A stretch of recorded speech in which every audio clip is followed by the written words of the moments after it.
I, Lin Fan, do not lack money. What I lack is a reason to spend it. With money as the pathway, fists as the voice, and surrounded by beauty. From a poor boy to the pinnacle of wealth, trampling upon those who refuse to yield. Striving to claim the title of king of the city. This is a wild revelry of currency and passion. Watch as he carves out his own sky with money. Chapter 1. The Godly Rich System. Beneath the dormitory of Jiangzhou University. The evening breeze swirls with fallen leaves, mingling the aroma of food wafting from the cafeteria. Lin Fan, clutching a bag of 5 yuan zhajiangmian, slowly walks through the south gate into the campus. He glances down at the cold packed meal in his hand, a bitter smile tugging at the corners of his mouth. Yet again, this thing. I've eaten it for 3 years, and the taste remains unchanged. Lin Fan is an ordinary member of the computer science department, a third-year student. His parents divorced early on, and he survives on scholarships and the occasional odd job. With a monthly allowance of 800 yuan, he can't even afford a new pair of shoes. In the dormitory, all 4 of his roommates went out to have fun on Friday night, leaving him alone in this cramped 6-person room. This afternoon, he went to the department office to submit his scholarship application form. If the scholarship doesn't come through, he will have no means to support himself in the second half of the semester. Returning to the dormitory, Lin Fan tossed the zhajiangmian onto the table and leaned back in his chair, staring blankly at the ceiling. Others enjoy a vibrant university life. Yet for him, even having a meal is a struggle. Not to mention the luxury of dating. He recalls the derisive remark from the department beauty, Chinsini, during military training in freshman year, calling him a poor wretch. At that time, Lin Fan had eagerly offered to carry her luggage and joyfully handed her a bottle of water, only to be met with her disdainful expression. People like you should just stay away. My boyfriend can buy a gift that would cover your entire year of work. Since then, Lin Fan has not spoken a word to her, yet that feeling of frustration has lingered deep within his heart. Why should that be the case? He clenched his fists and whispered under his breath. Why must I live my life in perpetual subordination? If heaven has eyes, grant me a chance to turn my fortunes around. At that moment, a cold, mechanical voice resonated in his mind. Detected a strong emotional fluctuation in the host, conditions for binding met. The godly wealth system is initiating. Binding successful. Lin Fan was taken aback, straightening his posture and glancing around. The dormitory was eerily silent, the only sound being the wind outside. Who is speaking? He rubbed his ears, suspecting he was hearing things. There is no need for alarm. I am the godly wealth system, Code X001, created specifically to alter destinies. The voice was remarkably clear. You have long been in a state of resource deprivation, and your desire for wealth has reached its peak. Thus, you have been selected by the system. From this moment forth, you shall become the master of fortune. By completing tasks, you will acquire boundless wealth and privileges. Lin Fan swallowed hard, his mind struggling to comprehend the situation. He had read numerous web novels and was well versed in systems, yet experiencing it firsthand felt surreal. Are you saying I can become rich? Is this for real? The authenticity is beyond doubt, the system coldly replied. As a first-time binding bonus, would you like to claim your beginner's package now? Claim it, Lin Fan whispered, his heart racing like a drum. Ding. The beginner's package has been successfully activated. Congratulations, host. You have received 300 million renminbi in cash, a top-floor duplex apartment in Tianqi No. 1 in Jiangzhou, a Ferrari SF90 straight-aisle sports car. The rewards have been credited to your account and designated locations. Please check. His phone vibrated, and Lin Fan pulled it out to see a message from his banking app. Your account ending in 0319 has received a transfer of 300 million renminbi. Current balance, 300 million and 47 yuan. Immediately followed by another notification. Tianqi No. 1 Property Management informs you that you have become the owner of the property. Please bring your ID for check-in procedures at your convenience. Lin Fan stared at the screen, his hands trembling so violently that he nearly dropped his phone. 300 million? As a destitute student, how could 300 million suddenly appear in his account? He refreshed the page repeatedly, yet the balance remained unchanged. He even suspected that the bank had made an error, but the notification from the property management was undeniably real. Is this for real? Lin Fan muttered, his throat dry. He took a deep breath, forcing himself to regain his composure. Host, please accept your first task. The system continued. Task details. Spend 3 million within 24 hours. Task reward. Tenfold return on the spend amount, totaling 30 million in cash.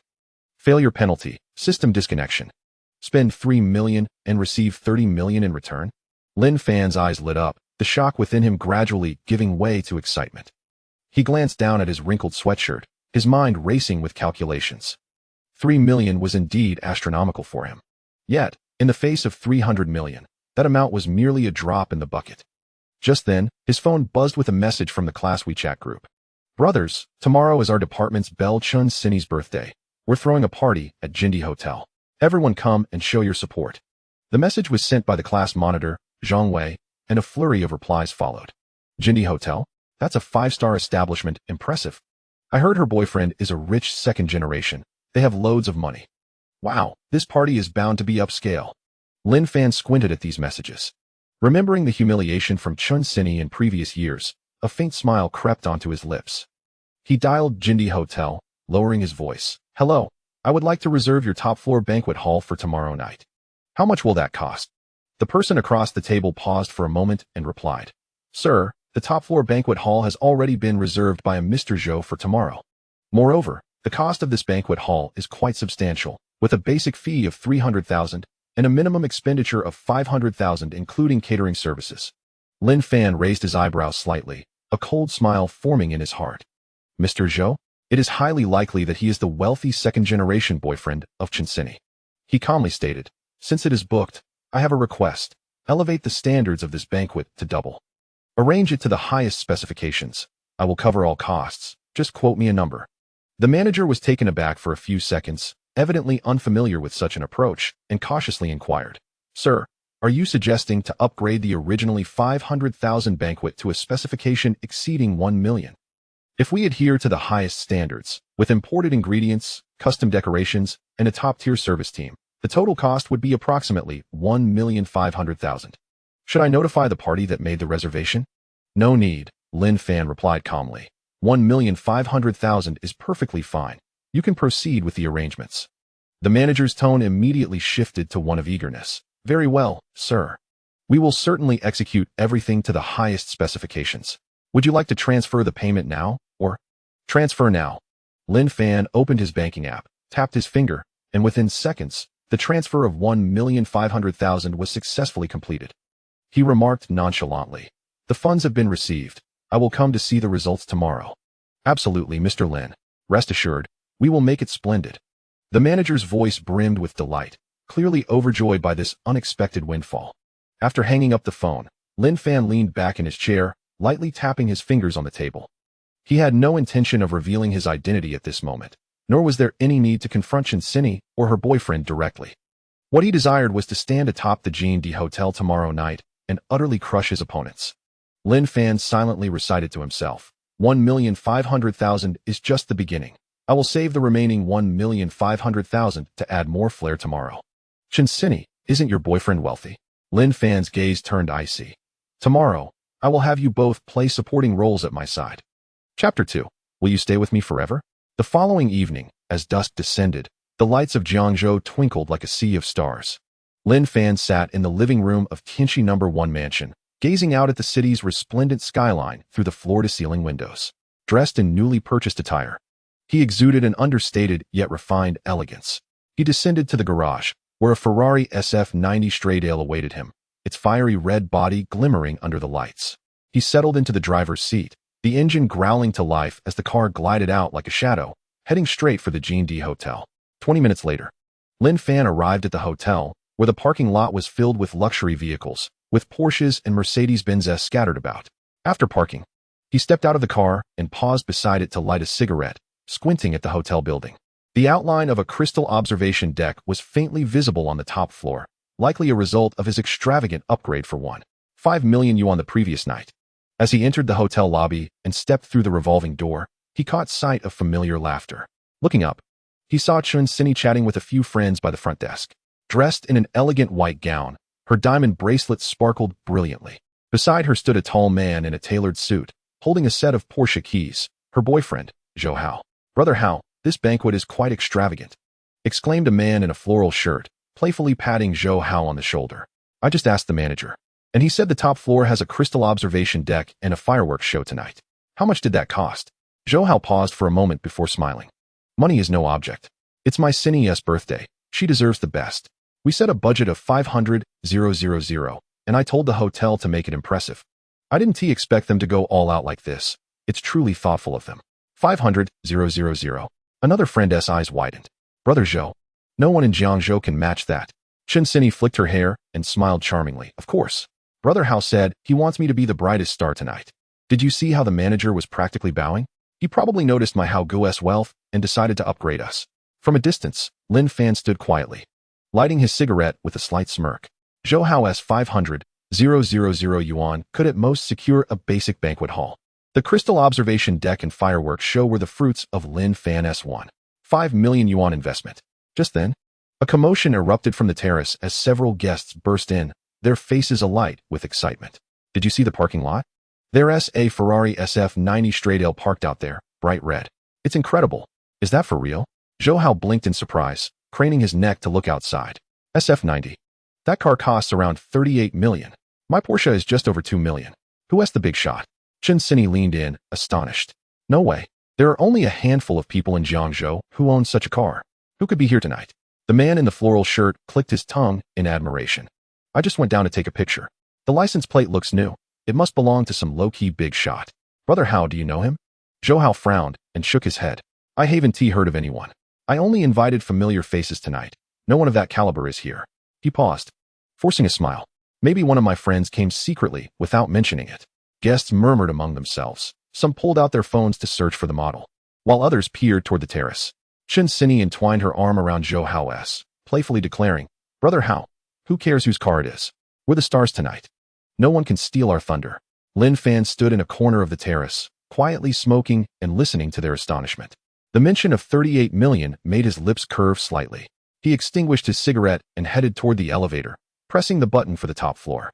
As the doors opened, he stepped into the banquet hall, greeted by the luxurious scene he had meticulously crafted. The crystal observation deck shimmered under the lights, and the terrace was adorned with flowers and a champagne tower, while waitstaff busily served top-shelf beverages.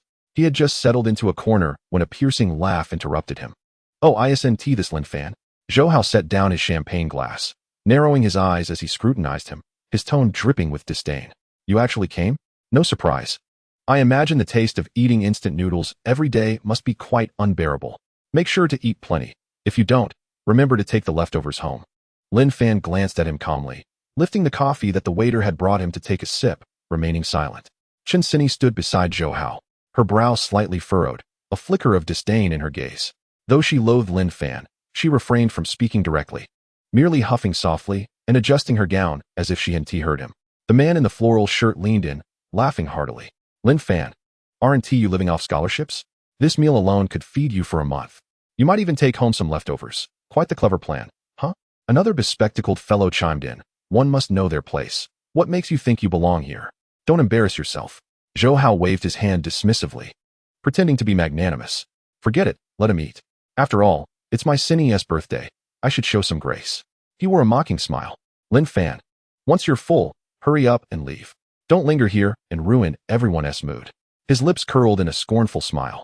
Waiter, bring him a takeout bag. We shouldn't waste my exquisite food.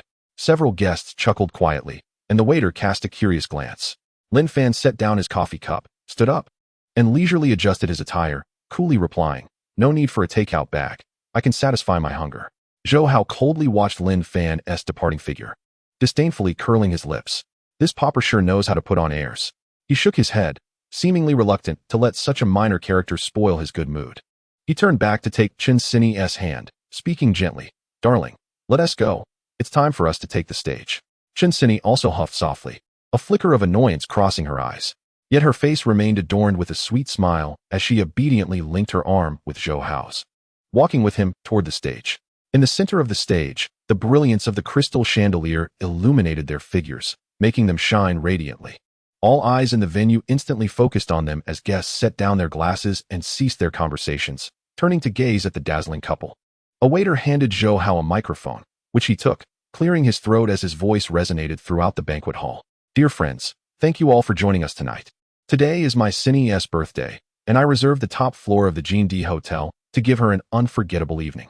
It is a blessing for me to have come this far with Xinyi. She is not just my girlfriend, she is my pride. So tonight, enjoy the food and drinks and let us celebrate Xinyi's birthday together.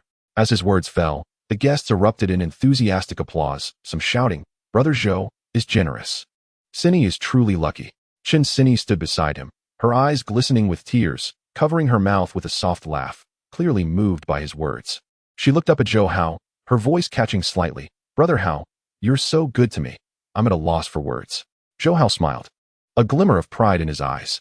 He reached into the inner pocket of his suit, producing an exquisite red jewelry box, which he slowly opened under the expectant gaze of the audience. Inside lay a dazzling diamond ring, at least 3 carats, surrounded by a halo of smaller diamonds that refracted a breathtaking brilliance under the lights, luxurious enough to leave one breathless. He knelt on one knee, gazing up at Chin Cinny with deep affection, and said, "Cinny, this ring is custom-made for you, representing my heartfelt intentions. Will you accompany me forever?" A wave of gasps and applause erupted throughout the venue. Chin Cinny covered her mouth, tears streaming down her face as she nodded repeatedly, exclaiming, "Yes, yes." Zhou Hao stood up and slid the ring onto her ring finger, the two embracing tightly. Guests around them cast envious glances, their phones flashing in a flurry. "What a lavish diamond ring. How much did that cost?" exclaimed a man in a floral shirt, eyes wide with astonishment. "At least $1 million, right?" "Zhou Ji's generosity is unmatched by ordinary folks," remarked another bespectacled individual, his tone filled with admiration. "Zhou Gu truly dotes on Cinny. With a top-tier banquet and a diamond ring, who could possibly outshine him tonight?" Someone chimed in, raising their glass in a toast to the couple on stage. Just then, the hotel manager approached Lin Fan. In the grand banquet hall of the Jindy Hotel, the lights shimmered brilliantly, and the crystal observation deck refracted enchanting beams in the night. Lin Fan squinted, overlooking the lights of Jiangzhou, a faint, enigmatic smile curling at the corners of his mouth. In the hall, Chin Cinny and Zhou Hao had just descended from the crystal observation deck, surrounded by guests taking photos and offering congratulations. The 3-carat diamond ring sparkled on Chin Cinny's hand as she beamed, occasionally lowering her gaze to admire it, her eyes brimming with pride. Zhou Hao wrapped his arm around her waist, basking in the compliments from the crowd, a look of undeniable satisfaction on his face. The hotel manager hurried through the crowd towards the terrace, his uniform impeccably neat and a respectful smile gracing his features. Upon seeing Lin Fan, he bowed slightly and whispered, "Mr. Lin, everything you requested has been arranged. Do you have any further instructions?" Lin Fan extinguished his cigarette, turned to the manager, and spoke softly, just loud enough for the two of them to hear. The manager's eyes brightened as he nodded vigorously. "Understood, Mr. Lin. I will take care of it immediately, ensuring everything is flawless." Leaning against the railing, Lin Fan's gaze swept across the hall, where the atmosphere suddenly became lively. Several guests approached Chin Cinny with gift boxes, their faces adorned with smiles. One presented a delicate limited edition Chanel handbag, another offered an exquisitely wrapped jewelry box, and yet another carried a bottle of vintage champagne. The variety of gifts, all of considerable value, elicited gasps of admiration from the onlookers. "Happy birthday, Cinny. I waited a month in line to get this handbag," exclaimed a girl in a red dress, grinning widely. "This necklace is from abroad, and it perfectly matches your outfit tonight." Another man proudly presented a gift box. Chin Cinny accepted the gifts, her smile radiant as she repeatedly expressed her gratitude. "Thank you, everyone. You are too kind." She glanced at Zhou Hao beside her and softly remarked, "Zhou Gu, look how thoughtful they are." Zhou Hao nodded, preparing to say something gracious, but suddenly noticed Lin Fan standing at the edge of the terrace. His brow furrowed, and with a disdainful snort, he remarked, "Humph, some people truly lack self-awareness. Not even a gift in hand. What a pathetic freeloader." His voice was low, yet loud enough for several nearby to hear, dripping with contempt. Lin Fan stood quietly, head down as he lit another cigarette, seemingly oblivious to the remarks. He inhaled gently, releasing faint rings of smoke, his expression betraying no emotion. Upon hearing this, Chin Cinny cast a glance at Lin Fan, a flicker of annoyance crossing her eyes. However, she chose not to respond, instead focusing on her diamond ring, the corners of her mouth lifting slightly, as if acquiescing to Zhou Hao's words. Around them, a few guests picked up on the exchange and joined in the mockery. The man in the floral shirt laughed heartily. "Zhou Gu is right. Lin Fan, do you really just show up to eat?" The bespectacled fellow adjusted his glasses. Speaking in a mocking tone, "He probably lives on student loans. How could he afford a gift? Just coming here for a free meal, riding on Zhou Ji's coattails." "Exactly. Doesn't he know his own status? A pauper daring to come to the top of Jindy. What a shame," chimed in another woman, her voice sharp, prompting a ripple of laughter. The servers passed by with trays of drinks, casting curious glances. The derisive comments flew thick and fast, piercing the air like needles. Lin Fan remained leaning against the railing, his gaze unperturbed as it swept across the banquet hall, silent. His calmness seemed to further ignite the crowd's enthusiasm. With someone even raising their voice, "Lin Fan, have you eaten yet? If so, why not come over and thank Zhou Ge?" Clearly lacking any awareness.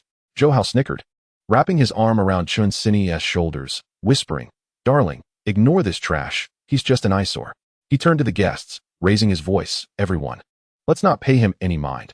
Let us continue to enjoy ourselves. Tonight is all about my Sinny." Chun Sin chuckled lightly, linking her arm with Zhou Hao's, whispering, "I can't even be bothered to look at someone like Lin Fan." Lin Fan extinguished his cigarette and slowly turned around, striding toward the center of the banquet hall stage. The guests momentarily froze, and then someone scoffed. "Oh, he dares to take the stage? What does he intend to do, perform for alms?" Zhou Hao frowned, muttering to Chun Sin, "What is this guy up to?" Chun Sin slightly furrowed her brow but remained silent, her eyes betraying a hint of irritation. Lin Fan ascended the stage, standing firmly beneath the crystal chandelier. The light cascaded upon him, casting his figure in a tall and stern silhouette. The din of the banquet hall gradually subsided, all eyes converging upon him. Some were curious, others derisive, while a few waited disdainfully for the spectacle to unfold. He stood there, hands in pockets, his gaze scanning the crowd before finally resting on Zhou Hao and Chun Sin. The hall fell into a profound silence, a palpable tension filling the air. "Oh, this pauper really dares to come up here?" The man in the floral shirt was the first to break the silence, crossing his arms and scoffing. "What does he want? To perform for alms, or sing a song for some spare change?" The bespectacled man adjusted his glasses again, chiming in with mockery. He must be envious of Zhou Ji's diamond ring, wanting to go up and learn a few romantic lines, right? Just him? He can't even afford a ring box. His words drew a wave of laughter, several guests stifling their giggles behind their hands, eyes gleaming with mockery. "Lin Fan, what are you doing standing there? This is the top of Jindi, not your dormitory. Don't embarrass yourself here." Zhou Hao sneered, arms crossed, casting a scornful glance at Lin Fan, his tone dripping with disdain. "Brother, I advise you to wake up. This isn't a place you can play around in. If you've eaten, hurry and get lost, don't be an eyesore." Chun Sin slightly furrowed her brow, looking at Lin Fan as if he were an inconsequential clown. She leaned into Zhou Hao and whispered, "Zhou Ge, let us not bother with him. It's rather pointless." A man in a suit holding champagne laughed derisively. "Lin Fan, did you leave the house without looking in the mirror? Just look at your attire, standing on stage like a waiter, thinking you're something special? At least servers get paid." Another voice chimed in, provoking a fresh wave of laughter from the crowd. The guests engaged in a cacophony of taunts, their jeers crashing over Lin Fan like a relentless tide, as if eager to force him off the stage. Lin Fan stood at the center of the stage, unperturbed by the deluge of ridicule surrounding him. His gaze, serene and unwavering, swept across the crowd before finally resting on Zhou Hao and Chun Sin, a glimmer of cold light flickering in his eyes. With deliberate calmness, he withdrew his hands from his pockets and slowly took the microphone offered by a waiter. The cacophony of the banquet hall stilled in an instant, all eyes fixated upon him, laden with disdain, mockery, and contempt. Yet, Lin Fan remained composed, his expression tranquil as he surveyed the audience. He cleared his throat gently, and his voice resonated deep through the microphone. Chapter 4. You are just a fool. Please, everyone quiet down. I have a few words to share. Lin Fan's tone was measured and unhurried, exuding an enigmatic calmness that was hard to decipher. The guests paused, momentarily bewildered, before a few snickers broke the silence. However, most quieted down, eager to witness how this impoverished wretch would embarrass himself. Lin Fan hesitated briefly, his gaze sweeping over Chun Sin and Zhou Hao. A faint smile played at the corners of his mouth as he confessed, "Indeed, I did not prepare any gift for Chun Sin." The moment these words escaped his lips, a ripple of low laughter erupted from the audience. With whispers of disbelief floating through the air, "He truly is a pauper, incapable of even presenting a card." Disregarding their jeers, Lin Fan continued, "However, I did not intend to prepare anything for her. After all, we are not that familiar." Chun Sin, standing beside Zhou Hao, furrowed her brow, a hint of displeasure flashing in her eyes. She huffed softly, leaning toward Zhou Hao to inquire, "Brother Hao, what does he mean by that? Why is he being so cryptic?" Zhou Hao sneered, crossing his arms as he muttered, "Just posturing. He's nothing but a clown." Lin Fan shifted his gaze across the room, his voice steady. "Nonetheless, I have prepared a gift for each and every one of you present." The banquet hall erupted in a frenzy. Guests exchanged incredulous glances. some unable to stifle their laughter, while others frowned in disbelief, questioning what sort of gift he could possibly offer. A bag of noodles, perhaps? A man in a floral shirt scoffed, Lin Fan, with your acting skills, why not join the circus? Another chimed in, who can't boast? It's easy for anyone. A bespectacled fellow adjusted his glasses and remarked sarcastically, is Brother How making you come up here to perform a skit for us? Unfazed, Lin Fan raised his hand for silence and declared, of course, there is a condition to this gift. Whoever dares to come up and insult Zhou Hao or Chen Sini, I shall reward them with 50,000. He paused, locking eyes with Zhou Hao, a knowing smile curving his lips. For the first 3 who come up, I will grant each one 100,000. Anyone is welcome to join, even the waitstaff. He then halted, his gaze lingering on Zhou Hao as he leisurely added, of course, Zhou Hao, if you wish to come up and berate yourself, I shall give you that money as well. The room fell into a stunned silence. Guests froze, their expressions ranging from wide-eyed shock to disbelief. Moments later, whispers surged like a tide, the banquet hall buzzing with incredulity. What? Did he really say that? A girl in a red dress stared at Lin Fan, her eyes filled with mockery. Him? He has no money. Another man chuckled coldly. 100,000? He wouldn't be worth that even if he sold himself. Haha, Lin Fan, have you lost your mind? The man in the floral shirt laughed uncontrollably. Do you consider yourself a billionaire? Offering 5,000 to each, and 100,000 for the first 3? You must be out of your mind. The bespectacled man sneered. Even the waitstaff can join? What for? To entertain us? Lin Fan remained undeterred, his expression still unyielding. Zhou Hao's face darkened ominously. His fists clenched tightly as he stepped forward, pointing an accusatory finger at Lin Fan. Lin Fan, what nonsense are you spewing? Do you have that kind of money? I won't say anything about you eating and drinking for free, but if you dare disrupt my gathering, don't blame me for being unkind. He turned to the service desk, shouting, where are the security guards? Get this fool out of here. He is embarrassing himself. Chen Sini, beside Zhou Hao, frowned, gripping the hem of her dress tightly. She whispered to Zhou Hao, Brother Hao, we need to get rid of such people. He truly thinks he's something special. She shot a glance at Lin Fan, disdain dripping from her words. He is probably just jealous of the ring you gave me, making a fuss for no reason. The jibes erupted once more, guests relishing the opportunity to vent their scorn. Lin Fan, do you even have 50,000? Show us. Don't just talk. A man in a suit, holding a wine glass, scoffed. You're clearly desperate for attention, trying to grab the spotlight here. 50,000. If he can produce that, I'll eat this entire table. A sharp female voice interjected, provoking laughter from those nearby. Even the waitstaff can join? What for? To become the subject of ridicule? Guests covered their mouths, laughter ringing out, full of derision. The waitstaff stood to the side, holding trays, exchanging glances filled with skepticism. Some chuckled quietly, while others shot doubtful looks at Lin Fan, clearly unconvinced of his claims. The manager, stationed at a distance, hesitated upon hearing Zhou Hao call for security, but remained still, seemingly waiting for something. Lin Fan stood on the stage, unmoved by the torrent of mockery, his expression unyielding. His silence only fueled the guests' mockery further. Look at him. Does he truly believe he is a tycoon? The man in the floral shirt laughed, so hard he shook. If Lin Fan truly had money, he would have shown it by now. Why pretend? The bespectacled man scoffed. Get security to throw him out. Zhou Hao, his face as dark as storm clouds, pointed at Lin Fan, berating him. Lin Fan, stop embarrassing yourself. Get down now. Where are the security guards? Hurry and drag him out. He turned to Chen Sini and whispered, Darling, don't look at him. It's disgusting. At that moment, a subtle commotion rippled through the crowd. A timid waiter emerged from a corner, dressed in hotel attire, holding an empty tray, eyes cast down, his steps hesitant. His appearance momentarily stunned the audience. But laughter erupted anew. Ha ha, even the waiter believes him. This poor fool has quite the charisma. The man in the floral shirt laughed until he gasped for breath. Waiter, what are you doing up there? Do you really believe he has 100,000? The bespectacled man scoffed. Don't be foolish and become his pawn, or you'll get ridiculed. The waiter stepped to the edge of the stage, glanced at Lin Fan, and nervously asked, See, can I come up? His cheeks flushed bright red. Clearly overwhelmed by the surrounding mockery, yet he bravely ascended the steps. Zhou Hao, wide-eyed, shouted angrily, Who do you think you are, a waiter daring to make a scene? Get down and stop embarrassing yourself. He then turned back to Lin Fan, gritting his teeth. Lin Fan, you truly have no shame. If you're broke, just admit it. Why pretend? Chen Sini frowned, whispering to Zhou Hao, Brother Hao, don't get angry. It's really repulsive. The guests erupted into laughter, with one voice calling out, Waiter, are you foolish? Where would he get the money to give you? Get down. Stop making a fool of yourself. Another voice sharply interjected, Lin Fan. Are you trying to kill us with laughter? 10,000 yuan.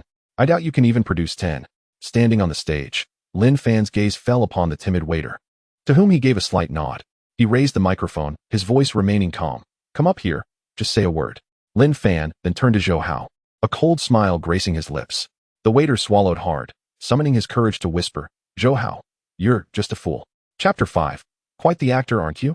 The waiter's voice was barely audible, yet it echoed throughout the hall, plunging the banquet room into silence as everyone froze. Zhou Hao's complexion shifted from ashen to a deep crimson as he pointed at the waiter, shouting, What the hell did you say? He turned to Lin Fan, his eyes nearly ablaze with fury. Lin Fan, are you seeking your own demise?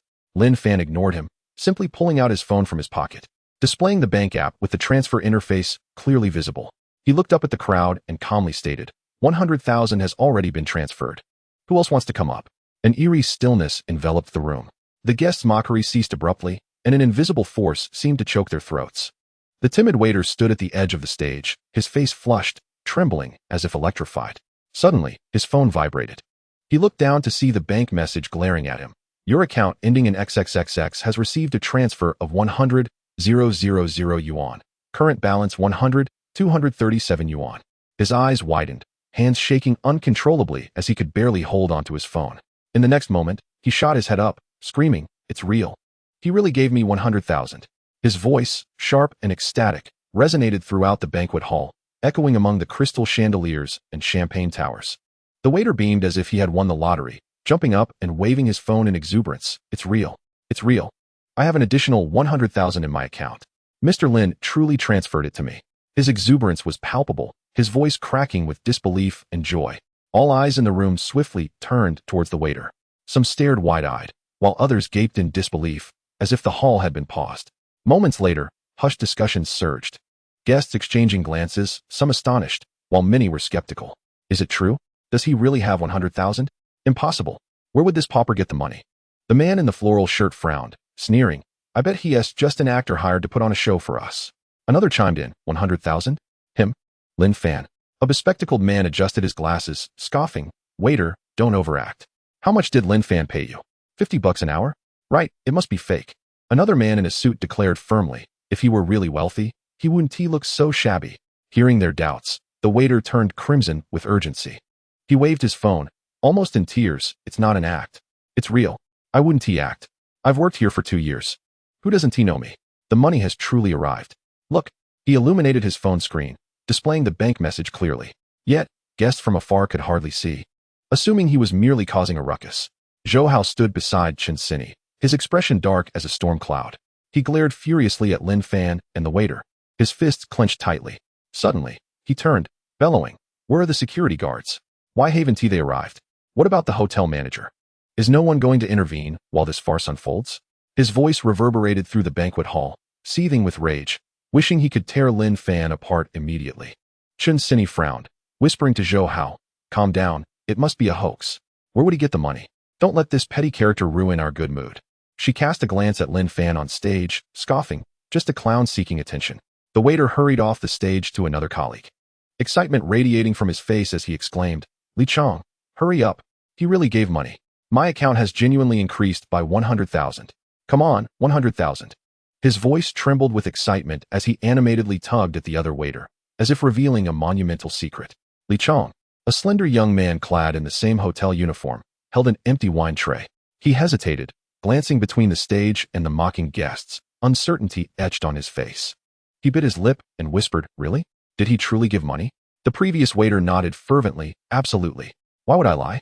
Hurry. Taking a deep breath, Li Chong set down the tray, tentatively making his way toward the stage. Each step felt like treading on cotton, the guests' scrutinizing gazes piercing through him. Upon reaching the edge of the stage, he looked up at Lin Fan, his voice trembling. See, can I participate? Lin Fan turned to him, a subtle smile gracing his lips. Of course. You're the second one, still 100,000. Li Chong swallowed hard, mustering his courage to face Zhou Hao, murmuring, Zhou Hao, you're just a fool. His voice, though faint, was clearly heard through the microphone. The room fell silent once more, all eyes widening in disbelief. Zhou Hao's face darkened from purple to black as he pointed at Li Chong, roaring, What the hell did you say? You little waiter, dare to insult me? He turned to Lin Fan, with eyes blazing. Lin Fan, are you seeking your own destruction? I will make you pay for this. The guests erupted into laughter again, with someone shouting, huh? Another fool believes it. Lin Fan, are you trying to drag all the waiters into your charade? Doesn't he have a dime?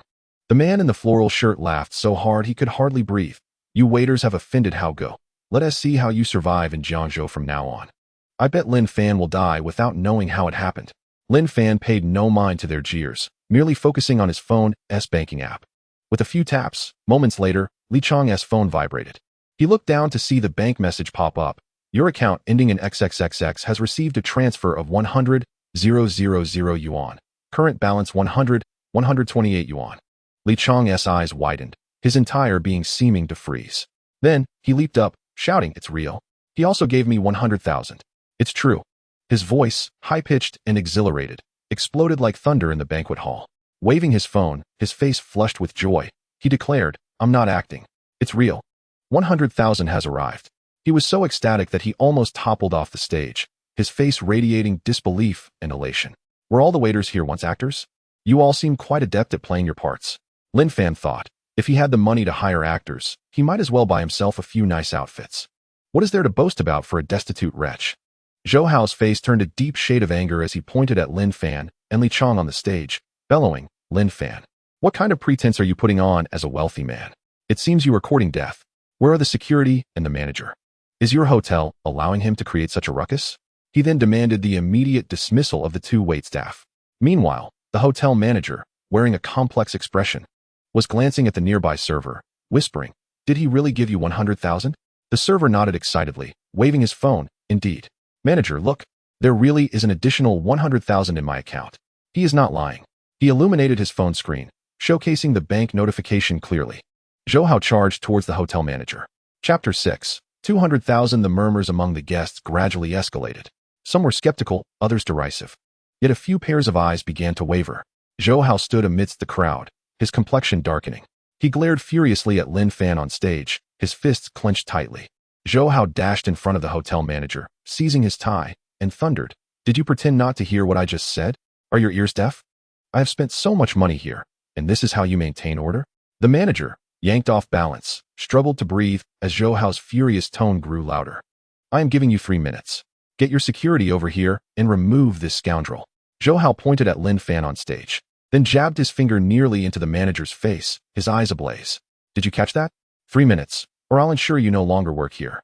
The manager, momentarily stunned by the roar, displayed a flicker of alarm. Yet, his gaze inadvertently settled on Lin Fan, his mind racing. The earlier server had claimed that Lin Fan truly transferred 100,000. Li Chang had confirmed this as well. As the hotel manager, his monthly salary was merely 10,000. After a year of hard work, it amounted to only 120,000. Now, merely by reprimanding Zhou Hao or Chen Sini, one could obtain 100,000. Such a boon in just a few minutes could rival an entire year's income. Where could one find such a fortune? He glanced down at Zhou Hao's enraged face, then looked up at Lin Fan's calm demeanor. The scales in his heart began to tip. The temptation of 100,000 was immense, so what if he lost his job? With that amount, he could easily find another position and live well. Moreover, there was a good chance that by doing so, he might form a connection with the young man on stage.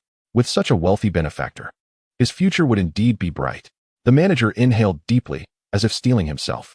He abruptly pushed Zhou Hao aside with such force that Zhou Hao stumbled. The manager straightened his disheveled tie and, with excitement, ascended the stage. The surrounding guests erupted in a frenzy, believing the manager was going to subdue Lin Fan. Clapping and cheering, someone shouted, hurry, manager, get him off the stage and prevent him from embarrassing himself. A man in a floral shirt, holding a glass, grinned with satisfaction. Manager, bring more people. Yes, security, hurry and drag him away. Lin Fan is tarnishing your hotel's reputation. Shouldn't you give him a beating to relieve your anger? Seeing the manager ascend the stage, Zhou Hao let out a cold snort. Finally, some awareness. He turned to Chen Sini and whispered, don't worry. The manager will take care of him. Chen Sini furrowed her brows, nodded slightly, and huffed. He should have been thrown out long ago. He.s. an eyesore. However, no one anticipated that upon reaching the stage, the manager would not attempt to seize Lin Fan. Instead, he snatched the microphone from the server. He turned to face Zhou Hao and Chen Sini. Excitement etched on his face, his eyes gleaming as if long-repressed emotions had finally found an outlet. The manager cleared his throat, and his deep, resonant voice echoed through the microphone. Zhou Hao, Chen Sini, I have a few words to share. A hush fell over the entire hall. All eyes widened in astonishment. Zhou Hao frowned, muttering under his breath, what is he up to? Chen Sini looked up at the manager, her eyes filled with confusion.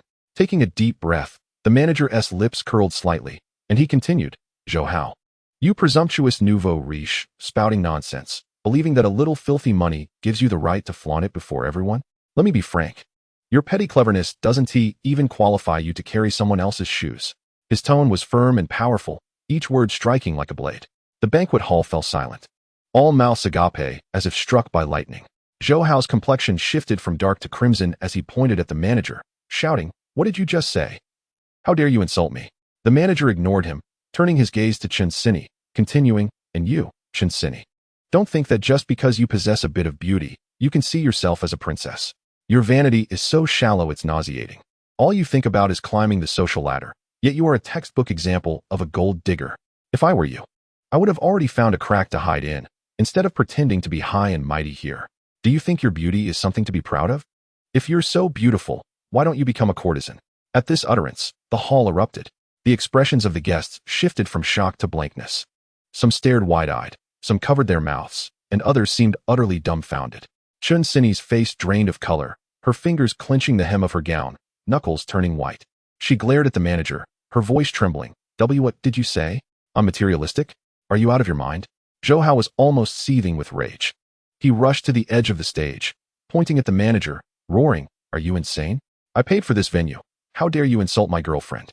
Do you believe I will have you thrown out of Jiangzhou? He then turned to Lin Fan, fire blazing in his eyes. Lin Fan, this is all you're doing. Isn't it? You are courting death. The manager, seemingly deaf to Zhou Hao's fury, wore a look of sheer delight. He lowered the microphone, turning to Lin Fan, and quietly said, Mr. Lin, I've finished my tirade, 100,000. His voice held a hint of anticipation, even a touch of supplication. Lin Fan smiled and nodded. Moments later, the manager's phone vibrated. He looked down to see the bank notification pop up. Your account ending in XXXX has received a transfer of 200,000. Current balance 202,345. The manager's eyes widened, and he stood frozen in disbelief. Then he suddenly lifted his head, exclaiming with unrestrained joy, 200,000. Mr. Lin has transferred me 200,000. The hall fell silent instantly, all eyes widening in astonishment. Lin Fan raised the microphone, stating calmly, the manager delivered quite the commendable performance. Thus, I rewarded him with 200,000. Should anyone else deliver such an impressive performance, I shall double the remuneration. His voice was deep and commanding, dropping like a bombshell, leaving the banquet hall in utter silence. The manager was so elated he nearly leaped with joy, waving his phone, shouting, 200,000. Truly, Mr. Lin is incredibly generous. He turned to Lin Fan, bowing slightly as he said, Mr. Lin, if you have any instructions in the future, I will certainly comply. This scene quickly spread among the hotel staff. The news ignited like wildfire, and soon a number of waiters and security personnel gathered at the entrance of the hall. Some peered in curiously, while others whispered among themselves, their faces adorned with curiosity and anticipation. Upon noticing the commotion at the entrance, Zhou Hao's eyes lit up, and he hurriedly called out, Security. The security is here. Quickly, remove Lin Fan from the stage. And these lunatics, throw them out with him. Several security guards rushed toward Lin Fan. Chapter 7. Seeking death. Seeing the security charge toward Lin Fan, Zhou Hao was filled with a sense of satisfaction, thinking finally someone was addressing this matter. Hurry. Drag him down. He turned to Chen Sini and whispered, Darling, don't be afraid. The security will handle him. As the security approached the edge of the stage, the manager waved at them, urging, Quickly, insult them. Be as harsh as you can. If you insult them, you'll be rewarded. This is like a windfall. Mr. Lin just transferred 200,000 to me. Hurry. Each insult is worth 50,000. Mr. Lin said if you do well, it can double. Move quickly. Don't just stand there. The security guards exchanged glances, seemingly reaching a mutual understanding. They quickly formed a line at the edge of the stage, all staring intently at Zhou Hao and Chen Sini. The lead security guard cleared his throat, took the microphone handed to him by the manager, and shouted loudly, Zhou Hao, you brainless nouveau riche, spewing nonsense. Do you think just because you have a little money you can act like a big shot here? With your intellect, even the pigs in a pigsty are smarter than you. You deserve to be treated like a fool. The audience gasped in astonishment. Guests displayed expressions of shock. Some widened their eyes, others dropped their jaws, and a few even let their champagne glasses shatter on the floor. The second security guard seized the microphone, grinning as he insulted, "Zhou Hao, you are nothing but trash picked from a dumpster, pretending to be grandiose every day, utterly shameless." The third security guard, unwilling to be outdone, grabbed the microphone, his voice booming, "And you, Chin Sini, all you know is to flatter the wealthy. You're so cheap it makes one want to retch. A gold-digging bimbo pretending to be virtuous, utterly disgusting." The security guards unleashed a torrent of insults, their crude language piercing directly into Zhou Hao and Chin Sini's hearts. Zhou Hao stood there, his anger erupting like a volcano. He pointed at the security guards, roaring, "Are you all insane? I paid for this venue, and you dare to insult me? I'll destroy you." He rushed to the edge of the stage, attempting to seize the microphone, but was pushed aside by the security guard. Trembling with rage, he turned to Lin Fan, shouting, "Lin Fan, you're seeking death. This isn't over." Chin Sini, standing beside Zhou Hao, turned pale, her lips quivering. Listening to the barrage of insults from the security guards, tears finally spilled from her eyes. She covered her face, sobbing softly, "You're all going too far. When have I ever been materialistic?" Before she could finish her words, tears streamed down her cheeks. After the security guards finished their tirade, Lin Fan calmly took out his phone, opened the banking app, and began transferring money in front of everyone. Moments later, the phones of the three security guards vibrated in unison. They looked down to see the bank notifications clearly stating, "Your account ending in XXXX has received a transfer of 50,000 yuan." The lead security guard's eyes widened as he exclaimed, 50,000. It's really here. Mr. Lin is incredible. The second security guard waved his phone, jumping with excitement. "I have 50,000 too. Mr. Lin is so generous." This scene completely ignited the atmosphere of the banquet hall. The waitstaff gathered at the entrance, hearing the commotion, rushed in. A few agile waiters dashed onto the stage, vying to grab the microphone. A slender waiter, voice trembling, exclaimed, "Let me try."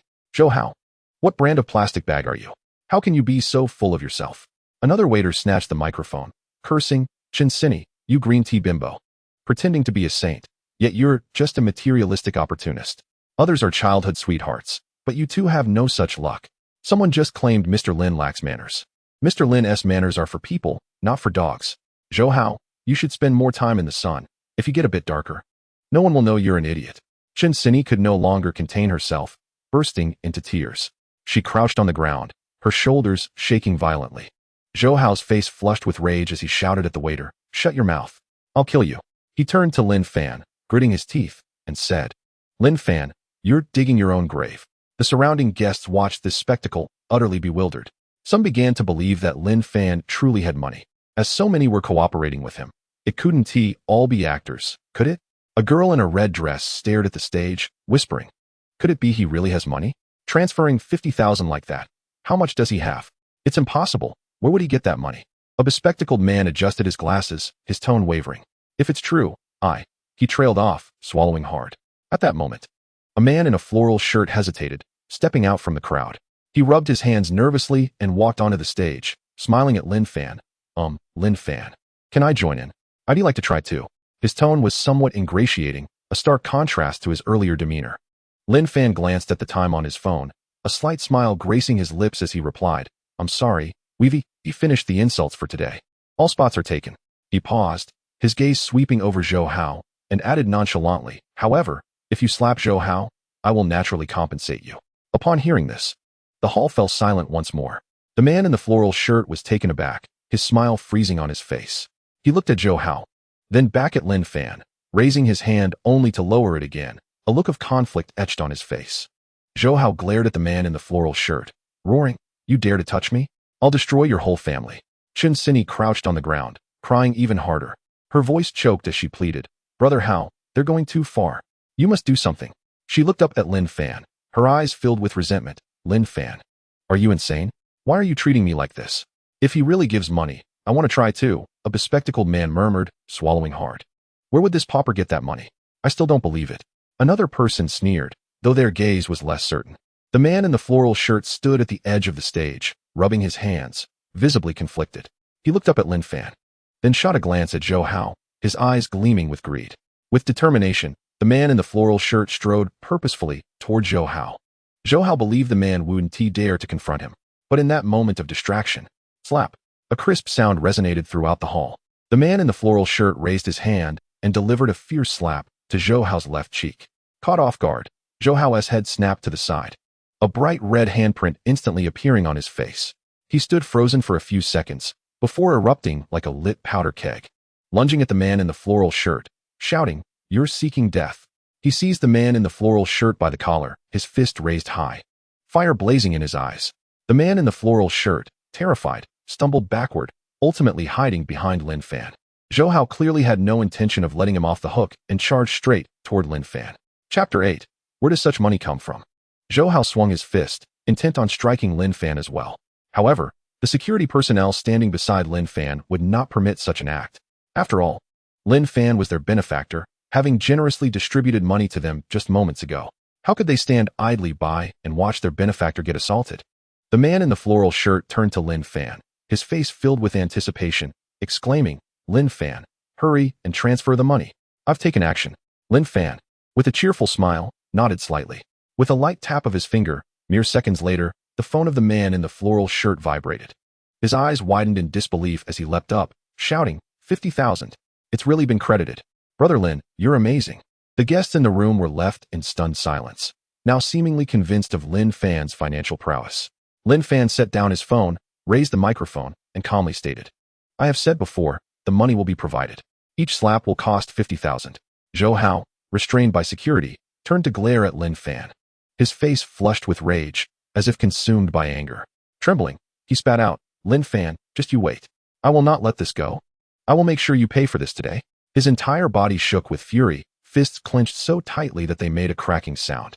Lin Fan ignored him, shifting his gaze to Chen Sini, a slight smile gracing his lips.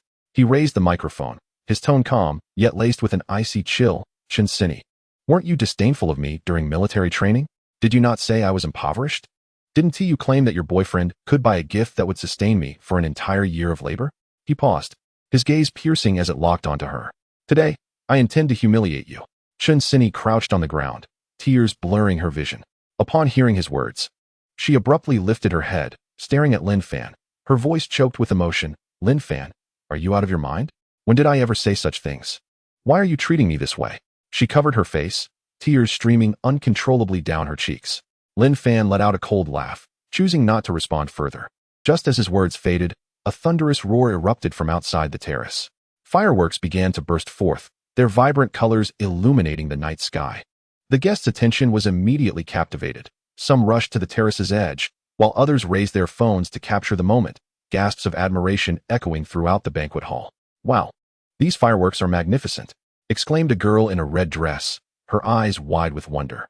"Zhou Hao's event is truly exceptional," remarked a bespectacled man, adjusting his glasses, his tone tinged with envy. Yet, as the fireworks reached their zenith, a few large characters faintly emerged in the sky, resembling a custom design that gradually became clearer with each flash of light. "Chen Sini, green tea BTCH." The words lingered in the night sky for a few seconds before being obscured by the next wave of fireworks, but it was sufficient for all to see. The banquet hall erupted in chaos.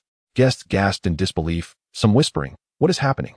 Chen Sini looked up, her complexion draining of color, as if all strength had left her, collapsing to the ground. She knew full well that these fireworks were not orchestrated by Zhou Hao. It was Lin Fan. It was Lin Fan seeking revenge against her. She covered her face, crying out, "Lin Fan, you bastard.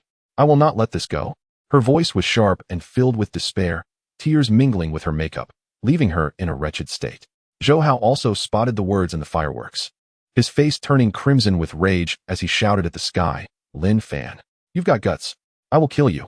He desperately attempted to rush towards Lin Fan, but was firmly restrained by the security personnel, unable to move an inch. The murmurs of the guests surged like a tidal wave, as some began to believe in Lin Fan's wealth. Surely, the fireworks were not arranged by Zhou Hao, right? Who would insult their own girlfriend like that? So, this means it was orchestrated by Lin Fan? If he truly possesses such wealth, how much did those fireworks cost? If he really is that affluent, I too would like to slap someone just for the thrill of it.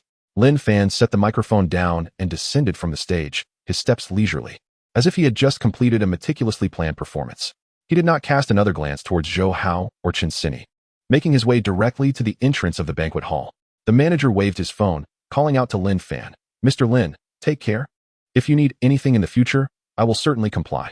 Several security personnel hurriedly followed, seemingly transforming into Lin Fan's personal bodyguards.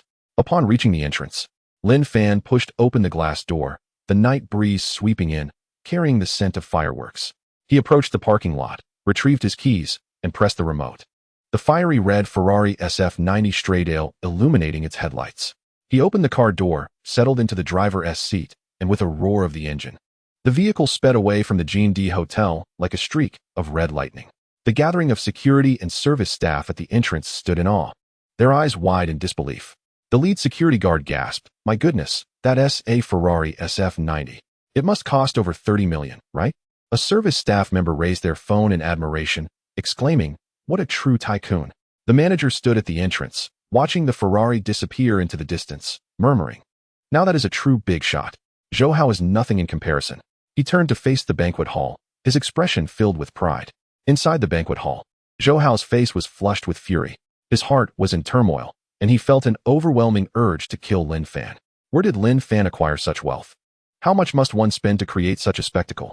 Just moments ago, he had seen Lin Fan drive away in that Ferrari. What? That Ferrari was his? Customized fireworks. A Ferrari, casually transferring over $1 million? Wasn't he Lin Fan, previously living on a meager scholarship? Indeed, he had once struggled to get by on a student grant. But where did he suddenly acquire such a fortune? Could it be that he borrowed money specifically to humiliate Zhou Hao and Chen Sini? It was entirely plausible. Borrowing a substantial sum to play the role of a wealthy man, humiliating others before fleeing. He truly knew how to play the game. I see him as nothing but a petty person, borrowing from loan sharks just to get back at others. How could a mere pauper have the means to squander such wealth? When he is unable to repay, I will relish his downfall. The discussions among the guests surged like waves. Zhou Hao's eyes nearly spat fire. The birthday celebration he had meticulously planned was supposed to be a shining moment for him and Chen Sini. Yet, it had devolved into a complete farce due to Lin Fan's antics. The humiliating words and the fireworks were like daggers etched into his heart. And the slap from the man in the floral shirt felt as though it had shattered his dignity in public. He abruptly turned, glaring towards the entrance, gritting his teeth as he shouted, "Lin Fan, just you wait. I will make you pay." His voice resonated throughout the banquet hall, filled with unbridled fury and resentment. He stormed towards the service desk, kicking over the champagne tower, shattering glasses as champagne spilled everywhere. Breathing heavily, he cursed under his breath, "Lin Fan, you dog. I will make you regret being born into this world." Chen Sini sat on the ground, tears mingling with her makeup, sobbing uncontrollably. As the Belle of Jiangzhou University, she had always been the center of attention, never having experienced such humiliation. The words displayed in the fireworks pierced her heart like a knife, covering her face.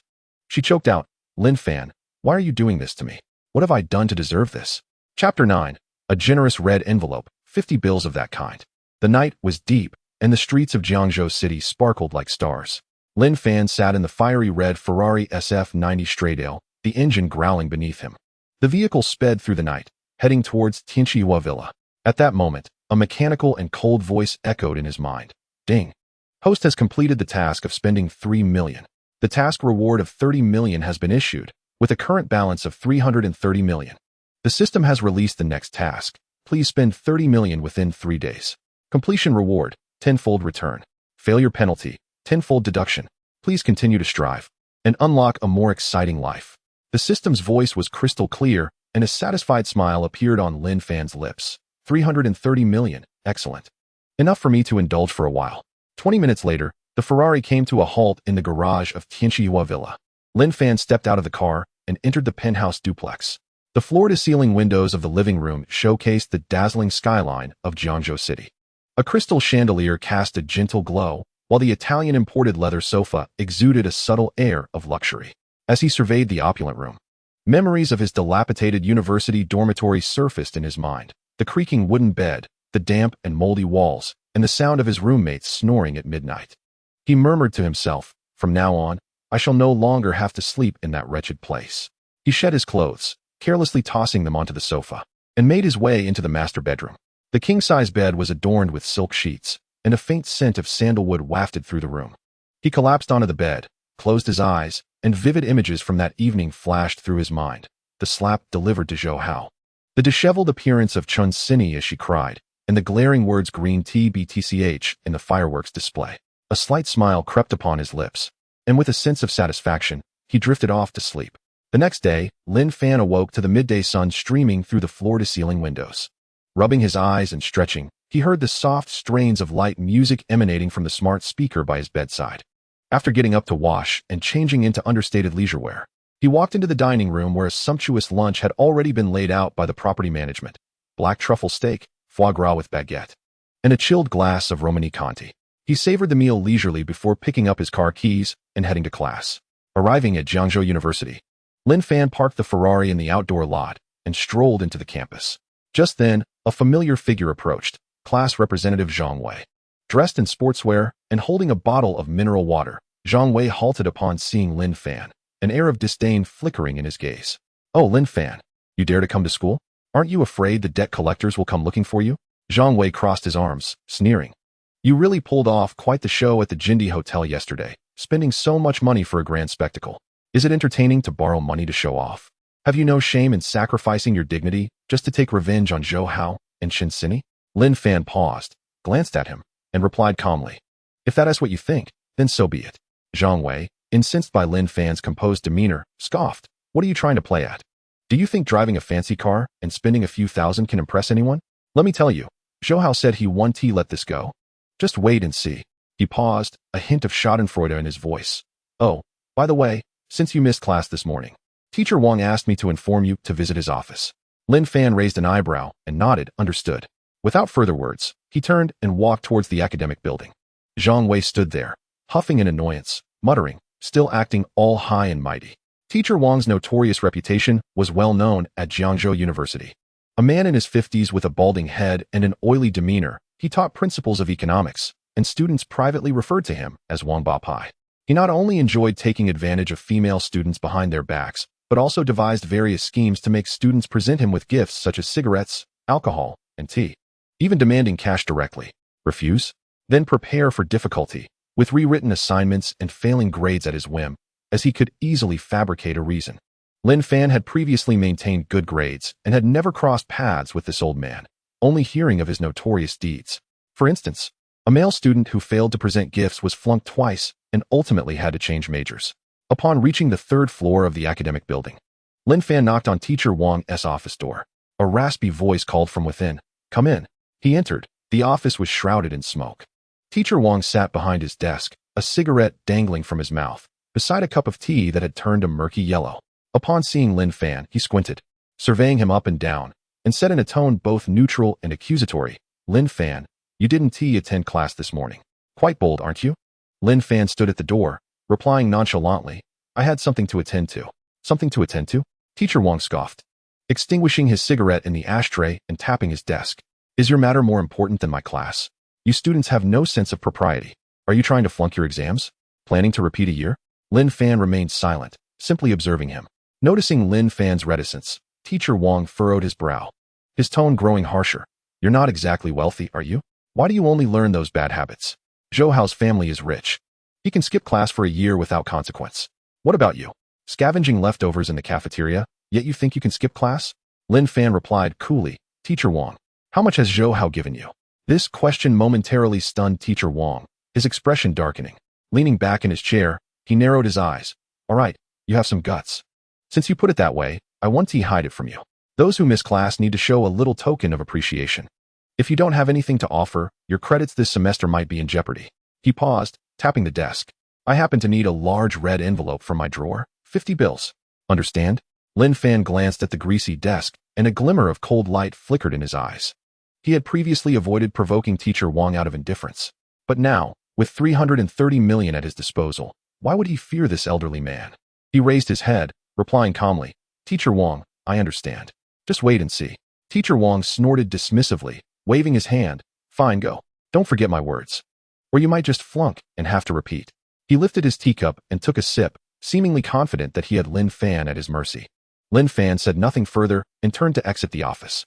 Standing in the corridor, he glanced at his phone. The number 330 million gleaming coldly on the screen.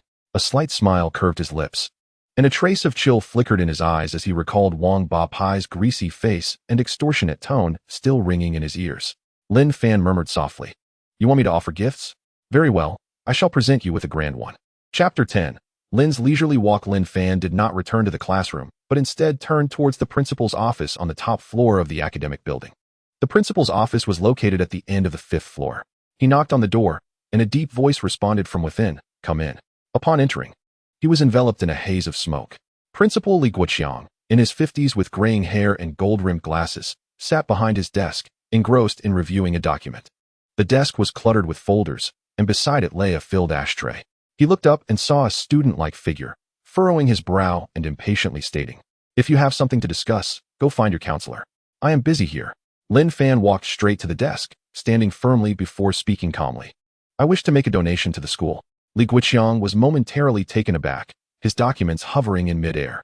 He scrutinized Lin Fan, noting the young man's simple attire devoid of any brand logos, yet exuding an ineffable composure. Squinting slightly, he questioned with a hint of skepticism, "You wish to donate? Which class are you from? How much?" Without a moment's hesitation, Lin Fan replied, 30 million. The office fell silent in an instant. Li Guoqiang's expression froze, the documents slipping from his grasp, nearly causing his glasses to slide off his nose. He stared at Lin Fan, as if doubting his auditory faculties, stammering, What did you say? 30 million? His gaze shifted from confusion to sheer astonishment, instinctively adjusting his glasses, still grappling with the reality of the situation. Lin Fan nodded, his tone as tranquil as if discussing a trivial matter. "Yes, 30 million. In cash." Li Guoqiang abruptly rose, the chair squeaking in protest. He gaped at Lin Fan, mouth agape, struggling to articulate a response. Moments later, as if a light bulb had flickered to life, a beaming smile spread across his face. He circled the desk, cheerfully urging, "Oh, dear student, please sit down." He gestured for Lin Fan to take a seat on the leather sofa beside him, swiftly moving to shut the door with a click. Then he hurried to the tea table, clumsily preparing tea in a purple clay pot. Come, have some tea. This is my treasured Westlake Longjing. I seldom indulge." As he poured the tea, he covertly observed Lin Fan, his voice oozing with flattery. "Which year are you in? What does your family do? Such a generous donation. Can you truly make this decision?" Lin Fan accepted the teacup, savoring a sip, the fragrant aroma enveloping him. The taste was indeed delightful. He set the cup down and replied nonchalantly, "I am Lin Fan, a third-year student in the economics department. My family's profession is inconsequential. I simply cannot abide by Wang Dagong's behavior, and thus wish to contribute to the school." Li Guoqiang was momentarily stunned, but soon his smile widened even further. He pulled up a chair, seating himself opposite Lin Fan, nodding and bowing in deference. "Ah, so you are Lin from the economics department. I know Wang Dagong. He indeed has some issues. Students privately call him Wang Bapi, right? Haha, Lin, you have keen insight." Pausing, he cautiously inquired, "So, how do you wish to handle this, Teacher Wang?" Leaning back on the sofa, Lin Fan regarded him with calm eyes and replied, "Just expel him. Do not allow me to see him on campus again." Upon hearing this, Li Guoqiang initially hesitated, his eyes darting as if weighing options. Seconds later, he slapped his thigh. His face creased with laughter. "No problem. This is simple. Expelling Wang Dagong is no trouble at all. Rest assured, Lin, I will personally see to it. And it will be done cleanly." He leaned in slightly, whispering, "However, Lin, when will your 30 million donation be finalized?" Lin Fan raised an eyebrow, responding coolly, "It can be done now. By the way, I wish for this donation to remain anonymous. Do not disclose that I am the donor." Li Guoqiang's eyes widened even further. Nodding eagerly as if struck by fortune, "No problem. Anonymity it is. Whatever you say, Lin." He was elated, envisioning the 30 million as a windfall. Not only could he expel Wang Dagong, but he could also dismiss half the teachers if needed. With this sum, the school could renovate the teaching buildings and construct a new library. His accomplishments as principal would soar, perhaps earning him a promotion within a few years. Rubbing his hands together with glee, he exclaimed, "Lin, you are truly a blessing to Jiangzhou University. This 30 million will be utilized entirely for school development. Do you have any other requests? Speak freely, and I will ensure they are met." Lin Fan took another sip of tea, stating calmly, "Just this one request, expel Wang Dagong." Pausing, his gaze hardened. "I have heard he not only extorts students but also takes advantage of female classmates. Such a person is repugnant and has no place in the school." Li Guoqiang nodded vigorously, thumping his chest. "Rest assured, Lin, I am well aware of Wang Dagong's misdeeds. That fellow has indeed gone too far. I have long found him displeasing. With your support, I will sweep him out, leaving him with nothing." He paused, tentatively asking, "So, how shall we proceed with the donation?" Lin Fan retrieved his phone from his pocket, opened the banking app, and looked up at Li Guoqiang. Please provide me with the school's account details. I will transfer the funds now. Li Guoqiang's eyes widened as he frantically rummaged through his drawer for a slip of paper with the school's public account information. He handed it to Lin Fan. His voice trembling. Lin, this is the school's account. Do you need to consult your family? He swallowed hard, his gaze fixed on Lin Fan's phone.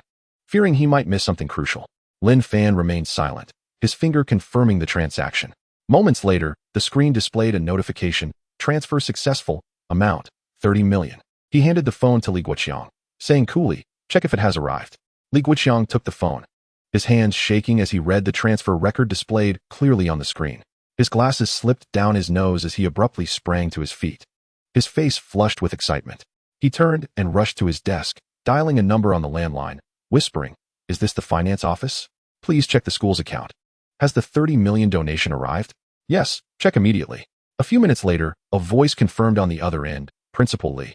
The account has just received a transfer of 30 million. Li Guoqiang hung up the phone, turning to Lin Fan, his face crinkled with joy.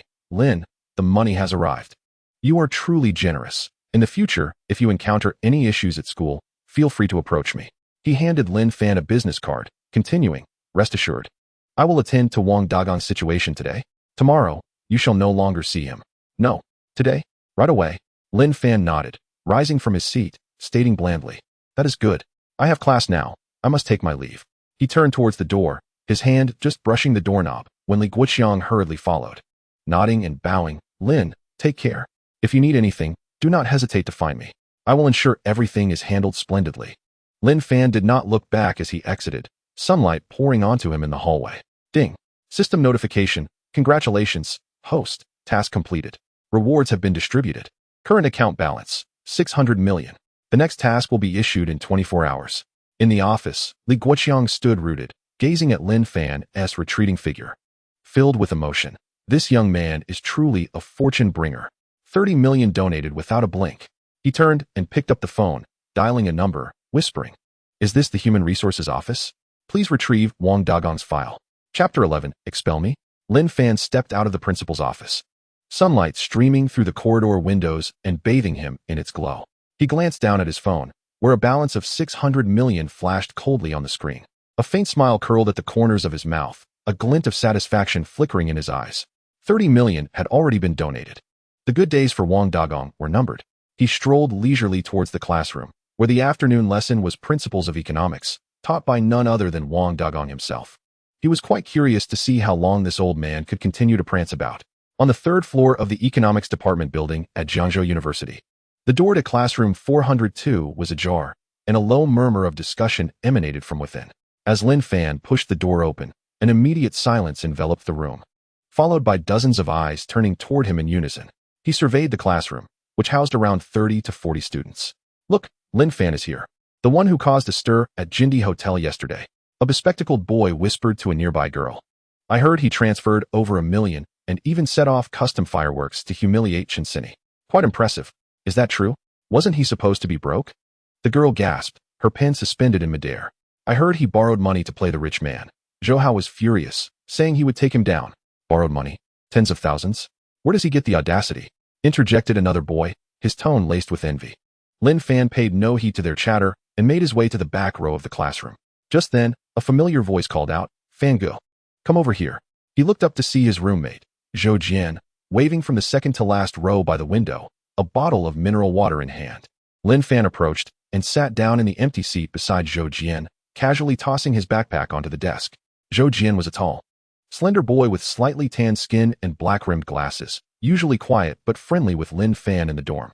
Zhou Jian scrutinized Lin Fan with curiosity and whispered, Fangirl, is it true what happened at Jindy Hotel yesterday?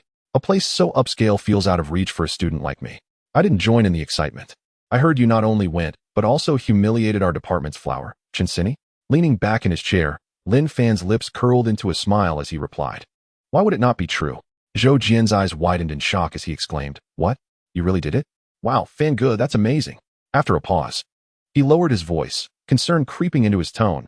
But I heard you transferred hundreds of thousands and drove off in a Ferrari. You didn't actually borrow from loan sharks, did you? How much did you borrow?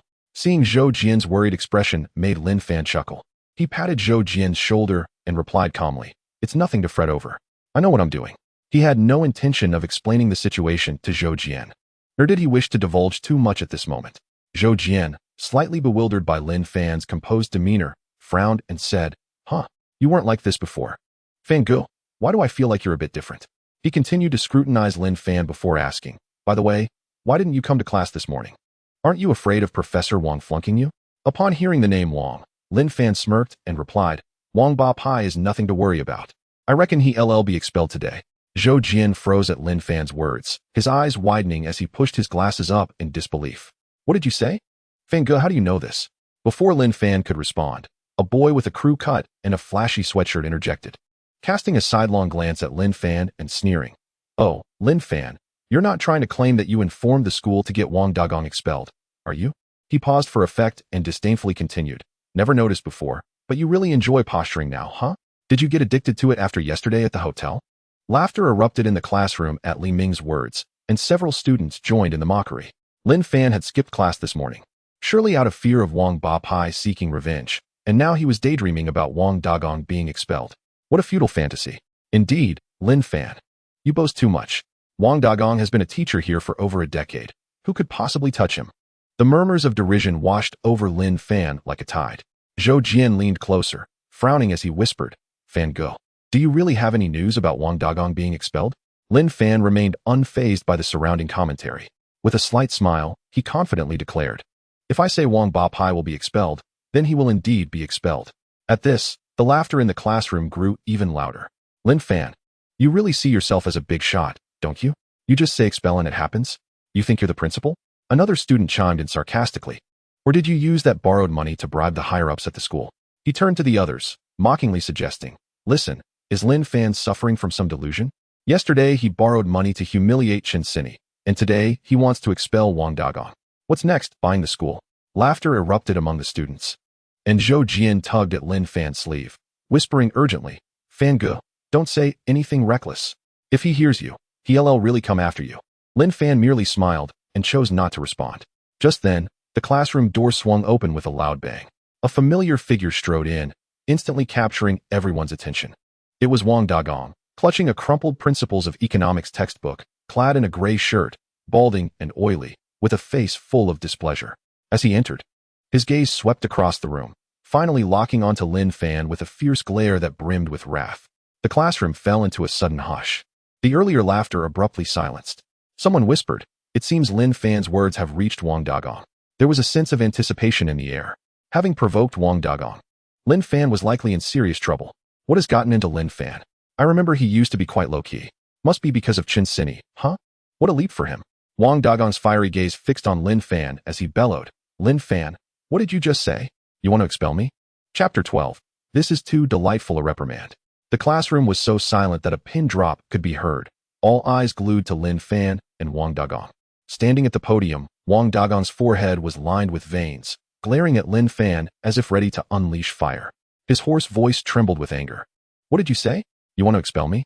The entire class turned their attention to Lin Fan, eager to witness his embarrassment. Some smirked, reveling in the misfortune that seemed imminent. It was apparent that everyone was on edge, afraid to miss this unfolding drama. Zhou Jian, sitting beside Lin Fan, was anxious, his palms sweaty, as he quietly urged, Fan Ge, be careful with your words. He really might go after you. It is advisable to acknowledge your mistakes when faced with a difficult situation. However, Lin Fan seemed oblivious to this notion as he leaned back in his chair, casting a sidelong glance at Wang Dagong. A faint smile crept across his lips as he remarked, I am referring to Wang Bapi. Are you Wang Bapi? The moment those words escaped his lips, it was as if a bomb had been hurled into a tranquil lake. Upon hearing the name Wang Bapi, Wang Dagong's fury boiled over, his face contorting with rage, and the flesh around his jaw quivered. He slammed his hand on the podium, the sound echoing so forcefully that the chalk dust danced in the air. Pointing at Lin Fan, he bellowed, Lin Fan, what the hell did you just say? You dare to call me Wang Bapi in front of me? Do you have no respect for your teacher? Do you not understand the value of respecting your educators? You are nothing but a disgraceful student, a piece of garbage, the dregs of society. The classroom fell silent, the students holding their breath as their eyes darted between Lin Fan and Wang Dagong. Zhou Jian shrank back, murmuring softly, it's over. Brother Fan is going to face severe consequences this time. Others whispered, Lin Fan is incredibly bold. How dare he confront Wang Dagong directly? Isn't he courting disaster? I fear this will not merely result in failing the course. He might even get expelled. Lin Fan appeared unfazed by the mounting pressure, letting out a cold snort. His gaze sharp as a knife. He fixed his eyes on Wang Dagong, his tone dripping with disdain. Do you believe you deserve my respect? I reserve my respect for teachers who impart knowledge. You, however, are nothing but a worthless scoundrel. Those words ignited a powder keg of fury within Wang Dagong. His face shifting from pale to a furious crimson, his finger trembling as it pointed at Lin Fan. He roared, Lin Fan, you little brat. I have been teaching for over a decade, with countless students under my wing. What do you think you are? A wild, uncultured wretch. Today, I will ensure you are expelled from this school. You are a waste of resources. The moment the term wild wretch left his lips, Lin Fan's expression turned icy. He narrowed his eyes, a cold smirk forming. Wang Dagong, do you truly think so highly of yourself? You claim to have taught for over a decade? Huh. The trivial nonsense you impart would make even a dog wretch. Aside from extorting students and taking advantage of female classmates, what else do you do? With your character, you dare call yourself a teacher? I spit on you. You are nothing but a pile of excrement. The classroom erupted in chaos, gasps and whispers filling the air. Some students stifled laughter, their eyes gleaming with excitement. Wang Dagong was struck to the core by Lin Fan's words, trembling with rage as he leapt from the podium. He stood before Lin Fan, raising his hand as if to strike him, shouting, Shut your mouth. Today, I will teach you a lesson, you arrogant little rascal. Yet before his hand could descend, Lin Fan seized his wrist with a grip so strong that Wang Dagong found himself immobilized. Lin Fan's eyes glinted with menace as he warned, Wang Dagong, dare to lay a finger on me, and I will make you leave this place crawling. His voice was low and menacing, as if it were squeezed through clenched teeth. Wang Dagong, momentarily taken aback by Lin Fan's audacity, stammered, You dare threaten me? I am your teacher. If you lay a hand on me, I will ensure you are incarcerated. Lin Fan released his grip, a mocking laugh escaping his lips. And what if I do threaten you? You are nothing, a mere shadow. How dare you make threats here? He paused, his tone growing sharper, Wang Bapi. You are truly shameless. Calling you Wang Bapi is an insult. You should be called Wang Ba, a cowardly turtle. If you can speak, do you dare to shout here? You are a worthless piece of filth. Wang Dagong, shaken to his core, struggled to maintain composure, his face contorted with rage as he pointed at Lin Fan. His voice cracking, You have the audacity. You dare speak to me like this? I will ensure you do not graduate. I will make sure you can never hold your head high again. Breathing heavily, he resembled an enraged boar, itching to attack Lin Fan. Unfazed, Lin Fan stepped forward, closing the distance between them, his voice icier than before. Not graduate? Who are you trying to intimidate? Do you think you are a deity? With your meager abilities? You might frighten a primary school student, but not me. You are nothing. Everyone knows your sordid reputation, extorting students and harassing female classmates. Do you still pretend to be a figure of authority? How disgusting. Wang Dagong, stripped of his bravado, turned pale, his hands shaking as he pointed at Lin Fan, stuttering. You are slandering me. Do you have proof? Without evidence, you are nothing but a defamer. I will sue you. I will have you imprisoned. Yet his voice lacked conviction, his entire demeanor deflated. Lin Fan continued to press. Proof? Shall I recount all your misdeeds one by one? Last year, Li Xiaomei came crying from your office, her clothes torn. Do you dare deny that? Zhang Tao failed to bribe you, and you failed him in the course. When his mother pleaded with you, you demanded 5,000 yuan. Can you deny that? Everyone knows your reputation as Wang Bapi. How can you still pretend to be noble? Is it not repugnant? Wang Dagong, exposed, turned ashen, his fingers trembling as he pointed at Lin Fan, struggling to form words. You are lying. These are all rumors. Before he could finish, his legs buckled beneath him, as if his spirit had been drained. The students in the classroom were left in shock. Some murmuring, Wow, Lin Fan is utterly dismantling Wang Bapi. Others clapped their hands in glee. This is incredibly satisfying. Seeing Wang Dagong's cowardice, Lin Fan's tone grew harsher. What? Out of words? Silenced. I will continue to call out your despicable actions. If you had any self-awareness, you would leave the school immediately, lest you continue to disgust us. Wang Bapi. No, you are Wang Ba, a cowardly turtle who dares to shout only when safe. You are a worthless being deserving of punishment. Wang Dagong, shaken to the core, could barely stand, trembling with rage. He pointed at Lin Fan, his voice cracking. You will regret this. I will report you to the principal. I will have you expelled. I will see you imprisoned. Just as Wang Dagong prepared to storm out of the classroom in search of assistance, a figure appeared at the doorway, Director Li Jiwen, a man in his 50s. Impeccably dressed in a tailored suit, his hair meticulously combed. His face bore the customary stern expression. He was renowned for his unwavering fairness, earning him the moniker Judge Lee among the students. At that moment, he stood at the entrance, calmly surveying the tumultuous scene within the classroom. Wang Dagong seized the opportunity, rushing towards Director Lee with a desperate grip on his arm, his voice trembling with a mix of anger and grievance. Director Lee, I was just coming to find you.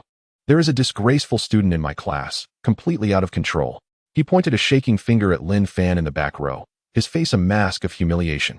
This boy has publicly insulted me, attacking my character, showing utter disregard for my authority as a teacher.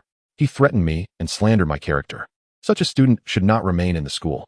This is an utter disgrace to the institution. If word gets out that Lin Fan is an alumnus of our school, the reputation of the institution will be tarnished. Director Lee furrowed his brow slightly, glanced down at Wang Dagong, who was holding onto his hand, and then looked up at Lin Fan, who sat at the back of the classroom. He spoke in a calm tone. Teacher Wang, please remain composed. Can you explain what transpired? Wang Dagong took a deep breath and exaggeratedly continued his lament. Director Lee, you have no idea. Today, Lin Fan openly defied me in class. Not only did he skip my morning class, but he also called me Wang Boppy. I kindly reminded him to respect his teachers, and he had the audacity to curse at me, saying I was worthless and did not deserve to be a teacher. I have taught for over a decade. When have I ever endured such disrespect? This student is utterly contemptuous of authority and morally bankrupt.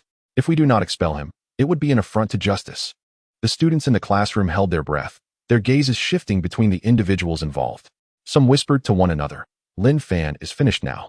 Teacher Wang has reported him to Director Lee, and he will certainly face consequences.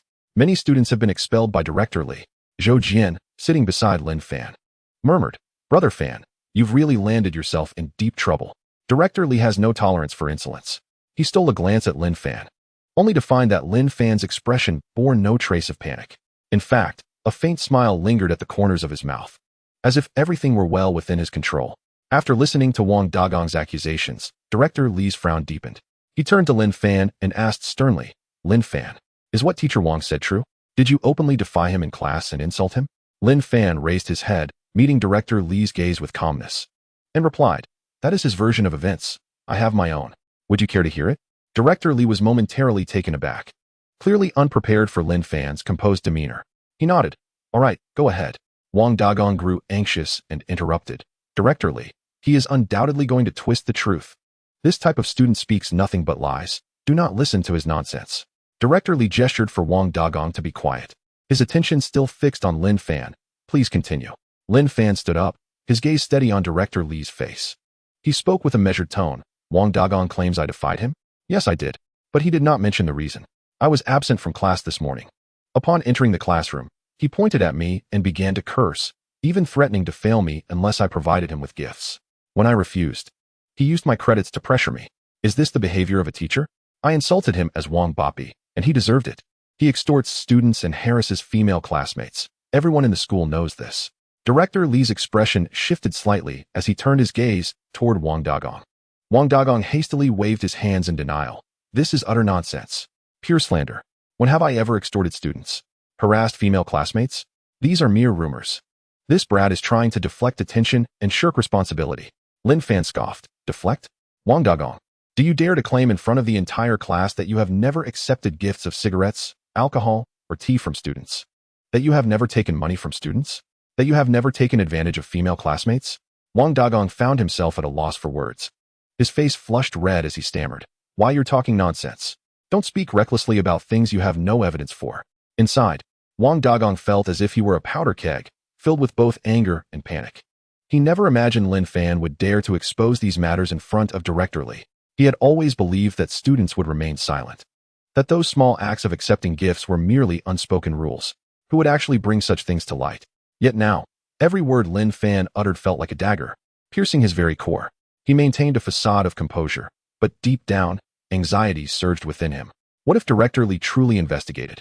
The gifts remained in his office drawer, and he had not yet had the chance to dispose of them. Director Lee's gaze turned icy as he looked back at Wang Dagong, asking sternly, Teacher Wang, are these allegations true? Wang Dagong quickly shook his head. Of course not. Director, do not listen to his lies. This brat is nothing but trouble, stirring up discord. Lin Fan replied calmly. Lies? Very well, let us confront this directly.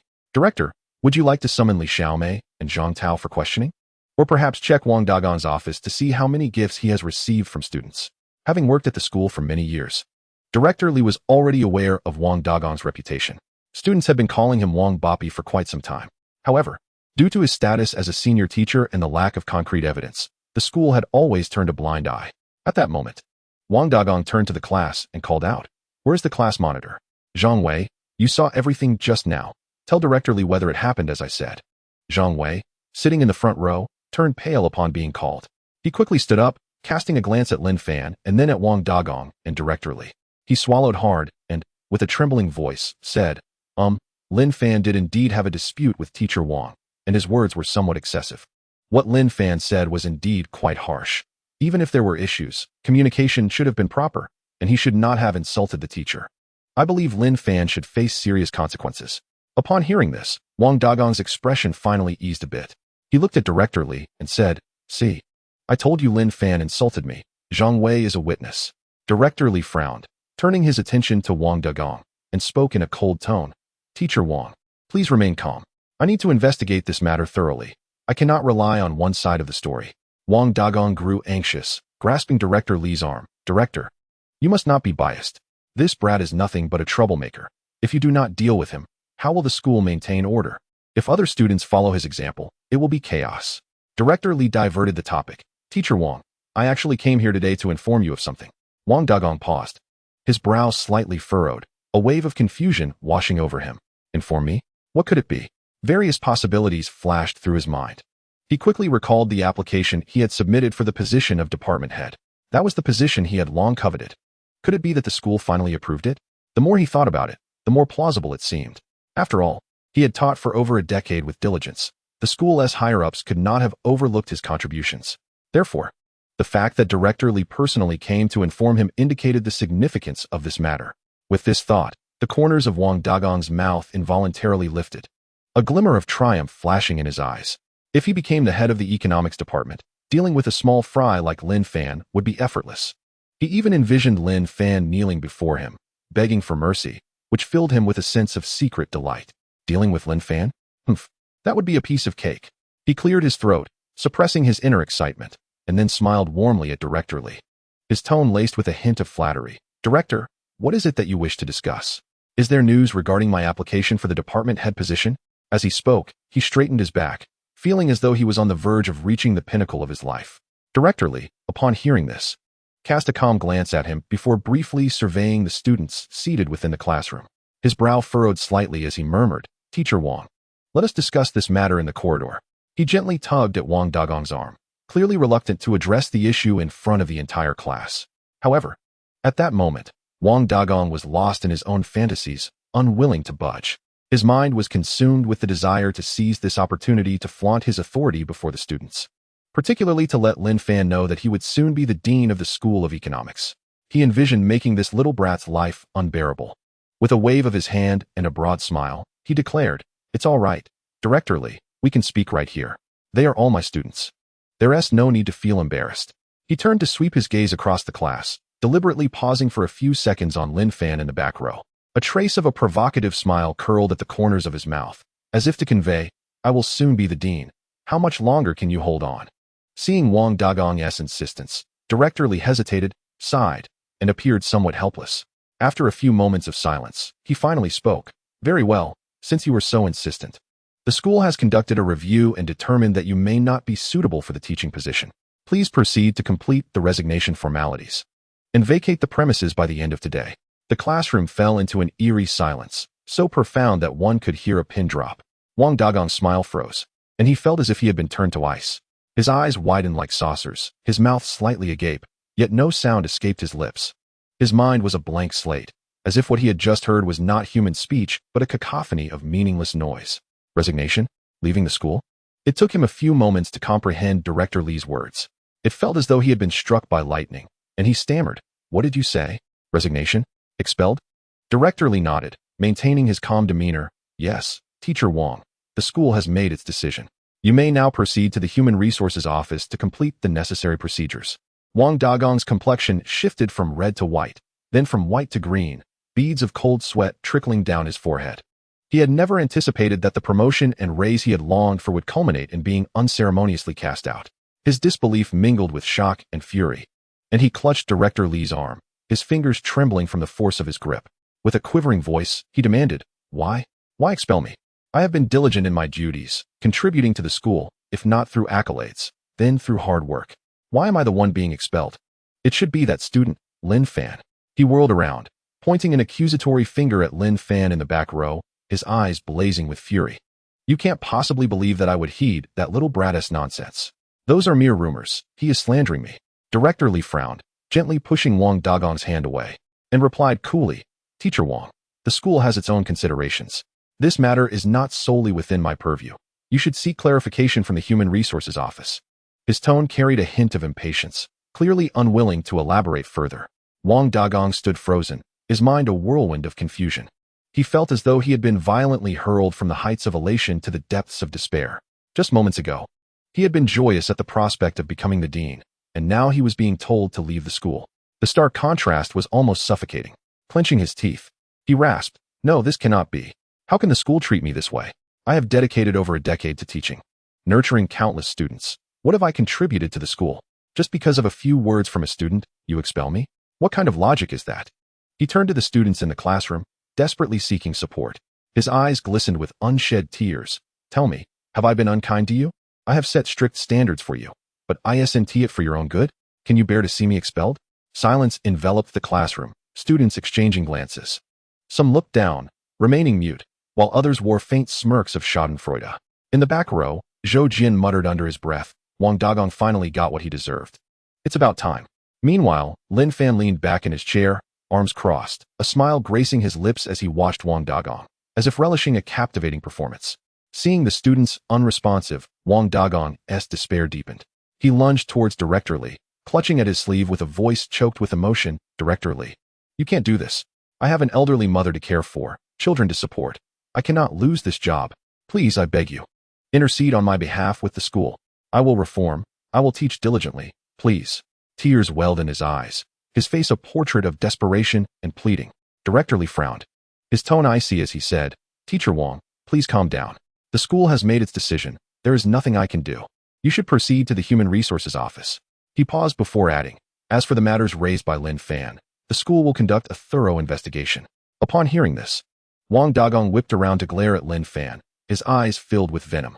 "Lin Fan, this is all you're doing. You've caused me to lose my job. You little brat, I will not let this go." He charged at Lin Fan, fist raised to strike. Yet before he could reach him, Director Li's reprimand echoed sharply. "Wang Dagong, this is a school, not a place for your unruly behavior. Do you think students will respect a teacher who resorts to violence?" Chapter 15. What are you if not a lackey? Lin Fan remained rooted in his seat, unperturbed. He spoke softly to Wang Dagong. "This is what you brought upon yourself. Who told you to act irresponsibly?"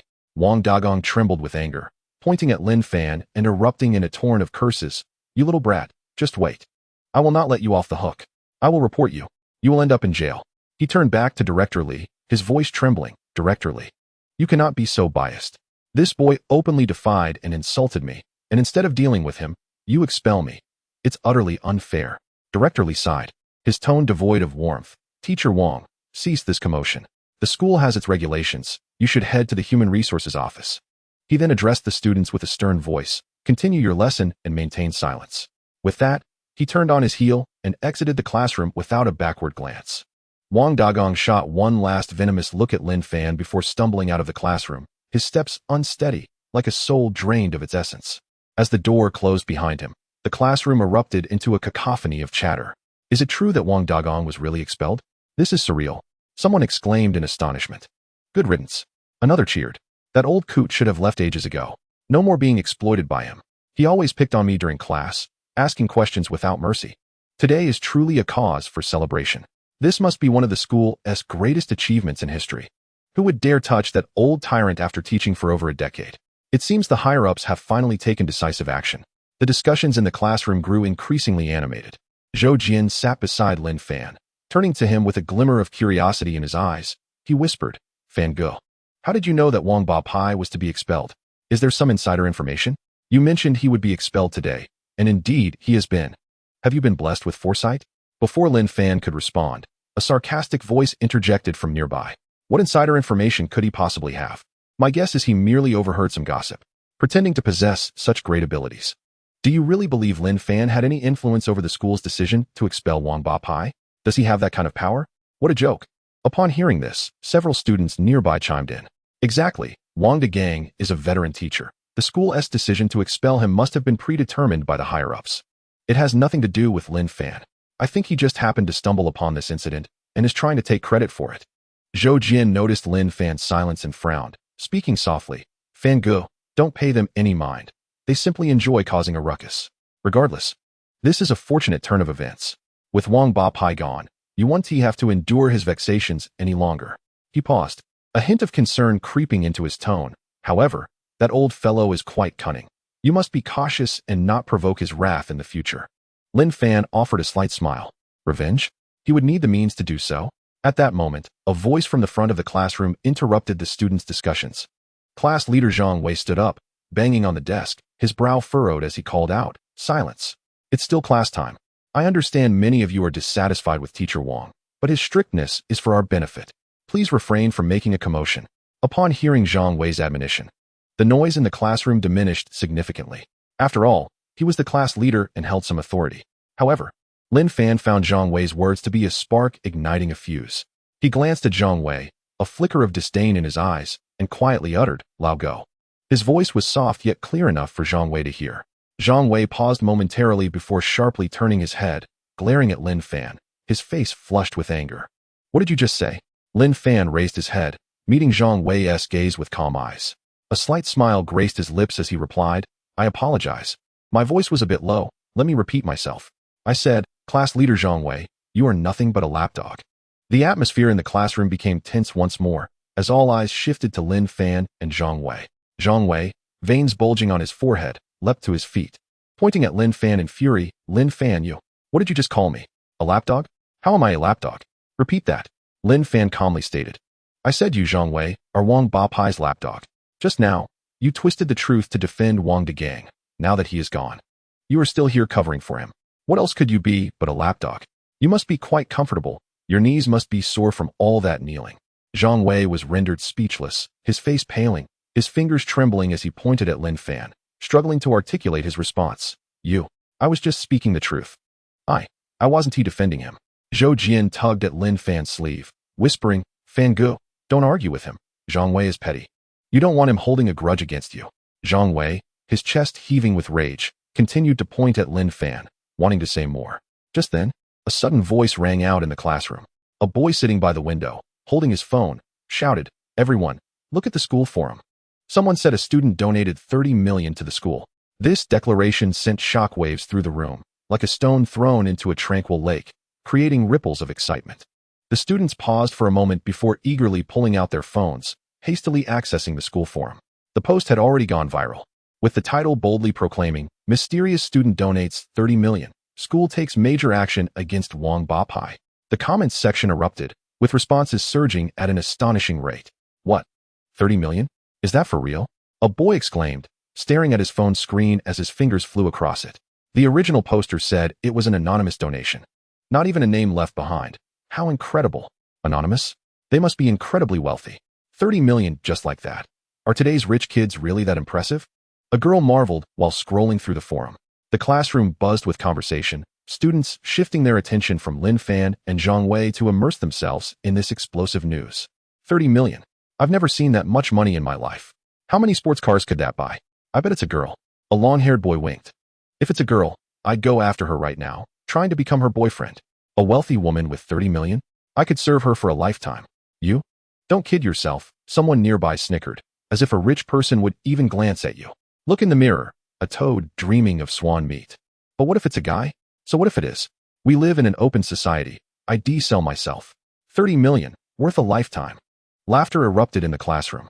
Several girls joined in the discussion, their faces lit with infatuation. A girl with a ponytail rested her chin in her hands, dreamily saying, "If it's a guy, I'd love to meet such a wealthy young master. If he were my boyfriend, who needs school? I'd just count money at home every day. With that much money to spend freely, I'd buy bags, clothes, makeup. Just thinking about it is delightful." Another girl, her eyes sparkling with hope, chimed in, It doesn't matter if he is handsome or not. As long as he is wealthy, that's enough. And I promise not to throw tantrums. He can do whatever he likes outside, but he must give me at least 500,000 a month. The classroom buzzed like a marketplace, students exchanging thoughts, speculating on the identity of this mysterious donor. Some suggested it was a rich heir. Others speculated it was an alumnus giving back, and some joked that it was the principal's brother-in-law. Lin Fan sat at the back, smiling silently. Zhou Jian turned to Lin Fan, whispering, 30 million? The donor must be incredibly generous. Do you think it could be some hidden big shot from our school? He paused, then muttered softly, but how does Wang Ba Pai's expulsion relate to this donation? Lin Fan shook his head, responding nonchalantly, who knows? Zhou Jian furrowed his brow, sensing something amiss with Lin Fan today, though he couldn't pinpoint what it was. Meanwhile, Zhang Wei's face was ashen. It seemed everyone disregarded him as class leader, which infuriated him. He banged on the desk, attempting to regain a semblance of authority. Everyone quiet down. What are you shouting about? It's class time. Yet his voice was drowned out by the chatter, with only a few paying him any attention. Simultaneously, in the principal's office, the atmosphere was starkly different. Wang Degang sat across from Li Guoqiang, clutching a stack of freshly signed resignation papers, his complexion as pale as a blank sheet of paper.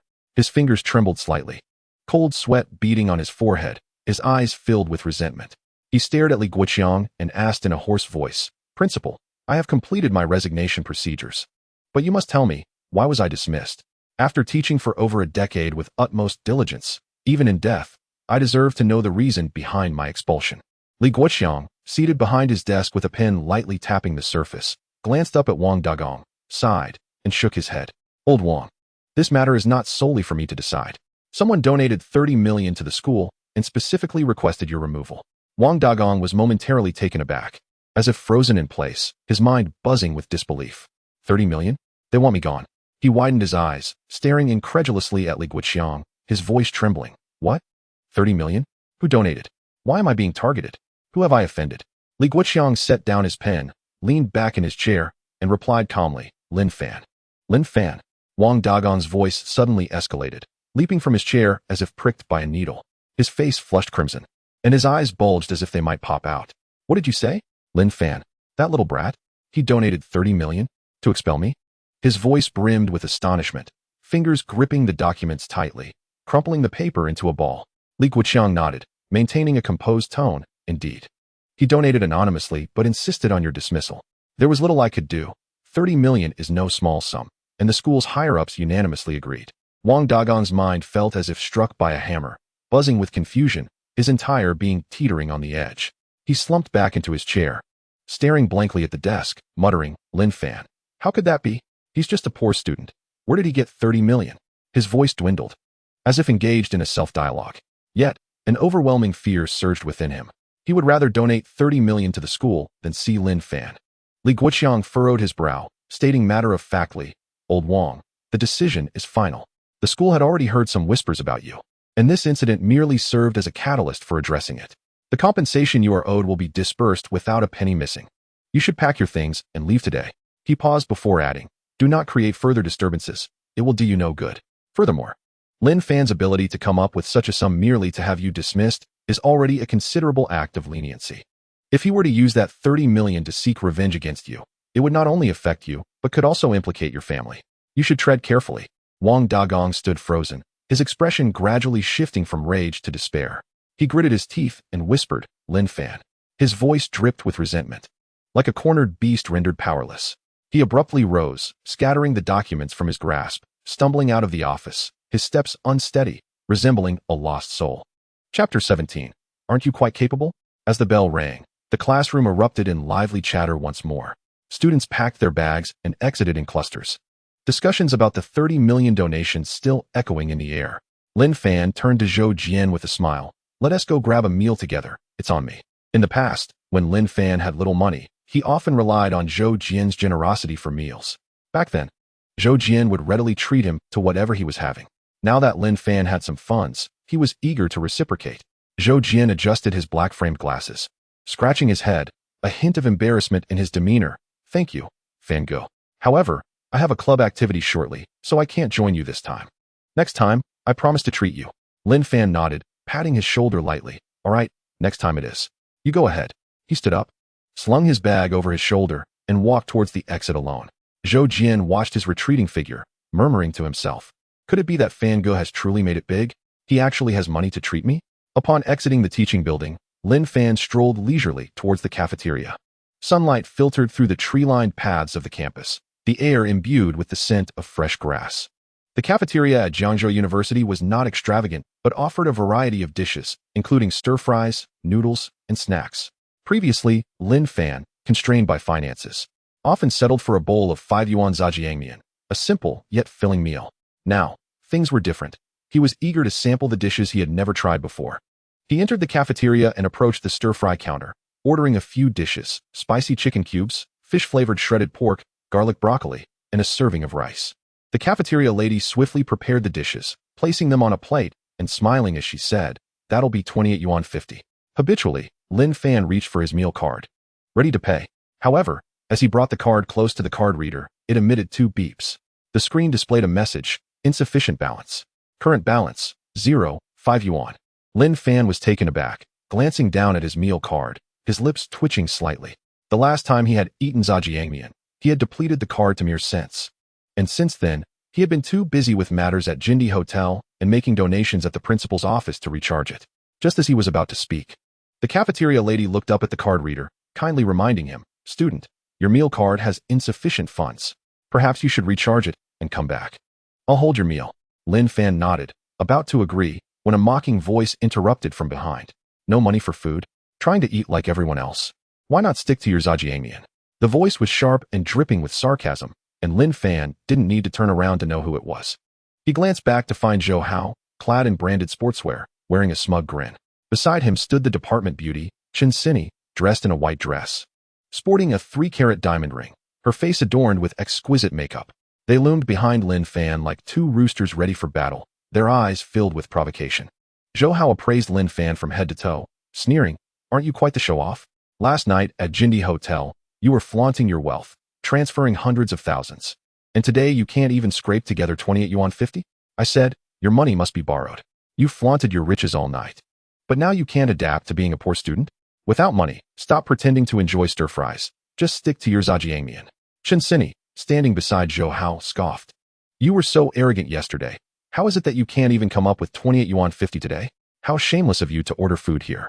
Her voice brimmed with resentment, clearly still harboring grievances from the humiliation of the previous night, her gaze piercing Lin Fan like a knife.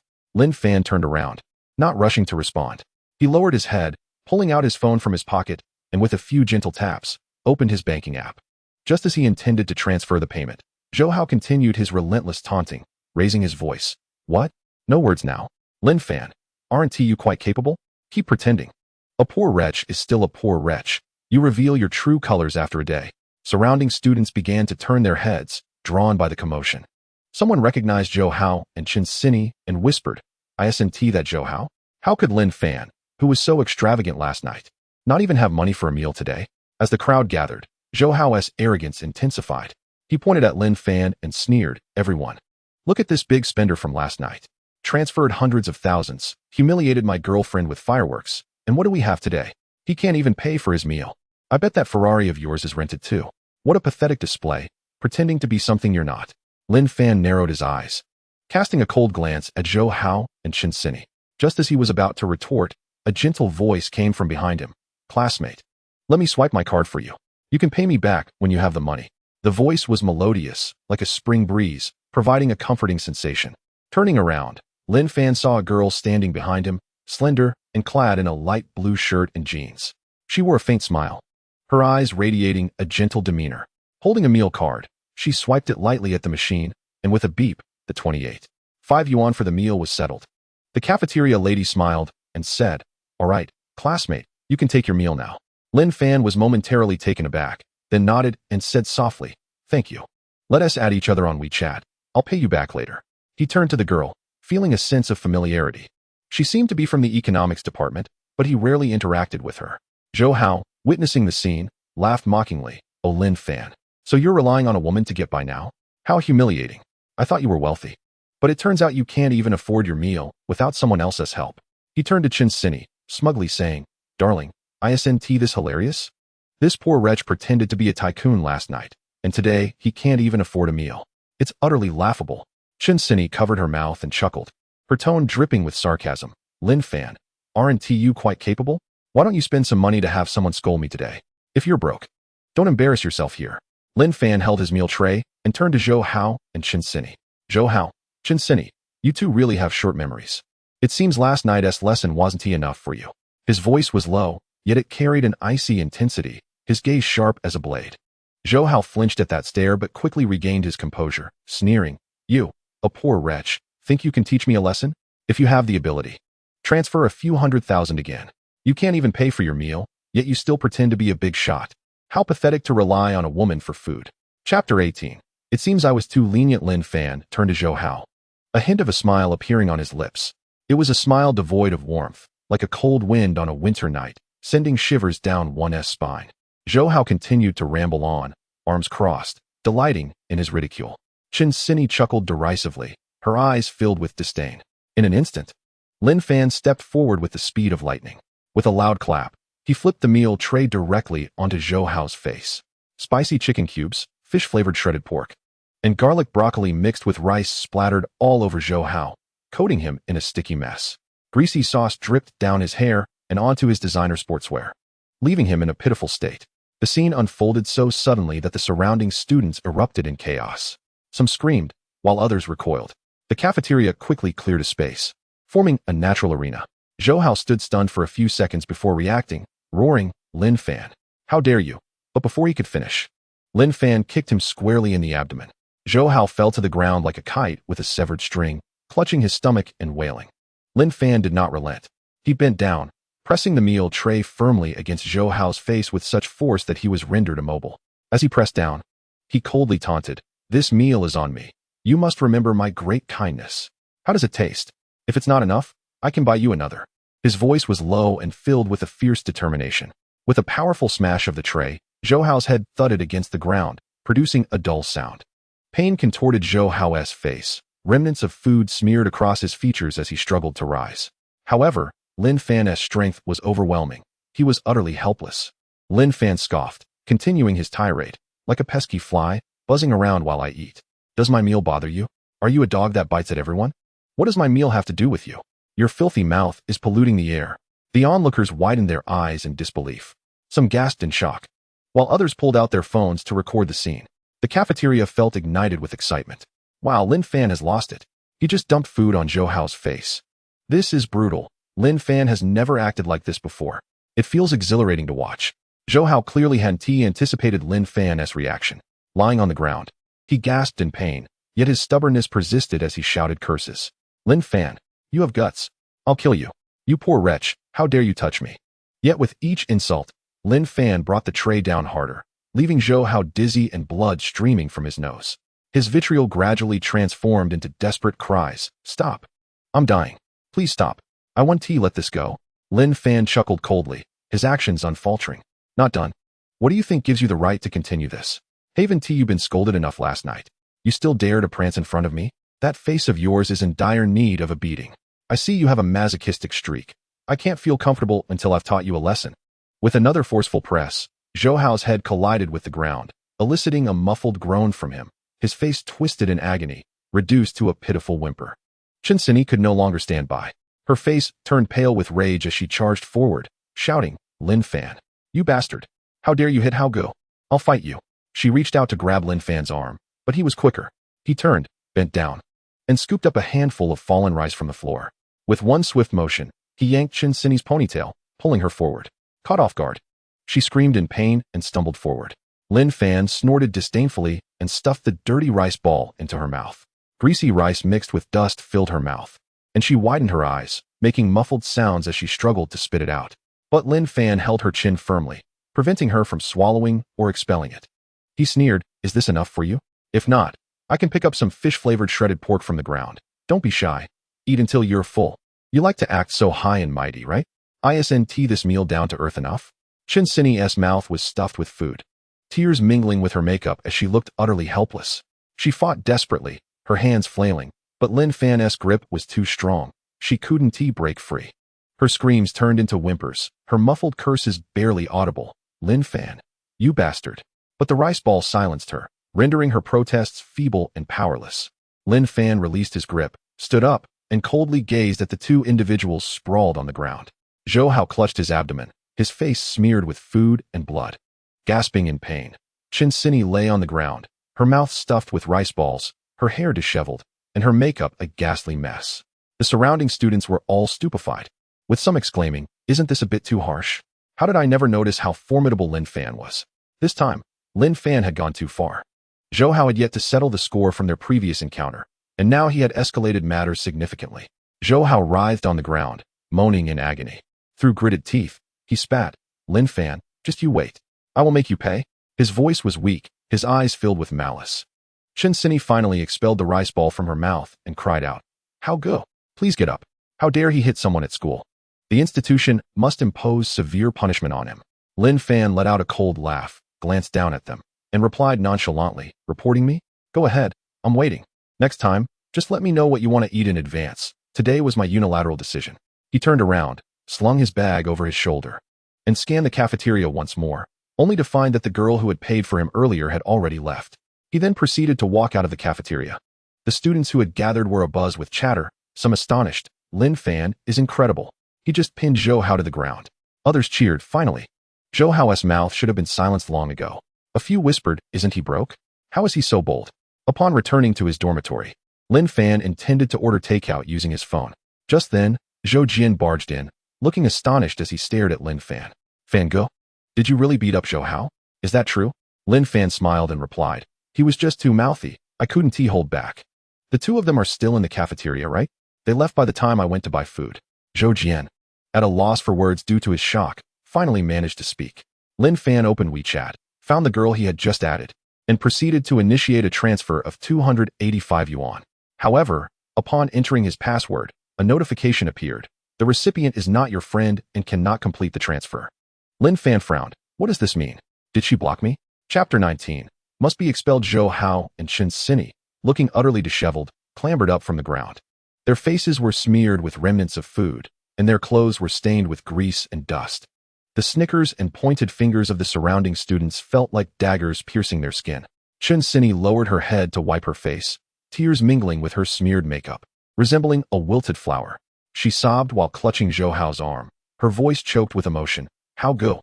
I have never endured such humiliation in my life. How dare that poor boy treat me like this?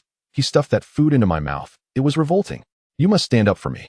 Zhou Hao, holding his abdomen, bore the red mark left by the plate's impact on his face. Dried blood caked at the corner of his mouth, making him look utterly wretched. He glared in the direction Lin Fan had departed, his eyes filled with resentment. Suppressing his fury, he comforted Qin Sini, "Don't cry, my dear. I will not let this matter go unpunished." He paused, his voice lowering ominously. "Let us go to the headmaster and escalate this. We must ensure he is expelled from school. Then I will find someone to deal with him properly. This time, I will make sure he suffers." Qin Sini wiped her tears and nodded vigorously. "Yes, let us make him leave the school. I refuse to believe that this poor wretch can continue to thrive. Isn't your family wealthy? We can use money to crush him." She clung to Zhou Hao's arm, crying more fiercely. After being humiliated at the Jean D Hotel last night, and now being bullied by him, she could not tolerate this indignity. Zhou Hao patted her hand and scoffed. "Don't worry, my father has some connections in Jiangzhou. Lin Fan, this poor kid, won't be able to last long." They supported each other, looking miserable as they made their way toward the academic building. Students along the way cast curious glances at them. Meanwhile, the head of the academic department, Li Jiwen, sat behind his desk, sipping tea. A sycophantic smile adorned his face as he chatted with Principal Li Guiqiang. The office curtains were half drawn, sunlight filtering through the gaps and illuminating the documents on the desk. Principal Li Guiqiang lounged on the sofa, a broad smile on his face as he said, "Old Li, our school has hit the jackpot this time. Someone anonymously donated 30 million. It's quite a generous sum. We need to plan how to allocate this money wisely." Upon hearing this, Li Jiwen leaned in closer, smiling as he asked, "Principal Li, do tell, who is this generous donor?" "It's a student named Lin Fan." Principal Li Guiqiang replied cheerfully. "Oh, and be sure to pull up his information for us to review." Lin Fan. Li Jiwen blinked in surprise, then frowned slightly. Turning to his computer, he typed a few keystrokes to access the student information system. As he searched, he murmured, "That name sounds somewhat familiar." Soon, Lin Fan's profile appeared on the screen. Li Jiwen's brow furrowed deeper as he read. This lad had relied on financial aid, with both parents absent. His academic performance was decent, never failing a subject. But how could a student dependent on financial aid have 30 million? Principal Li Guiqiang chuckled and waved his hand dismissively. Oldly, don't you understand? Wealthy individuals prefer to keep a low profile. This kid Lin Fan is likely a discreet rich second generation. The background of his family might be beyond our reach. Altering records would be trivial for someone like him. He paused, his tone tinged with awe. Look at how he casually donates 30 million. What audacity. How many can claim such boldness? Li Jiwen nodded, a look of realization dawning on his face as he smiled. Indeed, Principal, you make a compelling point. He paused, a glint of insight flashing in his eyes. So, it seems that Wang Dagong's departure was also linked to this Lin Fan? Principal Li Guiqiang nodded, his smile widening. Precisely, it was Lin Fan who specifically requested it. I must say, this lad is no ordinary student. We need to maintain a good relationship with him. Who knows, he might donate another 30 to 50 million someday, allowing our school to renovate several buildings and attract more investment. He reclined on the sofa, squinting his eyes as if contemplating a bright future. Li Jiwen nodded repeatedly in agreement. Of course, Lin Fan is no longer just a student. He is practically a living treasure for our school. Just then, a hurried knock sounded at the office door. Knock, knock, knock. Li Jiwen frowned, setting down his teacup, and impatiently called out, Who is it? Come in. The door swung open, and Zhou Hao and Chen Sini entered. Both looked disheveled. Zhou Hao's face was still smeared with food remnants and dried blood. His clothes wrinkled and stained. Chen Sini's hair was a mess, her makeup a fright, and her eyes were red and swollen, clearly having just cried. As soon as they entered, Chen Sini rushed to Li Jiwen, her voice quavering with emotion. Director Li, you must help us. That scoundrel Lin Fan assaulted us in the cafeteria and humiliated us by pushing food in our faces. It is utterly intolerable. Zhou Hao followed closely behind, gritting his teeth as he added, Yes, Director Li, that rascal Lin Fan openly attacked fellow students. It is outrageous. You must expel him and restore our dignity. He paused momentarily, a hint of malice flashing in his eyes. If the school does not intervene in this matter, I will summon my father. Li Jiwen and Li Guiqiang exchanged glances, their expressions subtly complicated. Li Jiwen furrowed his brow, setting down his teacup, and calmly inquired, Are you referring to Lin Fan? Did he assault you in the cafeteria? Chen Sini nodded through her sobs, affirming, Yes, it's him. He yanked my hair and stuffed food into my mouth. It was utterly revolting. I have never endured such humiliation. She wiped her tears, turning towards Zhou Hao. Zhou Hao gritted his teeth and declared, Director Li, that scoundrel Lin Fan smashed a tray on me and kicked me. The injury on my face was inflicted by him. What purpose does it serve to keep such a student? He must be expelled. Upon hearing this, Li Jiwen's frown deepened. He turned to Li Guiqiang and quietly asked, Principal, this? Initially, Principal Li Guiqiang wore a slight smile, but after listening to the two students' lamentations, his expression abruptly shifted. He straightened up, anger flashing across his face. He slammed his pen down on the desk and exclaimed loudly, Are you saying that Lin Fan attacked you? Why would Lin Fan attack you without provocation? As soon as these words left his mouth, the office fell silent. Zhou Hao and Chen Sini were taken aback, disbelief etched on their faces. Sitting behind the desk, Li Jiwen, upon hearing the principal's words, quickly grasped the shift in tone. He set down his teacup and seized upon the principal's words, sternly stating, Indeed. You must have provoked Lin Fan. Otherwise, why would he assault you? Chapter 20. Do not get too close to him. I know Lin Fan well. He is usually quite honest. Did you two engage in some inappropriate behavior that provoked him? Zhou Hao felt a sudden buzz in his head, sensing something was amiss. He had come here seeking justice, yet he found himself being reprimanded instead. He hastily waved his hands in protest. Director Li, what do you mean by that? I did not provoke Lin Fan. I was simply eating in the cafeteria when he suddenly charged at me with a tray and kicked me. How could I have provoked him? He turned to Chen Sini, anxiously asking, We did not provoke him, did we? Chen Sini wiped her tears and nodded through her sobs. Yes, Principal, Director Li, we did not provoke him. That scoundrel Lin Fan went berserk for no reason, and he even stuffed food into my mouth. It was utterly disgusting. You must stand up for us. However, Li Guiqiang seemed not to hear their protests, his anger unabated and even intensified. He slammed his hand on the table, causing the teacups to rattle, and shouted, Did you not provoke him? Do you take me for a fool? Lin Fan was perfectly fine. Why would he target the two of you? I believe it is your foul mouths that have offended him. You have been accustomed to arrogance, thinking that your background allows you to act with impunity. Now you dare come here to file a complaint? Li Jiwen quickly chimed in, his tone laced with admonition. Indeed. Zhou Hao, Chen Sini, am I not well aware of your usual conduct? Today in the cafeteria, it was certainly you who provoked Lin Fan first, prompting him to act. I think you deserve what you got. Zhou Hao and Chen Sini were utterly bewildered, staring wide-eyed at the two teachers, their minds swirling with questions. Zhou Hao, his forehead throbbing with anger, could not help but retort, Principal, Director Li, what does this mean? Is Lin Fan justified in hitting people? The injuries on my face and the marks on my body were caused by him. Are you not going to take action against him, yet you blame us instead? Chen Sini cried out, yes. How can you protect him? He is just a poor wretch. What gives him the right to be so arrogant? Li Guiqiang snorted coldly, disregarding their explanations entirely. A poor wretch? Someone who can casually bring out 30 million is a poor wretch? Let me tell you, this situation is entirely of your own making. Lin Fan's actions are wrong, but if you had not provoked him, would he have assaulted you? You have been causing trouble, relying on your family's wealth. Now, you dare come here to whine? I believe you are simply asking for a beating. Li Jiwen nodded in agreement, his tone growing harsher. Zhou Hao, your father holds some influence, but this school is not your family's property. Lin Fan is an honest and upright student, yet you insist on provoking him. Now you have the audacity to come and complain? Where is your dignity? Zhou Hao and Chen Sini were left speechless, their faces alternating between red and pale. Zhou Hao clenched his fists, his rage boiling with nowhere to vent. He could not comprehend how he had come seeking justice only to be reprimanded by both the principal and the director. Chen Sini bit her lip, tears streaming down her cheeks as she quietly sobbed. How can this be? Seeing that the two were still defiant, Li Guiqiang coldly scoffed, enough of your tears. I see that you have no memory. Today's incident is entirely your fault. Go back and write a reflection on your behavior, and submit it to me by tomorrow. Otherwise, do not blame me for being rude. Li Jiwen added, yes, submit a reflection of no less than 2,000 words. If you dare to provoke Lin Fan again, you will bear the consequences. Zhou Hao abruptly stood up, his chest heaving with anger.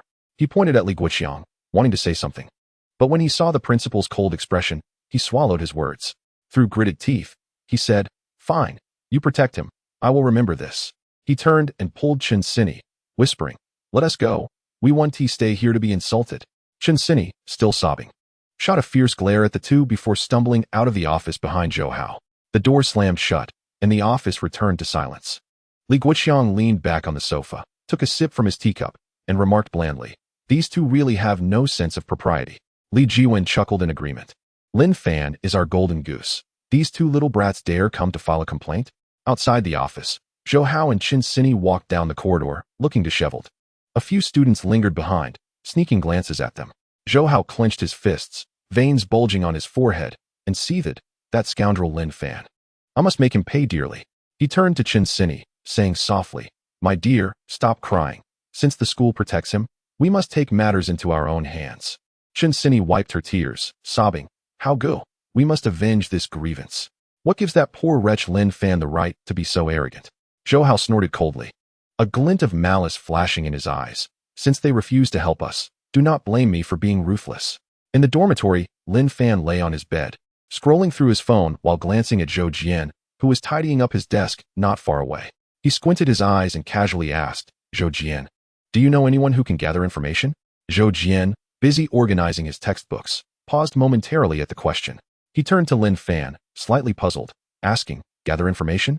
Brother Fan, what kind of information are you looking to gather? Lin Fan leaned against the headboard, swiping his fingers across the phone screen, and replied nonchalantly, nothing much. Just some societal information. I want to know if anyone is connected in that regard. Zhou Jian furrowed his brow, hesitating for a moment before quietly responding, regarding societal information. I have a cousin named Zhou Ran. He seems to be involved in that kind of scene around here. He might have more information on that front. He paused, his tone laced with uncertainty, but I haven't seen him in a long time, and my family does not allow me to associate with him. They fear he might lead me astray. However, I possess his contact details. Would you care to inquire? Lin Fan nodded slightly, murmuring to himself, the names Zhou Jian and Zhou Ren are quite intriguing. He raised his gaze towards Zhou Jian and calmly stated, all right. Please provide me with his contact information, and I shall reach out to him later. Zhou Jian nodded, retrieving Zhou Ren's number from his phone and sending it to Lin Fan. He did not forget to caution, Brother Fan, be cautious, my cousin can be a bit wild. So do not get too close to him. Chapter 21. The atmosphere of the Jianghu, as night fell, the playground of Jiangzhou University was illuminated by dim lights. Lin Fan held his phone, the screen displaying an unfamiliar number. This was the contact information for Zhou Jian's cousin, Zhou Ren. He gently tapped the call button, Once connected, a deep male voice resonated. Hello, who is this? Leaning against his headboard, Lin Fan replied in a calm tone. Hello, I am a classmate of Zhou Jian. He introduced me to you. I would like to request your assistance in investigating a person. I wonder if that would be possible? On the other end, Zhou Ren paused for a moment before laughing softly, a hint of Jianghu charm in his voice. Oh, that kid Zhou Jian. It has been a while since we last connected. You are his classmate? All right, tell me, who do you need to investigate? His tone remained polite, devoid of any arrogance. Lin Fan wasted no time and candidly stated, a student from Jiangzhou University, named Zhou Hao, who likely comes from a wealthy family. I need you to investigate thoroughly. The more detailed, the better. Zhou Ren clicked his tongue, falling silent for a few seconds. He then chuckled, saying, Zhou Hao, is it? A student from a wealthy family. No problem. However, my friend, there is a fee for the investigation. Since you are inquiring about a wealthy individual, the information fee is 50,000 yuan. I hope that is acceptable to you? Lin Fan responded nonchalantly, no problem. How long will it take to complete? He did not regard the 50,000 yuan as a significant amount. Zhou Ren evidently did not anticipate Lin Fan's swift acceptance, pausing momentarily before chuckling. What a straightforward person. Tomorrow evening, come to Liren Bar, and I will provide you with the information. How does that sound? His tone grew warmer, clearly favoring this generous client. Lin Fan nodded, replying calmly, no problem. Tomorrow evening at Liren Bar, I shall arrive punctually. The following evening, Lin Fan drove his Ferrari SF90 Stradale towards Liren Bar. The cityscape of Jiangzhou was ablaze with lights, the streets teeming with traffic. With his window partially down, a refreshing breeze swept in, invigorating him. He wore a simple black t-shirt and jeans, blending in like an ordinary college student. Yet, the Porsche drew attention like a brilliant star, captivating countless gazes. Without mentioning other details, the car certainly garnered an outrageous amount of attention. Passers-by turned their heads, some whispering, how much could this car cost? The Ferrari SF90 must be worth over 10 million. Others took out their phones to capture the vehicle, flashes illuminating the night. A few young girls squealed, what a stunning car. The person driving it must be incredibly handsome. Lin Fan listened to these remarks with a slight smile, yet remained indifferent. He parked the car a short distance from Liren Bar. Glancing at the time, he noted he had a few minutes before the agreed-upon 8 o'clock. He turned off the engine, preparing to lean back in his seat and wait. With the window slightly open, he lit a cigarette, exhaling smoke rings as his gaze casually swept over the night scenery. Liren Bar is a renowned nightclub in Jiangzhou, with its entrance adorned by flickering neon lights. The young patrons exiting and entering were dressed fashionably, and the air was infused with the sense of alcohol and perfume. Just as he finished half of his cigarette, he noticed the area around him growing lively. Several girls deliberately moved closer to him, some in short skirts that revealed their long legs, while others, with heavy makeup, smiled flirtatiously. One girl knocked on his window, her voice dripping with sweetness. Handsome, could we exchange WeChat? She bent slightly, her low-cut top revealing ample skin. Her gaze enticing as she looked at Lin Fan. He glanced at her, replying coolly, sorry, not interested. He held the cigarette between his fingers, exhaling a puff of smoke without lingering on her. The girl seemed taken aback, clearly not expecting rejection. She straightened up, muttering, what a pretentious act, and then swayed her hips away. Within 2 minutes, another figure approached. This time, it was a short-haired beauty clad in a trench coat, tall and exuding a unique charm. She walked up to Lin Fan's car, paused, and slowly unbuttoned her coat, revealing a daring outfit. The black backless tank top clung to her alluring figure, as if yearning to break free. Her waist was slender, her skin pale, as if one could draw water from it. With her coat open, her flat abdomen was visible, hinting at the outline of her abs. Below, she wore tight black hot pants that barely covered her curves, accentuating her perfect silhouette. Complemented by a pair of black stockings, they enveloped her long, straight legs, radiating an irresistible allure. She leisurely bent down, leaning towards Lin Fan's window, her chest nearly pressing against the glass. The shape was distinctly real. She lifted her head, revealing a delicate face, her eyes glimmering with seduction. Her red lips parted slightly, a playful smile lighting up her features as she said, handsome, may I add you on WeChat? Her voice was soft yet teasing, her body intentionally leaning closer. The edge of her tank top slid down slightly, exposing more creamy skin, dazzling to the eyes. Lin Fan lowered his head to glance at her, his gaze lingering for 2 seconds before shifting away, replying mildly, sorry, I'm busy. He pressed the window button, the glass slowly rising, effectively sealing off that enticing face from his view.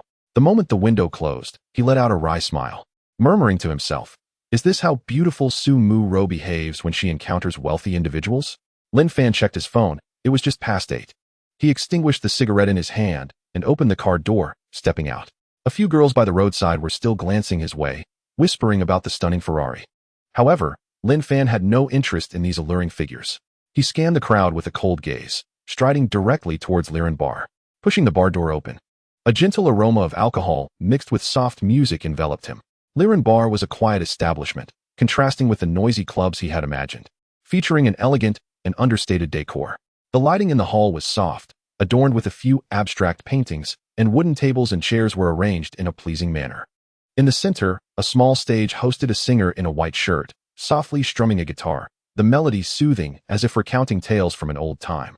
Several young patrons at the bar were engaged in quiet conversation, while a few couples in the corners whispered sweet nothings, creating an ambience that was calm and delightful. Lin Fan surveyed his surroundings, scanning the crowd. Just as he was about to find a place to sit, a figure approached from the bar. It was a tall man in his 30s, dressed in a black leather jacket. His face bore the marks of time, with a faint scar at the corner of his eye that lent him an air of a seasoned wanderer. He approached Lin Fan, halting before him. "Are you Lin Fan?" Lin Fan glanced up, nodded slightly, and replied coolly, "That's me. You are Zhou Ren." Chapter 22. How about a dance? Lin Fan followed Zhou Ren to a cozy booth by the window. Outside, the night scenery of Jiangzhou unfolded, illuminated by the flickering neon lights.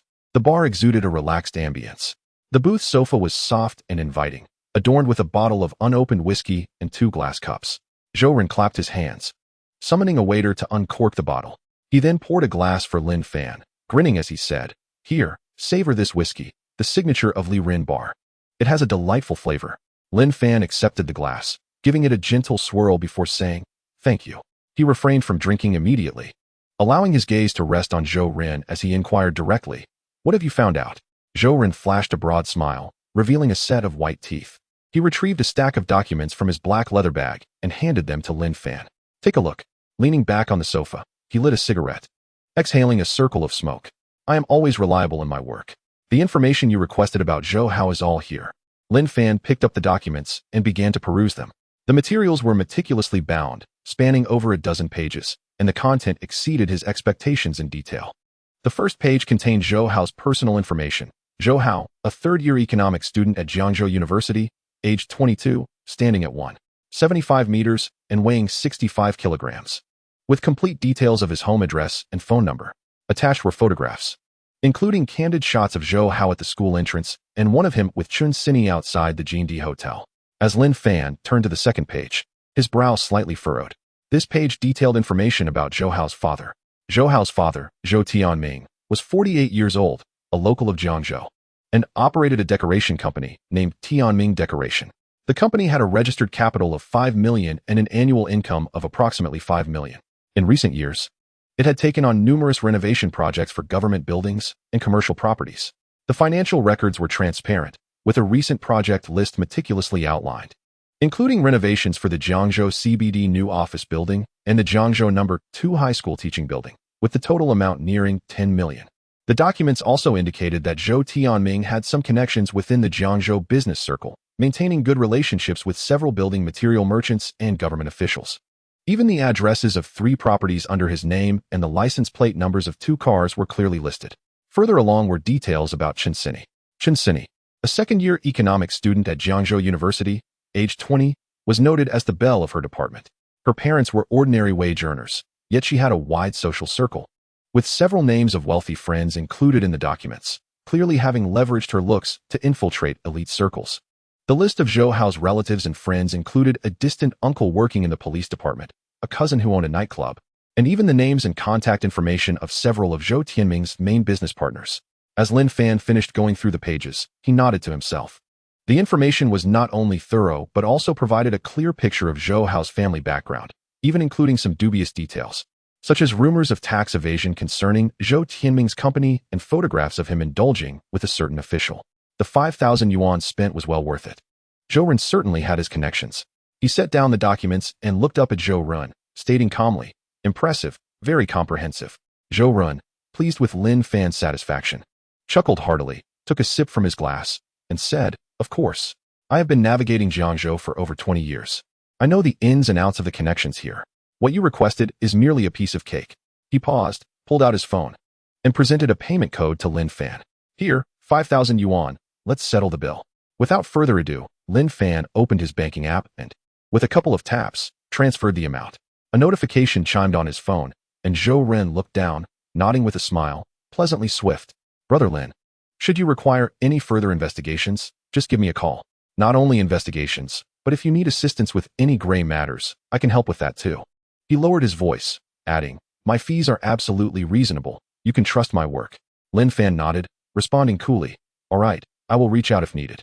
He lifted his glass, taking a gentle sip, as the rich aroma of whiskey spread across his palate, tinged with a hint of spice. The two exchanged a few more words, with Zhou Ren inquiring about Zhou Jian's recent circumstances. Lin Fan casually mentioned some happenings at school. Zhou Ren laughed heartily in response. Thumping the table, that kid has always been honest, unlike me, huh? After their conversation, Zhou Ren glanced at the time, stood up, and said, I have some matters to attend to, so I must take my leave. Keep the documents safe, and feel free to call me anytime with questions. Lin Fan acknowledged with a sound of agreement, watching as Zhou Ren slung his bag over his shoulder and made his way to the bar's exit. As Lin Fan prepared to leave, he noticed a familiar figure outside the window. The night breeze rustled, and the shadows of the neon lights danced upon the ground, gradually revealing her form. She wore an oversized white sweatshirt, its hem loosely draping at her thighs. On her legs were white lace long socks, her slender calves partially illuminated by the lights. Her hair was styled in two high ponytails that swayed slightly as she walked. Behind her, she carried a black guitar bag, exuding an air of youthful elegance and charm, reminiscent of an artsy girl stepping out of campus.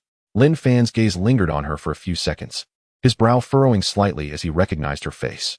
It was Su Miru, the girl who had helped him swipe his meal card in the cafeteria that day. However, he later discovered that he had been blocked by her. Oblivious to Lin Fan, Su Miru pushed open the bar door and entered. Lin Fan extinguished his cigarette, his gaze following her retreating figure as he murmured to himself, what is she doing here? Inside the bar, the lighting was soft and the music mellow. Su Miru navigated through the crowd, making her way to the small stage in the center. She removed her guitar bag and set it down gently. Standing on the stage, she adjusted the microphone's height, nervously smoothing her outfit as if preparing for something significant. Lin Fan's calm gaze fell upon the stage. The moment Su Miru steadied herself, the atmosphere in the bar shifted dramatically.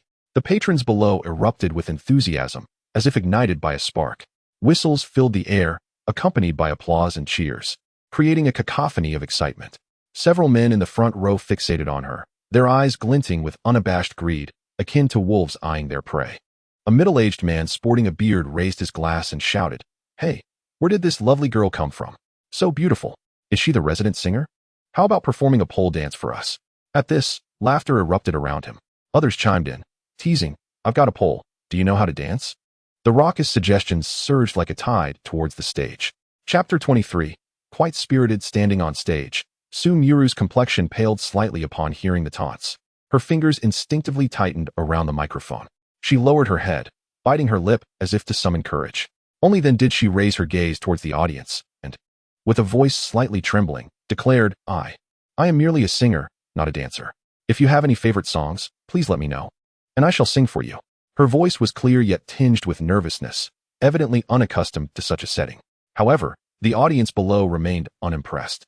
A man clad in a floral shirt burst into laughter, shaking his glass and speaking in a flippant tone, What's the point of singing? We want to see something different. With a figure like yours, dancing would surely be captivating. He paused, narrowing his eyes as he scrutinized her. Can you dance at all? How about a little cleaning dance? Or a sun salutation, haha. At his words, the laughter around grew louder. Some pounded the tables, while others whistled. Sumuro seemed to grow paler from anxiety. She shook her head, whispering, I truly cannot dance, I can only sing. Her voice was nearly drowned out by the raucousness of the crowd, appearing particularly feeble. A burly man seated in a corner raised his beer, his voice booming like thunder as he shouted, Cannot dance? Then what are you doing here? Why are you dressed so warmly? Is it even that cold in this bar? Other bar singers wear bikinis, and you're bundled up like it's winter. We can't see anything. What a letdown. He paused, grinning widely. Take off that hoodie, and I'll tip you later. With this remark, the audience erupted into another wave of laughter. Some chimed in. Yeah, take something off. Isn't it hot in that getup? Little beauty, don't be shy. Let us have some fun. Singing is so dull, with a body like yours. Just twist a little, and we'll applaud you. The taunts came in succession, like daggers piercing Sumu Ro on stage. Her face flushed crimson, her eyes slightly glistening with unshed tears. She bit her lip, gripping the microphone so tightly that it seemed she might shatter it. Today marked her first day working at Lin Fan, and she had anticipated merely singing a few songs to earn some pocket money. She never expected to face such humiliation. Previously, she had sung at her school's small cafe, where the audience quietly listened to her strumming the guitar. She had never encountered such a scene. Taking a deep breath, she endeavored to calm herself. Yet the clamor from below surged like an unrelenting tide, leaving her nowhere to hide. A middle-aged man leaned against the bar, sipping red wine, squinting as he assessed her. He then smiled and said, "Little girl, with looks like yours, you resemble a star. Why insist on singing? Come, step down and share a drink with me. You'll earn more than singing all night here." Upon hearing this, Sumu Ro's body trembled slightly. She bit her lip tighter, tears welling in her eyes. She murmured, I do not drink, nor do I dance. I only came to sing." However, the patrons were evidently unsympathetic. The uproar surged again like a tidal wave. Someone scoffed loudly, "Cannot dance, cannot drink. What are you doing here? Just standing like a wooden post? Where's the boss? What kind of service is this? Hiring a singer who can't even dance? What use is her beauty?" As this statement echoed, others joined in, calling out, "Exactly, where's the boss? Does this bar even want to stay in business? We pay to drink and enjoy ourselves, and yet we see nothing. What a letdown." Before long, a bald man emerged from behind the bar. He was sturdy, clad in a tight black t-shirt, adorned with a dragon tattoo on his arm, and wore an expression of mild apology. He approached the stage and spoke, "I apologize. I am the owner of this bar. This girl is a new resident singer and is unfamiliar with the rules. I sincerely apologize for the disappointment today." He bowed slightly to the audience, forcing a smile in an attempt to placate the discontent. However, as soon as he finished speaking, a large man with a beard stood up, exclaiming, "Owner, what good does your apology do? I don't care if she is a singer. You hired this girl to entertain us, right? Now she says she can't dance and one tea drink. Can this bar still be enjoyable?" He paused, his tone growing more aggressive. "Next time, I want tea come back. It's pointless." This remark ignited the crowd's emotions, and other patrons echoed in agreement. "Exactly. We come here to have fun, and yet we get nothing. How ridiculous. This girl looks all right, but she is a bore, wasting our time. Owner, your service is lacking. Hurry and find someone else." The cacophony of voices, mixed with whistles and laughter, turned the atmosphere of the bar increasingly chaotic. The bald owner, upon hearing this, furrowed his brow deeply, beads of cold sweat appearing on his forehead. Though his bar was not the top establishment in Jiangzhou, it was the regular customers' patronage that allowed him to earn a living. If he truly offended this group and drove them away, what profits would he see? He turned his gaze towards Sumu Ro on stage, his expression darkening, and a glint of malice flickered in his eyes. He stepped forward and, lowering his voice to a commanding tone, said, "Hey, you are here for the night. I'll pay you 500 yuan. This 500 is contingent on the customer spending. You have now upset the patrons. Either you dance for them, or you go to each table and drink a bottle of wine with them. Otherwise, I want to pay you today." Sumu Ro stood frozen, her eyes widening in shock as panic flashed in her gaze. She had not anticipated that her desire to earn a little living by singing would lead her into such a predicament. 500 yuan was no small sum for her, as her family's financial situation was modest. She needed this money to pay her tuition. Yet the thought of dancing or accompanying patrons for drinks was utterly beyond her capabilities. The uproar from below and the owner's coercion bore down on her like two insurmountable mountains, leaving her breathless. She raised her head, glancing at the greedy eyes of the audience, then at the owner's cold face, and finally made up her mind. She bowed deeply to the crowd, her voice trembling yet resolute. "I'm sorry, I did not know the rules here. I will not take the 500 yuan. With that, she turned, bending to pick up her guitar bag and slinging it over her shoulder. She then lowered her head and walked towards the edge of the stage. Her ponytail swayed gently with her steps, and the white lace socks glimmered softly under the lights. Yet her silhouette radiated an aura of loneliness and helplessness. The audience momentarily stood in stunned silence, before erupting into chaos. Someone shouted, "Oh, quite the attitude. If you want to go, then just go. Owner, what kind of lousy singer is this? Who doesn't he even give us this bit of face? Don't invite such people again. Just a performer out to sell her art, acting all high and mighty? Does she think she is some pure college girl? Who knows what she does behind the scenes?" The bald owner turned an ashen shade of green with rage. He pointed at Sumu Ro's retreating figure, shouting, "You stop right there. Do you think this place is somewhere you can come and go as you please? What will happen to my business if you leave? The boss paused momentarily, then turned to the audience below, forcing a smile. Please, everyone, do not fret. I will find someone who can both sing and dance by tomorrow to ensure your satisfaction. However, as soon as he finished speaking, discontent murmurs arose from the crowd. This boss is incompetent. He can't even manage a singer. One patron declared, if you don't treat me well today, I want tea return tomorrow. You can find whoever you want. The bald boss stood aside, anxiously observing the constant complaints from the customers. If this girl were to leave today, the patrons might take their anger elsewhere. Such negative word of mouth could spell disaster for his bar. Gritting his teeth, he darkened his expression and quickly made his way toward the entrance. Just as Sumu Ro was about to push open the glass door, the bald boss swiftly blocked her path. His robust figure loomed like a wall at the entrance, obstructing her escape. Startled by his sudden movement, Sumu Ro instinctively took a few steps back, nearly colliding with a table behind her. She lifted her gaze to meet the boss's, her face paling, betraying a hint of panic. The boss glared at her with a menacing look, his voice laced with a palpable threat. You've offended all my customers here. You think you can just walk away? He paused, then continued, you cannot leave now. You must appease my customers before you can go. Sumu Ro stood frozen, her eyes welling with tears as a mix of indignation and fear surged within her, nearly pushing her to the brink of tears. I just came to sing. I didn't mean to offend anyone, she whispered, her voice trembling like leaves in the wind, tinged with helplessness. The boss scoffed derisively, narrowing his eyes as he scrutinized her. Crying won't he help? Do you think tears can recover the losses incurred by my bar? He stepped closer, lowering his voice to a threatening whisper. You can either stay here and please the customers, or I can spread the word about your singing and performing in public to your school. I might even embellish it to suggest you're selling yourself. He smirked coldly. Don't think I'm unaware that you're a student at Jiangzhou University. The weight of his words struck Sumu Ro like a heavy blow. She felt as if her soul had left her body, standing there in a daze, her complexion as pale as a sheet of paper. Her eyes reflected sheer terror, as she never imagined that her simple desire to earn some living expenses would lead her to such a predicament. The boss's words pierced her heart like a knife, conjuring images of her life at school, classmates pointing fingers, teachers casting cold glances, and even friends turning their backs on her. Clenching her teeth, she fought back the tears that threatened to spill, loathing the hypocritical villains of society. The patrons in the bar, upon hearing the boss's words, became increasingly excited, like sharks sensing blood in the water. One man exclaimed, wow, she is really a college student. I love this kind of innocent girl, so pure and delightful. He then flashed an inappropriate grin at Sumu Ro. Come here and have a drink with me, and I'll speak a few good words for you to the boss, ensuring he doesn't pursue this matter. Another middle-aged man leaned against the bar, squinting at Sumu Ro with a grin. Your boss offers you 500 for the night. How about I give you 5,000? Or perhaps you'd like to spend the night with me. I guarantee you'll be comfortable, and the money will be more than adequate. Voices clamored from the crowd, the bar descending into chaos. A young man shouted, college girls are different. Just look at her charm. Stop singing and come entertain us. 5,000 ISNT enough? I'll give you 10. Yes, come sit with us. Don't be shy. We'll take good care of you. Laughter and taunts intertwined, forming an invisible net that ensnared Sumu Ro.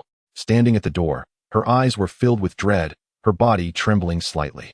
She wanted to retort, but her voice seemed trapped, unable to escape. The boss stood before her like an immovable mountain, while the customers gazed at her with the ferocity of hungry wolves. Taking a deep breath, she tried to calm herself, but the tears continued to cascade down her cheeks, falling to the floor. I don't want to be like this, she murmured softly, her despair palpable. The boss snorted derisively, pointing at her. Don't want to be like this? Then why didn't you act sooner? If you leave now, what will happen to my bar? You owe me an explanation. I'll tell you this. If you don't please the customers today, you won't step foot out of this door. Sumu Ro bit her lip, tears dripping steadily onto the floor. The bald boss stood before her, his gaze as fierce as a ravenous wolf eyeing its prey. Satisfied with his grip over her, a smirk of triumph crept onto his lips. He turned and walked to the bar, retrieving a case of beer. With a loud thud, he placed it before Sumu Ro. The clinking of the bottles rang out sharply amid the noise. Enough with the tears, he commanded, watching her intently. Drink this entire case of beer with the customers, and I'll let you go. Sound simple enough? He gestured to the box containing 12 bottles. Not an overwhelming amount, he claimed. Sumu Ro stood rooted, her eyes wide with disbelief as her complexion turned even paler. She instinctively shook her head, her voice trembling. I can't drink that much. I'd be drunk after one bottle. Normally, She couldn't finish even a single beer without turning red as an apple, let alone an entire case of 12. The thought of succumbing to inebriation was terrifying, and she couldn't fathom what might happen afterward. Yet the customers grew increasingly animated. Come on, the boss is giving you an out. Hurry up and drink with us. It's just a case of beer. What is the big deal? One urged. Stop pretending to be innocent. Just drink up, and you can leave. Laughter erupted as they continued to jeer. A drunk student is bound to be more entertaining. Come on, have a few with us. The boss, noticing her hesitation, sneered and threatened. Remember, I know your school. If you want to continue your studies peacefully, you better comply. Drink this case, and we'll be even. I'll settle your 500 for today, and you can leave safely. As he spoke, he opened a bottle with a sharp twist, thrusting it into Su Mu Ro's hands. The icy bottle felt foreign against her fingers, which trembled slightly as she struggled to hold it. She gazed down, tears streaming uncontrollably, splattering against the bottle and trickling down its glass surface. She longed to escape, but the boss blocked the door, while the patrons surrounded her like a pack of wolves, their eyes gleaming with predatory anticipation. Biting her lip, despair engulfed her. At that moment, a figure strolled slowly from a booth in the back. Lin Fan approached Su Mu Ro, his gaze icy as it swept over the boss and the surrounding patrons. The scene where everyone bullied Su Mu Ro unfolded before his eyes. He seized the beer bottle from her hand and slammed it onto the table. Lin Fan fixed his gaze upon the owner, his tone calm, yet laced with an icy undertone. Is it not a bit too unscrupulous to bully a young girl like this? As soon as these words escaped his lips, a profound silence enveloped the bar. All eyes turned toward Lin Fan. Su Mu Ro stood frozen, looking up at him with a flicker of astonishment in her eyes. She recognized Lin Fan. She had seen that face in the cafeteria. However, she never anticipated his presence here, nor did she expect him to come to her aid. The owner hesitated for a moment, then furrowed his brows, scrutinizing Lin Fan from head to toe, and scoffed. Who do you think you are?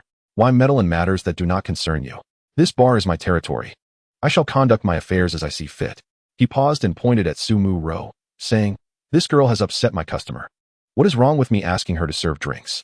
If she refuses to drink, she can simply compensate me for my losses and leave. The patrons, having regained their senses, erupted into a cacophony of laughter.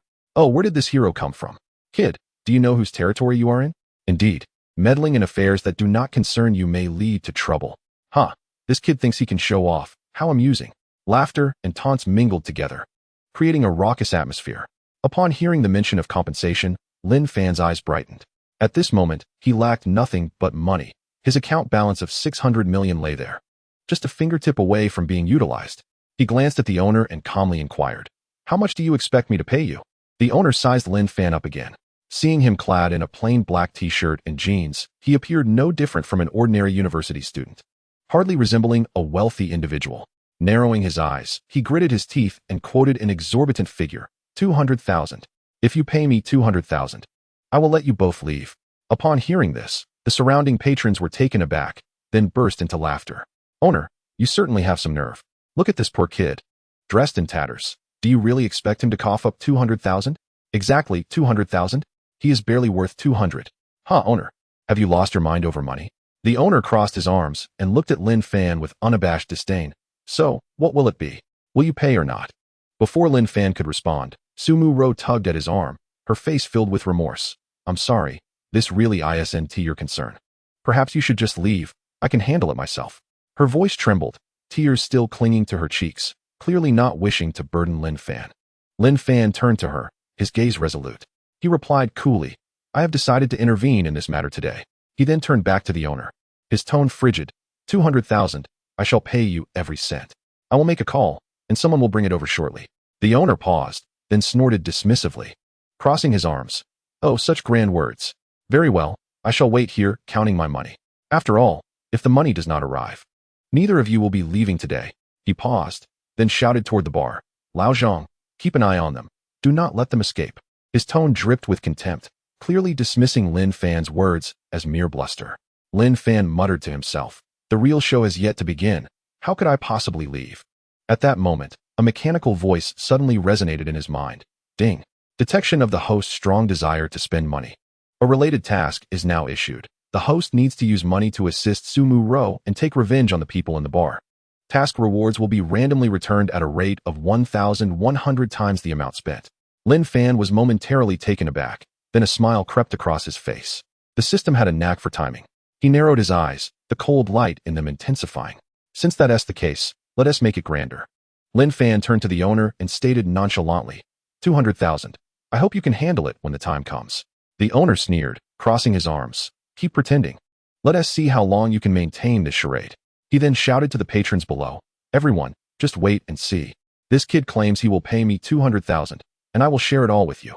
The patrons erupted in laughter. Someone shouted, 200,000? Huh. If this poor student can come up with that, I will bow down to him on the spot. Indeed, this poor kid still dreams of grandeur. It's laughable.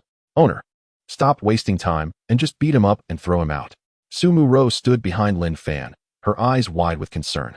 She quietly urged, don't be reckless. Should we perhaps call the police? But before she could finish, Lin Fan turned to her and calmly said, do not speak. Just stand there and watch.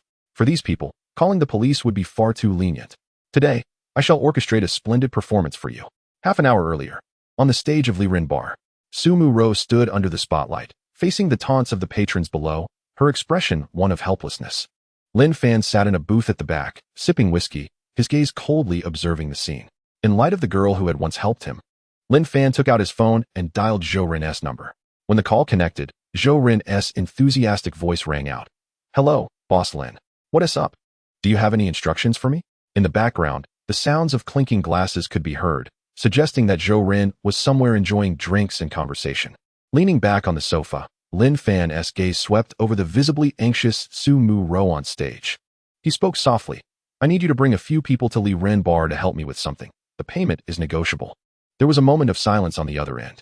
Zhou Rin clearly did not anticipate such a request from Lin Fan. He tentatively asked, what kind of thing? Is it something serious, or just a scare tactic?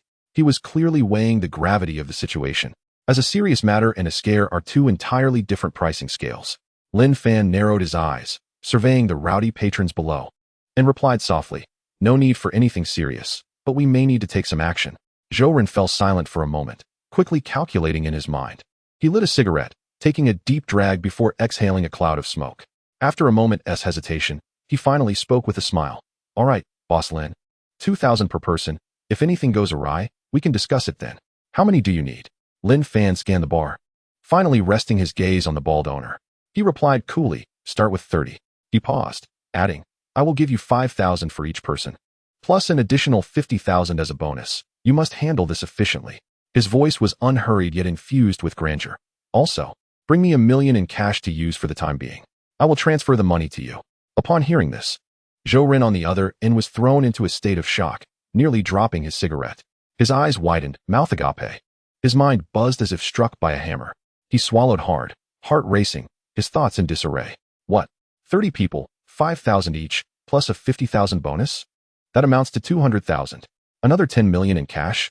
Just how wealthy is this Boss Lin? Having navigated the world for over 2 decades, he has encountered his fair share of affluent individuals. Yet, he has never before encountered someone as extravagant as Lin Fan, who casually tosses around money. 10 million in cash. Merely for convenience? The audacity of it left him utterly stunned. However, after a brief moment of shock, Zhou Rin quickly regained his composure. A grin crept across his face, and a glimmer of excitement sparkled in his eyes. Today, he could earn 100,000 yuan, if he took a little commission from the people he found. Deducting just 1,000 from each of the 30 individuals, that would amount to 30,000. By the end of the day, he would have accumulated 130,000 yuan. In over 20 years, he had never encountered such a lucrative opportunity. His admiration for Lin Fan deepened. Taking a deep drag from his cigarette, his voice trembled slightly. Boss Lin, you are truly magnanimous. Rest assured, I am a man who delivers on promises, and I pride myself on being reliable. He paused, thumping his chest as he declared, 30 individuals, in 1 hour, I will bring the people and the money over. And I assure you it will be done beautifully.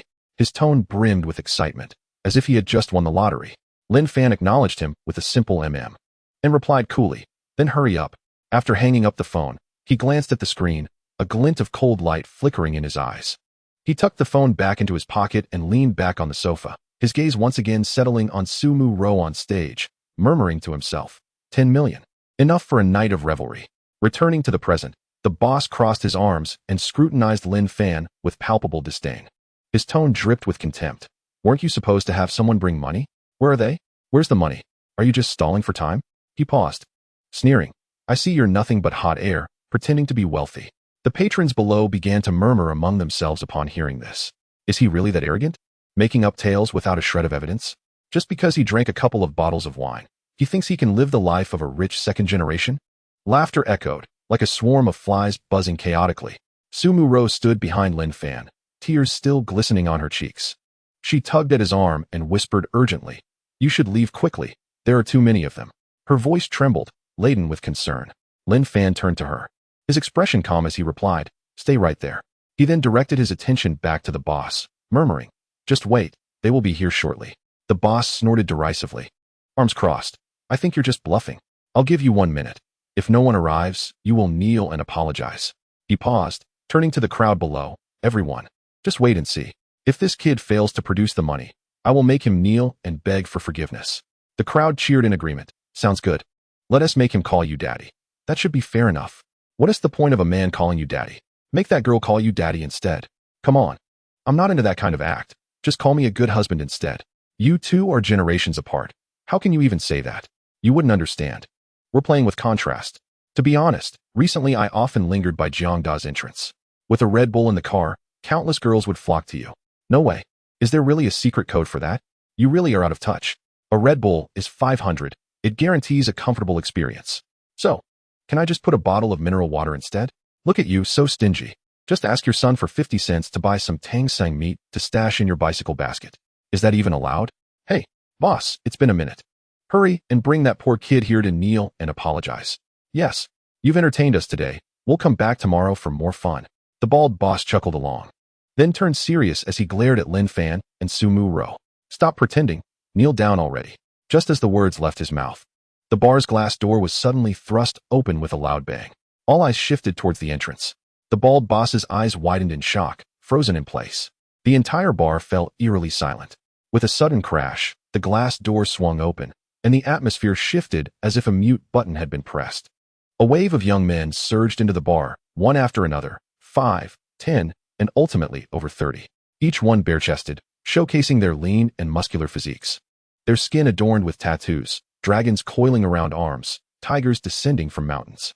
The tattoos shimmered ominously in the dim light, exuding an air of ferocity. They brandished an assortment of weapons, steel pipes glinting menacingly, axes with razor-sharp edges, and thick, hefty wooden clubs. Some even jingled with iron chains that clanked as they walked, creating an intimidating spectacle as if they were about to demolish the bar. This group exuded a carefree yet rebellious aura, resembling desperate rogues emerging from the back alleys. Without uttering a word, they scanned the room coldly before forming a line behind Lin Fan, creating an imposing wall of bodies. The atmosphere grew heavy, filled with an intangible sense of intimidation. Trailing behind them were 5 particularly burly individuals, each carrying a hefty black suitcase, its edges polished from wear, clearly filled with substantial contents. Bringing up the rear was Zhou Run, clad in a black leather jacket, holding a bulging black bag whose contents remained concealed. But the look on his face sent chills down spines. This scene unfolded so abruptly that the bar was plunged into silence. The patrons who had been jeering moments ago now felt as if a hand had grasped their throats, their eyes wide with disbelief, afraid to make a sound. Every movement from the newcomers served as a silent warning. These individuals were not here for mere amusement. A man in the front row dropped his drink with a clatter, the liquid spilling across the floor, yet he remained oblivious, mouth agape, his eyes filled with terror. A young man with long hair trembled, whispering, Is this a gang?" Sumuro, standing behind Lin Fan, was startled by the sudden arrival, already unsettled by the boss's threats. Her complexion paled further at the sight of these fearsome individuals. Instinctively, she edged closer to Lin Fan, as if grasping onto a final lifeline. Her eyes filled with panic and helplessness. She clung tightly to Lin Fan's arm, her gaze fixed on him, as if he were her only source of safety. The bald boss stood at the bar, his spirit seemingly drained, his face ashen, and beads of cold sweat trickling down his forehead. He gazed at the group of ruffians brandishing their weapons, instinctively retreating step by step. His legs trembled, and the earlier bravado had dissipated entirely, replaced by a visage of sheer terror. He swallowed hard, his frantic eyes scanning the crowd, internally lamenting the emergence of such formidable figures. Over 30 of them, armed no less. Should they decide to act, his bar would surely be reduced to ruins. The more he pondered, the more fear gripped him, his fingers quivering uncontrollably. as if jolted by an electric shock. The patrons below fell silent, one burly man holding his beer cup frozen midair. He swallowed again, muttering softly, "Boss, what's going on here?" A middle-aged man nearby shrank back, whispering to his companion, "These people aren't from the underworld, are they? Did the boss provoke them?" The bald owner's gaze was fixed intently on Zhou Ren.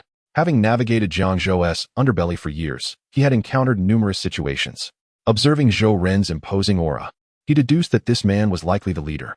Taking a deep breath, he suppressed his rising panic and shakily retrieved a pack of Zhonghua from his pocket. His hand trembled as if afflicted by Parkinson's disease. After much effort, he managed to extract a cigarette, forcing a smile as he bent forward, approaching Zhou Ren. The owner extended the cigarette, his hand quaking so violently that the tip nearly dropped to the ground. His voice quivered, nearly breaking. "Big brother, what brings you here? Are you looking for something or someone?" He paused, gulping, his face plastered with ingratiating smiles. "I'm the owner of this bar. Surely we have some misunderstanding? If there's an issue, let us discuss it properly. I assure you, I will heed your every word." His demeanor was as subservient as a lapdog. Nearly bowing to the breaking point, his eyes filled with dread, fearing that a single misstep could provoke the group into violence. Zhou Ren cast a cold glance his way, a fleeting smile gracing his lips, before turning to Lin Fan and approaching him with steady strides. Standing before Lin Fan, Zhou Ren spoke with utmost respect, "Boss Lin, I have fulfilled all your instructions. 30 men, not a single one missing, and I have brought the cash as well." He paused, handing over the black bag, whispering, "What shall we do next?" His voice brimmed with excitement, evidently awed by Lin Fan's wealth and resolve. Upon hearing this, every gaze in the room froze. All eyes fixated on Lin Fan. The owner stood dumbfounded, mouth agape as if an egg could fit within. His complexion shifted from pale to ashen, the pack of Zhonghua slipping from his fingers and falling to the ground, unnoticed. His eyes darted anxiously between Zhou Ren and the thugs. His legs quaked uncontrollably. His voice trembling so much it was barely audible, "Teach this." He struggled to articulate his thoughts, his throat seemingly constricted, unable to form coherent sounds. His expression mirrored that of someone who had seen a ghost. He could never have imagined that these fierce-looking thugs, wielding weapons, had been summoned by this young man. Who on earth was he? The bald owner's mind was tumultuous, the earlier bravado and disdain evaporating, replaced by an all-consuming fear. The bar's patrons were equally bewildered, as if doused with icy water from head to toe. Had he truly called for them? It was over. He had provoked someone from the underworld. His eyes were filled with terror, as if envisioning his own fate. The guests exchanged glances, some lowering their heads in silence, others regretting their past bravado. Each one silently prayed that Lin Fan had not remembered their faces. The atmosphere in the bar shifted from raucous to dead silence. Even the sound of breathing felt excruciatingly loud. Sumu Ro stood behind Lin Fan, her clear eyes wide with shock. She blinked, staring at Lin Fan, her gaze filled with disbelief. Biting her lip, her mind whirled. Had he really summoned all these people? She looked at Lin Fan's calm demeanor and then at the ferocious thugs behind him, her heart roiling with tumultuous waves. She remembered Lin Fan as an ordinary student, someone who even needed her help to cover meal costs. Yet now, he had effortlessly summoned such a multitude. Chapter 28. Do you not enjoy playing? Lin Fan cast a cold glance at the bald owner, stating coolly, "The people are here, and the money has arrived. Did you not just question my delay?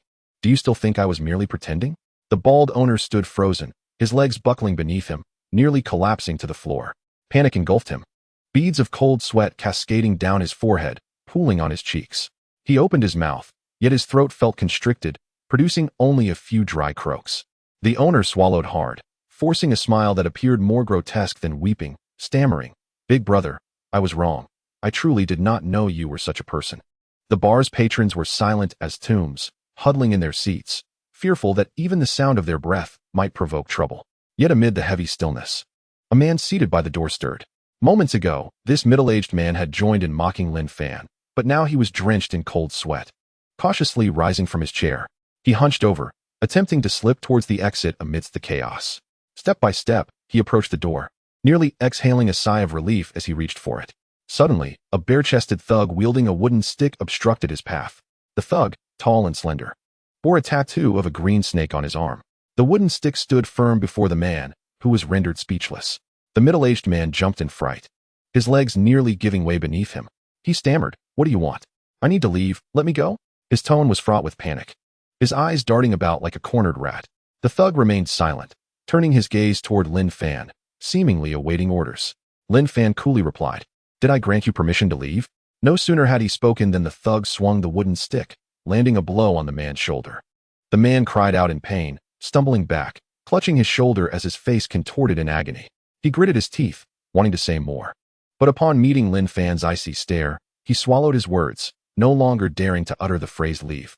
Nearby, several patrons who had also intended to slip away were paralyzed by the scene. They quickly retreated to their seats, heads bowed in silence. Someone murmured softly, "Damn, this kid is ruthless." His voice was barely a whisper, fearful of being overheard by Lin Fan. Another added quietly, "Had I known, I wouldn't have spoken so carelessly. Now I've truly provoked a big shot." Their gazes flickered, faces etched with regret. Lin Fan's attention returned to the bald owner. He leisurely reached for the black plastic bag Zhou Run had handed over. Inside were 2 stacks of crisp currency, each amounting to 100,000. The vibrant red bills glimmered under the lights. He casually tore open the seal, his fingers gliding along the edges of the banknotes. A cold smirk forming at the corner of his mouth. He approached the owner, lowering his gaze to meet the man's eyes, and stated calmly, "Did you not request that I compensate you 200,000? The owner was momentarily taken aback, struggling to comprehend the gravity of the situation. Lin Fan hurled 2 stacks of cash with a resounding thud. One stack, consisting of 100,000 yuan, struck the owner squarely on the bridge of his nose, while the other stack collided with his forehead. The weighty bricks of money caused a sharp pain to shoot through the owner's nose, and blood gushed forth instantaneously. It trickled down from the corner of his mouth to his chin, staining the floor crimson. He let out a cry, clutching his nose. Tears welling in his eyes from the agony. Blood mixed with cold sweat streamed down his face, leaving him in a pitiful state. Lin Fan regarded him with a cold smile, stating, "I will compensate you for the money, 200,000, not a penny less." He paused, glancing down at the bloodstains on the floor, and added nonchalantly, "How does that sound? Are you satisfied?" The owner, terrified by the situation, felt his legs weaken and collapsed to his knees. Blood continued to flow from his nose, but he paid no heed to wiping it away, hastily nodding his head in a gesture of supplication. "Big brother, I was wrong. I recognize my mistake. I do not want this money. It is I who should compensate you. I am blind to my own folly. I beg you, spare me." His tone was saturated with desperation, as abject as a stray dog. With his forehead pressed against the floor and fingers clutching his trousers, he appeared utterly disheveled, devoid of any remnants of the arrogance he had displayed earlier when coercing Su Mu Ro to drink. Lin Fan looked down at him, a chilling smile gracing his lips. "Spare you? Did you not just express your intent to spare me?" He turned to survey the patrons in the bar, his voice laced with frost. "Just a moment ago, were you not enjoying yourselves at the expense of my friend?" Su Mu Ro stood behind Lin Fan, her eyes wide in astonishment, the shock still lingering in her gaze. She witnessed the 2 stacks of cash strike the owner's face and heard Lin Fan's words, her heart racing, her mind a whirlwind of confusion. "He is doing this for me." The bald owner, trembling on the ground, implored, "Big brother, I truly made a mistake. I cannot control those patrons. I beg you to show mercy." He was as humble as a dog with its tail stepped on. The patrons below were rendered speechless, their earlier raucousness extinguished, as if their spirits had been siphoned away. In this eerie silence, Lin Fan turned to Zhou Run, signaling with his eyes, and commanded, "Bring up the boxes." Zhou Run nodded, gesturing for 5 small thugs who promptly approached the stage, setting down 5 black leather cases in an orderly manner. With a few clicks, the boxes were opened, revealing neatly stacked bundles of vibrant red 100 yuan bills. Each box contained 2 million, totaling 10 million across all 5. The cash sparkled under the stage lights, exuding an undeniable aura of shock. This scene sent ripples of astonishment throughout the bar. The patrons gaped, their faces painted with disbelief. Su Mu Ro stood behind Lin Fan, her eyes wide and her hand instinctively covering her mouth. She gazed at the cash in the 5 boxes, her heart racing, her mind spinning. How could he possess such a fortune? Lin Fan, standing at the edge of the stage, wore a knowing smile. "Did you not express a desire to play? Today, I shall indulge you." His gaze swept over the patrons who shrank back, and he added nonchalantly, "I shall not neglect you. I will distribute money." Everyone held their breath, fixated on Lin Fan, unsure of what he meant by play. Lin Fan turned his attention back to the bald owner, smiling as he declared, "Shall we start with you? What do you say?" The bald owner, still kneeling and with blood yet to dry, looked up at Lin Fan, his eyes filled with despair. His voice trembled, nearly inaudible. "Big brother, I was wrong. Please spare me. I shall never dare again." Lin Fan ignored his pleas, signaling to Zhou Run, whispering, Bring up 2 boxes of beer. Zhou nodded and quickly directed a thug to retrieve 2 boxes of beer from behind the bar, placing them with a thud on the stage. Lin Fan personally opened the boxes, extracting bottles of beer. He then pulled out several stacks of cash, placing 200 yuan inside each beer bottle. He looked at the owner, saying, "Did you not suggest I drink a box of beer as an apology? Now, I require you to drink 2 boxes of beer as an apology. Of course, I shall also reward you. Each bottle will earn you 200 yuan, totaling 4,800 yuan for the 2 boxes. However, should you vomit, I will deliver a blow. What do you think?" The bald owner stood frozen, his eyes wide, his face paling further at the sight of the cash-stuffed beer bottle. He swallowed hard, tears welling from fear, and stammered, "Big brother, spare me. I cannot drink so much. I was wrong. I truly was." His voice quivered with a sob. Normally, he could manage only 3 to 5 bottles of beer. 24 bottles would either be fatal or lead to a perforated stomach. Moreover, the thought of vomiting and facing a beating terrified him to his core. Lin Fan narrowed his eyes, a cold smile gracing his lips. "Spare you? You had no thoughts of sparing her earlier when you forced her to drink." He turned to signal a thug, whispering, "Bring him up." The thug grinned, seizing the owner's arm and yanking him onto the stage with the ease of lifting a chick. The owner, his legs trembling, stumbled forward. The thug stood behind him, seizing a bottle of beer and without hesitation, began pouring it into the owner's mouth.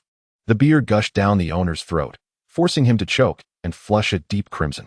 Tears and blood mingled with the beer, creating a disheveled scene. He wished to vomit, but the threat of a beating for doing so kept him from doing so. He struggled to speak, but with the bottle blocking his mouth, only muffled sounds escaped. The patrons below watched in horror as the owner, having consumed 1 bottle, turned beet red, tears and snot streaming down his face. Lin Fan stood at the edge of the stage, his gaze cold as he observed the scene. "Not bad. You've earned 200. However, there are still 23 bottles to go. Drink slowly."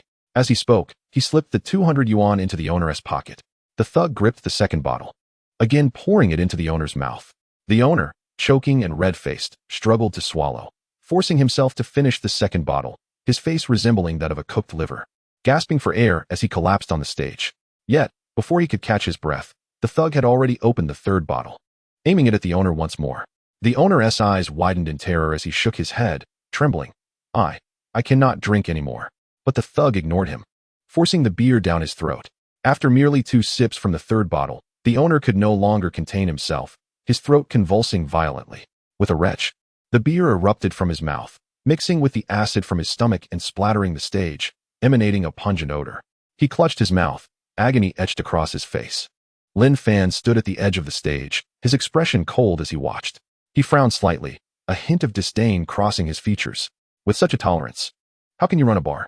No sooner had he spoken than a thug swung a wooden stick down with a resounding crack, striking the owner's back.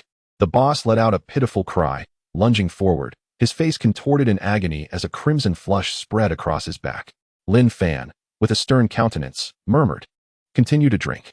Upon hearing this, the thug seized the third bottle of beer and forcefully poured it into the boss's mouth. The boss struggled to swallow a few sips before retching violently once more. This time, without Lin Fan's prompting, the thug swung his wooden stick down again. The boss let out a wretched scream, collapsing to the ground, his mouth emitting muffled whimpers. His legs buckled beneath him, and he fell to his knees before Lin Fan, weeping uncontrollably. "Brother, I truly cannot drink anymore. I do not wish to continue. I do not want the money." Lin Fan looked down at him, smiling. "This is no longer about whether you want the money. It is about how I wish to spend it. Were you not quite adept at this? I shall accompany you to the end." The boss, kneeling on the ground, repeatedly struck his forehead against the floor, producing a dull thud. He cried out, "Brother, spare me. I was wrong. I truly was wrong." He reached out, attempting to clasp Lin Fan's leg, trembling as he pleaded, "Can we have another form of punishment? I cannot drink anymore. I beg you." Lin Fan coldly snorted, kicking him aside, and replied nonchalantly, "Very well." He turned his gaze to Sumu Ro and then back to the boss. "Didn't you say you disliked my friend singing here? Then you shall sing. Perform Shi Yang Yang Mei Yang Yang, and for each rendition, I shall reward you with 100 kwai. I intend to spend 100,000 on you, which means 1,000 renditions. Sing for me." The boss's eyes widened in terror, and he swallowed hard, his mind buzzing. 1,000 renditions of Shi Yang Yang Mei Yang Yang? He felt the urge to cry, but his tears had run dry. His throat burned painfully from the beer, leaving him utterly devoid of strength to sing. Yet before he could react, The thug had already yanked him off the ground. The thug picked up a microphone from the edge of the stage and shoved it into the boss's hand, coldly ordering, "Hurry and sing." The boss, trembling as he gripped the microphone, was so shaky that it nearly fell from his hands. Despair filled his eyes as he swallowed hard and stammered, I will sing." His voice was hoarse, resembling a broken gong, laced with a sob, almost inaudible. He began to sing, "Shi shi yang yang, mei yang yang." His performance disjointed and feeble, akin to squeezing toothpaste from a tube. "Lon lon yang yang, fei yang yang," he sang, devoid of joy, and it was almost pitiable. Lin Fan cast a glance at the thug and whispered, "Keep an eye on him. Do not allow him to stop." The thug nodded, grinning widely.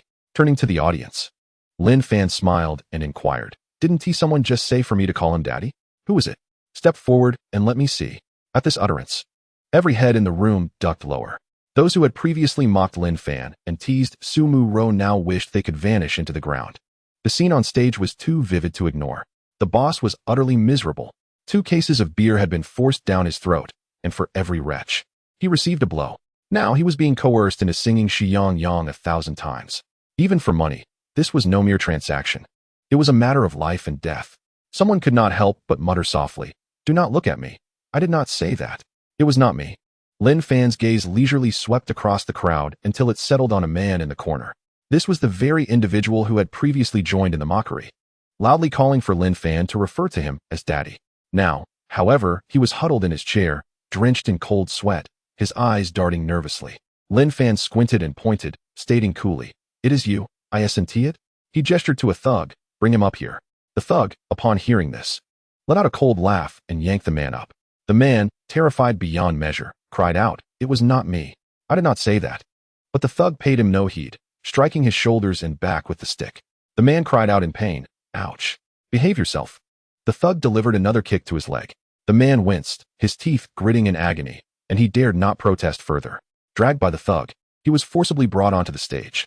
His legs were too weak to support him, and he looked up at Lin Fan in sheer terror. Lin Fan looked down at him. "Coming up here guarantees a reward. There is no need to be so glum." He suddenly lifted his foot and kicked the man's knee with a loud thud. The man, in pain, crumpled to his knees before Lin Fan. Lin Fan loomed over him, saying coolly, "Did you not just say you wanted me to kneel and call you daddy?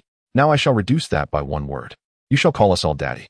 He surveyed the 30 or so thugs behind him. "Remember, you must kneel while addressing them. For each call, I shall reward you 100 kwai. With 30 of us here, that means 1,000 renditions each. I plan to spend 300,000 on you. This is a rare opportunity. Cherish it." As those words left his lips, the room fell into a hushed silence, followed by a low murmur of astonishment. 300,000. 1,000 renditions per person, kneeling to call daddy. This punishment was even more absurd and humiliating than the boss being forced to sing "Shi Yang Yang." The boss, still on stage, continued his rendition of "Shi Yang Yang, Mei Yang Yang," and upon hearing this, a flicker of sympathy crossed his eyes. However, being in such dire straits himself, he dared not utter a word. The man knelt on the ground, wide-eyed as he gazed at Lin Fan, trembling as he pleaded, "Brother, I was wrong. I did not mean it. I was just joking." His voice was laden with sobs, filled with regret. Lin Fan coldly snorted, "Wrong? You seemed quite pleased just moments ago." He turned to the thug, signaling him to begin. "If they are unsatisfied, just beat him. I will cover the medical expenses." The thug grinned coldly, commanding, "Call out. Hurry up. I'll go first." The man's eyes brimmed with despair. Yet, who among these individuals could he provoke? With great difficulty, he knelt before the thug and stammered, "Daddy." His voice was so faint it barely registered. The thug snorted, and with a resounding crack, struck him on the back. The man cried out in pain, followed by a desperate wail, "Daddy! Daddy!" At that moment, Zhou Ren observed the unfolding scene, a smile never fading from his lips. He marveled at Lin Fan's lavishness, even offering money to his enemies. This form of retribution was something he had never encountered before. Truly, it was the wealthy who knew how to play. Sumu Ro, her eyes filled with shock, could hardly fathom that this young man before her would seek vengeance in such a manner. Was this not a bit too twisted? However, recalling her earlier humiliation at their hands, she felt a strange sense of satisfaction. Meanwhile, the audience below wore expressions of sheer terror, fearing they might be summoned to the stage. Anyone called up would surely meet their doom. Lin Fan's gaze continued to traverse the crowd, a smirk dancing upon his lips. He leisurely opened his mouth. "I may not possess many virtues, but I certainly hold grudges. I still recall someone urging my friend to dance. Dance what? Clean windows? Shake the sun? Now I present you with an opportunity. Whoever uttered those words, step forward voluntarily, and I shall double your rewards. He paused, his tone turning frigid. If no one steps forward, and I have to call you up, do not blame me for lacking consideration. The entire bar fell into a heavy silence. No one dared to speak or move. The patrons shrank into their seats, avoiding eye contact. Wagering that Lin Fan would not remember their faces and believing they could blend into the crowd to escape unscathed. Someone muttered softly, I didn't say anything, right? He surely doesn't remember me. With so many people here, he can't recognize everyone. The speaker's tone was laced with hope. Unfortunately, their gamble was misplaced. Lin Fan's memory was terrifyingly sharp. He quickly pinpointed several targets, extending his finger towards 6 individuals in the audience, stating blandly, you, and the 3 of you. Come up here. To the crowd, Lin Fan's voice sounded like a death sentence. The 6 individuals turned pale, as if their souls had been sucked away. A young man widened his eyes in fear, shaking his head and stammering, not me. I didn't say anything. The middle-aged man next to him was drenched in sweat, trembling as he pleaded, Big brother, you've got the wrong person. I've just been drinking, not saying a word. Another man mumbled, I was just speaking casually. How could he remember so clearly? His voice was barely audible, regret etched on his face. Lin Fan snorted coldly, casting a glance at the thugs, whispering, bring them up. The 6 thugs moved swiftly, their actions clean and efficient. The young man struggled, shouting, not me. It truly wasn't me. But before he could finish, the wooden stick in the thug's hand struck him. The middle-aged man attempted to flee, but as he took a step, a thug kicked his leg. I was wrong, begged another, but the thugs paid no heed, wielding their steel pipes mercilessly. After several strikes, the group quieted down significantly, being dragged to the stage. Their faces filled with terror as they gazed up at Lin Fan. Lin Fan observed the 6 individuals before him and said, you 3, pointing to the young man. The middle-aged man, and a tall, thin one, performed the window cleaning dance for me. He paused again, indicating the 3 on his right, and you 3. Do the shake the sun dance. As these words escaped his lips, the 6 men froze momentarily, their faces falling into despair. Boss, we truly can't do that. Please spare us, pleaded the middle-aged man. Big brother, with my physique, I can't dance. Please choose another punishment. Another man, nearly in tears, murmured, I was wrong. I shouldn't have spoken carelessly. Please spare me. Lin Fan snorted, narrowing his eyes at them, and replied coolly, can't do it? If you can't, then learn. Chapter 31. Full of shame, take out your phones and search for tutorials for me to learn. He continued, of course, I am a fair person. I will give you 200 for each performance, or 1,000 as a base price. But if you don't perform well, beware of the consequences. The thugs grinned widely.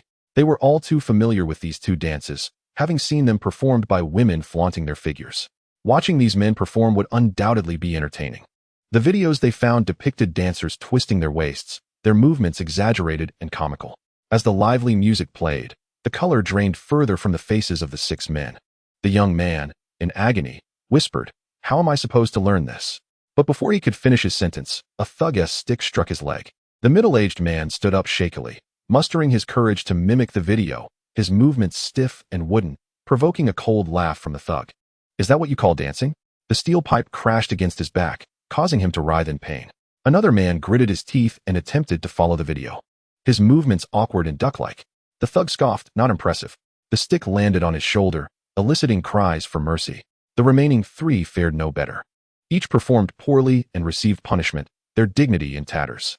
At that moment, the stage of Li Ren Bar was packed, buzzing with excitement like a circus. The bald owner stood in a corner, trembling as he sang Shi Yang Yang Mei Yang Yang, his voice mournful and tragic. Beside him, a man knelt on the ground, crying out for his father, his voice hoarse and desperate, each cry akin to slicing his own flesh. Nearby, the 6 men who had just been dragged up were either performing the window cleaning dance or shaking the sun, their movements crooked and resembling drunken ducks. This tiny stage had gathered a motley crew of talents, the spectacle beyond imagination, a bizarre scene to behold. The thugs brought by Zhou Ren stood around the stage, their faces brimming with delight. They typically engaged in arduous tasks, fighting and collecting debts, occasionally risking their lives. They had never experienced such treatment. Watching the stage where these individuals were forced to sing, shout for their fathers, and dance, while also being rewarded with money, was exhilarating for them. One thug grinned and whispered to a companion, damn, this job is way more enjoyable than fighting. Working with Boss Lin is a blast. This is exhilarating. Easy money, and we can beat people. Their eyes sparkled with excitement.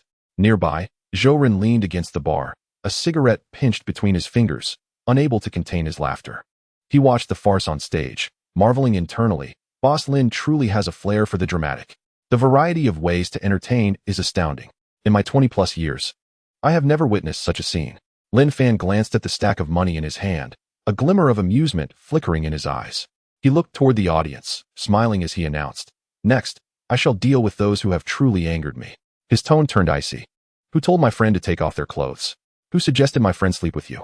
Who made my friend call you good brother or good husband? Who are they?" As these words echoed, no one dared to respond. After a moment of silence, a man in a black sweater abruptly stood up, drenched in cold sweat, and stammered, "Big brother, I said that earlier.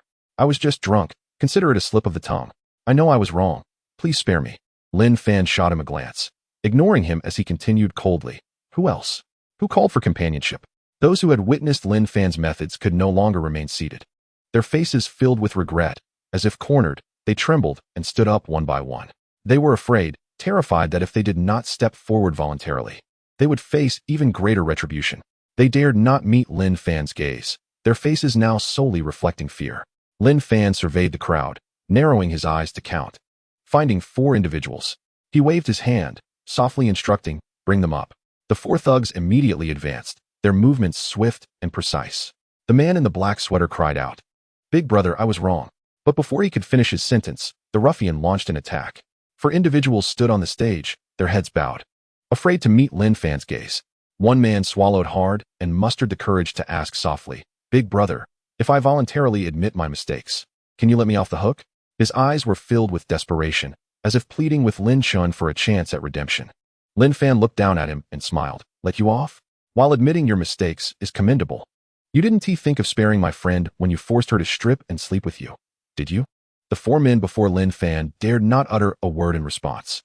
Lin Fan held a stack of cash, his gaze coldly sweeping over the quartet. "Of course, there would be rewards for those who admitted their faults. For the 4 of you, the reward would be doubled. However, punishment would not be absent." Lin Fan's eyes surveyed their faces as he remarked, "Now, strip off all your clothes." At this, the 4 men were momentarily taken aback. They exchanged glances, their eyes filled with resistance. They remained motionless, hands suspended in the air, heads bowed in deference to Lin Fan. The previously punished individuals had endured beatings, singing, shouting, and dancing, and although they had been utterly humiliated, at least they had not been stripped bare. Now, being forced to undress in public felt akin to defecating on the street. The man in the black sweater gulped nervously and stammered, "Big brother, this." His face was a mask of unwillingness. "Big brother, can we choose something else?" Lin Fan snorted coldly, narrowing his eyes at them, and said simply, "Strip." Yet, the men remained unmoving. Lin Fan turned to the ruffians and signaled them with a glance, "Give them a hand." The 4 ruffians rushed forward, mercilessly swinging their clubs. One man cried out, "Big brother, I was wrong. Is there no other way?" The man in the black sweater, terrified to his core, hurriedly began to remove his clothing, his hands trembling as if sifting grain, each piece of his shirt and pants falling to the ground. The remaining 3, under the threat of the clubs, lowered their heads and grit their teeth, reluctantly removing their trousers. Their movements were stiff, and their faces were flushed with shame. Before long, the 4 men stood on the stage, completely undressed, shivering with embarrassment. They dared not look up, their hands covering their vital areas, faces awash with humiliation, resembling four-skinned rabbits. Whispers fluttered among the audience below. "This is a deep humiliation. How ruthlessly cruel." Chapter 32, The Carnival of Humiliation. Lin Fan surveyed the 4 men and spoke, "Stop standing there. We have more work to do. You 4. Stand face to face in 2 rows and flick each other's bodies. After each flick, you must say, 'Good husband.' Do you understand? 1 flick equals 100. The 4 men stood frozen, eyes wide with disbelief, flicking and then shouting, "Good husband." This punishment was even more absurd than singing, shouting, and dancing. The man in the black sweater, his face filled with despair, trembled as he exclaimed, "Big brother, this is unacceptable. Please, spare me. I truly regret my actions." One man collapsed to the ground, wailing, "I want to do it again. Let us change the punishment." But Lin Fan merely snorted, narrowing his eyes at them as he coolly remarked, "Didn't you show boldness when you forced my friend to strip and sleep with you? Why is it that when it's your turn, you suddenly lack courage?" He paused and signaled to the ruffians, "Teach them." The four ruffians grabbed the four men, positioning them into two rows, facing each other. The man in the black sweater attempted to resist, but a ruffian swung his club, and in an instant, he was bruised. Another, seemingly frightened, stammered, "I'll do it myself." He shakily extended his hand and managed to utter "good husband," his voice laden with shame. The man opposite him, with a stiff resolve, echoed, "good husband." Their faces burned crimson, as if their very souls had been stripped bare. The scene was nothing short of shocking. This is worse than death, they thought. If it were a woman, it might be bearable, but this is a group of men. At that moment, Sumu Ro's face was flushed with embarrassment as she quickly averted her gaze, unable to bear to look further. Lin Fan coldly observed the four men as they flicked each other. He remarked, "The stakes are doubled. Each of you must perform this act 1,000 times. With each flick costing $200. I plan to spend 800,000 on you. Take your time." Zhou Ren stood not far away. A cigarette pinched between his fingers, the smoke curling upward as his hand trembled. He watched the scene unfold on stage, feeling a tightness in his abdomen, as if something had gripped him fiercely. Truth be told, he had never encountered someone as ruthless as Lin Fan. This was not merely punishment. It was a lavish circus performance funded by wealth. He swallowed hard, muttering to himself, "Boss Lin is utterly merciless."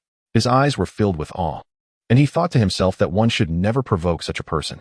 Lin Fan scanned the audience below before leisurely descending from the stage. He chose a front-row booth and poured himself a glass of whiskey, his gaze fixed on the stage, relishing the meticulously orchestrated drama.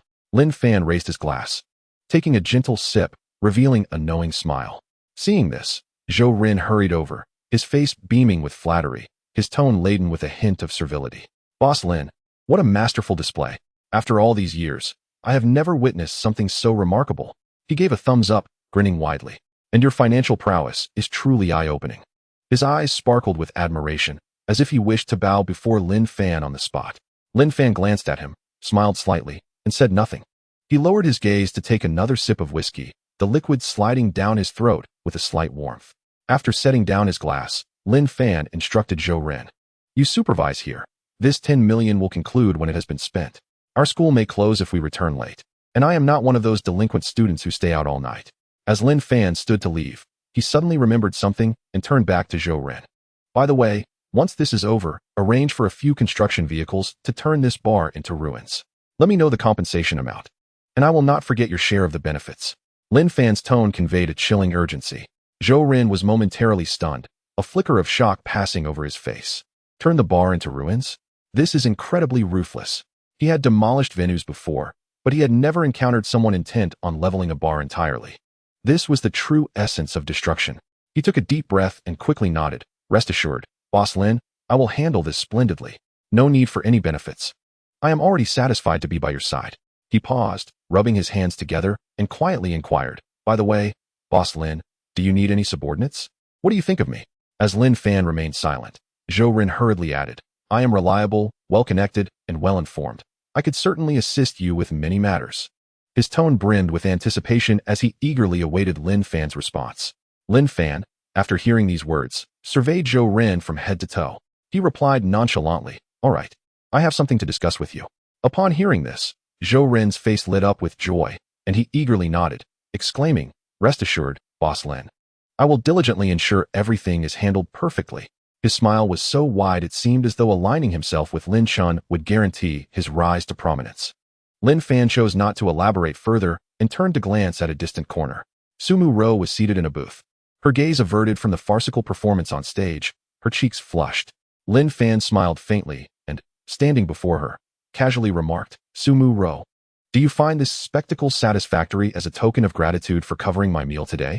Sumu Ro was momentarily taken aback, raising her eyes to meet Lin Fan's. Her astonishment evident. "You, I." She found herself at a loss for words.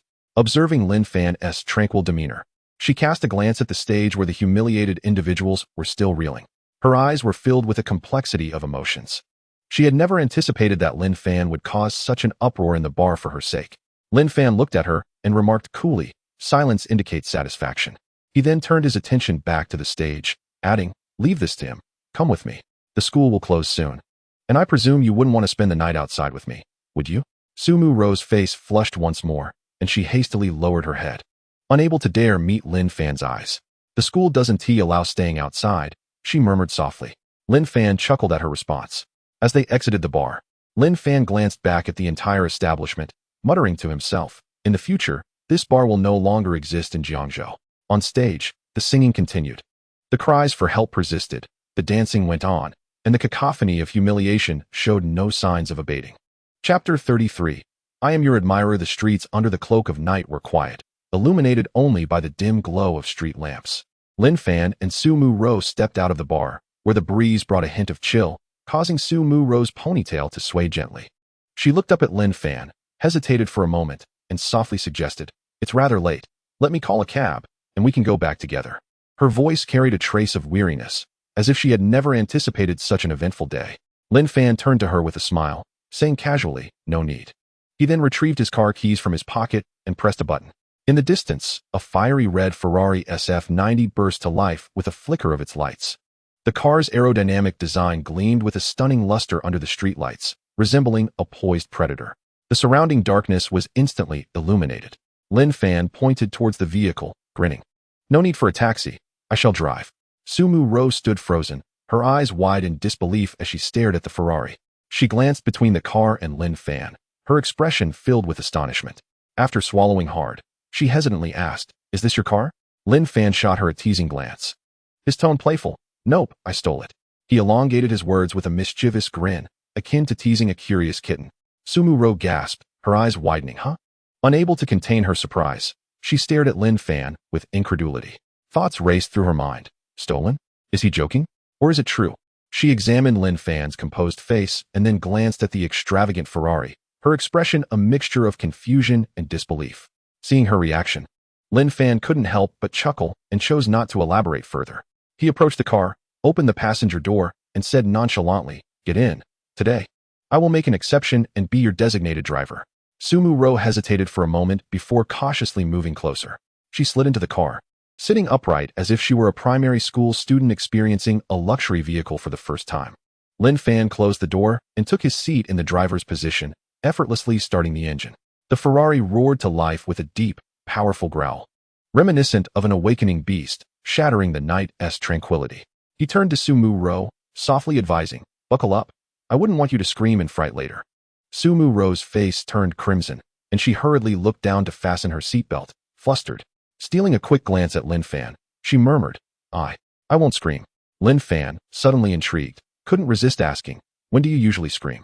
Su Mu Ro was taken aback, ignoring Lin Fan's teasing. Her cheeks were now as red as ripe apples, even her ears tinged with pink. Her expression bore a hint of defiance. Lin Fan remained silent, pressing the accelerator. The Ferrari shot forward like an arrow released from a bow, the exhilarating force causing Su Mu Ro to sway in her seat. She instinctively tightened her grip on the seatbelt, a flicker of panic crossing her eyes. The street scenery outside whizzed past, the vibrant red car carving a dazzling arc through the night. Lin Fan casually held the steering wheel with one hand, while the other rested on the window ledge. He turned to Su Mu Ro, smirking as he asked, "So, what do you think? This stolen car, is it acceptable?" Su Mu Ro paused for a moment, then realized he was jesting. Biting her lip, she quietly replied, "Is this car really yours?" She stole another glance at Lin Fan, quickly averting her gaze, appearing somewhat anxious. Lin Fan laughed heartily, his eyes scanning her flushed face as he lowered his voice. "It's not mine. I'm actually a trafficker, planning to sell you off in the mountains as a bride." He instinctively sought to provoke a reaction from Su Mu Ro, but to his surprise, instead of blushing and retorting like before, she lowered her head, her shoulders trembling slightly, accompanied by the faint sound of sobbing. Lin Fan was momentarily taken aback, fearing his joke had frightened her, and quickly retracted his smile, saying, "I'm sorry, I was just joking. Don't take it seriously." Su Mu Ro kept her head down, softly crying, tears trickling down onto her clothes. She bit her lip, her voice quivering as she said, "I know you were joking. It's just that my home is in the mountains, and I thought of my mother." Her voice carried a hint of choked emotion, as if she were suppressing something. The atmosphere in the car grew heavy.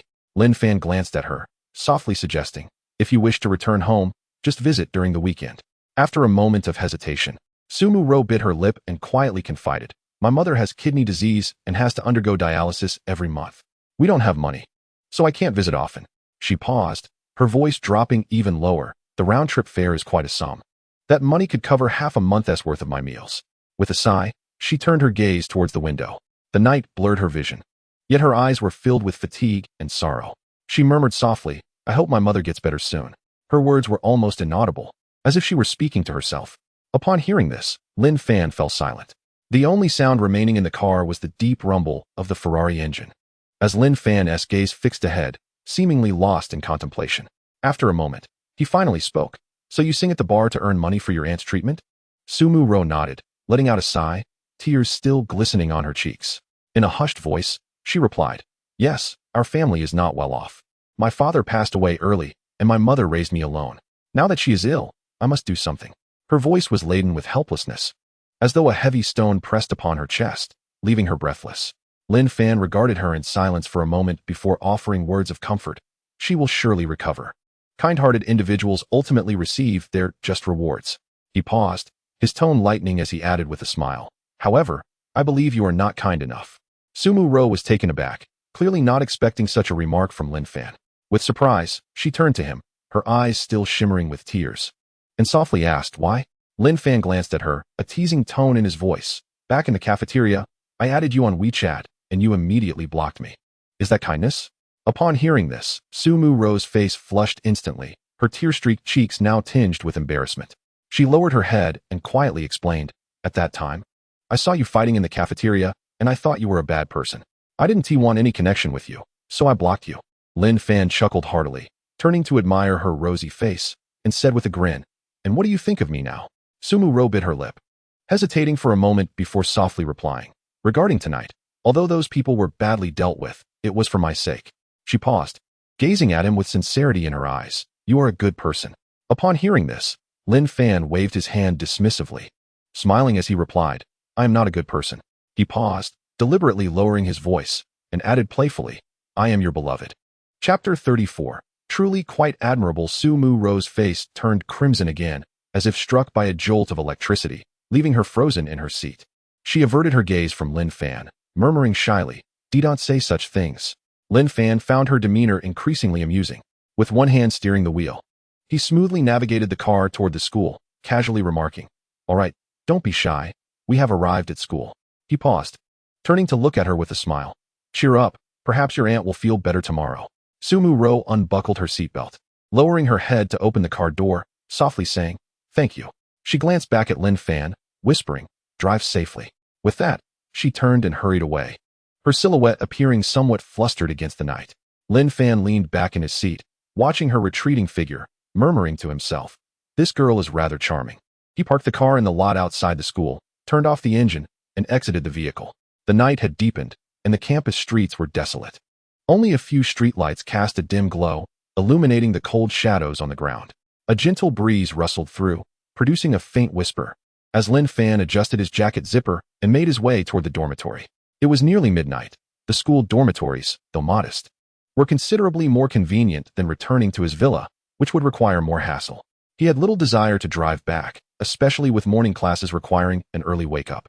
Just as he reached the dormitory entrance, his phone in his pocket vibrated unexpectedly. The screen lit up, displaying a call from Zhou Ren. "Hello, what's up?" Lin Fan answered. On the other end, Zhou Ren's voice brimmed with excitement. "Boss Lin, the 10 million at the bar has already been spent. The money is flowing like water, and the brothers are having a blast." He paused briefly before lowering his voice. "However, there's a situation. Someone called the police. And now the cops and some local news outlets are at the bar entrance." Lin Fan frowned, halting his steps, and inquired softly, "Can you handle this?" Zhou Ren chuckled nonchalantly. "No problem. Rest assured, Boss Lin, the police have little power in situations like this. They'll just ask a few questions and leave. I have connections with the media, a little cash, and a word will settle it. This is a small matter I can manage." Lin Fan nodded in acknowledgement, clearly satisfied with Zhou Ren's capability. Zhou Ren quickly added, "By the way, Boss Lin, the bar is expected to be reduced to rubble by dawn. I've already contacted the construction crew. However, I think it might be better to purchase the bar instead of compensation." His tone carried a hint of excitement. "There's a shop right next to it for sale too. With your strength, Boss Lin, investing in a nightclub here would be like having a money tree." Lin Fan contemplated for a moment, not overthinking it. With the godly rich system at his disposal, his account balance was ample, not to mention the system tasks yielding returns. Money was merely a numerical game to him. He replied calmly, "Do as you see fit. Buying it is fine. I want to be involved in the operations, you handle it." His voice was as tranquil as if discussing an inconsequential matter. Zhou Ren was momentarily stunned. A brief silence echoed from the other end. He swallowed hard, his mind buzzing with disbelief. Buy it, and let me handle it? Is he really gifting me a nightclub? Just hours after becoming Lin Fan's subordinate, he was handed such an incredible opportunity, feeling as though he were in a dream. Taking a deep breath to suppress his astonishment, he quickly responded, Okay, don't worry, Boss Lin. I won't let you lose money. His voice was filled with excitement. Lin Fan inquired, How much? Zhou Ren rubbed his hands together, his tone cautious. This location is quite good. Purchasing the bar along with the adjacent shop is estimated to cost around 10 million. I'm not sure. His voice was tentative, as if fearing that saying too much might irritate Lin Fan. Lin Fan interrupted without a second thought. I will transfer 20 million to you shortly. He paused, casually stating, If we are to do this, let us aim for the best. This bar must become the most luxurious and upscale nightclub in Jiangzhou. Zhou Ren, upon hearing this, was instantly drenched in cold sweat, nearly dropping his cigarette. His eyes widened, mouth agape, 20 million? The most luxurious nightclub in Jiangzhou. He swallowed hard, his heart racing, his voice trembling as he exclaimed, All right, rest assured, Boss Lin, I will make it splendid, ensuring you are never embarrassed. His tone was filled with shock and exhilaration. Having navigated through the industry for years, he had never encountered such a grand endeavor. A 20 million investment, and he was given full authority. This was akin to propelling him to a new pinnacle in life. Lin Fan said nothing more, simply stating, All right, that will be all. He hung up the phone and walked toward the dormitory. To him, 20 million was merely a string of numbers in his account. Establishing a nightclub was just a toy he could toss aside whenever he wished. As Lin Fan pushed open the dormitory door, the soft yellow light spilled in. He could hear a few people engaged in hushed conversations, clearly still awake. The dormitory was small, cluttered with books and snacks on the table, and the air was thick with a mix of instant noodles and sweat. In the upper bunk by the window, Zhou Jian reclined against the headboard, engrossed in his mobile device. Upon hearing the door creak open, he peeked out, momentarily taken aback. He quickly climbed down from his bed, grinning, and exclaimed, Lin Fan? What brings you back so late? Are you all right? Lin Fan shut the door and casually tossed his coat onto a chair, waving his hand with a smile. I'm fine. Just had a little errand to run. As he spoke, he kicked off his shoes and slipped into his slippers, making his way to his lower bunk. On the opposite side, Zhang Tao sat cross-legged on his upper bunk, the glow of his phone illuminating his face, earbuds dangling from one ear. Seemingly captivated by a live broadcast, he glanced at Lin Fan and casually inquired, Have you had dinner yet? I still have some instant noodles here if you're hungry. He gestured towards a plastic bag beside his bed, filled with unopened packets of Kong Shifu noodles. Lin Fan glanced at the noodles and chuckled, shaking his head. No need. I've already eaten. His gaze swept across the dormitory's occupants, a flicker of warmth igniting within him. He could not deny that his roommates treated him quite well. During times of financial struggle, when his family's circumstances were less than ideal, they were aware of his plight. Occasionally, they would deliberately purchase an extra meal, bringing it back to share with him, claiming they had been very hungry and had ended up too full to finish it, urging him to eat if he hadn't had a meal. Lin Fan quietly stored his toiletries from under his bed, preparing to head to the washroom. Meanwhile, Zhang Tao remained fixated on his phone, where a female streamer clad in a tight-fitting top swayed her hips, the rhythmic background music pulsing vibrantly. He couldn't help but click his tongue in admiration, murmuring, This streamer is genuinely stunning. Chapter 35. Not bad, indeed. If only I could go on a date with her. His voice dripped with yearning, his gaze glued to the screen, almost entranced. Zhou Jian, hearing this, laughed heartily and teased. As long as you have the money to shower her with gifts, you could do more than just date. You could invite her to spend the night. Zhang Tao shook his head, sighing with resignation. How could I possibly afford that? The last time I spent 100 yuan, I only managed to send her a virtual sports car. In return, all I got was a simple thank you, and I didn't even manage to add her on WeChat. His tone carried a hint of disappointment. These streamers only have eyes for the big spenders. Someone like me doesn't even register on their radar. Lin Fan stood at the doorway, listening to their conversation, chuckling softly, but saying nothing. He pushed open the door and carried his basin to the washroom. The corridor was eerily quiet, with only the sound of running water filling the washroom. He turned on the faucet, splashed cold water on his face, and felt the weariness of the day wash away. After freshening up, Lin Fan returned to the dormitory, finding Zhou Jian and Zhang Tao still animatedly discussing the female streamer. Zhang Tao picked up his phone, pointing at the screen. A few days ago, some big spender dropped 100,000 yuan in this livestream. After that, The streamer didn't appear for 2 or 3 days. He paused, his voice tinged with envy. I wonder who that wealthy patron was, so generous. Zhou Jian leaned out from the upper bunk, smiling. She must have gone to meet that big spender. 100,000 yuan is enough for her to take a break for a few days. He grinned. For these borderline streamers, as long as the money is right, anything goes. Zhang Tao sighed, fixated on the swaying figure on the screen, lamenting, if only I were that big spender, how wonderful it would be. His voice carried a hint of fantasy. With a figure and looks like that, she's on par with any celebrity, simply perfect. Zhou Jian, intrigued, leaned closer and asked, what's her name? I want to take a look. Zhang Tao grinned, glanced at the screen, and replied, her ID is Buqi Xiangkai. She's quite the popular streamer. Just search for her. He added, those legs, that waist, simply exquisite. Standing beside his lower bunk, Lin Fan couldn't help but chuckle at their conversation. He tucked the basin back under his bed and climbed up, casually saying, what kind of streamer has you so captivated? Zhang Tao looked up at him, grinning, Lin Fan. Don't you want to take a look? Such gems are rare. He raised his phone, where the female streamer continued to sway, her voice sweet enough to entice. Come on, everyone, shower me with gifts. Zhang Tao laughed. So what do you think? Is she not more beautiful than our department's flower? Zhou Jian laughed heartily, teasing. Don't be fooled by the beauty filters. Nowadays, the technology is so advanced that even an old sow could look appealing with it. Just because she appears alluring now doesn't mean she isn't hiding a surprise underneath. Zhang Tao quickly shook his head in protest. That's not true. I once saw candid photos of her shared on a forum, and without any filters, she looked quite lovely, definitely not a catfish. He snatched the phone back, his gaze glued to the screen, utterly enraptured. Her looks, her aura, absolutely captivating. Leaning against the headboard of his lower bunk, Lin Fan smiled at their banter. He retrieved his phone from beside his bed and said nonchalantly, then I'll join you in this appreciation. He opened the live streaming app and typed Buqi Xiangkai into the search bar. The first user ID that appeared was indeed marked with a little red circle, indicating that she was live.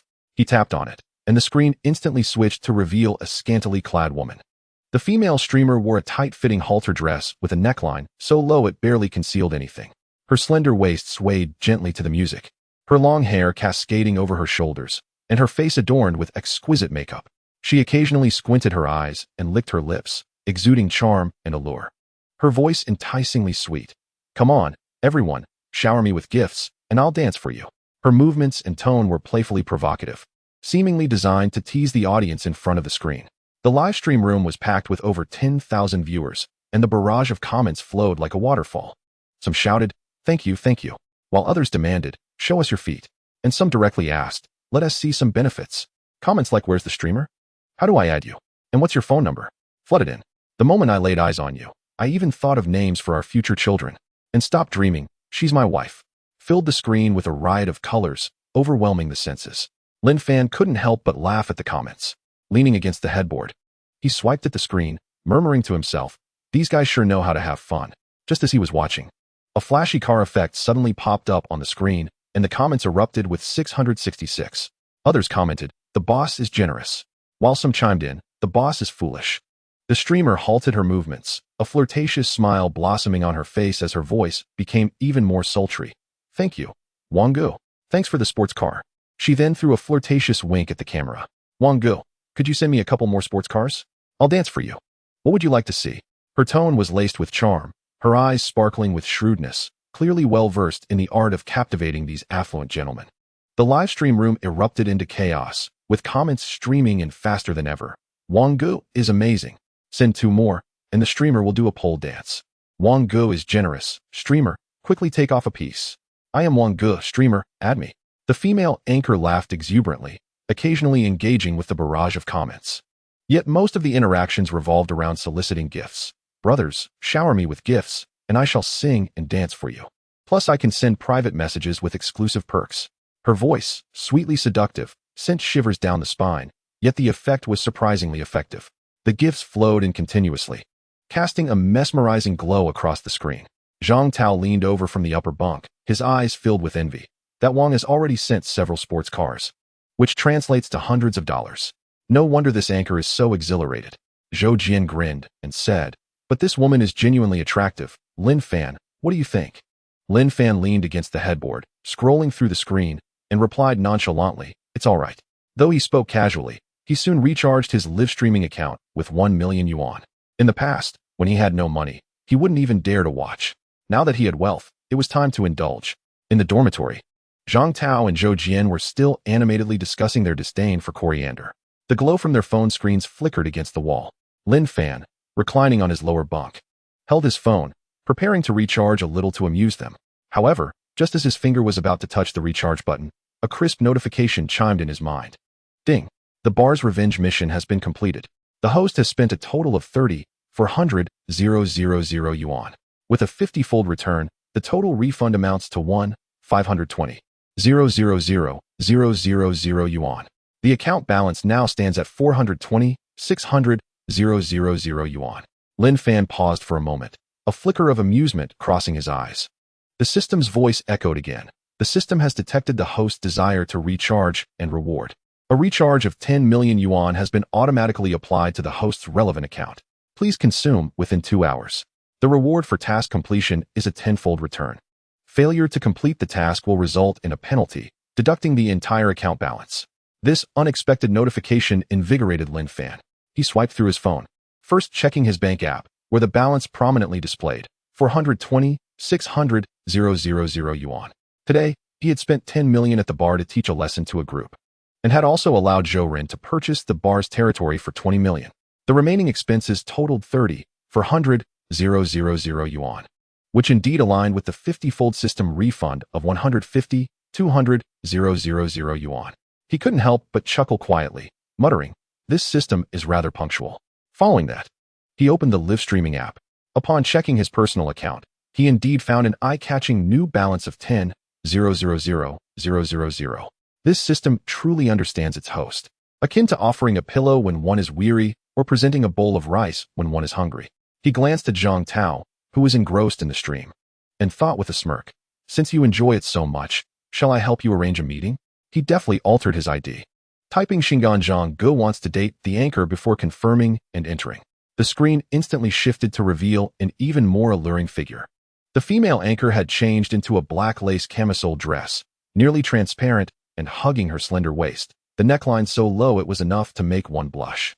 She leaned back in her chair, slightly turned to the side, her movements significantly bolder than before. Occasionally, she would lift her skirt, revealing her fair thighs, or lean closer to the camera, accentuating her curves in a teasing manner. Her voice became even more enticing. "Brothers, is anyone willing to send a carnival gift? I'll show you something special." Her gaze swept across the camera, almost hypnotic. Lin Fan squinted at the screen, a subtle smile gracing his lips. Indeed, the late-night streaming platform had relaxed its regulations significantly. Many anchors, eager to boost their performance, had become bolder, with each one more daring than the last. The live room remained lively, with over 10,000 viewers increasing by the moment. The barrage of comments flowed like a waterfall. "Look at those legs. Change to white stockings. Message me privately, anchor. My wife is seducing again.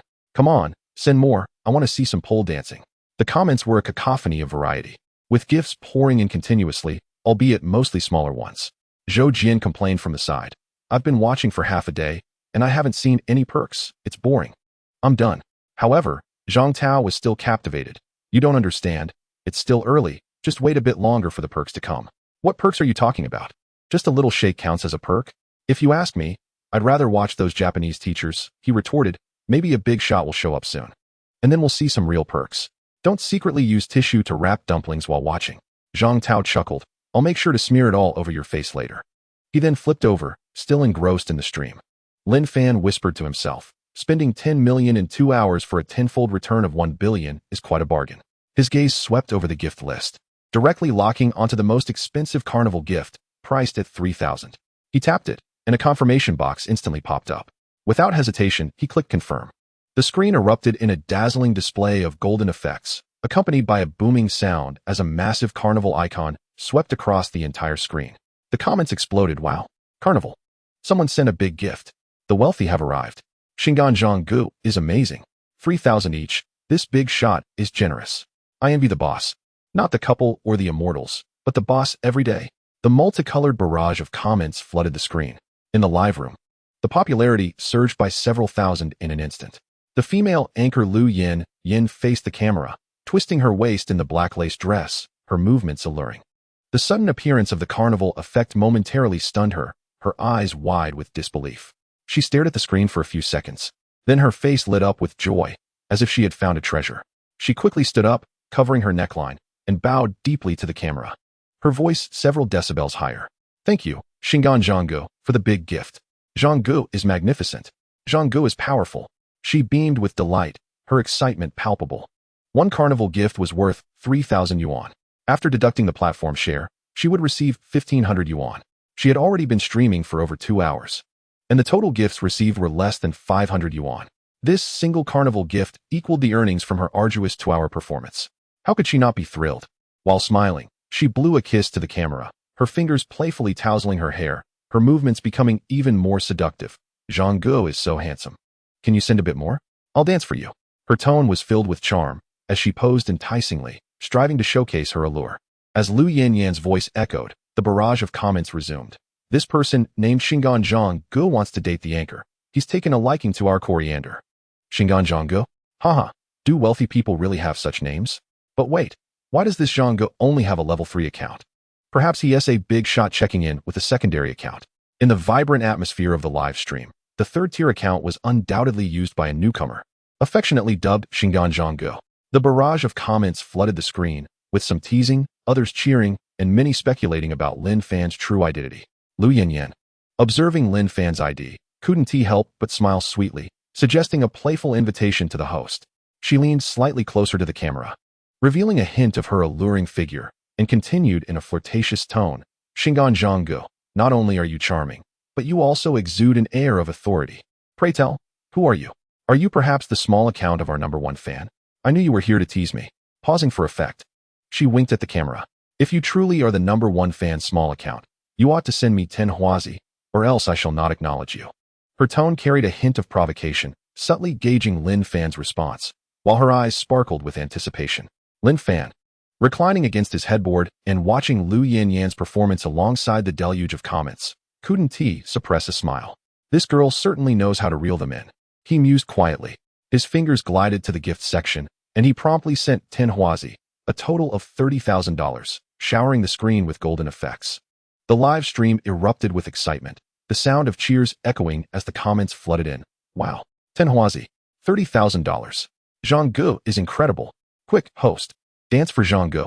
It seemed he truly was the small account of the #1 fan. Money flowed like water. Who could withstand such generosity?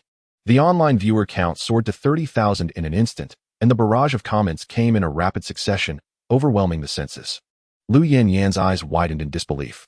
After a brief pause, she squealed in excitement, quickly standing up to bow 3 times to the camera. Thank you, Shingon Zhanggu. I knew you were the small account of our #1 fan. Why not speak from your main account? She expressed her gratitude for the 10 huazi, exclaiming, Zhanggu is truly amazing. Allow me to dance for you. What would you like to see? I can do it all.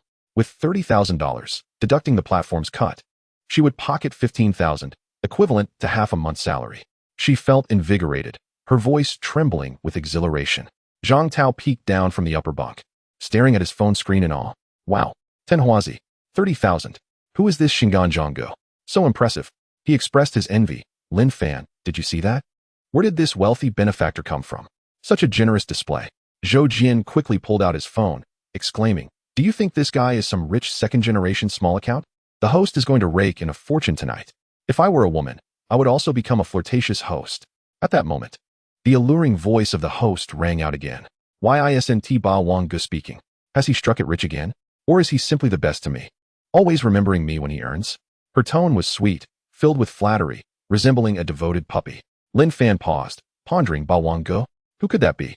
His gaze shifted to the leaderboard, where the name Jing Chung Ba Wang prominently displayed at level 60, adorned with a shimmering crown emblem.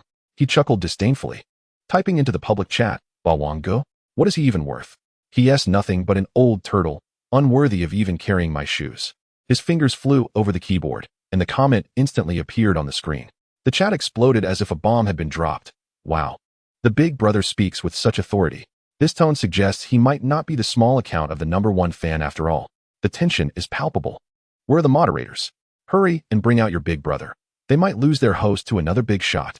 Lin Fan narrowed his eyes, clicking on Jing Chung Ba Wang's profile. The platform's ranking is determined by the total amount of gifts sent. and at level 60. It likely required a contribution of over 2 million. Meanwhile, having just spent 30,000 on 10 Huazi, his level had surged from 3 to 36. He muttered under his breath, only level 60? What a joke, hardly worth mentioning. Yin glanced at Lin Fan's comment on the public screen, momentarily stunned. Her smile freezing in place. A sense of unease washed over her. She couldn't afford to offend the loyal Jing Chungba Wang over this new, enticing figure. Her mind raced as she forced a smile, sweetly saying, Ba Wang Gu is also quite wonderful, and Zhang Gu is very generous. She paused, winking at the camera. Her tone laced with challenge, but Ba Wang Gu is currently the #1 in my live stream. I wonder if Zhang Gu has the prowess to surpass him? Her smile was charming, yet her eyes glimmered with mischief, clearly hoping to stoke the flames of rivalry between the two. Lin Fan watched her performance, unable to contain his laughter. This host certainly has a way with words. With just a few phrases, she stirs up trouble. His intention tonight was not to compete for attention with Ba Wang Gu, but rather to exhaust the 1 million he had, aiming for a tenfold return. He opened the gift list, found the Huazi, and pressed down firmly on the button. Within seconds, he released 50 Huazi, and the screen lit up with golden effects as 50 enormous Huazi icons cascaded across the display, igniting the live stream. The barrage of comments surged like a waterfall. Wow. 50 Huazi. 150,000. Zhang Gu is invincible. Xingan Zhang Gu is a true tycoon. Is Ba Wang Gu about to be overshadowed? I may not understand the world of the wealthy, but I am utterly astonished. Host, kneel and call him daddy. Yan's eyes widened, her hands covering her mouth in shock. After several seconds of disbelief, she finally exclaimed, Thank you, Xingan Zhang Gu. I am overwhelmed by your generosity. Tears welled up in her eyes as she bowed repeatedly to the camera. Zhang Gu is so powerful. Zhang Gu is like a brother to me. She was visibly trembling with excitement, her voice quivering as if she might cry. Zhang Gu, I will dance for you. Whatever you wish to see, I will perform. Her eyes sparkled with fervor. With $150,000, after the platform S cut, she would take home $75,000, a sum comparable to 2 or 3 months of her income. She had never witnessed such grandeur before. Zhang Tao stared at his phone screen in disbelief. Wow, 50 Huazi, 150,000. Has Xingan Zhang Gu gone mad? His face was filled with envy. This guy is simply phenomenal. A true tycoon, Zhou Jian remarked. Observing the live stream, this Zhang Gu is here to shake things up. Where is Ba Wang Gu hiding? Lin Fan leaned back against the headboard, his fingers still busy. He pressed on the Huazi button again, this time opting for $260,000 were unleashed, and the screen erupted with dazzling golden effects, captivating the audience. The comments spiraled out of control. Wow. 200 Huazi.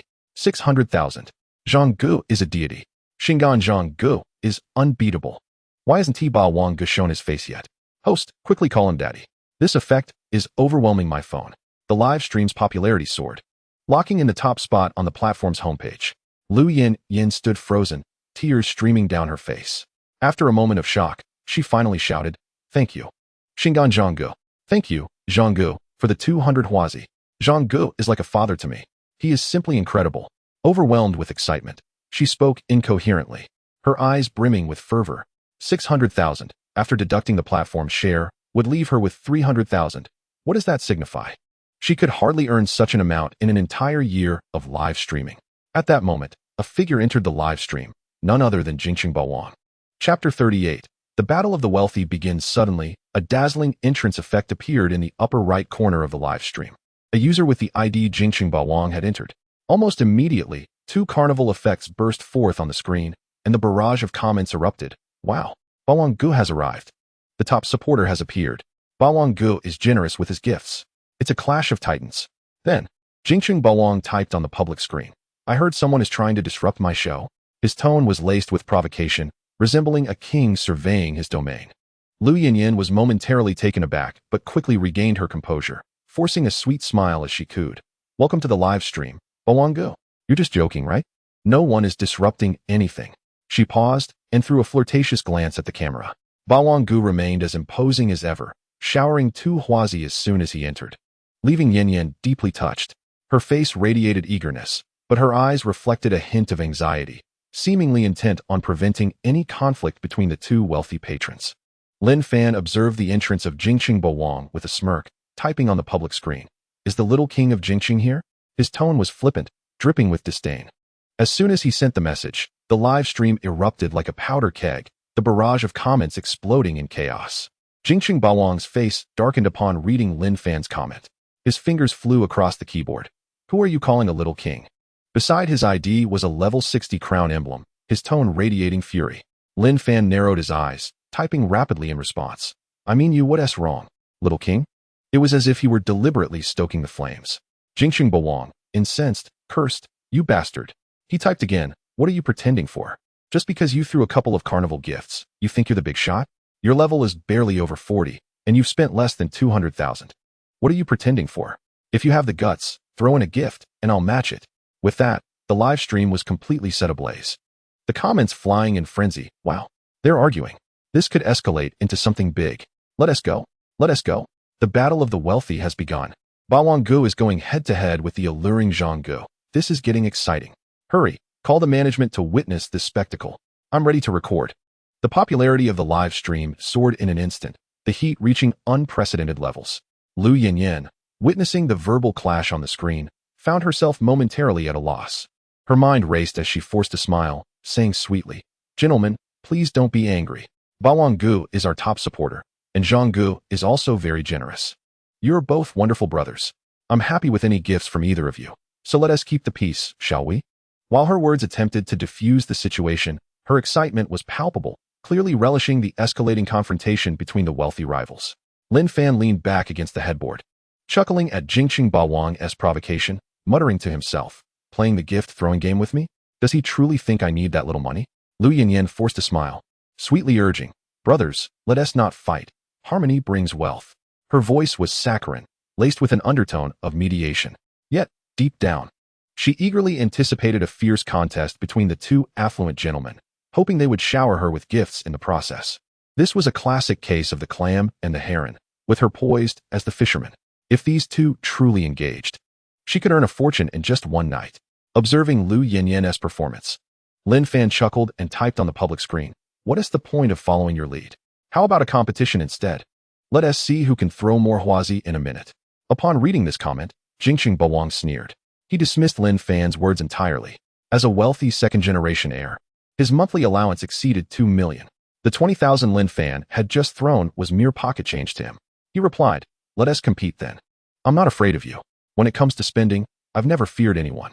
His tone brimmed with arrogance, thinking to himself, Even if I have to spend my entire monthly allowance today, I must uphold my pride. I can always ask my father for more pocket money. But if I lose face, my reputation as Jingqing Bawang will be ruined. Moreover, he had yet to have his way with Lu Yanyan. If he could take control of the situation today, perhaps he could meet her and enjoy a night together. It would be worth it. He narrowed his eyes, his fingers hovering over the gift section, ready to unleash his ultimate move. With these words, the live stream comments erupted once more. Wow. A 1-minute PK? The battle of the wealthy is on. Let us go. Let us go. These two gentlemen are serious. At exactly 1 o'clock, the countdown began, Bawang Gu versus alluring Zhang Gu, the ultimate showdown. Lu Yanyan observed the standoff on the public screen, her words attempting to mediate while her heart danced with glee. She forced a sweet smile, saying, Gentlemen, please don't fight. You're all my dear brothers. Seizing the moment, she released a community fortune bag with the content boldly stating, At 1 o'clock sharp, the ultimate showdown. Regardless of who wins, I'll perform my best dance for you. The barrage of comments immediately responded. Fortune bag claimed. 1 o'clock sharp, the ultimate showdown. 1 o'clock sharp, the ultimate showdown. The battle of the titans is here. The streamer is set to earn big. Bawang Gu, go for it. Defeat Zhang Gu. Alluring Zhang Gu is invincible. Crush Bawang. Zhang Tao leaned over from the upper bunk, fixated on his phone screen, exclaiming, Wow, a 1-minute PK? These two gentlemen are serious. He paused, excitement etched across his face. Look, alluring Zhang Gu and Bawang Gu are going at it. This is getting wild. Zhou Jian, too, had abandoned thoughts of sleep, glued to his phone, exclaiming, The antics of the wealthy are truly beyond comprehension. At precisely 1 o'clock, Lu Yanyan let out a shriek. The PK has begun. 1-minute countdown. She stood, swaying her hips, sweetly saying, Brothers, give it your all. I'll dance for you, no matter who wins. As she spoke, she played an incredibly energetic song, even changing into a sheer silk dress that illuminated her figure under the lights, leaving many men in front of screens drooling. The barrage of comments flowed in a continuous stream. Wow, that outfit is too sexy. Streamer, I can't hold back any longer. I'm losing control. Streamer, I'm left with nothing. I'm typing with both hands to prove my innocence. Countdown at 60 seconds. Get ready for a flood of gifts. I'm recording this. Don't let me down. Let us go. The battle of the wealthy has begun. Chapter 39. Enough. Already the countdown echoed through the comments, resembling the beating of war drums. Zhang Tao and Zhou Jian held their breaths, their eyes glued to their phones. PK has started. 1 minute countdown. Lin Fan squinted, his fingers pressing down on the carnival gifts. Simultaneously, at the other end, the king of Jingsheng also placed his hand on the gift bar. The two pressed down almost simultaneously, neither willing to relent. The screen erupted with golden effects. 1, 2, 5, 10, in merely 3 seconds. Lin Fan had already sent out 10 carnivals. The 30,000 yuan effects swept across the screen. The king of Jingsheng was equally relentless, not showing any sign of weakness. This is astonishingly fast. Both sides are fierce. This speed is insane. 5 seconds, 10 seconds. Lin Fan and the king of Jingsheng simultaneously sent out 100 carnivals. The 300,000 yuan effects momentarily caused the screen to stutter. Lu Yinyan's eyes widened, her hand covering her mouth, frozen in place, her eyes filled with shock. She trembled as she said, thank you, brothers." She wanted to smile, yet her lips were stiff, as if frozen. She felt dazed by the sudden bombardment. 20 seconds in, both sent out 300 carnivals at the same time. 90,000 yuan worth of effects filled the screen, causing the live broadcast room to erupt in excitement. The overwhelming traffic caused delays, and even the gift effects lagged. The barrage of comments surged like a torrent. Wow. 300 carnivals. 90,000. Are these two divine beings? The live room is about to explode. My phone screen blacked out. Another 10 seconds passed, and Lin Fan and the king of Jingsheng each sent out 500 carnivals. A total of 1,000, amounting to 3 million. The live room felt as though a nuclear bomb had been dropped. The golden effects dazzled the eyes, rendering the screen nearly immobile. Lin Fan's fingers began to ache. He frowned, shook his hand, and muttered, "This cursed phone, it's making my hand hurt." Meanwhile, the king of Jingsheng sat on the sofa of his luxurious apartment, frowning. His face darkened. He hadn't anticipated that this individual known as Shingan Zhang possessed such strength. He had only a little over 2 million left, having already spent 150,000. With just over 50,000 remaining, he could hardly send out many more. He gritted his teeth, his fingers still pressing down. But his speed had noticeably slowed. Beads of sweat formed on his forehead as he cursed inwardly. Where did this kid find such money? Is he trying to compete with me? His expression shifted from initial arrogance to a hint of panic. It was not just money he could not afford to lose. It was his pride. Lu Yinyan stood in front of the camera, her hand covering her mouth, speechless, as if frozen in time. Her eyes were wide as saucers, tears swirling in her eyes, her smile long since stiffened. Watching the screen filled with golden effects, her heart raced like thunder, her mind blank. 3,001,000 carnivals. After deducting the platform's cut, she would receive 150,000. She had never earned such a sum in 3 years of live streaming. Her hands trembled slightly. Her throat felt constricted, and after a moment, she managed to utter, "Thank you, big brother." Her voice was barely a whisper, tinged with emotion. Her eyes shifted from shock to fervor, mixed with a trace of fear, as if she had been stunned by the frantic gift war. She swallowed hard, murmuring to herself, "This is going to make me rich." In the dormitory, Zhang Tao climbed down from the upper bunk, half kneeling at the edge of the bed, nearly dropping his phone. He stared at the screen, astonished, and stammered, "Wow, 1,000 carnivals, 3 million? Is this the power of a wealthy benefactor?" His gaze transformed from envy to daze. His fingers gripping the quilt, knuckles widening. A spark of yearning ignited in his eyes, as if this grand battle of wealthy benefactors had awakened some fantasy within him. Zhou Jian also jumped down from the upper bunk, standing at the edge of the bed, his phone screen still lit, his face a mask of shock. He widened his eyes, fixated on the dazzling effects, his lips twitching as he finally managed to say, "Have these two gone mad? 3 million in a minute?" His tone shifted from mocking to awe, scratching his head unconsciously, as if his mind had yet to catch up. There was a hint of reverence in his voice. This Shingan Zhang and the king of Jingsheng were simply extraordinary. How much money would it take to play like this? His expression resembled that of someone who had just witnessed an epic film, and he grinned, saying, "I think the king of Jingsheng is about to crack under pressure." Leaning against the headboard, Lin Fan's fingers did not cease their motion. Halfway through, he had already sent out 800 carnivals, totaling 240,000. The king of Jingsheng had sent out over 700, amounting to over 210,000. His speed had noticeably slowed, ultimately coming to a halt. Zhang Gu is magnificent. Zhang Ge is imposing. Why isn't the king of Jingqing sending anything? Could it be that he's out of money? How can he still call himself the king of Jingqing? A king is just a turtle. The king of Jingqing is merely a turtle in the capital. Shingan Zhang Ge crushes the competition. Various comments flooded in rapidly, creating a celebratory atmosphere filled with both ridicule and praise. The king of Jingqing sat on the sofa in his lavish apartment, fixated on his phone screen, where the app displayed a balance of 0. His eyes widened, veins bulging on his forehead, his entire demeanor resembling a powder keg about to explode. He clenched his teeth, his face contorted with rage, and in a fit of anger, swiped his hand, causing a cup on the coffee table to crash to the ground. Glass shards scattered, water spilling everywhere. He panted, his heart brimming with frustration and resentment. He had thought it would be a simple matter to teach a lesson to a reckless kid. But he had not expected the other party to spend money like a madman. He had already spent over 210,000, his account empty, while the others still continued. He clenched his fists, cursing under his breath. Where did this kid get so much money? Yet, faced with such overwhelming strength, he found himself powerless. The anger in his eyes shifted to shock, ultimately morphing into a sense of helplessness. The comments were filled with questions and mockery. Why has the king of Jingqing stopped sending gifts?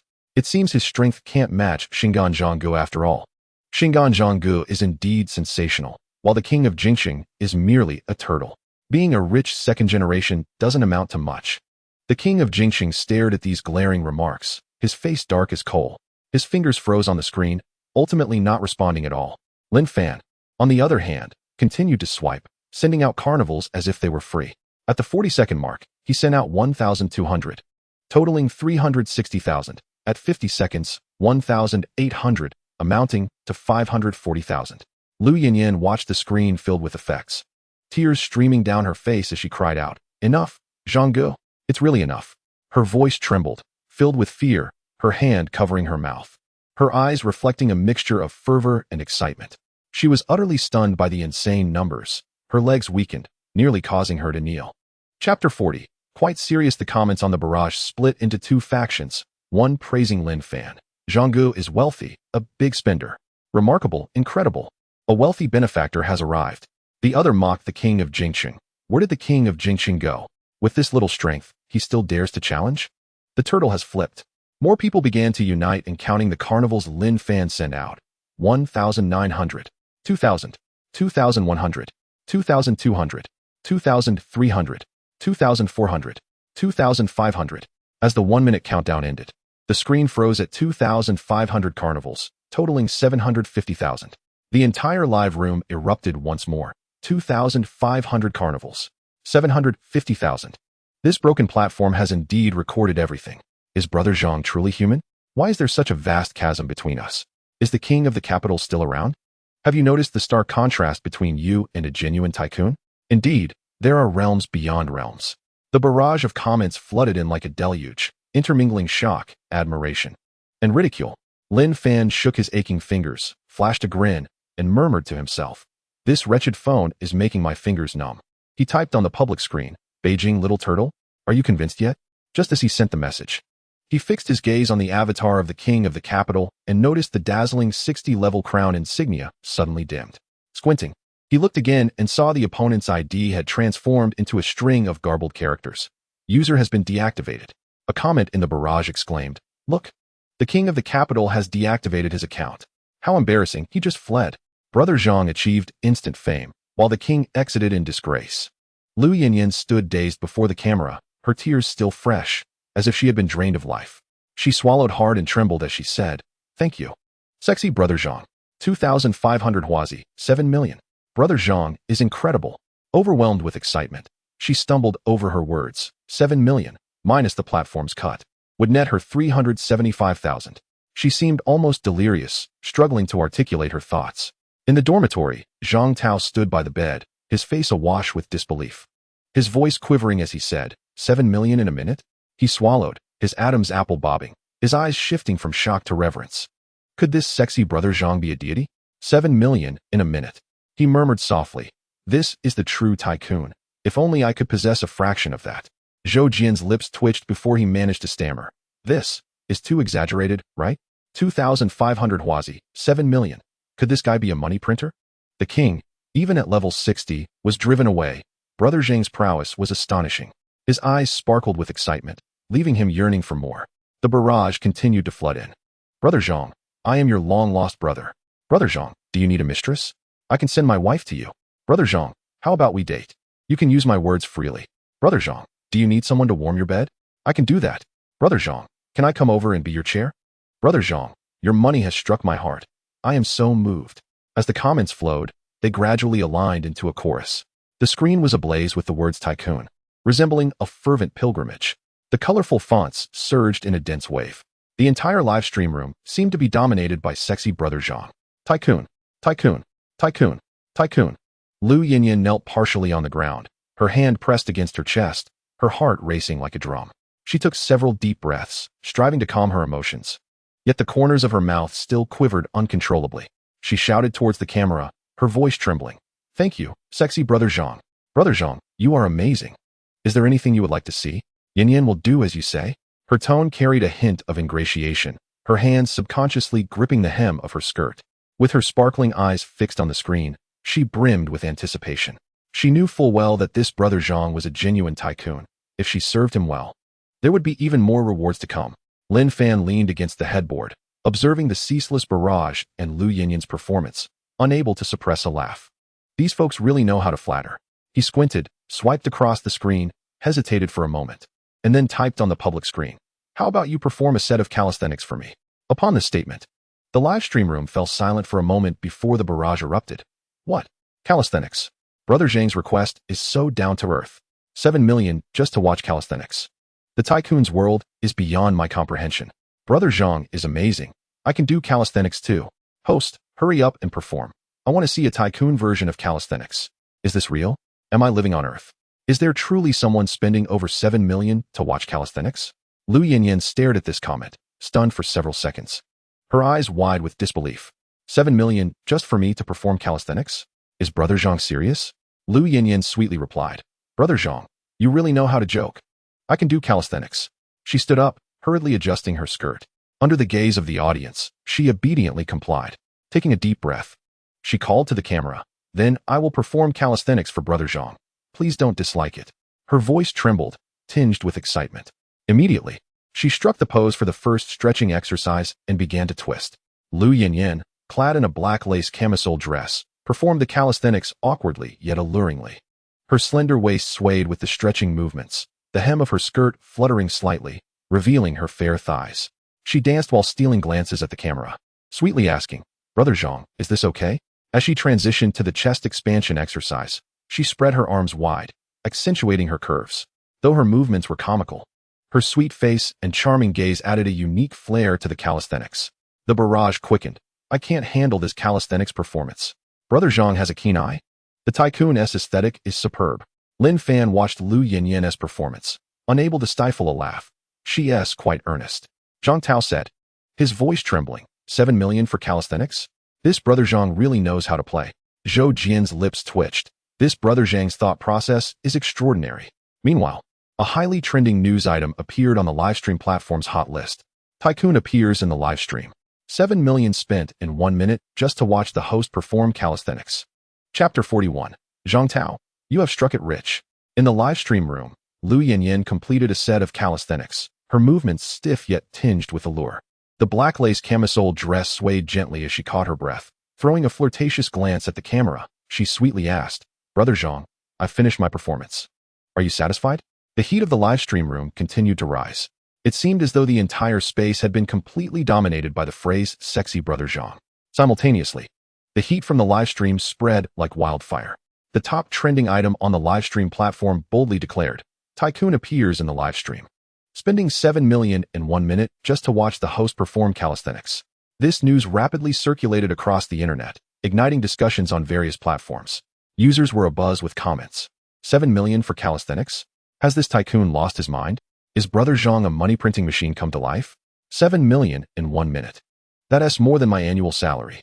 This host has struck gold, performing calisthenics for over 300,000. I would do it too. Who is sexy Brother Zhang? Which rich second generation is so playful?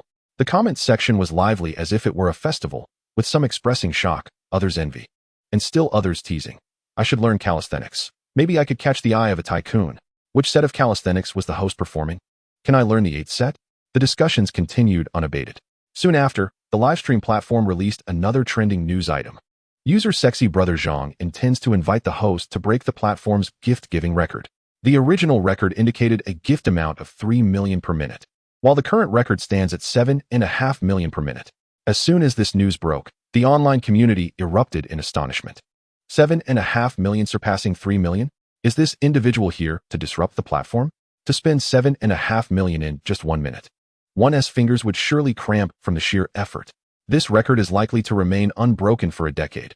What a remarkable individual.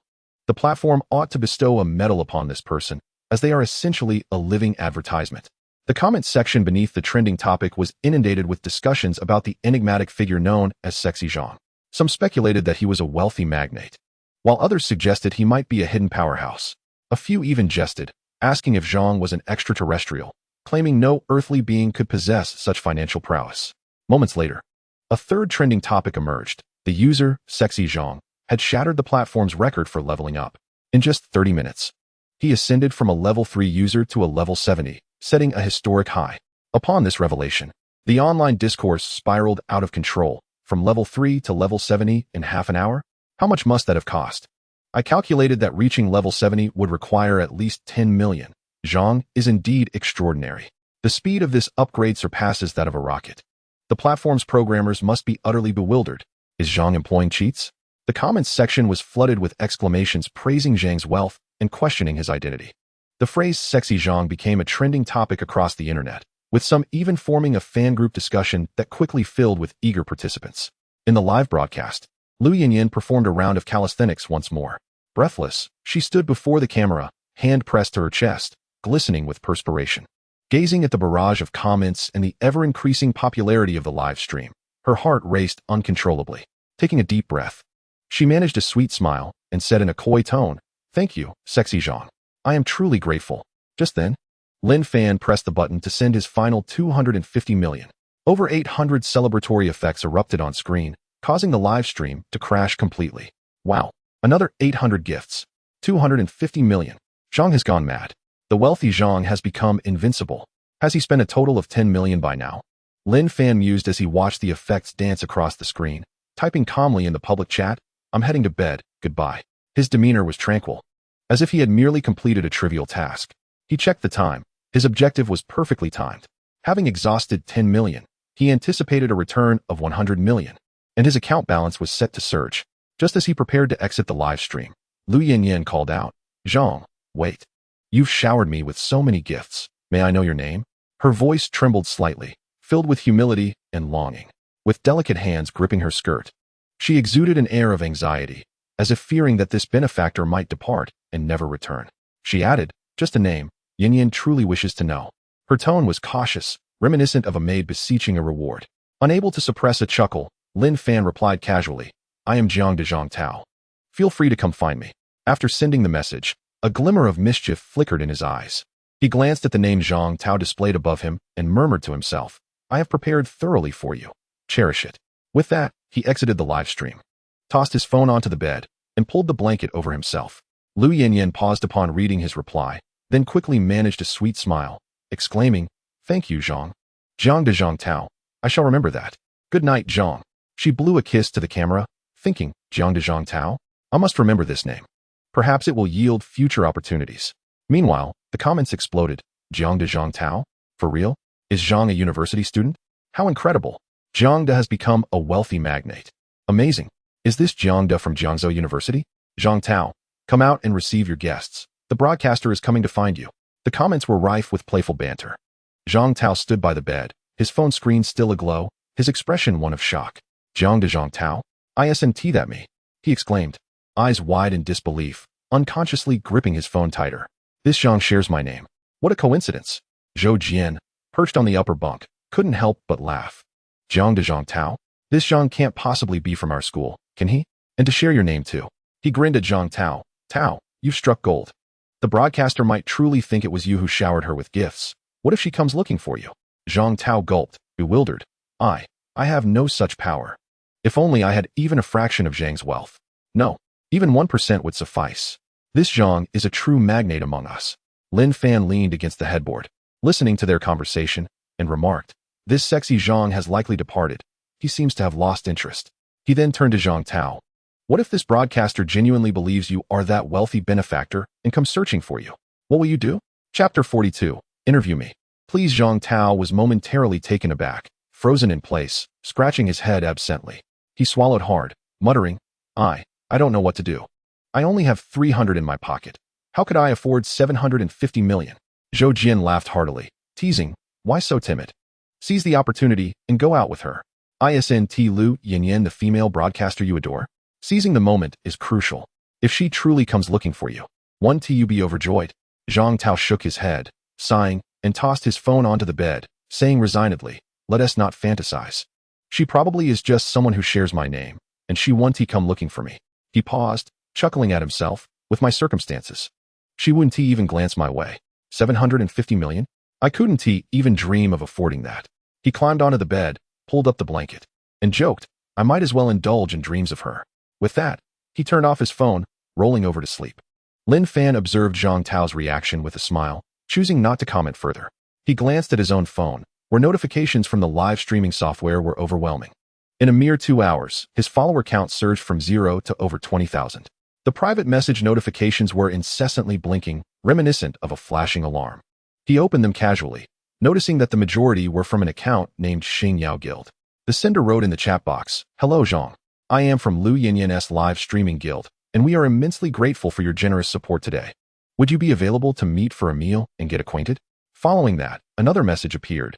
"Zhang, when you mentioned Jiangda, were you referring to Jiangzhou University? Our broadcaster Lu Yinyan also hails from Jiangzhou. Perhaps we could dine together and forge a friendship?" Lin Fan squinted at these 2 messages, muttering to himself. Quite the adept at establishing rapport. He continued to browse through other private messages, most of which were random inquiries. Some individuals immediately asked, "Zhang, what is your WeChat? What is your phone number? Are you seeking a little maid? I can warm your bed." Some young women directly sent photos, showcasing themselves in provocative poses, adorned in low-cut tank tops and lace nightgowns. Some even donned nothing but lingerie, striking flirtatious stances with captions such as, "Zhanggu, may I show you my charms? Zhanggu, please sponsor me. I promise to be obedient. Zhanggu, will you be my master?" Additionally, a few men have sent even more outrageous private messages. "Big brother, do you need a boyfriend? I have a great figure and can serve you well. Zhanggu, let me be your little brother. Take me on adventures." Lin Fan glanced at these messages, chose not to respond, and simply turned off his phone, tossing it aside on the bed. As the screen darkened, silence enveloped the dormitory. Ding! A system notification chimed. "Congratulations to the host for completing the live streaming reward task. Task reward, 100 million yuan. The reward has been transferred to the designated account. Please check." Lin Fan pulled the blanket over himself, closed his eyes, and murmured softly, 100 million in hand. Time to sleep. Meanwhile, the online fervor continued to escalate. The meme of sexy Zhang Gu watching calisthenics for 7.5 million in 1 minute flooded various platforms. Netizens engaged in playful banter. "I'm going to Jiangda to find Zhang Tao and learn calisthenics. Is Zhang Gu a former PE teacher turned wealthy? Lu Yinyan earned over 3 million from her workout. I'm so envious." The top 3 spots on the live streaming platform's hot search list were completely dominated by sexy Zhang Gu. The comment section was filled with praises for Zhang Gu as a true magnate, with shouts of Jiangda Zhang Tao being remarkable. Some even dug up posts in Jiangzhou University's forum, inquiring, "Is there anyone named Zhang Tao at Jiangda? Come forth and claim your status as a magnate." Under the post, responses flooded in. "There is a Zhang Tao in our dorm, but he is as poor as a church mouse. It can't be him. Jiangda Zhang Tao, hurry up and debut. Stop hiding." On Lu Yinyan's side, after the live broadcast concluded, she sat in her room, clutching her phone, her face alight with excitement. She examined the backstage data, realizing she had received over 12 million in gifts that night, after deducting the platform's commission. She was set to earn 6 million. Taking a deep breath, her eyes sparkled with fervor, she whispered to herself, "Jiangda Zhang Tao is truly my benefactor." She opened Lin Fan's account and sent a private message. "Zhanggu, Yin is from Jiangzhou. I really want to meet you. Thank you for your support tonight." Her eyes brimmed with anticipation, thinking to herself, "With such a generous Zhanggu, I must seize this opportunity. I can't let him be attracted to another female streamer."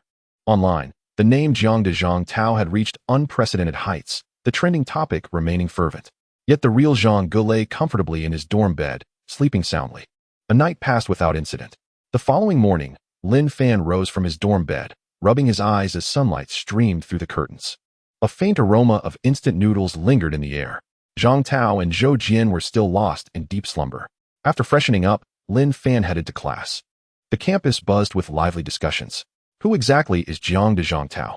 I heard he racked up 7.5 million in just 1 minute last night. That is outrageous. Could he be a rich second-generation student from our school? I think they're S.A. Zhang Tao in the economics department. No way. That Zhang Tao is broke. How could it possibly be him?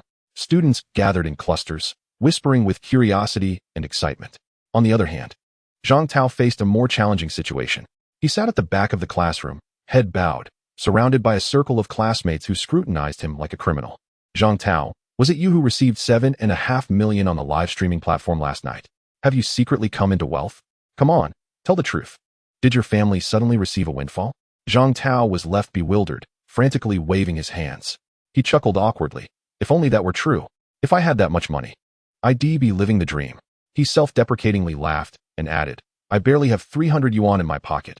How could I possibly spend 7.5 million? That's a dream. The classmates remained skeptical, with one patting his shoulder, teasing. All right, stop pretending. Treat us to dinner tonight. Big shot. Zhang Tao felt like crying, yet could only shake his head and sigh. As the bell rang, signaling the end of class, Lin Fan stepped out into a livelier campus scene. At some point, a group of local media reporters had gathered at the school entrance. With cameras in hand and microphones poised, they intercepted passing students, asking, do you know which student Zhang Tao is? How many people in the school are named Zhang Tao? We heard a college student spent 7.5 million in one night. Is that true? The reporters pressed eagerly, following this breaking news closely. Students were left dazed and confused, with one exclaiming, I don't know, while another jokingly shouted, I'm Zhang Tao, interview me. Lin Fan stood at a distance, smiling quietly, choosing not to join the fray. Chapter 43, Zhang de Zhang Tao. The online fervor surrounding Zhang de Zhang Tao continued to simmer. In the forum, some had even started a thread speculating on Zhang Tao's identity, guessing everything from a rich heir to a concealed magnate. The discussion remained vibrant. Lin Fan casually pulled out his phone to scroll through the news, but stumbled upon a less conspicuous report in a corner. Jiangzhou Liren Bar suspected of being a gathering place for male associations, the establishment demolished that very night. The headline was accompanied by a blurry photo, showing a wreckage strewn with bricks and shards of glass, clearly the site of last night's demolition. A video accompanied the article, featuring the bar's owner, looking haggard and vacant, as if his soul had been drained. Dressed in a crumpled shirt, he stood at the dismantled bar's entrance. The video shook as reporters pressed forward, thrusting a microphone almost into the bald owner's face. A female reporter urgently inquired, I hear you are the owner of this Liren bar. Regarding reports that you hosted male gatherings for licentious activities, what is your response? Her face was eager, as if she were unearthing a sensational story. The bald owner stood frozen, his throat constricted. His voice was barely audible, hoarse and trembling. He shook his head, his gaze vacant. Seeing his silence, the reporter pressed further. Is this bar's demolition connected to the reports? Can you reveal any insider information? She relentlessly pursued, inching the microphone closer. The bald owner lifted his head, his gaze hollow as he scanned the camera. He opened his mouth, yet no words emerged. Just then, a sudden, piercing ringtone echoed from afar. Xiang Yang, Mei Yang Yang, Lan Yang Yang, Fei Yang Yang. The familiar theme song of a cartoon reverberated through the ruins, creating an eerie yet comical atmosphere. The bald owner seemed struck by lightning. His face drained of color, pupils dilating as if he had seen a ghost. With a strangled cry, he turned and fled, stumbling through the crowd, losing a shoe, looking like a dog abandoned in panic. The reporters stood dumbfounded, their microphones suspended in midair, the camera lens shaking, barely capturing his retreating figure. Lin Fan chuckled, recognizing this as his handiwork from the bar escapade. A hefty sum had been spent to teach those people a lesson, and Zhou Rin had arranged for the demolition overnight. Not expecting it to make the news, he murmured to himself, no one seems to be paying attention to this. Everyone is focused on Zhang Tao. He opened the live streaming platform, where his notification inbox remained flooded with messages. The number of followers had surged from 20,000 to over 30,000, with countless notification alerts. The latest message read, Hello Zhang, I am the head of the Xing Yao Guild.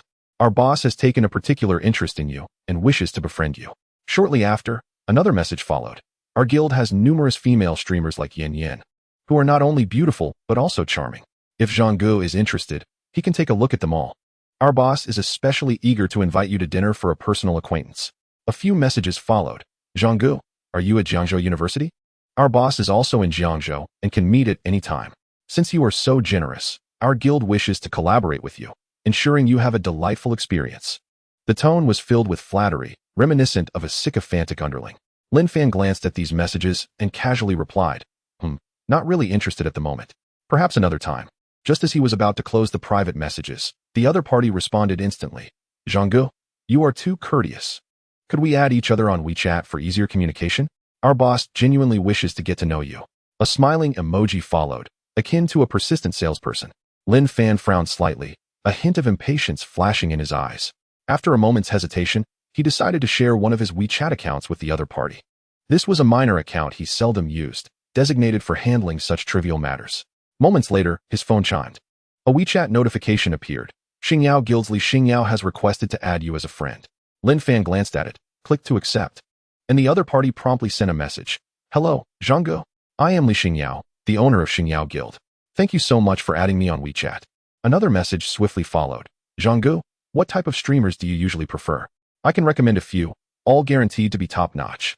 Attached were several photos, all featuring scantily clad female streamers in revealing dresses and lacy nightwear, posing seductively, reminiscent of the self-promoting girls from last night's messages. Lin Fan glanced over them, uninterested in responding, and swiped the screen to close the chat window. Shortly after, he noticed a private message from Lu Yanyan. Zhanggu, Yanyan is from Jiangzhou, and I really wish to meet you. Thank you for your support tonight.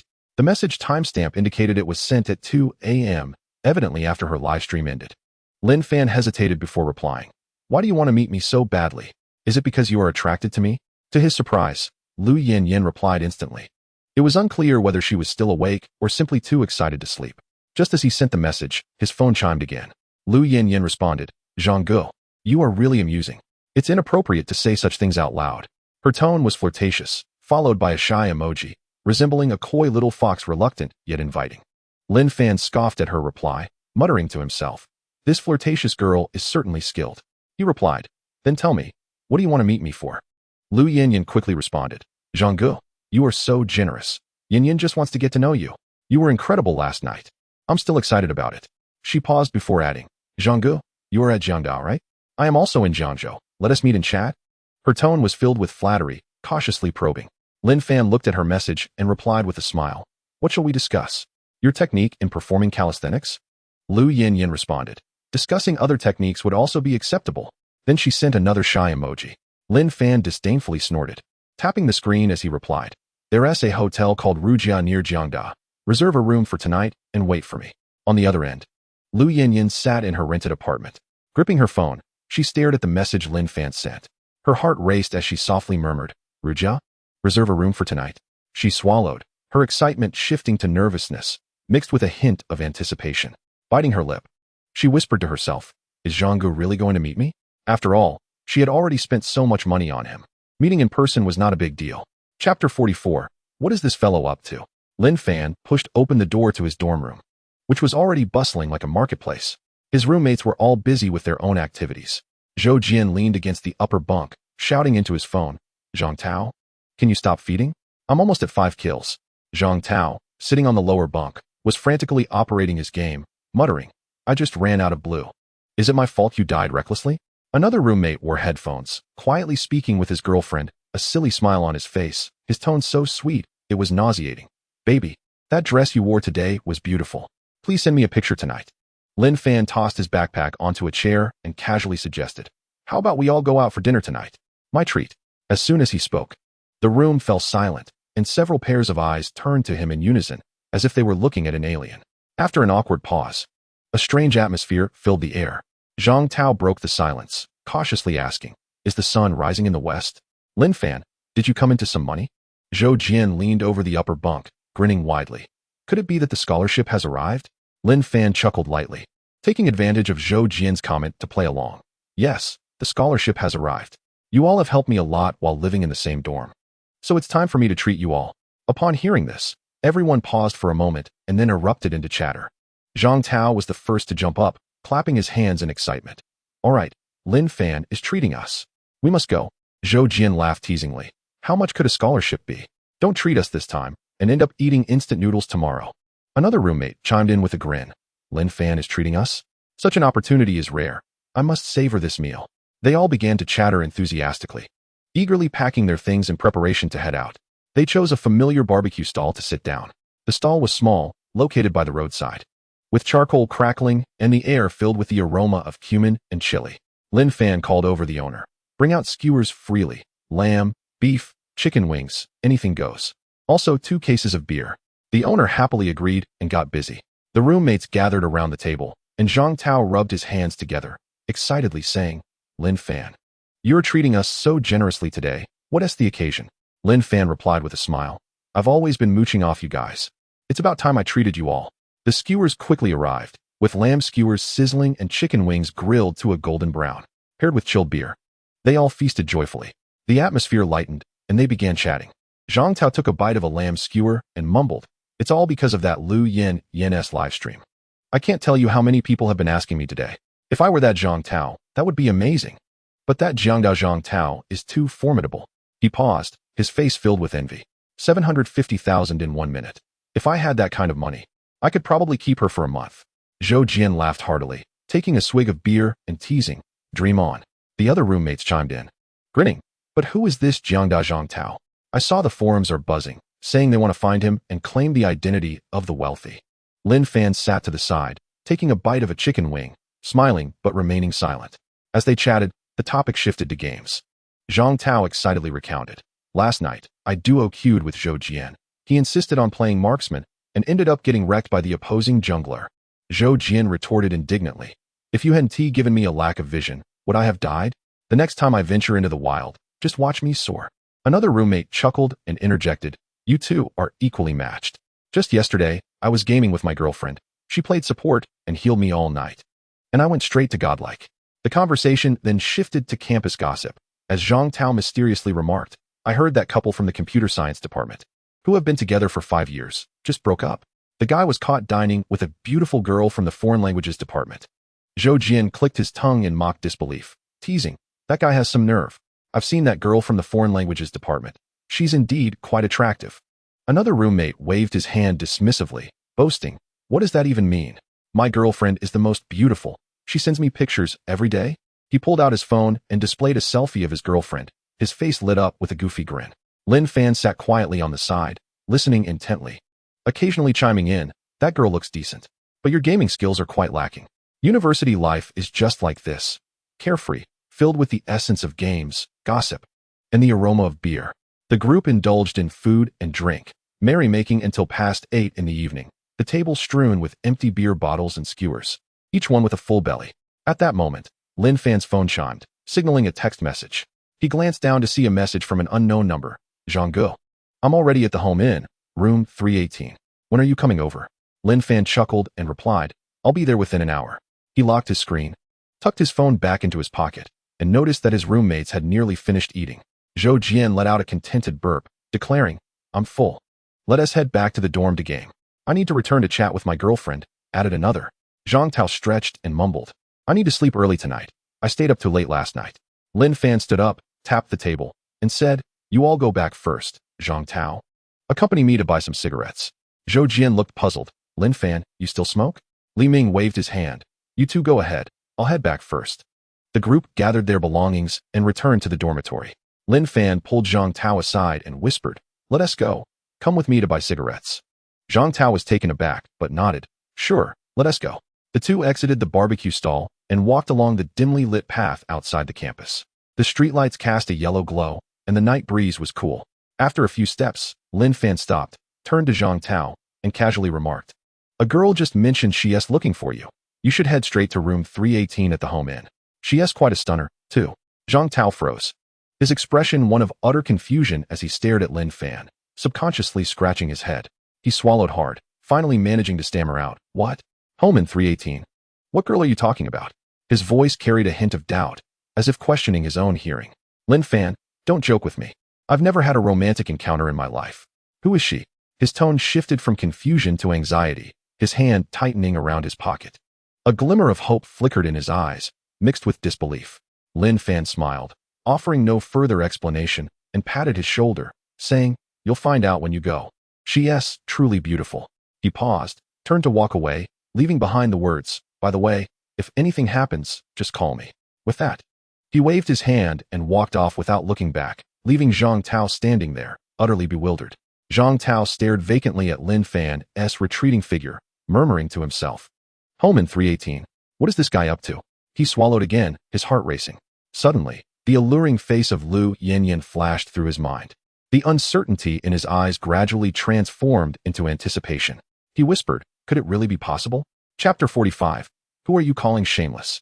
Lin Fan watched Zhang Tao disappear into the night. He turned and entered a Starbucks across from the home inn. Finding a table by the window, he ordered an Americano. However, his gaze remained fixed on the entrance of the hotel. As night deepened, the streetlights cast a dim glow, and the streets became sparse with pedestrians, the air carrying a subtle chill. Leaning back in his chair, he murmured to himself, that kid Zhang Tao must be over the moon right now. Seconds turned into minutes, and Lin Fan glanced at his phone, noting it was nearly 9:30. It had been an hour since Zhang Tao went in. He should have already won over Lu Yanyan by now. This kid had been filled with envy last night, dreaming of conquering her. Today, he wouldn't need to dream anymore. He chuckled softly, preparing to pull out his phone to request a ride back to the dormitory. Just then, a commotion erupted at the hotel entrance. Lin Fan furrowed his brow, following the sound with his gaze. A woman stormed out of the hotel, clearly furious, followed by a familiar figure. The woman seemed meticulously dressed, wearing a snug black spaghetti strap dress that accentuated her curves, topped with a sheer jacket and high heels. Her hair cascaded in large waves, her face adorned with exquisite makeup, her lips painted a vivid red, as if freshly applied. She walked briskly, her heels clicking against the pavement like an agitated princess. Behind her, the young man walked with his head down, stumbling slightly, his face filled with distress. Lin Fan squinted and realized the young man was none other than Zhang Tao. The woman in front of him was none other than Lu Yanyan, the one who had splurged $1 million in the live stream the previous night. Lu Yanyan halted, turned to face Zhang Tao, and with her hands on her hips, began to scold him fiercely. Have you even looked in the mirror to see what you look like? You dare to call yourself Zhang Tao? The term sexy Zhang Gu sounds completely wrong coming from your mouth. What are you pretending for, you broke loser? Her voice was sharp as a knife, laced with mockery. Even her tone dripped with an air of superiority. Rolling her eyes, her lips curled disdainfully, she continued. You think you can book a room with me when you have no money? Who do you think you are? Do you really believe that the 700,000 from last night was your contribution? You should take a good look at how much cash you have in your pocket. You're as broke as they come. Don't come here to disgust me. As she berated him, she tossed her hair back.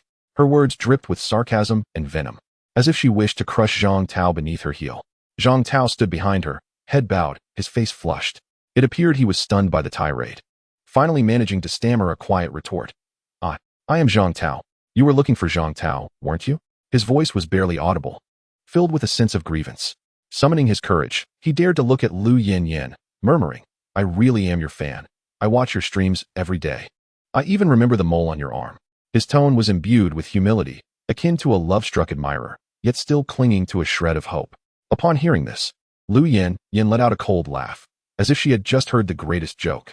She crossed her arms, tilted her head, and shot a disdainful glance at Zhang Tao, scoffing, a fan? You think you're worthy of being my fan? Remembering a mole on my arm? How disgusting. I have tens of thousands of fans in my live stream. Who isn't my fan? You think watching a few streams gives you any connection with me? She paused, her tone growing more venomous. With that pathetic appearance of yours, I would feel ashamed to have you stand beside me. You dare call yourself sexy Zhang Gu? The real Zhang Gu from last night spent 750,000 in 1 minute. Do you think you could even manage 750? I implore you to refrain from following me, lest I become nauseated in your presence. She rolled her eyes and turned to leave, her high heels clacking sharply against the pavement, granting Zhang Tao no opportunity to speak. Zhang Tao stood frozen, his complexion shifting from crimson to pallid. He opened his mouth to utter something, but was rendered speechless by Lu Yanyan's sharp tongue. Casting a glance at his wrinkled t-shirt and faded jeans, a flicker of self-doubt crossed his eyes. He muttered under his breath, I never claimed to be that Zhang Gu. It was nearly 10 o'clock at the hotel entrance, and the surroundings were nearly deserted.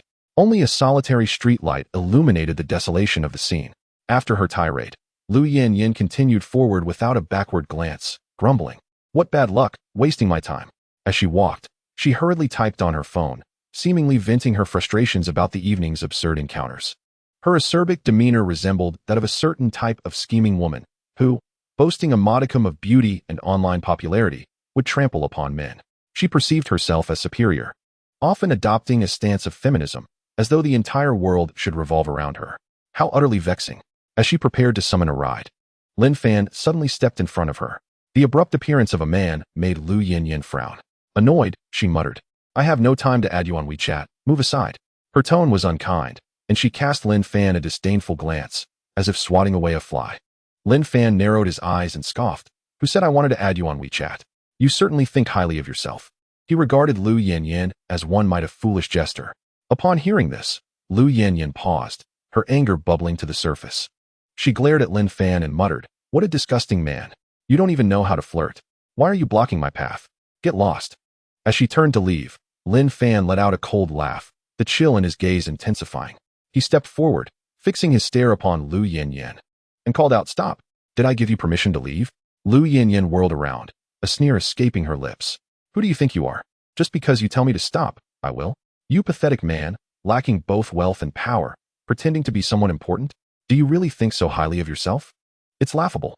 Lin Fan squinted as he noticed Zhang Tao slowly approaching from behind, his expression one of palpable distress. With a dismissive huff, he turned his attention back to Lu Yanyan, coolly remarking, "Weren't you quite pleased when you insulted my brother just now? Now that you're done, you think you can just walk away? I've never encountered someone so shameless." Lu Yanyan's face turned an ashen shade at his words. She raised a finger to point at Lin Fan, her voice shrill. "Who are you calling shameless? You men are the truly shameless ones." Lin Fan chuckled coldly, refusing to back down, and retorted, "Why didn't you complain about men when you were receiving gifts during your livestream? Didn't you delight in calling out to good brothers then? A hypocritical woman like you expects me to honor you?"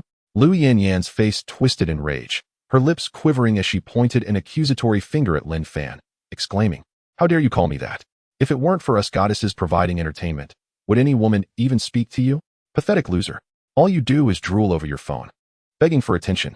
You're like a cockroach in a sewer, even more repugnant than the cockroaches themselves. A hideous wretch like you should stay out of sight, especially at night." Lin Fan shot back, "With your behavior, you think of yourself as a goddess? I see more of a scheming woman crawling out of a sewer." His voice, though not loud, was sharp as a knife, striking directly at Lu Yanyan's vulnerability. He continued, "You twist and turn for gifts, merely a beggar in the digital realm.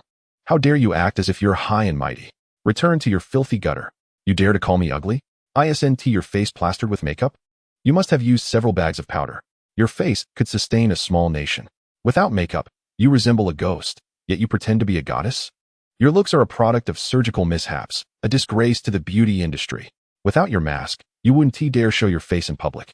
Your makeup is so thick it could build a wall, and your lips look like you've eaten something foul. You're nothing but a shameless attention seeker, flaunting your body online. And yet you dare to present yourself as pure?" Lu Yanyan's expression turned a shade of fury, her chest heaving as her hands trembled with rage. She shouted, "You're talking nonsense. I'm providing my fans with benefits. You wouldn't understand. You pathetic men, if you lack money, don't embarrass yourselves here. And how dare you accuse me of being shameless? Your entire family is shameless." Rolling her eyes, she added, "I have millions of fans. Gifts pour in whenever I broadcast. You, a penniless wretch, will never be able to match that. Do you even think you deserve to speak with me?" Lin Fan stood his ground, replying, "Millions of fans? Just a horde of sycophants. You, a scheming woman, always preening and pretending to be divine. I could easily send you back to your filthy gutter with a single slap. Your voice makes me want to regurgitate every meal I've had." Lu Yanyan, incensed, retorted, "You dare say that again? You're just a jealous loser who can't have me, trying to attract attention by insulting me. You're nothing but a worthless parasite. And you dare to call me disgusting? Your entire family is the true definition of repugnant. You'll never reach my level. Return to your foul pit." Lin Fan observed her escalating aggression and chuckled. "You think I should leave? On what basis? Because of your self-inflated sense of beauty? That's amusing. Your face is a defective product of a plastic surgeon, a heap of refuse from a makeup table. Would you dare look in the mirror without makeup? Your dark circles resemble coal, your nose is crooked, your lips are oversized, and your skin is pockmarked like the moon's surface, a horror movie star in the making. Under the knife, you transformed into a snake-like visage, with a chin so sharp it could pierce flesh, eyelids wide enough to be mistaken for highways, and silicone-filled breasts that even dogs wouldn't touch. This is beauty? No, it's industrial waste, substandard goods on an assembly line. You flaunt this mask everywhere. Thinking you're a goddess descended from the heavens? Stand before a mirror without your makeup, and you'd be too terrified to recognize yourself. Your makeup is absurdly thick, and your lipstick looks like you just devoured something rotten. Your eyeliner is a chaotic mess, making me want to retch. You are just an unashamed publicity seeker, flaunting your body online, with your morals long since devoured by dogs. In pursuit of fame and fortune, one resorts to the most despicable tactics. Today, one engages in flirtation with a man, tomorrow one beds a wealthy individual, and the day after, one cries out to claim victimhood. What a theatrical display. Who do you seek to disgust? Such a wretched being has no regard for dignity, yet still harbors the expectation of possessing a sense of shame. And that syrupy voice calling someone brother or husband, it sends chills down my spine. The flirtations are so exaggerated that one nearly loses their eyes. If anyone is foolish enough to admire such a creature, I can only lament their blindness and lack of discernment, as if their minds were kicked by a donkey. Zhang Tao, standing nearby, cast a glance at Lin Fan, lowering his head, afraid to speak. Morality? Do you possess such a thing? Are you not merely a hypocritical gold digger, a superficial charlatan? The stench of your green tea persona is suffocating. You feign innocence and vulnerability while weeping on live streams as if mourning a lost parent, lamenting your struggles and exhaustion. Yet, the moment you speak, it is about the gifts your brother bestows upon you. The more lavish, the more you flatter, the less. And you resort to slander. What lies in your eyes but the glint of money? You masquerade as high-minded, spouting platitudes while secretly yearning for men to line up to lick your boots. Your performance as a green tea vixen or a white lotus is nothing short of masterful, portraying weakness and innocence while being more venomous than a snake and shrewder than a fox. I would find no satisfaction in merely kicking you away. You are a poison to society, a source of cultural degradation that corrupts the values of the next generation. Young girls observe you and mistakenly believe that revealing a bit of flesh and acting provocatively will lead to wealth. They abandon their studies, forsake their careers, and discard their dreams, all to become mere fringe performers. The vulgarity pervades the live streams, and the platforms are inundated with lewd images. Is this the lesson we impart to the youth? To teach them how to become worthless and sell their bodies without shame? Your kind is a toxin to society, poisoning the next generation. I would gladly strike you down. How dare I compare you to true goddesses, those scientists, doctors, and educators who cultivate their fields with intellect and sweat, like the angels in white or the teachers in remote areas. These are the women who embody true virtue. And what are you? Aside from flaunting your body and charming your way to financial gain, what skills do you possess? Compared to these genuine goddesses, you lack even the merit to clean their boots. You are the refuse of refuse. You are the cesspool of the internet, a maggot of society. Your appearance is as artificial as a plastic figure. Your behavior is repugnant. Your morals are worse than that of a dog. And your influence is so detrimental that it threatens to ruin generations. In comparison to exceptional women, you are not even worthy of being considered trash. After Lin Fan delivered his scathing remarks, Lu Yin was left in a state of shock. Chapter 47. Fine sweat. Lu Yin was thoroughly humiliated. She stood frozen, her face contorted in anger. She pointed at Lin Fan, her mouth opening as if to retaliate, but no words could escape her lips. Her eyes were red, tears brimming as her pent-up fury found no outlet. After a moment of struggle, she could no longer contain her tears, which fell like raindrops. She pulled out her phone, pointing at Lin Fan with a sharp voice. You wait right there. I will have someone come deal with you, you dog. She dialed a number, crying profusely, her voice filled with indignation. Yao Go, hurry over. I've been bullied. He has been insulting and humiliating me. You must bring a few people to teach him a lesson. The voice on the other end was unclear to Lin Fan, but he could faintly hear a deep male voice asking something. Lu Yin hung up, wiped her tears, and turned to Lin Fan, exclaiming, You better not run. You better wait here. Lin Fan narrowed his eyes and let out a cold laugh. He took a pack of cigarettes from his pocket and leisurely lit one. Taking a deep drag, he replied calmly, Fine. I'll be right here waiting for you. Zhang Tao, standing beside him, observed Lin Fan's calm demeanor and could not help but approach him quietly, saying, Brother Fan, perhaps we should leave quickly. We are involved in this society, and if they really bring some punks, we are no match for them. His voice was laced with tension, as if fearing trouble. Didn't she just say she knew our school? What if they truly come looking for us? Zhang Tao's tone was filled with concern, his eyes betraying fear. Lin Fan glanced at him, patting his shoulder, and reassured him, It's fine. I'll handle it. Zhang Tao was taken aback, whispering, Brother Fan, you're really not afraid. Lin Fan regarded him with a steady gaze. If you are scared, you can leave first. Zhang Tao hesitated, unable to muster a response, and chose to remain behind Lin Fan. Lu Yanyan stood several meters away, glaring at Lin Fan, her eyes filled with resentment. She scoffed. What are you pretending to be calm for? You'll be the one crying soon. This scoundrel dared to insult me. If I do not deal with him today, I shall not bear the surname Lu. Before long, the sound of hurried footsteps echoed from the street corner, chaotic and erratic. Lin Fan squinted, following the sound. He soon saw a well-groomed man accompanied by 4 burly figures approaching. The man, in his 30s, wore gold-rimmed glasses and donned an all-black casual outfit, exuding a scholarly demeanor. The 4 muscular men behind him were all broad-shouldered, clad in tight black t-shirts. Their arms bore colorful tattoos, and their heavy footsteps resembled 4 moving walls of flesh. Under the streetlight, their shadows stretched long, emanating an intimidating presence. Upon seeing this group, Lu Yanyan's tears cascaded down her cheeks once more. Appearing as a wronged little girl, she rushed into the arms of the refined man, crying out, Yao Go! It was this person. He has been insulting me relentlessly. Someone must teach him a lesson, or else he might continue to berate me during my live streams. Her sobs grew more intense, her voice trembling as she added, If the live stream is flooded with haters, how will we make money? Yao Go, you must stand up for me. She seemed to embody the role of a green tea vixen, performing her grievances with utmost flair. The man, Li Xingyao, was the behind-the-scenes boss of the Xingyao Guild. He glanced down at Lu Yanyan, his brow slightly furrowing, adjusting his glasses as his gaze shifted to Lin Fan. He appraised Lin Fan, who was merely a typical student in casual attire, leaning against a lamp post and smoking, appearing utterly unfazed. Li Xingyao turned back to Lu Yanyan, speaking in a low voice. What are you doing here so late? His tone was deep, carrying a hint of displeasure, as if questioning her actions. Lu Yanyan paused, her eyes darting before she quickly forced a sweet smile, replying in a sugary tone, Yao Go. I originally intended to meet a fan.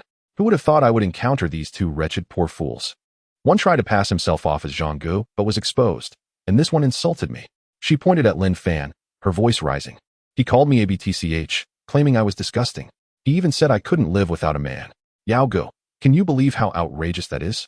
As a girl, how could I endure such words? In a moment, she was weeping like a rain-soaked pear blossom, grasping Li Xingyao's arm. Her eyes filled with grievance, wishing to portray Lin Fan as the ultimate villain. Lin Fan leaned against the lamppost, inhaling deeply from his cigarette and exhaling a ring of smoke. He remarked nonchalantly, Oh, so you've brought your backer? Quite swift indeed. Did you find my previous insults insufficiently satisfying? Shall I repeat them? Upon hearing this, Lu Yanyan's face paled with anger. She pointed at Lin Fan, her voice sharp. How dare you act so arrogantly? Just wait. If I don't deal with you today, I shall not bear the surname Lu. She turned to Li Xingyao, crying out, Yao Go, look how arrogant he is. Such a person deserves to be taught a lesson. Zhang Tao stood beside Lin Fan, his legs trembling in fear. He swallowed hard and whispered, Fan Gu, perhaps we should flee. The situation seems dire. His voice quivered like a leaf in the wind, his eyes darting around as if ready to escape at any moment. Zhang Tao glanced up at the 4 burly men, his calves quaking, and murmured, These fellows clearly belong to the underworld. We cannot match their strength. Lin Fan narrowed his eyes, exhaling a plume of smoke. He patted Zhang Tao on the shoulder and replied nonchalantly, Do not panic. I am here. Li Xingyao adjusted his gold-rimmed glasses and coldly fixed his gaze on Lu Yanyan. He spoke in a low voice. So, you ventured out today to meet that alluring Zhang Gu behind my back, did you? His eyes were sharp as an eagle's, scanning Lu Yanyan, a flicker of anger glinting in their depths. Lu Yanyan was taken aback by this accusation, involuntarily shivering like a thief caught in the act. She swallowed, steadied herself, and quickly forced a sweet smile, her voice coy. No, Yao Gu. I merely came to ascertain if this Zhang Gu is genuine. I did not expect to encounter a fraudulent Zhang Gu. She clutched Li Xingyao's arm, shaking it playfully. I would never dare meet a fan without your knowledge, Yao Gu. I lack the audacity. Her voice was as soft as cotton candy, tears glimmering in her eyes, attempting to feign innocence. Yet, beads of sweat beaded on her forehead. Li Xingyao let out a cold snort, adjusting his glasses, the glint in his eyes growing colder. He stared at Lu Yanyan and remarked coolly, So, you only speak the truth when I catch you red-handed?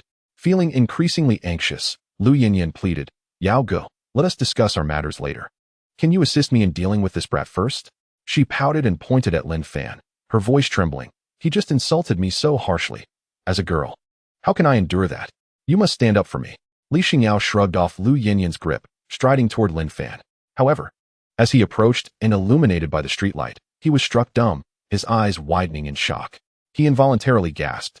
Lin Fan narrowed his eyes, observing Li Xingyao's approach, and remarked casually, "Oh, you've brought company? Quite the spectacle." He fixed a cold smile on Li Xingyao, asking, "What is it? Do you intend to make a move?" At that moment, Lu Yinyan rushed over, her high heels clicking as she joined Li Xingyao's side. Noticing him pause, she assumed he hesitated and quickly added, "Yao Ge, it's this loser who has been insulting and belittling me." Then she venomously suggested, "In my opinion, just break one of his legs. Such trash needs to be taught a lesson. He thinks he is so formidable." Yet, Li Xingyao disregarded her, his gaze firmly fixed on Lin Fan's face. His brow furrowed, increasingly recognizing him. Suddenly, a flash of realization struck him. He had added the real Zhang Ge on WeChat, and the profile picture matched this man before him exactly. The legendary figure who spent 7.5 million in a minute and ascended from level 3 to level 70 in half an hour. This Lin Fan was indeed Zhang Ge. Meanwhile, Lu Yinyan continued her incessant chatter. "Yao Ge, why are you just standing there? Hurry up and take action. This wretched loser insulted me so cruelly. You must avenge me." Li Xingyao, however, remained unperturbed, his gaze locked on Lin Fan. He suddenly bellowed, "Kneel." His voice thundered through the night like a clap of thunder. Zhang Tao recoiled in fear, while Lu Yinyan momentarily froze before eagerly echoing, "Did you hear that, you wretched loser? Kneel." Her tone brimmed with self-satisfaction, eagerly awaiting Lin Fan's humiliation. But in the next moment, Li Xingyao spun around, his icy gaze piercing through Lu Yinyan, and said softly, "I meant for you to kneel." His voice was like an invisible blade, piercing Lu Yinyan's heart. The atmosphere fell into a stunned silence, and Lu Yinyan was left utterly bewildered. She opened her mouth, rooted to the spot, unable to move. Behind Lin Fan, Zhang Tao was equally dazed, his eyes wide as saucers. He glanced at Lin Fan and then at Li Xingyao, his face a mask of disbelief. Lu Yinyan regained her composure and murmured, "Yao Ge, you must be mistaken. It was this loser who insulted me." Her voice trembled. Her eyes filled with panic as she unconsciously clutched her skirt. "Yao Ge, are you all right?" Her tone was somewhat placating, but confusion lingered in her heart. She doubted Li Xingyao's sanity. Li Xingyao scoffed, his eyes flashing with coldness. He raised his hand and delivered a resounding slap across Lu Yinyan's face. The crisp sound echoed in the night. Lu Yinyan stumbled back, her face instantly marked with 5 red fingerprints. "Ah!" She cried out in pain, tears streaming down her face. Li Xingyao glared at her coldly and said, "Do you think you can utter the words loser? Hurry up and kneel." Lu Yinyan covered her face, utterly stunned by the slap, tears flowing freely. With a mournful expression, she pleaded, "Yao Ge, why must you make me kneel?" Her voice trembled as if she had been deeply wronged. "It was he who insulted me. I did nothing wrong." Li Xingyao coldly replied, scrutinizing her, "Why?" "Because you provoked someone you should not have." He turned to Lin Fan, a flicker of trepidation in his gaze, and stated solemnly, "The one who insulted you is none other than the real Zhang Ge." His voice resonated with authority. The crowd was stunned, the air thick with disbelief. Lu Yinyan's eyes widened as she stared at Lin Fan, her anger morphing into incredulity. Her fingers remained suspended in midair, like a puppet frozen in place. Zhang Tao, standing behind Lin Fan, was equally astonished, his eyes bulging as if they might pop out. He stammered, "Fan Ge, you are Zhang Ge?" His voice was laced with skepticism. The 4 burly men accompanying Li Xingyao were also left aghast, the one with a beefy frame still clenching his fist, his gaze wavering as if questioning his own hearing. Lu Yinyan shook her head repeatedly, tears glistening on her cheeks, insisting, "Impossible, impossible. How could he be Zhang Ge?" Panic filled her eyes as she desperately denied reality. Pointing at Lin Fan, she exclaimed, "Yao Ge, you must have made a mistake. How could he possibly be Zhang Ge?" Her voice trailed off mid-sentence, and she quickly corrected herself. "How can he be Zhang Ge? He looks so shabby. Where is the grandeur of Zhang Ge?" Her tone carried a hint of unwillingness, her hand pressed against her slapped face, still filled with doubt. Li Xingyao raised his hand again, delivering another resounding slap. Lu Yinyan staggered several steps back, tears streaming down her face.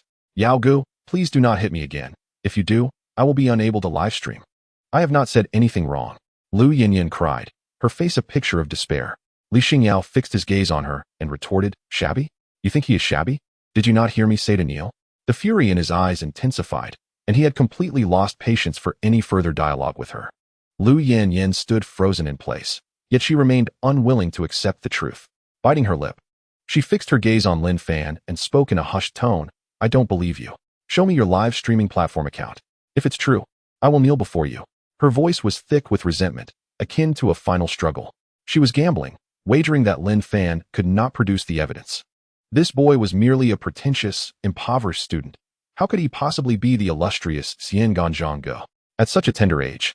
Where would he find the means to spend 10 million in a single night? Memories of her time in room 318 at the hotel flashed through her mind, recalling the sleazy man who had been beside her. It was in that moment that she had demanded proof of his identity. Unfortunately, the account had belonged to someone far from Xian Ganzhangge. It was simply a typical loser. After months of scrutiny, she had discovered that he had only spent a mere 100 yuan. Utter nonsense. To her, Lin Fan was merely another con artist.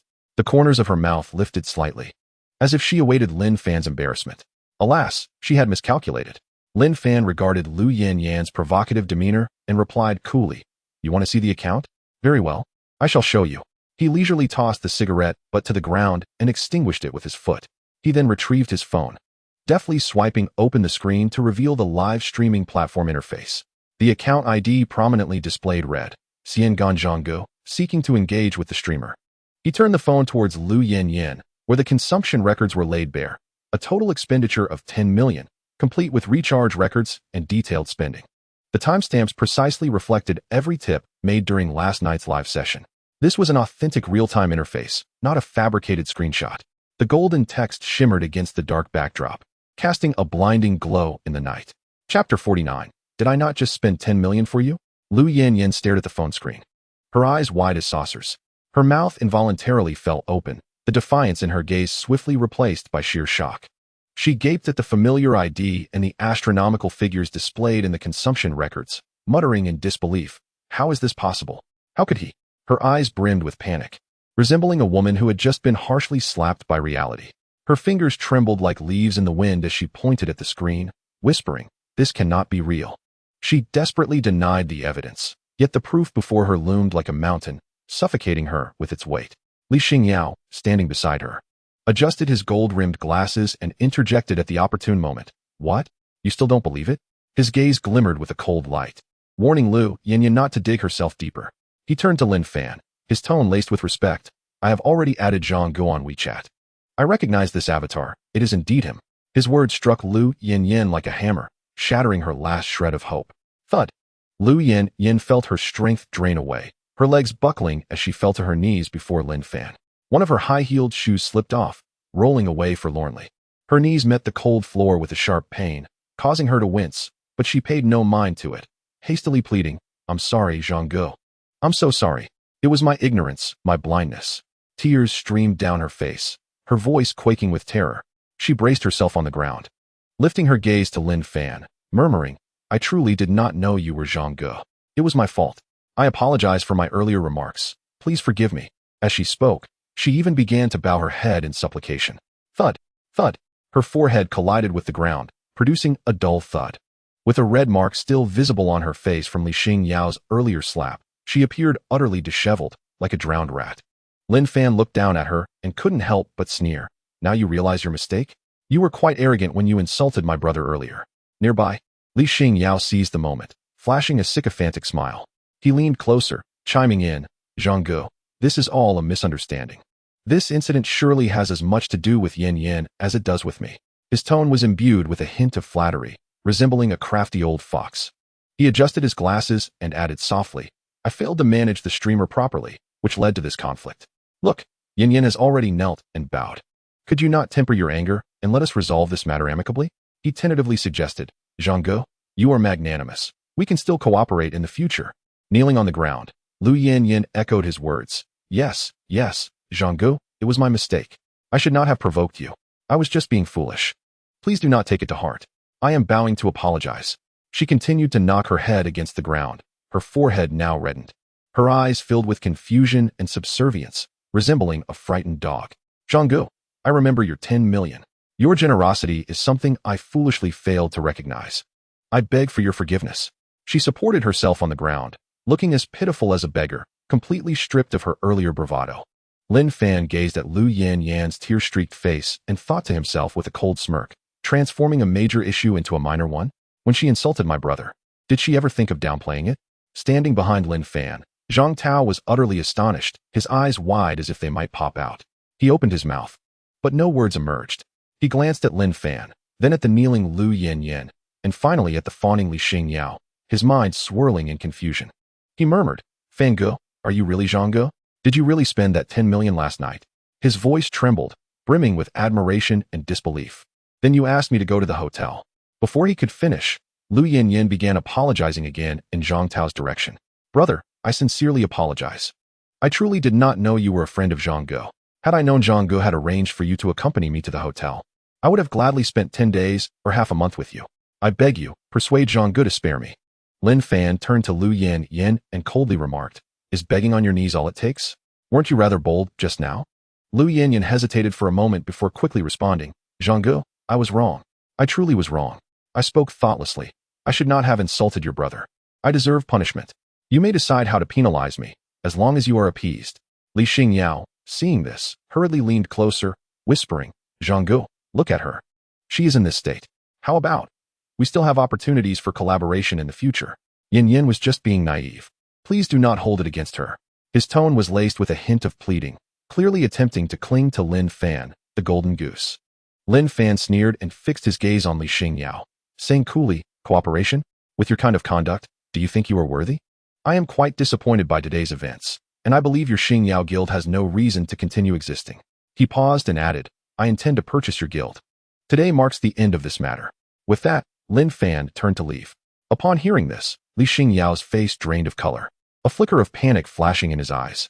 He understood that Lin Fan was not merely speaking idly. With the financial power to spend 750,000 in a minute, elevating from level 3 to 70 in half an hour, he was not to be trifled with. Do not speak of acquiring the Xingyao Guild, a mere trifling matter. It is entirely within the realm of possibility to disrupt the entire ecosystem of the live streaming platform.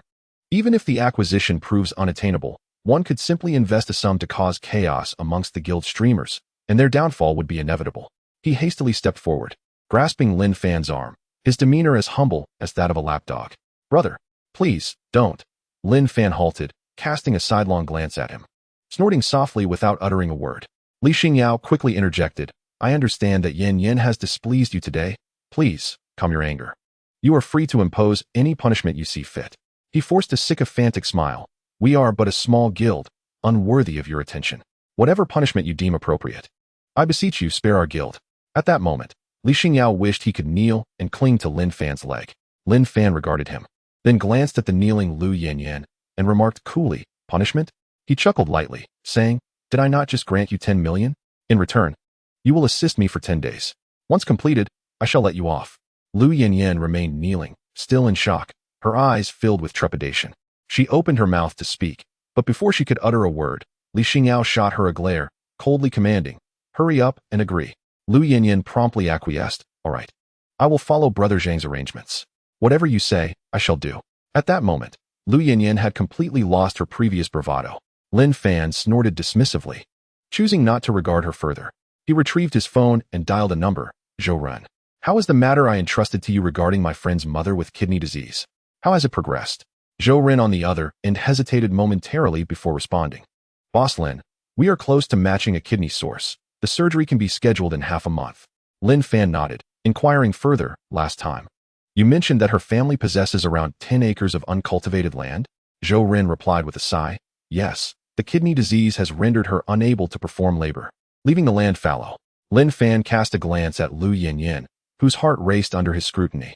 He continued speaking to Zhou Ren, "I happen to have someone available, willing to assist me for 10 days. Please come over and take her to the mountains to farm." He smiled, adding, "Ensure to find some local farmers to guide her, and assign her daily tasks. If she does not complete them, do not allow her to eat or sleep." Zhou Ren was taken aback momentarily, then burst into laughter, affirming that there would be no issue. "Boss Lin, you truly have a myriad of ingenious methods." Zhou Ren tentatively asked, "Who is this person? Should I extend any special consideration?" Lin Fan retorted with a cold laugh, "A streamer who performs calisthenics. Let her experience life." Zhou Ren responded promptly, "All right. I will go pick her up tomorrow and ensure everything is done as you instructed." Lin Fan ended the call and turned to Lu Yanyan. "Did you hear? 10 days of farming in the mountains. If you don't finish, no food or sleep for you. 10 million for your 10 days of labor."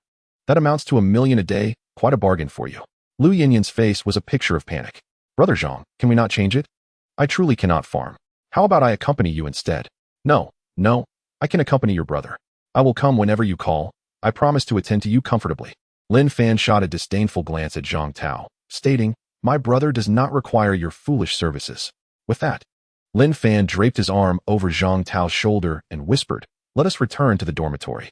Zhang Tao felt a surge of anxiety. Brother, I need it. I truly need it. However, he merely thought it, not daring to voice it.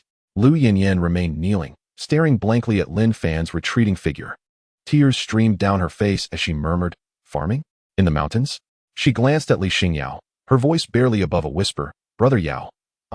She wished to plead. But before she could finish, Li Xingyao interrupted with a disdainful snort, silence. You brought this upon yourself. Li Xingyao turned to Lin Fan's back, calling out, Brother Zhang, please take care. We will handle this matter well. Do calm your anger. You are welcome to visit our guild's streaming room anytime. Lu Yinyan rose from the ground. Looking down at her dust-covered dress, tears streaming anew, she murmured, I have to farm. I cannot farm. Brother Yao, can you? Li Xingyao scoffed. Turning away with 4 burly men in tow, you brought this on yourself for crossing Brother Zhang. As the night deepened, the streets beside Jiang University lay desolate. Only a few street lamps flickered, casting a dim light upon the ground, creating elongated shadows of Lin Fan and Zhang Tao. Zhang Tao trailed closely behind Lin Fan, his eyes fixed on him, as if assessing an alien being. Sensing Zhang Tao's intense gaze, Lin Fan turned to him, smiling. Why do you stare at me so? Speak your mind, do not hold back. Zhang Tao cautiously asked, Brother Fan, was it truly you who spent 10 million in the streaming room yesterday? I still find it hard to believe. Lin Fan replied nonchalantly. You saw the interface of the streaming software just now. What of it? Zhang Tao eagerly pressed on. Brother Fan, where did you acquire such wealth? 10 million. Did you really spend it in a single night?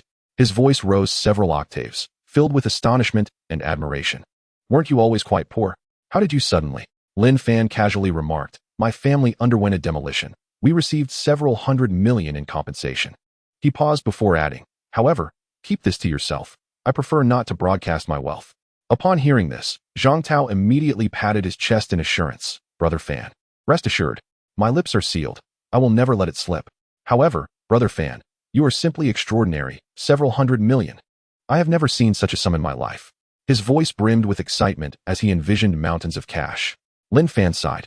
I initially intended to invite this small streamer out for you to enjoy, but who knew she would be so utterly revolting? Perhaps next time, I will arrange something better for you. Zhang Tao chuckled ruefully, muttering, back then at the hotel, I should have been bolder, otherwise I would have secured her. But Brother Fan, are you really sending her to farm? Lin Fan replied with a cold laugh. Farming is a decent task. At least I haven't sent her to muck out stables. Zhang Tao laughed heartily. Brother Fan, your methods are ruthless. 10 days farming in the mountains. With her delicate arms and legs, she will likely be exhausted. The sight of her kneeling and begging earlier was quite satisfying. However, Brother Fan, you are far too low-key. I never noticed it before. When you treated us to dinner today, I thought it was from your scholarship funds. By the way, if that is the case, then the rumors about you humiliating Zhou Hao at the Jindi Hotel must also be true. Wow, Brother Fan, you are truly impressive. Zhang Tao continued chattering away at Lin Fan's ear. Lin Fan merely smiled, saying nothing. The life of the wealthy truly seems dull and unadorned. Upon witnessing the entrance of 2 individuals, he furrowed his brow and inquired, have you 2 been out purchasing cigarettes for such an extended period? Zhang Tao grinned, casually tossing his coat onto a chair, and replied nonchalantly, I was just taking a stroll outside. As he spoke, he kicked off his shoes and climbed onto the lower bunk of his bed. Lin Fan tossed his phone onto the table, sat down, and removed his shoes. Zhou Jian, while engrossed in a game, casually remarked, have you heard? Tomorrow seems to be the day for new students to start their academic journey. A considerable number of juniors and sisters will be joining our school. His voice carried a hint of anticipation, as if he were dreaming of something remarkable. Another wave of fresh blood. Upon hearing this, Zhang Tao immediately perked up. He chuckled and said, you should pay attention. Perhaps one of those girls could be your girlfriend. Zhou Jian chuckled, clearly beginning to fantasize. Of course, I must keep an eye out. There could be a girl among the freshmen who is both beautiful and gentle. His voice carried a hint of lewdness, with his mouth grinning widely. He paused suddenly, as if struck by a thought, then promptly sat up straight and said mysteriously, by the way, I heard from someone that there's a big star among this year's freshmen. Zhang Tao, upon hearing this, eagerly leaned in and asked, "Which big star? Hurry up and tell me. Don't keep me in suspense." Lin Fan, sitting nearby, also perked up his ears to listen. Zhou Jian, noticing their reaction, smiled smugly. He said mysteriously, "You haven't heard? Zhao Meisi, the incredibly popular star who's all the rage." "What? Did you say Zhao Meisi?" Zhang Tao's eyes widened in shock. He exclaimed, "Is she the same Zhao Meisi that I often see on my phone? Her figure and looks are simply unbeatable." He hurriedly inquired, "Which department is she from? Hurry up and tell me." Zhou Jian laughed heartily, waving his hand dismissively. "Which department could it be? It must be the Performing Arts Department. What a blessing. Zhao Meisi is a goddess-level figure, stunning as if she stepped out of a painting. And with such an alluring figure, our school is bound to be lively." Zhou Jian glanced at him and joked, "What blessing do you think you have? As if she could ever be your girlfriend. She's a big star. Do you think she'd notice a small fry like us?" Zhang Tao waved his hand, seemingly unconvinced. "That's not how it is. Having a junior sister who is a big star is something to boast about, even if she can't be my girlfriend. At least I could meet her, right? Who knows, maybe I could even take a picture with her." His voice brimmed with nostalgia, as his mind continually conjured images of Zhao Meisi. "Her looks are indeed impeccable. I once saw a short video of her dancing. Her waist, goodness. She moves like a serpent. I heard she filmed a web series with a swimming scene. That one scene nearly broke the short video platform." The comment section was flooded with admirers. Zhang Tao, upon hearing this, immediately chimed in, Right. I've seen that video. I must have watched that swimming segment at least 10 times. It's simply enchanting. If she truly comes to our school, I must find a way to hang around the Performing Arts Department. Maybe I could get her WeChat." Zhou Jian chuckled, "Hang around? She's surrounded by bodyguards and assistants. It would be a miracle if you could get close. But the Performing Arts Department South Building is so close to our dormitory. Who knows when we might run into her?" Zhang Tao nodded vigorously, "Absolutely. I must dress sharply. Maybe I could strike up a conversation. Zhao Meisi is a living goddess. I must take a picture and post it on social media to make my high school classmates envious." Zhou Jian laughed heartily. "Be careful you don't end up getting beaten up by her bodyguards." The two engaged in lively conversation, discussing everything from Zhao Meisi's figure to her works, and speculating where she might be living on campus. The topic drifted further and further. Lin Fan, sitting quietly to the side, said little. He had indeed heard of this Zhao Meisi. She was undeniably beautiful, with a figure that turned heads, truly a goddess who could captivate anyone's attention. As Zhang Tao became increasingly animated, he turned to Lin Fan and said with a smile, "Fangirl, why are you so quiet? You must have come across Zhao Meisi too, right? What score would you give her looks?" Lin Fan smiled lightly and replied, "I've seen her. She's all right. I suppose. The entertainment industry is quite chaotic. Stars are just like that. Merely something to observe." Upon hearing Lin Fan's response, Zhang Tao wondered if Lin Fan often mingled with such big stars. After a moment's thought, he deemed it plausible. Lin Fan was quite wealthy. What was wrong with associating with a few stars? His admiration for Lin Fan deepened. The next morning, the campus of Jiangda buzzed with excitement. The entrance was filled with cars and buses bringing students for registration, making continuous trips back and forth. The sounds of horns, parents' reminders, and the laughter of new students intertwined, resembling a bustling market. Bright red banners hung along the main thoroughfare, proudly welcoming the new students, fluttering in the wind. In the square in front of the teaching building, volunteers from the student union were bustling about. They moved tables, distributed materials, and guided new students through the enrollment process. The entire school seemed rejuvenated, pulsating with vitality. Zhou Jian and Zhang Tao had left the dormitory early, donning the volunteer vests provided by the student union. They excitedly proclaimed their intent to assist new students with registration and directions. Yet it was evident to everyone that they were merely looking for a chance to glimpse any attractive junior sisters, or perhaps even catch a glimpse of the illustrious Zhao Meisi. Before leaving, Zhang Tao had meticulously styled his hair in front of the mirror. He sprayed on some cheap cologne he had somehow acquired, which made Zhou Jian wrinkle his nose in distaste. Zhou Jian teased, "Are you going to volunteer or go on a blind date?" Zhang Tao chuckled, "What if I run into Zhao Meisi? I have to look sharp." The two exchanged playful banter as they exited, leaving Lin Fan alone in the dormitory. Lin Fan leisurely completed his morning routine and meandered out of the dormitory around 10 o'clock. He had arranged to meet Zhou Ren at a nearby cafe. The cafe, modest in size, was situated at a street corner, with warm yellow lights streaming through the large windows, filling the air with a faint aroma of coffee. When Lin Fan pushed the door open, Zhou Ren was already seated at a window-side table, holding a cup of black coffee and dressed in a casual suit, appearing quite spirited. After exchanging pleasantries, Lin Fan ordered an Americano and, after sitting down, got straight to the point. How is Su Mu Ro's mother's kidney transplant surgery progressing? Chapter 52. This is the true power of Boss Lin. Zhou Ren nodded and replied, Boss Lin, the surgery will take place this week. The kidney source has already been matched, and the hospital has indicated that the risks are minimal, essentially no major issues. That is good to hear. Lin Fan paused, took a sip of his coffee, and inquired, what about the internet celebrity Lu Yanyan? How is she doing? Upon hearing this, Zhou Ren burst into laughter. He set down his coffee cup and whispered, Boss Lin, Lu Yanyan has truly had a rough time. When she arrived in the mountainous area, she was completely unruly, acting like a spoiled princess, complaining about everything. On the first day, she refused to work and was cursing up a storm. He paused for a moment, grinning as he remarked, after enduring 2 meals of hunger, she has finally become obedient. Now, she toils diligently in the fields every day, sunburned and emaciated like an African refugee. What semblance of an internet celebrity does she have left? Lin Fan let out a cold laugh, saying, I feel that making her work for 10 days is still too lenient. Zhou Ren nodded, chuckling as he added, I bet Lu Yan is regretting her choices immensely right now. That old farmer in the mountains certainly doesn't tea-coddle her. He has her schedule packed each day. And if she cannot finish, she won't get a morsel to eat. However, Boss Lin, your tactic is truly astute, both satisfying and practical. Lin Fan smiled lightly, casually responding, all right, keep an eye on this matter and ensure she doesn't escape. Zhou Ren immediately nodded, assuring, don't worry, Boss Lin, she won't get away. By the way, the nightclub is expected to open in about 2 weeks. You must come by then, Boss Lin. After all, this is your establishment. Lin Fan nodded. No problem, I will come to take a look then. After their conversation, they settled the bill and exited the cafe together. The sunlight poured onto the street corner, bringing a gentle warmth. At that moment, Lin Fan squinted, his gaze inadvertently sweeping across the street, where he spotted a familiar figure. Zhou Hao. Zhou Ren followed Lin Fan's eyes and frowned slightly, seemingly recognizing something. After pondering for a moment, he looked up at Lin Fan and said, Boss Lin, isn't that the person you asked me to investigate before? Lin Fan nodded slightly, responding calmly, yes, Zhou Hao. Upon hearing this, Zhou Ren hastily inquired, is there anything you need me to do? Before Lin Fan could reply, Zhou Hao's gaze had already locked onto him.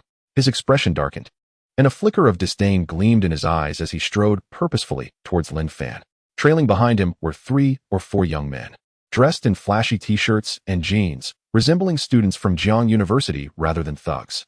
They walked with a casual swagger, hands shoved in their pockets, swaying their shoulders as they moved. Shortly, Zhou Hao reached Lin Fan and halted, sizing him up. With a snort, he exclaimed, you little mutt, today I finally found you. Where the hell have you been hiding these past few days? It wasn't easy to track you down. Lin Fan narrowed his eyes, letting out a cold chuckle. Oh, you're looking for me? His tone was flippant, eyes sparkling with mockery, as if observing a mere jester. Didn't I teach you enough last time? Are you itching for more punishment now? By the way, where's your beautiful girlfriend? Did she overeat in the cafeteria last time? Lin Fan deliberately emphasized the last phrase, lacing his tone with scorn. Zhou Hao's countenance shifted from dark to a deep shade of fury, his eyes nearly ablaze with indignation. Clearly, Lin Fan had struck a nerve. He immediately recalled the humiliating scene in the cafeteria where Lin Fan had dumped his meal onto Chun Sini's face in front of the entire student body. The broth had dripped down her hair, rendering the scene a comical disaster. Additionally, he had been kicked several times by Lin Fan, leaving his dignity in tatters. For the past couple of days, he had been devising ways to retaliate against Lin Fan, having gathered a few lackeys to lie in wait. Today, he finally encountered Lin Fan and was brimming with pent-up rage. One of Zhou Hao's lackeys stepped forward, casting a sidelong glance at Lin Fan, whispering, Brother Hao, why waste time talking to him? Let us just beat him up. We have things to do, and Zhao Macy's car might arrive soon. We need to keep an eye out. His tone was tinged with urgency, clearly more interested in Zhao Macy's arrival. Zhou Hao's eyes flickered with hesitation. Realizing the validity of the comment, he turned to Lin Fan, menacingly stating, Today you're lucky. I don't have time to waste on you. If you kneel before me and bow 3 times, I might consider going easy on you. I'll see to it that you avoid a hospital visit. Sounds like a good deal, doesn't it? His voice brimmed with threats, and his gaze held a hint of arrogance. Lin Fan couldn't help but chuckle, slowly approaching Zhou Hao with a leisurely pace. Seeing Lin Fan advance, Zhou Hao truly believed he was coming to kneel, and his mockery intensified. He tilted his head, angrily proclaiming, A poor wretch is still a poor wretch. And you dare to oppose me. Even if I don't kill you, I can surely bury you in wealth. A yellow-haired lackey quickly chimed in. Brother Hao is right. This trash dares to put on airs in front of you? Just a pure clown. Lin Fan appeared remarkably calm, unfazed by Zhou Hao's taunts. Zhou Ren, who had been following closely, observed Lin Fan moving forward and felt a fleeting doubt. Could Boss Lin truly be yielding? However, the thought barely formed before he dismissed it. He shook his head internally. Impossible. With Boss Lin's capabilities, how could he bow to such insignificant scum? If anyone were to be crushed under wealth, it should be Boss Lin crushing this ignorant little fool. At that moment, Lin Fan had reached Zhou Hao, a smile suddenly gracing his lips. Zhou Hao was unnerved by the smile, frowning as he impatiently demanded, "What the hell are you laughing at? Get down on your knees now." But as soon as he finished speaking, Lin Fan acted without warning. He raised his hand and delivered a resounding slap across Zhou Hao's face. The sound echoed crisply, akin to a firecracker exploding. The force of the slap sent Zhou Hao staggering, blood oozing from the corner of his mouth, and half of his face rapidly swelling. Zhou Hao stood frozen, clutching his face in disbelief. The sound of the slap reverberated at the street corner, leaving Zhou Hao's lackeys momentarily stunned. Lin Fan dusted off his hands, as if he feared that Zhou Hao's face might soil his own. He coolly remarked, "I laugh because you failed to learn your lesson." Zhou Ren, witnessing the scene from behind, couldn't he help but smile. This is the true prowess of Boss Lin. Dealing with such lowly scum is merely a matter of seconds. Zhou Hao, still covering his face, watched as blood dripped from his fingers, his expression transforming from arrogance to shock, then to fury. He glared at Lin Fan, shrieking, "How dare you hit me?" Chapter 53. Why do you dare to treat me this way? Zhou Hao suddenly turned to his dumbfounded lackeys, barking, "What are you standing there for? Beat him up." He was evidently enraged by Lin Fan's slap. As soon as he commanded, the other lackeys snapped back to reality. They exchanged glances, then gritted their teeth and charged at Lin Fan. The yellow-haired lackey clenched his fists, eyes glinting with malice, shouting, "Let us show him who's boss." Another boy echoed, "Let us take him down." And a tall, thin one followed behind, flailing his arms in a panic. This motley crew appeared to be nothing more than a disorganized rabble. Lin Fan narrowed his eyes, contemplating how to counter the impending assault from these 3 or 4 individuals. Just then, Zhou Ren stepped forward, positioning himself in front of Lin Fan. Smiling, he said, "Boss Lin, you need not dirty your hands with this, just watch from the sidelines." No sooner had he spoken than the yellow-haired boy rushed forward. With a fist raised, he charged straight at Lin Fan's face, shouting, "Die!" The force of the punch stirred the air, and it seemed he was about to strike. Yet, Zhou Ren was swifter, almost instantaneously reacting. He lunged forward, seizing the assailant's arm and twisting the wrist. Then, he delivered a fierce kick to the elbow of the yellow-haired boy. A sharp crack echoed as Lin Fan distinctly heard the sound of bone fracturing. The boy let out a pained wail, clutching his arm as he collapsed to the ground. Writhing in agony, his face contorted, emitting a scream akin to that of a slaughtered pig. "Ah, my hand." Another boy, witnessing this, momentarily froze, then foolishly lunged at Zhou Ren, swinging his fists and shouting, "How dare you!" However, before he could approach, Zhou Ren raised his foot and struck him squarely in the chest. Nanheng let out a yelp, staggering backward and colliding with a nearby trash can. He crouched down, clutching his chest, blood rushing to his face. Zhou Ren stood tall, a glint of disdain in his eyes. He glanced down at the 2 fallen underlings, casually reaching behind his waist to draw forth a pair of nunchaku. The nunchaku whirled in his hands, slicing through the air with a sharp whistle. Zhou Hao's followers instantly cowered. They were accustomed to bullying the weak and had never encountered such a fierce display. Fear filled their eyes as they retreated in haste. Zhou Hao stood behind, his face twisted in rage as he watched his gang falter. He bellowed, "You useless fools. Get up and fight. How do you think I spend money on you? Now that trouble arises, you all shrink back like turtles." He pointed accusingly at Zhou Ren, shrieking, "What are you afraid of? P.S. Just one person. What is there to fear with 3 of you?" Zhou Ren scoffed, muttering under his breath, "You talk a lot. Don't you?" His eyes gleamed with coldness, as if regarding an annoying fly. Before his words could fully dissipate, the nunchaku struck with a resounding crack against Zhou Hao's right arm, the force so brutal it seemed to threaten breaking bones. Zhou Hao yelped in pain, nearly leaping off the ground. He dropped to a crouch, tears streaming from his eyes as he cursed, "You bastard." But before he could finish, Zhou Ren swung again, eliciting another howl of distress. The remaining underlings, witnessing this, were utterly terrified. "Brother Hao, let us get out of here. This guy is too formidable. We can't withstand him." Zhou Hao, squatting on the ground, grimacing in pain while clutching his arm, felt his anger slowly give way to fear. He cursed loudly. Cowards. A bunch of worthless trash. Yet he recognized that to act tough now would be suicidal. Retreating was the wisest choice. Gritting his teeth, he struggled to rise, turning to flee while muttering, "Just wait." As Zhou Hao attempted to escape, Zhou Ren glanced at Lin Fan, seemingly seeking his approval. Lin Fan narrowed his eyes, giving Zhou Ren a look that radiated intent. Zhou Ren instantly understood, taking a few steps forward and dashing like lightning to Zhou Hao's back.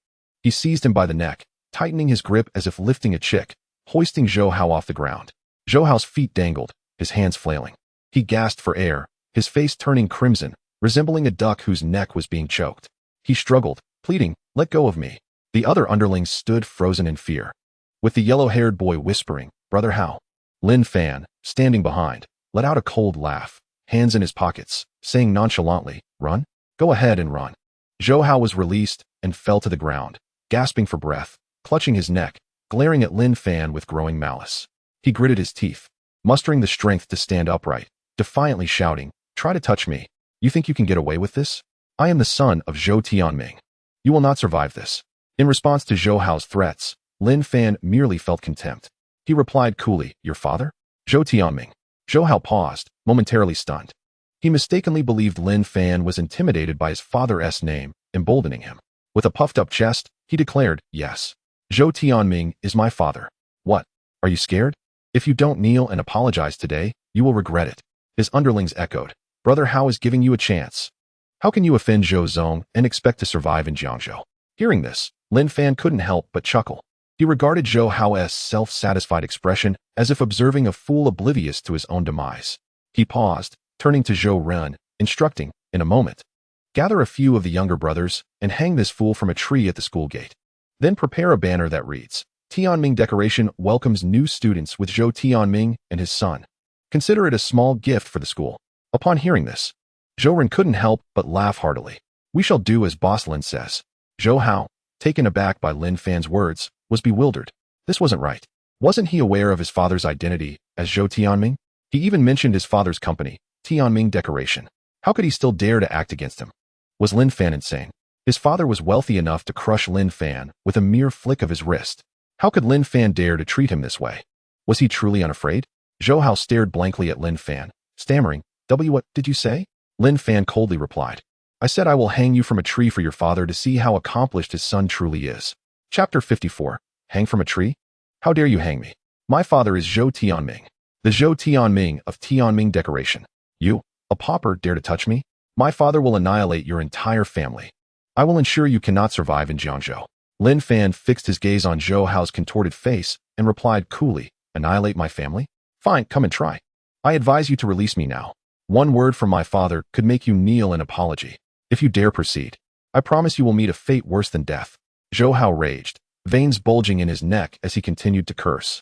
He spat towards Lin Fan, but missed, instead receiving a brutal kick from Zhou Ren. He cried out in pain, tears streaming down his face. After a few more curses, Zhou Hao seemed to realize that his bravado was futile. He swallowed hard, his voice trembling. "Do not do anything rash. My father will truly kill you." Seeing Lin Fan remain unfazed, he quickly shifted his demeanor, forcing a grim smile. "Brother, let us talk this over. I was wrong. I shouldn't have provoked you. Please let me down, and I promise not to trouble you again." Lin Fan glanced at Zhou Hao with growing impatience. Enough noise. Zhou Ren understood the cue and delivered a precise chop to Zhou Hao's neck. With a sharp crack, Zhou Hao's eyes rolled back, and he slumped down, unconscious. Before long, Zhou Ren summoned several of his subordinates to take action, dragging the unconscious Zhou Hao to the old locust tree across from the school gate. This ancient tree, with its lush foliage, stood tall like a natural pedestal. It faced the school entrance, typically a favored gathering spot for students. Under Zhou Ren's direction, his lackeys swiftly stripped Zhou Hao of his clothing, leaving him entirely bare, even without his undergarments. Exposed to the sun, his pale skin shimmered, disorienting to the eye. The subordinates laughed heartily as one secured Zhou Hao with ropes, while another climbed the tree to tie the rope to a sturdy branch. With a final tug, Zhou Hao was hoisted into the air, his feet dangling above the ground like a specimen on display.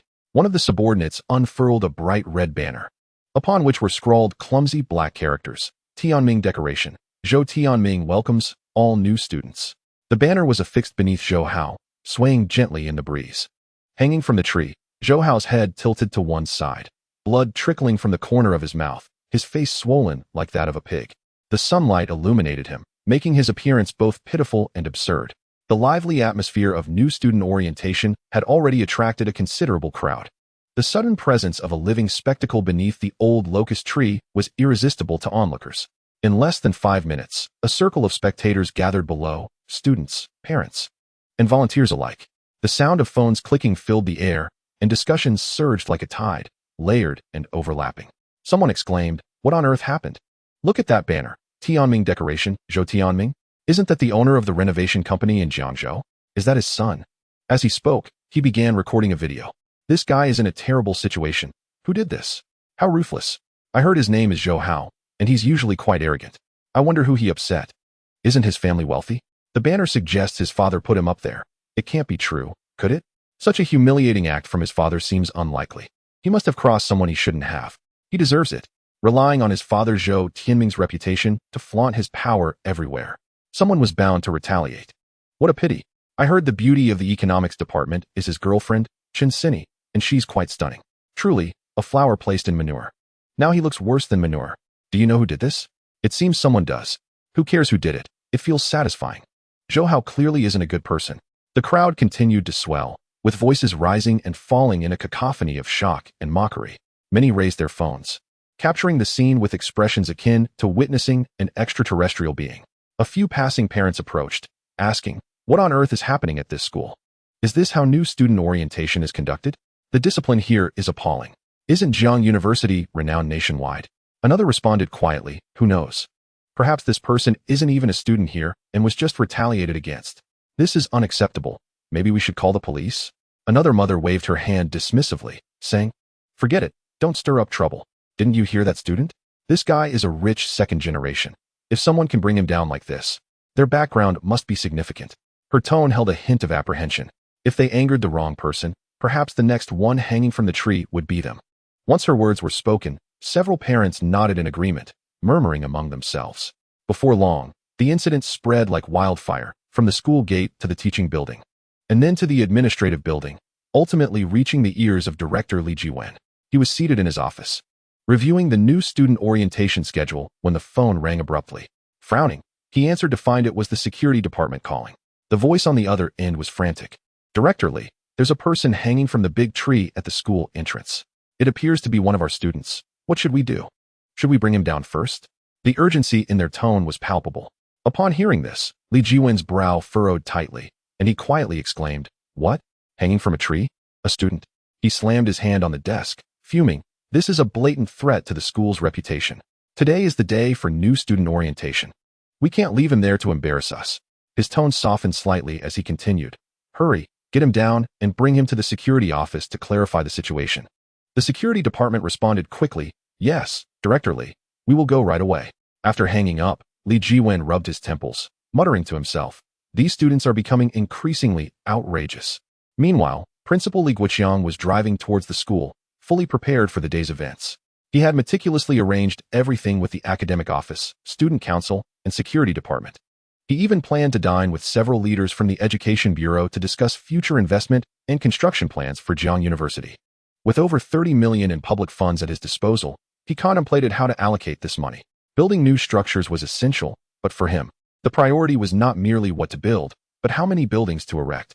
Should they focus on lecture halls, laboratories, or dormitories? Perhaps even construct a stadium, which could be leased out for substantial profit. Each additional building would enhance Jiang University's prestige. The more he pondered, the more optimistic he felt, unable to suppress a smile. However, when Li Guoqiang parked his car near the school gate, he sensed something was amiss. A large crowd had gathered at the entrance, comprising students and parents. A dark mass of people. Frowning, he felt a flicker of concern. Approaching swiftly, he was taken aback upon seeing a boy hanging from the old locust tree. His pale skin glistened painfully in the sunlight, and the blood-red banner read, "Tianming decoration. Zhou Tianming welcomes all new students." The crowd below buzzed with chatter, flashes of phone cameras illuminating the scene. Li Guoqiang's expression shifted from confusion to fury as he muttered, "What on earth is happening here?" At that moment, he noticed Captain Zhang from the security department pushing through the crowd with several others, awkwardly carrying a ladder as they seemed to prepare to bring Zhou Hao down. Taking a deep breath to suppress his mounting anger, Li Guoqiang strode over, beckoning Zhang. Come here. Upon seeing Li Guoqiang, Zhang hurried over, sweat beading on his forehead, visibly flustered. If this situation wasn't handled properly, his position as head of security would be jeopardized. Li Guoqiang glared at him, pointing to Zhou Hao suspended from the tree. His voice low yet seething. Tell me, what is going on here? His tone was charged with anger, awaiting a reasonable explanation. Old Zhang stammered, Principal, we just discovered this matter and have already contacted Director Li. He said we should first get the student down from the tree. We were just about to take action. Upon hearing this, Li Guoqiang's temper flared instantly. What do you mean? This person is a student of our school? Old Zhang hesitated, replying in a hushed tone. It seems the surrounding students are saying his name is Zhou Hao. I'm not entirely sure yet. We haven't verified his identity. Hearing the name Zhou Hao, Li Guoqiang turned once more to regard Zhou Hao, hanging from the tree, along with that glaring banner. This time, he clearly saw Zhou Hao's face, swollen like that of a pig's. He vaguely remembered that when Zhou Hao enrolled at Jiangda, he personally handled the admission procedures. This boy had a dismal score in the college entrance exam, barely meeting the threshold for a vocational college. Yet, his father, Zhou Tianming, was wealthy and had invested millions into the school to secure an enrollment quota. At that time, Li Guoqiang had turned a blind eye to the situation. Now, however, Zhou Tianming's son was in such a disgraceful predicament at the school gate. If Zhou Tianming came to complain, it would undoubtedly be a troublesome affair. With this thought, Li Guoqiang's expression darkened further. He glared at old Zhang and shouted, What are you still standing there for? Hurry up and get him down, and disperse the crowd. If this news spreads, where will our school's reputation be? Old Zhang, startled by the outburst, quickly nodded, Yes, Principal Li. I will take care of it right away. Just then, a voice rang out from a distance. Principal Li, don't rush to bring him down. I think Zhou Hao looks quite good hanging there. The voice was not loud, yet it reached Li Guoqiang's ears clearly. Upon hearing this, a wave of uncontainable anger surged within him. What looks good? Hanging at the school gate is good? Why not hang it at your own door? His heart seethed with rage, wishing he could drag the speaker out and reprimand them. However, when he turned to see who had spoken, he was taken aback. Standing not far away was Lin Fan. Li Guoqiang suppressed the foul language that had nearly escaped his lips and forced a stiff smile. He looked at Lin Fan and said softly, Student Lin Fan, this situation is indeed detrimental to our school's reputation. Look at all these people gathering. If word gets out, our school's name will be tarnished. He paused, smiling as he continued, You are also a part of Jiangda. You should consider the school's image. Li Guoqiang's tone was exceptionally courteous, tinged with a sense of helplessness. After all, Lin Fan had recently donated a staggering 30 million to Jiangda. It was apparent that someone capable of such generosity had a significant background. Thus, Li Guoqiang dared not provoke him lightly. Even though he was furious inside, he could only force a smile and even adopt a tone of flattery. Lin Fan chuckled, glancing at Li Guoqiang, and said casually, Zhou Hao is someone I had hung up there. Consider it a small gift from me to the school, a way to stir up some excitement. Upon hearing this, Li Guoqiang's face twitched. He thought to himself, a gift? This is hardly a gift. If a nosy reporter catches wind of this, it will make headlines in Jiangzhou news tomorrow. Will I still have my position as principal? His mind conjured images of newspaper headlines. On Jiangda's new student orientation day, a student is displayed from a tree. Just the thought sent shivers down his spine. Taking a deep breath, Li Guoqiang hurriedly pulled Lin Fan aside, away from the prying eyes of the crowd. He forced a smile that was more painful than crying and even adopted a pleading tone. My dear ancestor, please spare me. I am tremendously grateful for your contributions to the school, but having him hung here will spell disaster for us. I am practically begging you. Please let them bring Zhou Hao down. You can hang him anywhere else. I will even help you, just not at the school gate. Seeing Li Guoqiang's pale face, Lin Fan understood that having Zhou Hao displayed at the school gate would indeed damage the school's reputation. However, his intention was to embarrass Zhou Hao. After Zhou Hao had hung there for a while, the crowd had taken enough pictures, and the effect had been achieved. Lin Fan replied coolly, I understand the principal's feelings, and I am not unreasonable. Li Guoqiang's eyes brightened at this, and he quickly nodded. Yes, Student Lin Fan, you are always the most reasonable. Before he could relax, Lin Fan continued, in that case, have him hung at his father's company's entrance, and change the banner to Zhou Tianming and his son Zhou Hao welcome all parents to Tianming decoration. Li Guoqiang felt his mouth twitch again and mumbled, hang him at his father's company's entrance? Chapter 56. I will handle it right away. Upon hearing Lin Fan's request, the principal merely pursed his lips and ultimately said nothing, seemingly acquiescing. At that moment, a mechanical voice suddenly echoed in Lin Fan's mind. System notification. The host has not spent a significant amount for a prolonged period. A new task has been triggered. Please spend 100 million within 10 hours. Task reward. Double cashback. Reward amounting to 200 million. Failure to complete the task will incur a penalty of 3 times the amount, totaling 300 million. Lin Fan was momentarily taken aback by the notification, then laughed. He murmured to himself, has it only been a day without spending, and the system is already displeased? Well, who told me to be a lavish spender? 100 million is merely a drop in the bucket. However, he did not wish to squander the money. Since he needed to spend, it should be on something meaningful, such as sending Lu Yanyan to assist farmers in the mountainous regions. Meanwhile, Zhou Hao, hanging from the tree, suddenly stirred. After being knocked unconscious by Zhou Ran, he had been out for most of the day. Now he finally regained consciousness. However, as he groggily opened his eyes, the first thing he saw was a dense crowd, surrounding him completely. He blinked hard, still somewhat dazed. Looking down, his heart sank. He was hanging bare in midair, his pale skin glistening painfully in the sunlight. Not only that, but a massive red banner hung in front of him, crookedly proclaiming, Tianming Decoration welcomes all new students. Zhou Tianming and his son Zhou Hao. The letters were so large they felt blinding. Zhou Hao froze for a few seconds. His mind exploded with disbelief. He looked at his pitiful state, then at the crowd, and felt utterly devastated. In an instant, rage surged within him, accompanied by a sense of humiliation. The murmurs from the crowd reached his ears. Look, he's awake. He really opened his eyes. I wonder how he feels waking up to find himself hanging from a tree. What will he think? He must be furious. Do you think he will cry? I want to see him shed tears. A true man does not shed tears lightly. What is there to weep over in such trivial matters? It is easy for you to speak lightly. Let me hang you from a tree and see if you still dare to cry. I shall take a couple of photographs and share them with our blissful family group to amuse everyone. Zhou Hao's face flushed crimson. His fists clenched tightly as he erupted in a rage, shouting, What are you staring at? Never seen a man before. Turn off your phone, you scoundrel. Dare to take pictures? I will end you.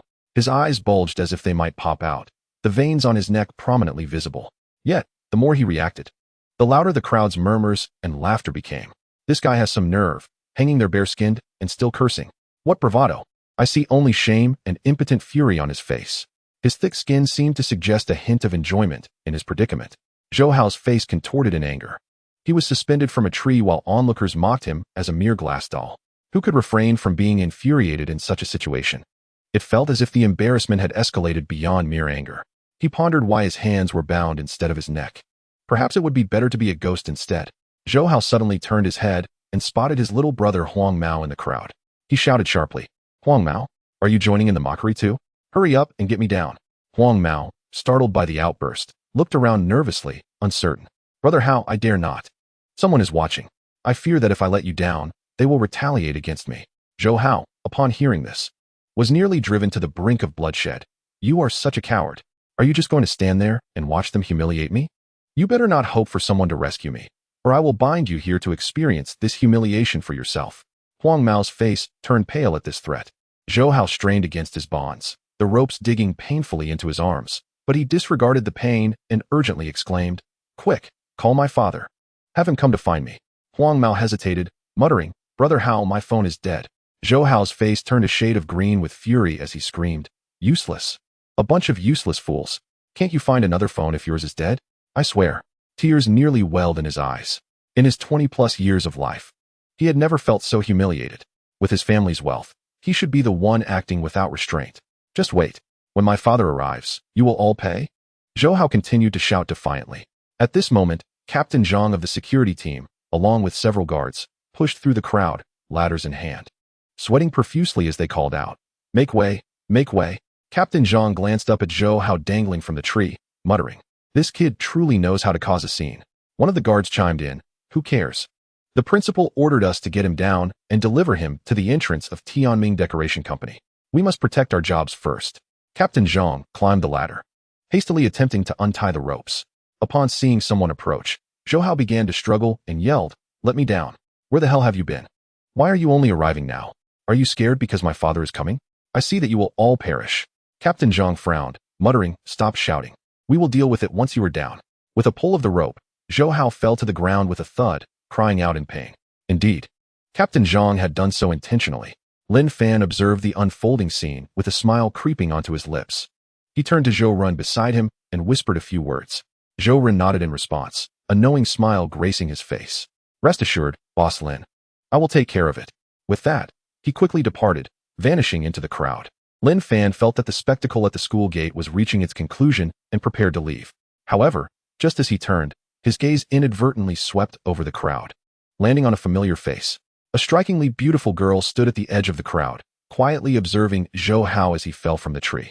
Dressed in a white shirt paired with jeans, her demeanor was cool and composed, her features exquisitely refined. She wore no expression, like a bystander watching dispassionately, as if the events unfolding had no bearing on her. The woman was none other than Chen Sini, the belle of the economics department. When Lin Fan's gaze met hers, Chen Sini's eyes lingered on him for a brief moment before quickly shifting away. Chapter 57. You should come out quickly. Their eyes connected momentarily in the air before swiftly parting. Lin Fan said nothing, turning to leave without looking back. Chen Sini remained standing, her gaze fixed intently on Lin Fan's retreating figure, as if deep in thought. Lin Fan walked several meters away, pulled out his keys, and pressed the remote. The fire-red Ferrari emitted a beep. He opened the car door and took a seat, the engine roaring to life like a flash of red lightning, disappearing around the corner in an instant. Chen Sini followed the car with her eyes until it was completely out of sight. Shortly after Lin Fan's departure, a sleek black Mercedes-Benz minivan slowly approached the school gate. The vehicle, understated yet exuding luxury, had its windows tightly sealed, resembling a moving fortress. In the rear seat sat a woman with features as exquisite as a sculpted masterpiece. Her skin was porcelain-like, and her eyes shone with clarity and a hint of spirit. Dressed in a beige trench coat and a black silk scarf, she radiated elegance, resembling a model stepping off a magazine cover, every gesture imbued with an innate nobility. She was nothing short of a celestial being descended from the heavens. Any male who laid eyes upon her would undoubtedly be entranced. The woman reclined in her seat, casually scanning the scene ahead. Suddenly, she furrowed her brow and murmured, "Why are there so many people up ahead? Is something happening at the school?" The man in the passenger seat glanced at her and replied, "Jiang University is a well-known institution in the country. It should not be facing any major issues. Perhaps it is simply the influx of students for the new term." He adjusted his posture and added in a low voice, to be honest, with your acting career and accolades, you would have no trouble getting into the performance department at Qingbei. Why go through the trouble of taking the college entrance examination and coming to Jiang University?" His tone carried a hint of confusion, coupled with concern. Zhao Meisi responded indifferently, "Qingbei is indeed excellent, but I do not wish to take shortcuts." Her voice bore a note of determination, suggesting she held firm to her principles. "Besides, Jiang University is not lacking, and I was admitted based on my own merit." The man in the passenger seat shook his head helplessly. "Very well, as long as you are happy." Zhou Hao had just been unceremoniously brought down from the old locust tree by the security personnel, appearing utterly disheveled. He struggled and shouted, "My father is Zhou Tianming. You will all pay?" The guards paid little heed to his claims. Preserving their jobs was their utmost priority. Zhou Hao was forcefully shoved into a minivan, and the door slammed shut. The banner they had used rolled up and tossed into the back seat. The scene was fortuitously witnessed by Zhao Meisi inside the car. She couldn't help but furrow her brow. Why was that person naked, and why did he seem to be adorned with a banner? The man in the passenger seat was Zhao Meisi's assistant, Zhou Yang. Following Zhao Meisi's gaze, he too spotted Zhou Hao being unceremoniously shoved into the car. He frowned, a flicker of impatience crossing his eyes, further diminishing his impression of Jiang University. What kind of institution is this? How could there still be disturbances in broad daylight? Truly, there are all sorts of people. His tone was laced with disdain as he turned to Zhao Meisi. "Meisi, this school seems rather unreliable." Zhao Meisi replied nonchalantly, "Never mind. It doesn't concern us.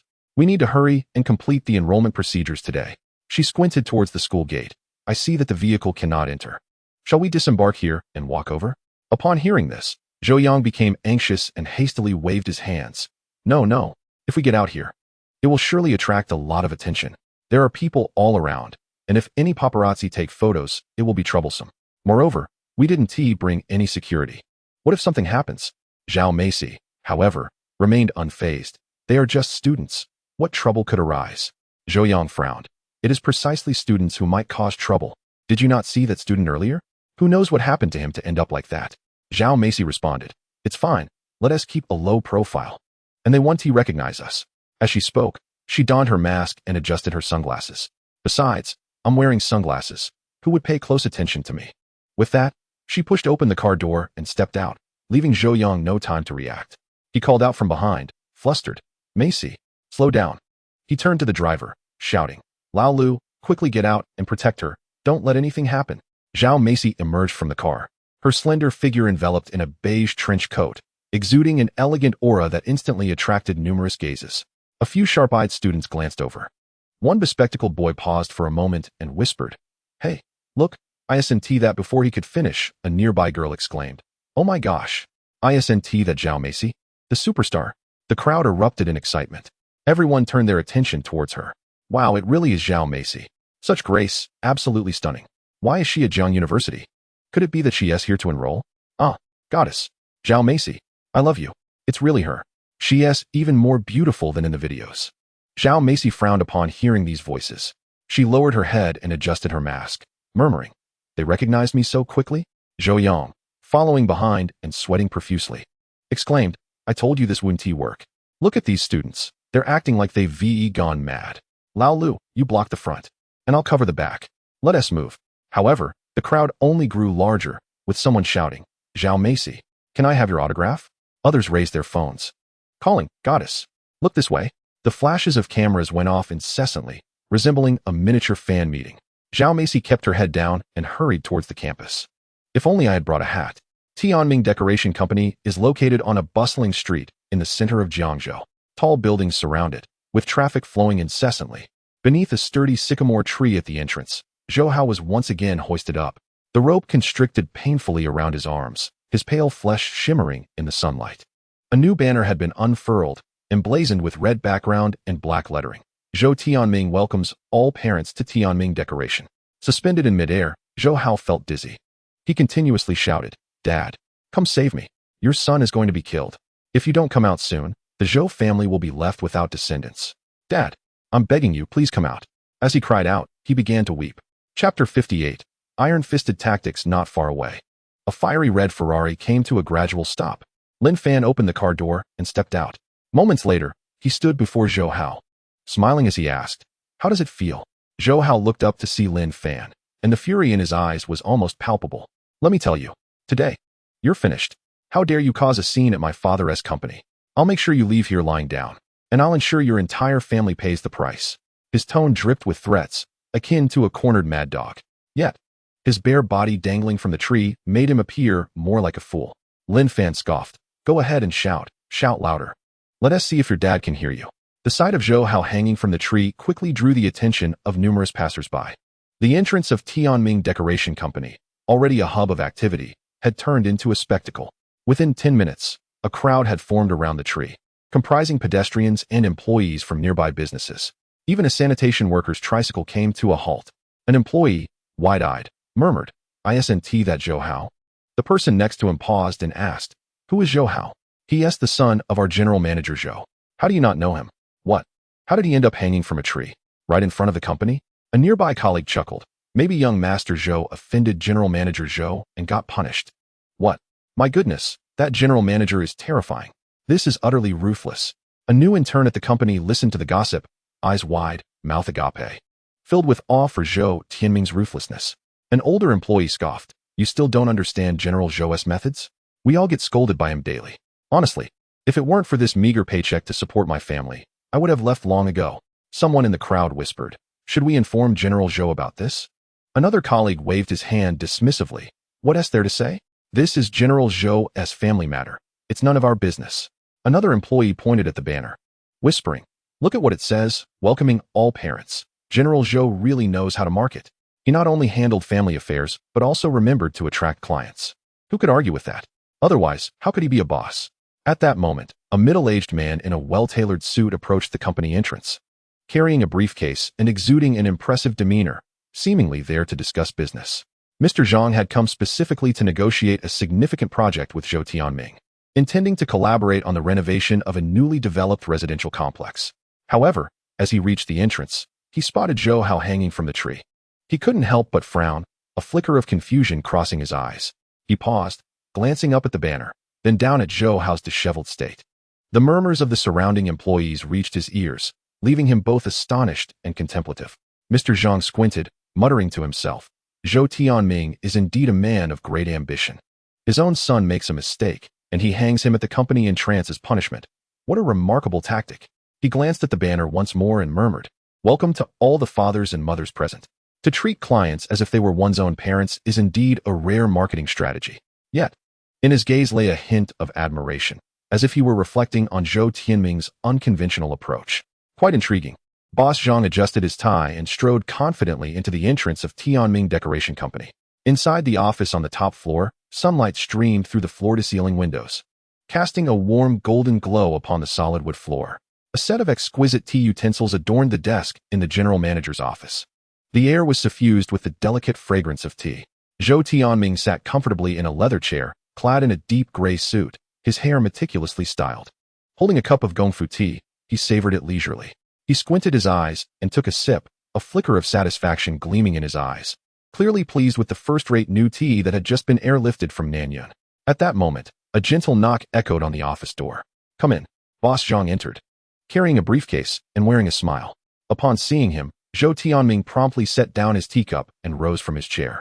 He approached with a cheerful demeanor, saying warmly, "Old Zhang, why didn't you call me when you arrived?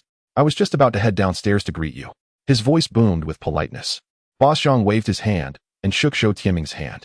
"How could I trouble you, such a busy man, to come down to welcome me? I managed just fine on my own."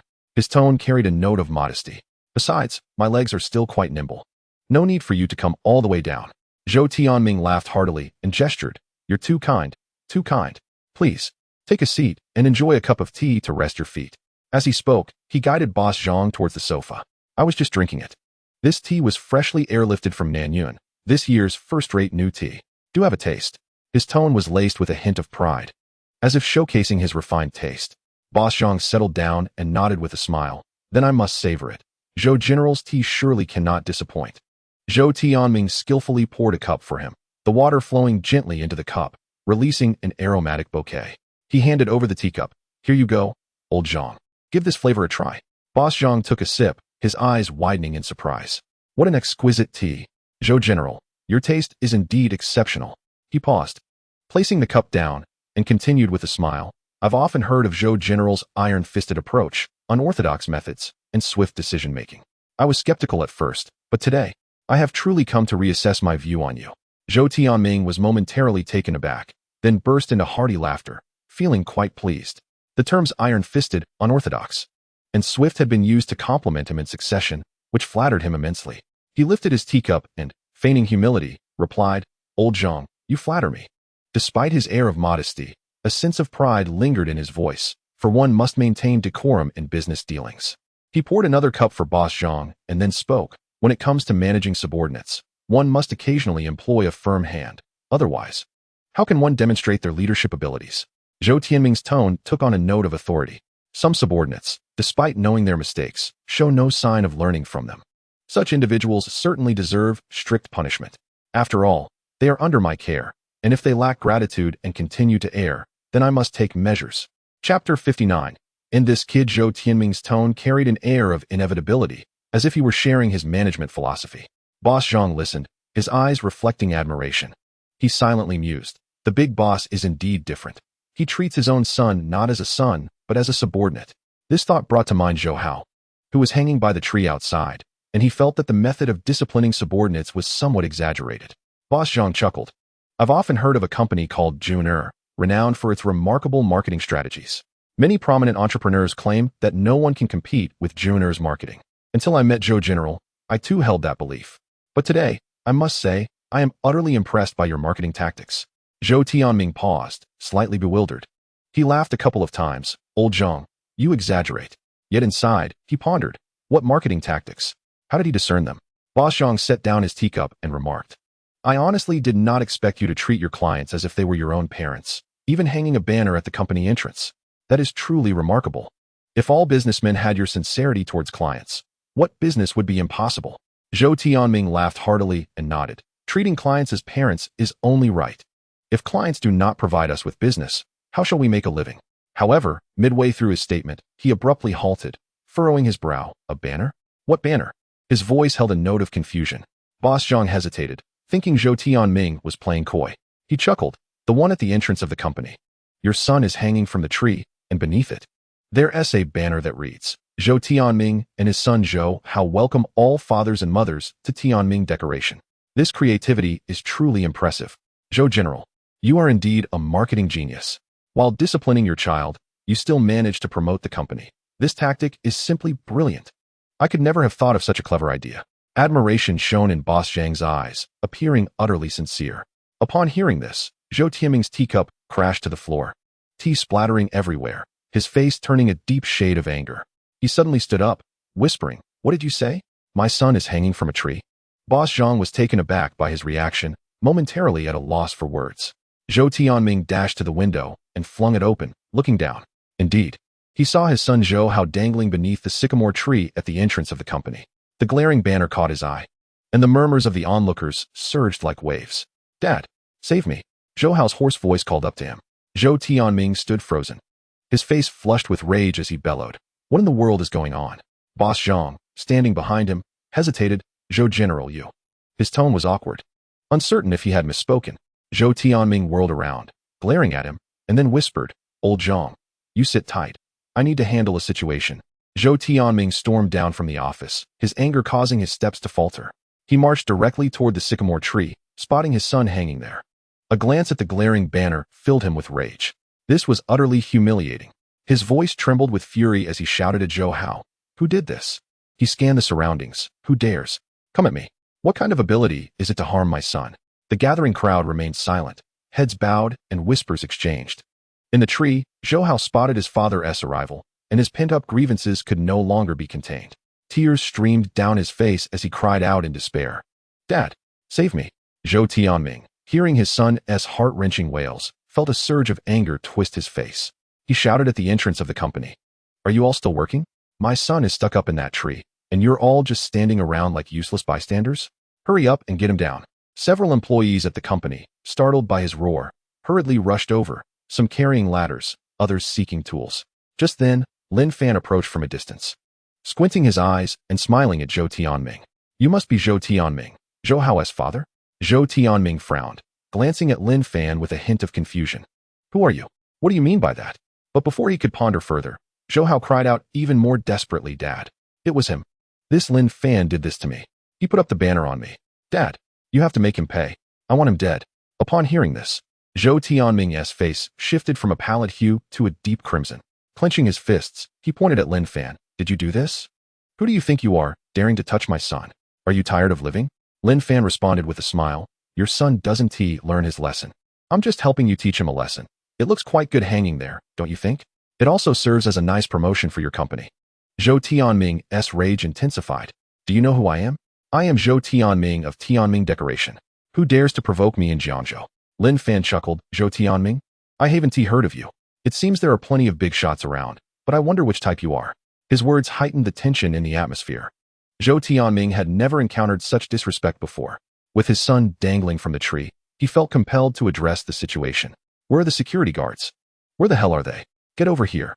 As soon as he finished, a few security guards rushed out of the company, brandishing their batons, forming a line. Though their demeanor appeared somewhat feeble, Zhou Tianming pointed at Lin Fan and whispered, "Get him. Take this kid down." Upon hearing this, Zhou Hao perked up, shouting, "Yes. Take him down. Beat him. Hurry up. I want him to kneel before me." The security guards exchanged glances, hesitating as they approached Lin Fan, gripping their batons tightly, but moving cautiously. At that moment, a flurry of footsteps echoed from the street nearby. A group of young men, adorned with tattoos and a fierce demeanor, charged forward, wielding baseball bats and steel pipes, forming a protective wall in front of Lin Fan. Lin Fan glanced at the newcomers, recognizing them as Zhou Ren's subordinates. A young man with blonde hair stood at the forefront, brandishing a baseball bat and pointing at Zhou Tianming. "Who dares to touch our boss, Lin? Come and try it." The sight froze the security guards beside Zhou Tianming. They realized these individuals were reckless fighters. While they were merely security guards, why risk their lives for a meager salary? Winning brought no reward, while losing meant punishment. Who would willingly engage in such a thankless task? Zhou Tianming, infuriated, turned sharply and shouted, "Useless. A bunch of good-for-nothings." His bluster mirrored that of Zhou Hao perched in the tree, proving that the apple doesn't fall far from the tree. He pointed at Lin Fan. "You think you're tough, huh? You called for backup, right? Just wait and see. I'll make sure you regret this." As he spoke, he pulled out a bank card from his suit pocket and held it high. "There's over 100,000 in this card. Whoever can take care of Lin Fan for me, that money is yours. The moment these words left his lips, the security guards exchanged glances, their eyes gleaming with greed. Over 100,000? That was worth 3 to 4 years of their salary for just one job. What a lucrative deal. One guard swallowed hard and muttered, 100,000? Let us go for it. We have Zhou's support. Lin Fan suddenly burst into laughter, turning to Zhou Tianming. 100,000? You're trying to bribe me like a beggar? Listen up. If anyone can bind Zhou Tianming and make him kneel before me, I will reward them with 500,000. His voice, though not loud, resonated like thunder, shocking everyone present. 500,000. Had they heard correctly? Who was this person? Such audacity. Was it true? 500,000 could buy 2 apartments in Jiangzhou. The guards stood dumbfounded, momentarily paralyzed. Zhou Tianming scoffed disdainfully. 500,000? Do you even have that? Stop pretending to be a big shot. Lin Fan smiled as he retrieved a set of car keys from his pocket, pressing a button.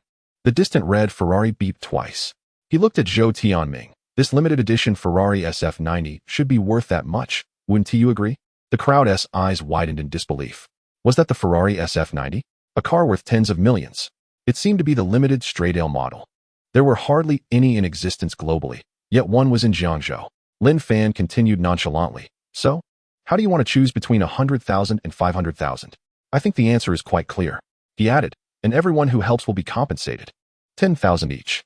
The security guards exchanged glances, some even bewildered. They felt as if they were in a drama rather than reality. 500,000 for capturing Zhou Tianming. Everyone involved would receive 10,000.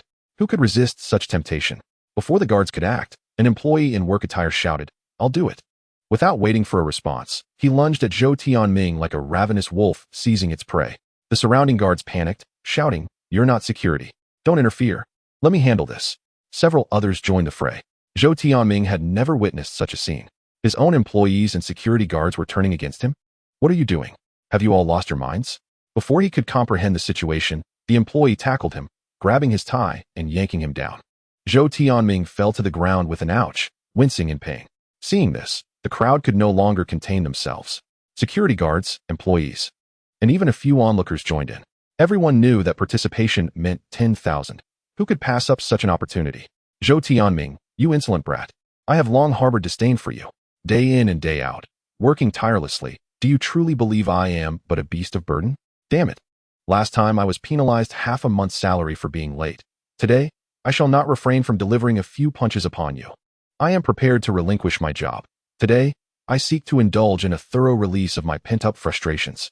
The crowd, burdened with long-standing grievances, unleashed a torrent of fists upon Zhou Tianming. Encircled, he struggled and shouted, Are you all mad? I am your boss. A voice thundered, We are striking at you. The boss.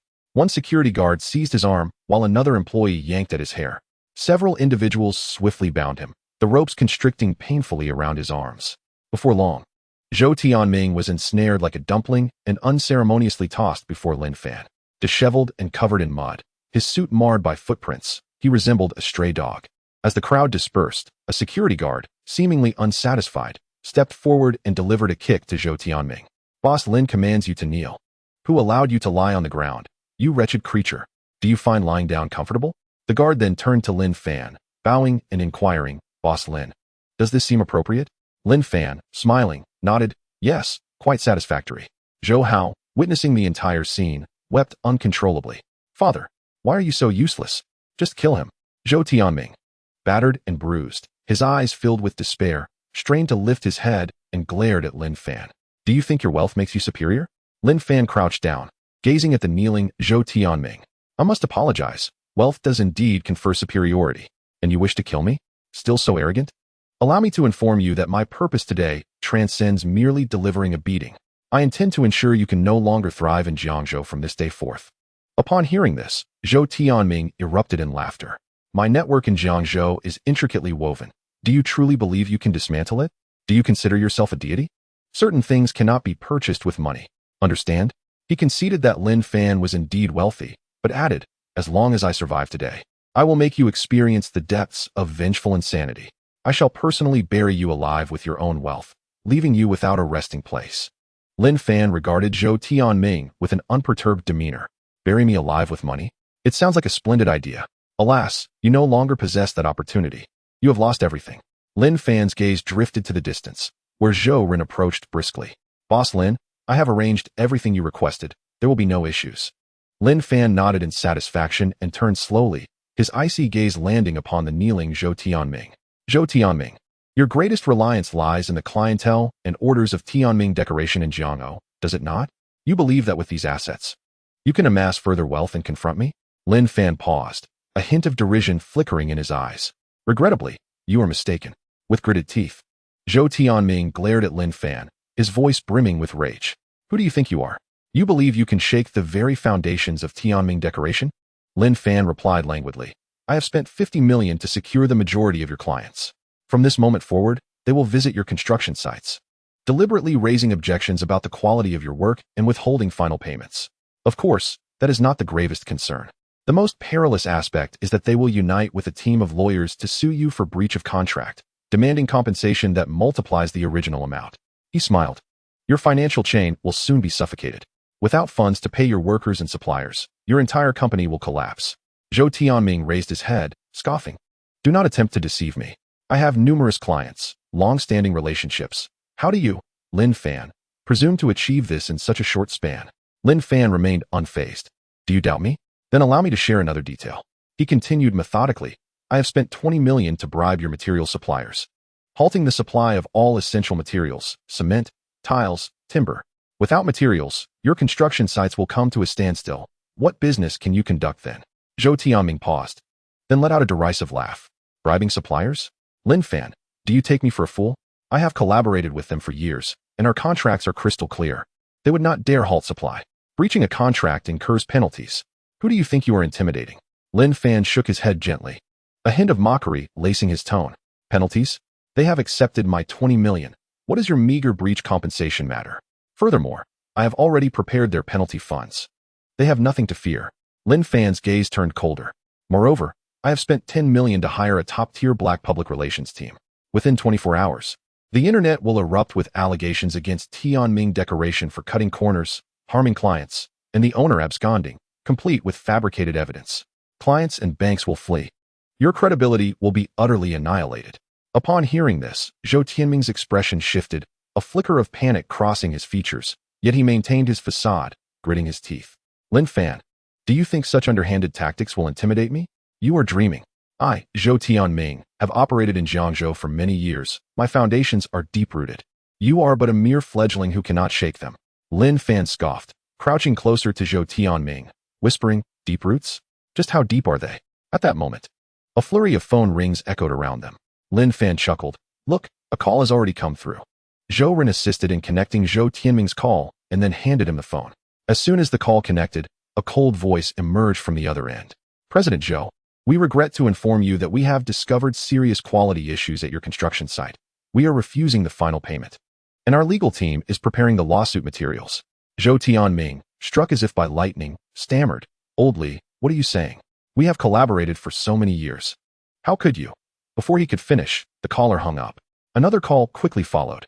President Zhou, your project quality does not meet standards. We must refuse the final payment and seek additional compensation. The voice on the other end was merciless. Zhou Tianming's forehead beaded with cold sweat as his breath quickened. No, you cannot do this. The suppliers, they will not betray me. You are all lying. Zhou Tianming's voice trembled, escalating to a shout. Call the suppliers. Upon answering, the supplier replied, President Zhou, we regret to inform you that due to internal adjustments, we are temporarily unable to supply. You may handle the contract as you see fit. Some individuals truly cannot be provoked. With that, the call was ruthlessly terminated. Zhou Tianming collapsed to the ground, his face pale, murmuring, How could this be? How could this be? Lin Fan looked at him coldly, his voice devoid of warmth. Do you believe it now? Zhou Tianming shot up, his eyes filled with resentment. Lin Fan, what do you intend to achieve? Are you intent on driving me to the brink? Lin Fan gazed down at him, his tone laced with a hint of chill. Drive you to the brink? It was your son Zhou Hao who first provoked me. You are unwilling to accept this and seek to retaliate against me. I merely wish to make you comprehend the consequences of crossing me. Losing everything you possess is already a rather fortunate outcome for you. Zhou Tianming gritted his teeth and exclaimed, You are ruthless. I would rather perish alongside you than back down. Lin Fan chuckled, Perish alongside me? Do you possess the capability to do so? Your company is on the verge of bankruptcy, your clients have fled, Suppliers have ceased their services, and the bank is pursuing debts. What do you intend to use to contend with me? Zhou Hao constantly boasted to me about his father's prowess, yet I see nothing remarkable in his demeanor. Tell me, do you still wish to assert that your father is formidable? If so, why not hasten to unearth your father's coffin and challenge me? As Lin Fan spoke, a thought seemed to strike him. By the way, I have also heard that your competitors have begun to act, preparing to seize the remaining orders you have. Zhou boss, how many more days do you believe you can endure? Zhou Tianming felt as though he had plunged into an icy abyss, utterly drained of strength. Collapsing to the ground, he recognized that Lin Fan's words were indeed true. The Tianming Decoration Company, which he had painstakingly built over the years, was truly on the brink of destruction. At that moment, Zhou Ren's phone rang. After answering the call and listening for a few moments, he quietly informed Lin Fan. Boss Lin, the competitors have already made their move. 2 of Zhou Tianming's major orders have just been snatched away. Lin Fan nodded. Turning to Zhou Tianming with a sardonic smile, did you hear? Your foundation is not as solid as you presumed. Zhou Tianming raised his head, his eyes bloodshot. He suddenly knelt upright, pleading humbly, Mr. Lin, I was wrong. I should not have provoked you. I beg you to spare me and Tianming Decoration. Lin Fan let out a cold laugh. Now you seek mercy? It is too late. Zhou Tianming hastily replied, not too late, not too late. I can offer you money. A great deal of money. Just spare me. I will give you shares, half of the company's shares. Lin Fan shook his head and replied nonchalantly, money? I am not in want of money. Your paltry sum is insignificant in my eyes. What I desire is for you to remember the price of provoking me. Furthermore, I recall you just claimed you would crush me with money. At that moment, Zhou Tianming was devoid of the previous arrogance he once held. He appeared utterly drained, shaking his head vigorously in denial. No, Mr. Lin, I was merely joking. That was not my intention. His voice trembled, cold sweat pouring from his forehead, as if he were teetering on the edge of despair.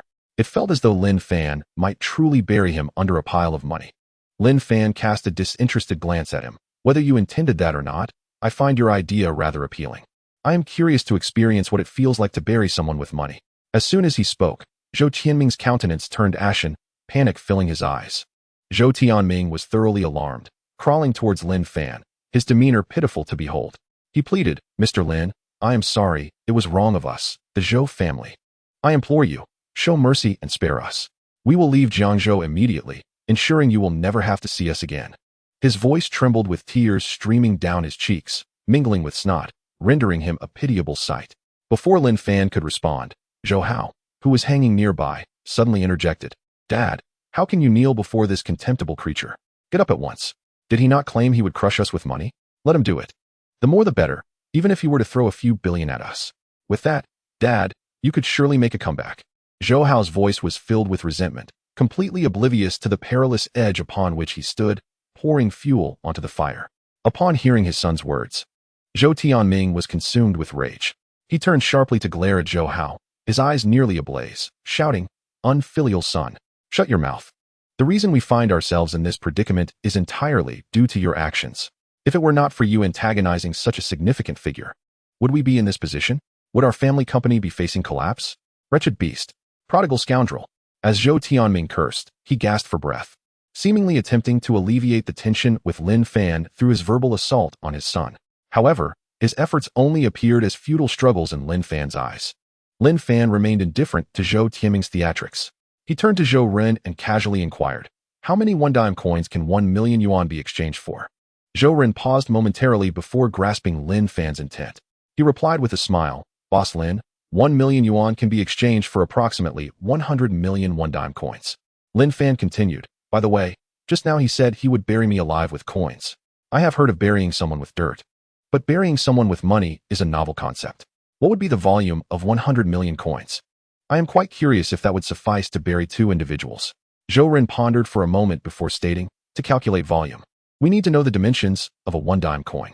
If I recall correctly, its diameter is 19 millimeters, and its thickness is 15 millimeters. The volume of a coin can be computed as a cylinder. Zhou Ren continued, with a diameter of 19 millimeters, the radius is 5 millimeters, and the thickness is 15 millimeters. However, to calculate cubic meters, we need to convert the units to meters. Zhou Ren picked up his calculator and began calculating, first determining the volume of a single coin and then multiplying by 100 million. The result came to approximately 47 cubic meters. A glimmer of delight flashed in Lin Fan's eyes. 47 cubic meters sounds quite intriguing. With that many coins, not only could we bury 2 individuals, but even 10 would suffice. As he spoke, he looked at Zhou. Please make the necessary arrangements. Zhou nodded with a grin. Rest assured, Boss Lin, I will ensure your satisfaction. His tone carried a hint of mockery, clearly anticipating what was to come.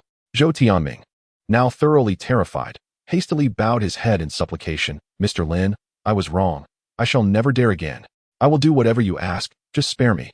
Lin Fan remained unmoved, chuckling. But you were the one who sought to crush me with money, were you not? Now we are merely reversing roles. Why are you no longer agreeable? Zhou Tianming, with a woeful expression, replied, Boss Lin, it was my folly. My previous demeanor was inappropriate. Please show mercy and let me go. I will bow my head and acknowledge my mistakes. As he spoke, he repeatedly bowed his head to the ground. Lin Fan let out a cold snort, choosing to remain silent. An hour later, a low rumble of engines could be faintly heard from the nearby road. 2 semi-trailers slowly approached, their massive frames looming. The tires stirred up a slight cloud of dust as they rolled over the ground, heading directly towards the entrance of the Tianming Decoration Company. Initially, the surrounding crowd paid little heed, assuming these were merely 2 ordinary logistics vehicles arriving to unload cargo. The street bustled with people, and such scenes were far from uncommon. However, when the 2 semi-trailers came to a halt right in front of the Tianming Decoration Company, all eyes were irresistibly drawn to the spectacle. Zhou leaped down from one of the semi-trailers, hastening towards Lin Fan. Boss Lin, I have procured everything you requested. However, it is indeed quite a substantial amount. I traversed the entirety of Jiangzhou to gather them. 1 truck could not suffice, for they are rather weighty. Lin Fan nodded slightly, his gaze calmly sweeping over the 2 trailers, and replied nonchalantly, You have worked hard. He then gestured to Zhou. Uncover the tarpaulin. Zhou turned and waved his hand, prompting several subordinates to swiftly ascend the truck bed. They grasped the heavy tarpaulin and pulled with great force. With a rustling sound, the tarpaulin was removed, revealing the contents of the truck bed. In an instant, all onlookers were left in shock. The truck bed was filled to the brim with an overwhelming number of 1-cent coins, gleaming like silver. From a distance, it resembled a miniature mountain of silver, shimmering brilliantly under the sunlight. The sheer quantity of coins was astonishing, nearly overflowing the truck bed's edges, as if they could spill forth at any moment. The spectacle of the 2 trucks combined was so grand that it was nearly impossible to divert one's gaze. The crowd stood frozen for a while before someone finally regained their composure, whispering in awe, My goodness, how many coins could this possibly be? Surely tens of millions? This is utterly extravagant. What on earth are they planning? Are they truly going to bury someone in coins? This is like a scene from a movie. Who has ever seen such a pile of coins before? I just heard they exchanged for 10 million coins. What? 10 million? That must be a billion coins. Oh no. Zhou Tianming is finished this time, entangled with such a ruthless individual. Chapter 63. Silence. Please. The murmurs continued, drawing in more and more spectators, who gathered around the semi-trailers, craning their necks to catch a glimpse. Some marveled at Lin Fan's financial prowess, while others mocked the impending downfall of the Zhou family. Others were simply rendered speechless by the mountain of coins. The throng grew larger, the cacophony nearly drowning out the other sounds of the street, creating an extraordinary scene. Amidst this lively atmosphere, Zhou Tianming and Zhou Hao's expressions were as grim as could be. They gazed at the 2 truckloads of coins, their eyes filled with rage, humiliation, and uncontainable fear. Their faces bore the expression of someone whose ancestral grave had been disturbed, dark and brooding. Zhou Tianming clenched his fists tightly, his lips trembling slightly, as if he wished to speak but could not utter a single word. Meanwhile, Zhou Hao, who was hanging from a nearby tree, was seething with rage, glaring at the pile of coins, wishing to hurl them all at Lin Fan. Lin Fan, observing all this with a detached demeanor, allowed a faint smile to surface as he regarded the Zhou family's disarray. He turned to Zhou and quietly instructed, Let us commence. Zhou nodded, signaling his subordinates to take action. Several of them hurried to the tree and deftly lowered Zhou Hao from the rope. Before he had fully reached the ground, he was roughly dragged down and bound to his father, who was already seated helplessly on the ground. The duo was tightly bound, the ropes restricting their movement. Their eyes reflected helplessness and a palpable sense of despair. Shortly thereafter, one of the subordinates strode towards the parked semi-trailer, adeptly seated himself in the driver's cabin. Without hesitation, he pressed the button to tilt the truck bed, and with a deep mechanical rumble, the bed began to rise. In that fleeting moment, the coins cascaded down like a deluge, crashing onto the Zhou father and son. The The silver coins glinted under the sunlight, resembling a torrential waterfall, overwhelming them completely. Zhou Tianming and Zhou Hao were rendered ashen, their eyes filled with terror. Zhou Hao's gaze was even somewhat dazed as he fixated on Lin Fan in the distance. A flood of questions surging through his mind. Was this Lin Fan truly the impoverished lad he once knew? How had he suddenly amassed such wealth? Why was he so merciless? Who exactly was he? These questions surged like a tide in his mind, yet he could find no answers. His thoughts were abruptly interrupted by the pain of the coins raining down upon him. Each coin struck him like a hammer, causing him to wince and emit cries of anguish. The relentless barrage of coins fell with the intensity of a torrential downpour, inflicting excruciating pain upon the Zhou family. They attempted to struggle, but were utterly immobilized. Meanwhile, the crowd continued to swell, their discussions rising and falling like waves. Their gazes were a mix of astonishment, curiosity, and disbelief. I can't believe they are truly burying someone in coins. How extravagant. Which wealthy heir is playing games here? If I didn't know better, I would think this was a film set. A middle-aged man busily snapped photographs, eager to document this astonishing scene. Are you sure these two won't be crushed by the coins? If they are, it's their own fault for demanding money to be thrown at others. Now that the money has arrived, they are none too pleased. These coins shouldn't be fatal. At most, they'll just suffer a bit, and their bodies will swell for a few days. Unlike sand, the gaps are wide enough for them to escape soon. At this moment, the coins from the semi-trailer had entirely poured forth, forming a small mountain of shimmering silver on the ground. The Zhou father and son had been completely engulfed, their heads no longer visible. The coins reflected a dazzling light under the sun, creating a scene that was both magnificent and unforgettable. Lin Fan stood nearby, his expression devoid of any emotion. Zhou Ren approached Lin Fan, chuckling softly. Boss Lin, this spectacle is quite shocking. I assent it? I dare say these two will never forget this day. Lin Fan's gaze remained fixed on the mountain of coins. Let us hope they learn a valuable lesson. Zhou Ren nodded, a hint of mockery in his tone. With so many coins, they must be in for quite the ordeal. Lin Fan chuckled lightly. The pain of the body is trivial. The loss of dignity is the greatest punishment. Not far off, faint sounds of struggle emerged from the pile of coins. Zhou Tianming and Zhou Hao, burdened by the weight of the coins, gasped for breath as they endeavored to extricate themselves from this silver grave. Yet, each attempt seemed futile. The weight and number of the coins rendered them nearly immobile, leaving them to issue low, desperate groans. After expending much effort throughout the day, they finally managed to free themselves from the mountain of coins. Zhou Tianming and Zhou Hao emerged in disarray, their faces bruised, their skin nearly devoid of unscathed patches. Their clothes were tattered, smeared with dust and sweat. The arrogance they once possessed had long vanished. Lin Fan slowly approached them, inquiring, "How does it feel? Being buried alive in money must be quite exhilarating, no?" Zhou Tianming glared at Lin Fan, his eyes filled with rage, yet he chose to remain silent. He was acutely aware of his powerlessness. In contrast, Zhou Hao lacked such awareness. He gritted his teeth and glared at Lin Fan, suddenly spitting in an attempt to insult him. Fortunately, Lin Fan reacted swiftly, sidestepping the provocation.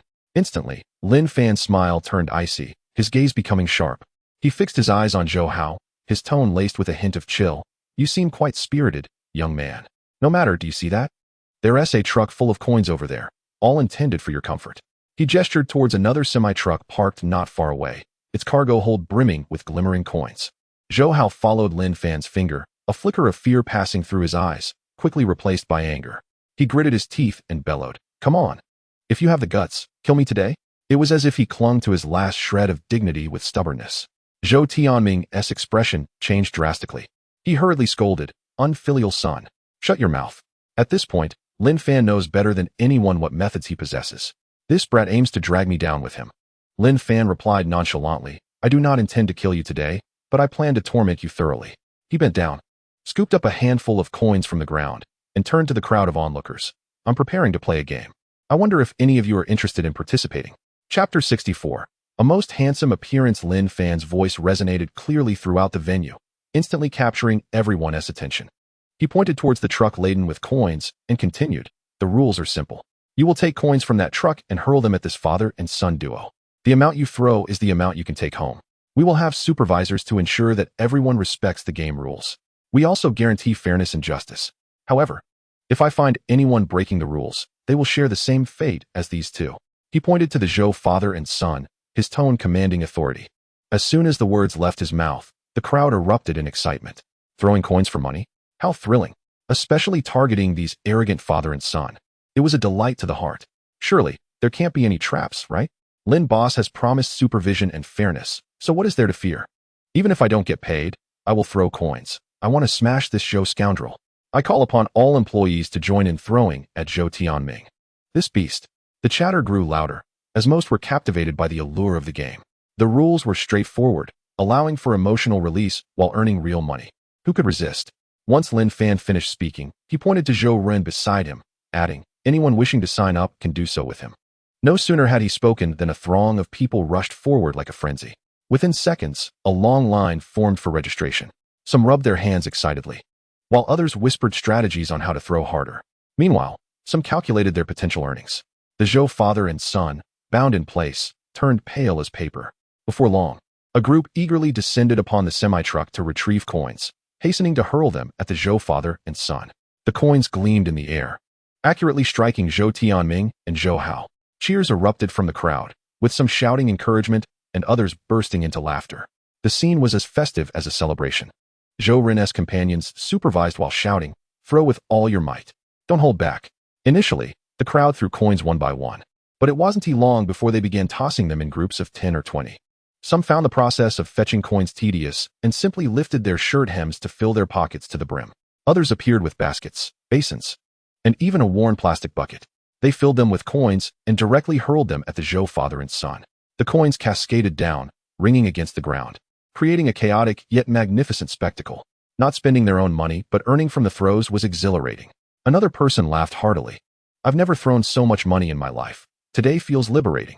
The crowd's enthusiasm reached a fever pitch, with cheers and laughter intertwining. However, the Zhou father and son could only emit cries of pain. Zhou Tianming was battered by coins, his head swelling, blood seeping from his forehead. Zhou Hao fared even worse. He attempted to shield his head with his shoulder, to no avail. Coins pelted his face and body like raindrops, causing him to grimace and cry out in agony. Bound together, they could only passively endure the relentless humiliation and torment. Lin Fan observed the spectacle from a distance, his gaze sweeping over the Zhou father and son, then settling on the jubilant participants, a faint smile gracing his lips. However, it wasn't long before his interest waned. He turned to Zhou Ren. Keep an eye on things here, and tally up the 5 million and several 100,000 we agreed to distribute earlier. Make sure to hand it out. Zhou Ren immediately nodded, patting his chest in assurance. Rest assured, Boss Lin, I'll handle it properly. Lin Fan acknowledged with a nod, saying no more, and turned to stride towards the fiery red Ferrari nearby. He opened the door, settled into the driver's seat, and the car sped off towards the school like a flash of red lightning. The scenery outside rushed by in a blur. Leaning back in his seat, Lin Fan felt a twinge of fatigue. Spending money could indeed be exhausting, he mused. At that moment, a crisp system notification chimed in Lin Fan's mind. Ding! Congratulations, host. For successfully spending 100 million, you have received a system reward of 200 million. The relevant rewards have been deposited into your account.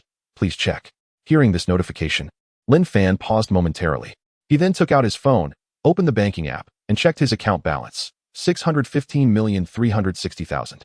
After bribing clients with 50 million, purchasing suppliers for 20 million, and hiring black public relations for 10 million, followed by the expenses for the coin game, Lin Fan had spent a total of 100 million in just a few hours. The system had returned double the reward. This money felt too easy to acquire. He realized that his wealth was growing at a terrifying pace, as if it could never be exhausted. When Lin Fan pushed open the dormitory door, night had fully descended. Zhou Jin and Zhang Tao sat side by side on the lower bunk, each engrossed in their phones, completely unaware of Lin Fan's arrival. Lin Fan casually closed the door, approached the two from behind, and leaned slightly to inquire curiously, "What are you two so engrossed in?" Zhang Tao suddenly looked up, his face lighting up with a smile upon seeing Lin Fan. "Brother Fan, you're finally back.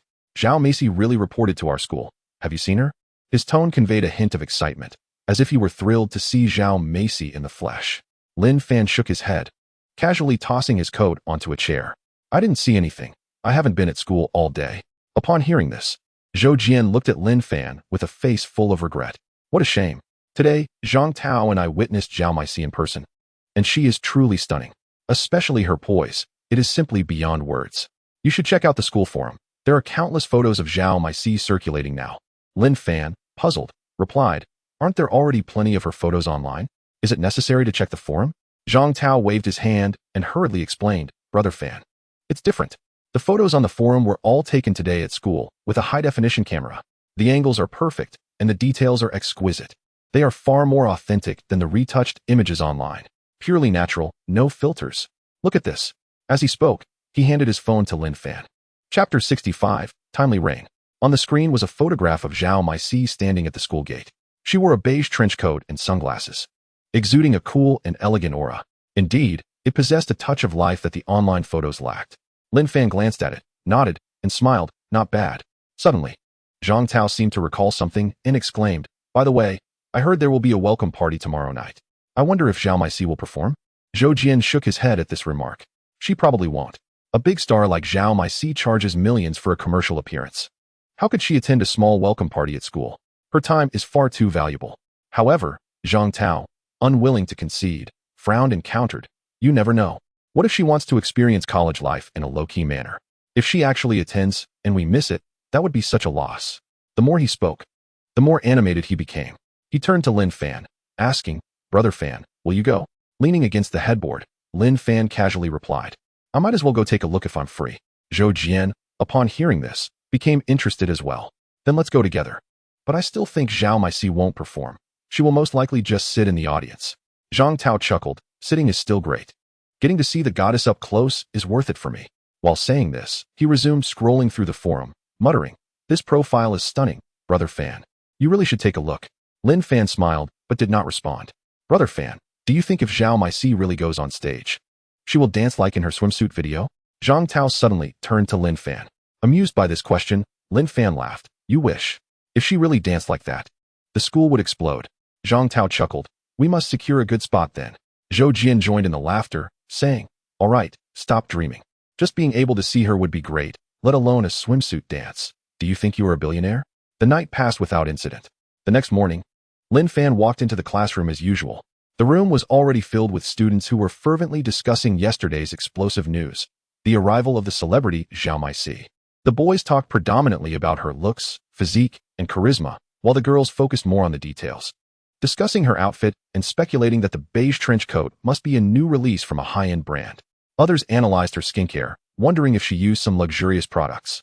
Some were fixated on the photos in the forum, analyzing her lipstick shade, their tones filled with envy. Lin Fan leaned back in his chair, his expression unchanging, showing little interest in the chatter.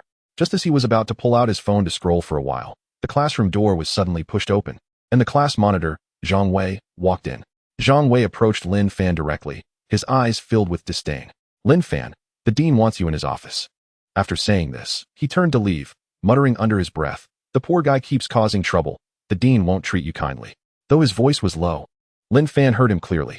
Facing Zhang Wei's mockery, Lin Fan merely raised an eyebrow and said nothing. He found it beneath him to engage with such petty characters.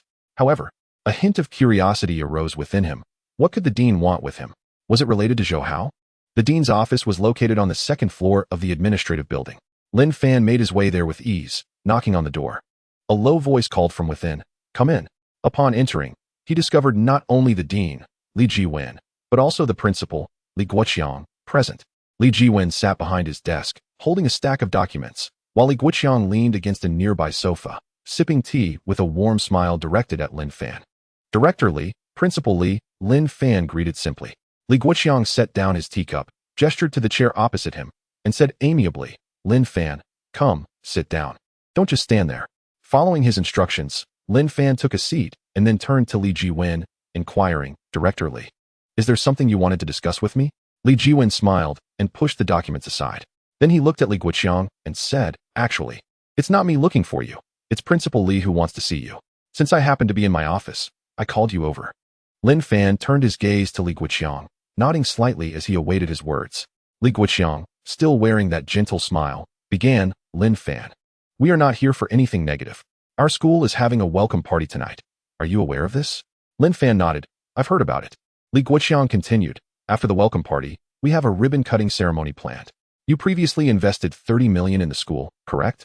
We intend to use this funding to construct a new sports facility, and today is the perfect opportunity to finalize this arrangement. We would like you to join us for the ribbon-cutting ceremony. Is that convenient for you? Lin Fan pondered for a moment before replying. That is convenient. No problem. Li Guoqiang nodded with a smile. That's great. You are a benefactor of our school, and once the sports facility is built, it will benefit all students. During the ribbon-cutting ceremony, you will stand in the center with us to celebrate this momentous occasion. After a pause, he added, by the way, we haven't decided on a name for the sports facility yet. Do you have any suggestions? Lin Fan waved his hand, smiling. You can name it however you like. I have no preference. His donation of 30 million was never meant to garner any form of return. The naming of the facility was, to him, entirely inconsequential. Seeing Lin Fan's agreeable nature, Li Guoqiang felt even more satisfied. He cheerfully remarked, all right, we will discuss it further and come up with a memorable name. Li Jiwen chimed in, Lin Fan, your timely donation of 30 million was truly fortuitous. The school's funds were somewhat lacking, and your investment arrived just in time. You are indeed a timely rain. Lin Fan simply smiled at this comment, choosing not to respond. Li Guoqiang set down his teacup, glanced at the time, and stood up, saying, then it's settled. The welcome party will commence around 7 in the evening, with the ribbon-cutting ceremony scheduled for approximately 9. Lin Fan, you can simply head to the backstage of the auditorium to find us.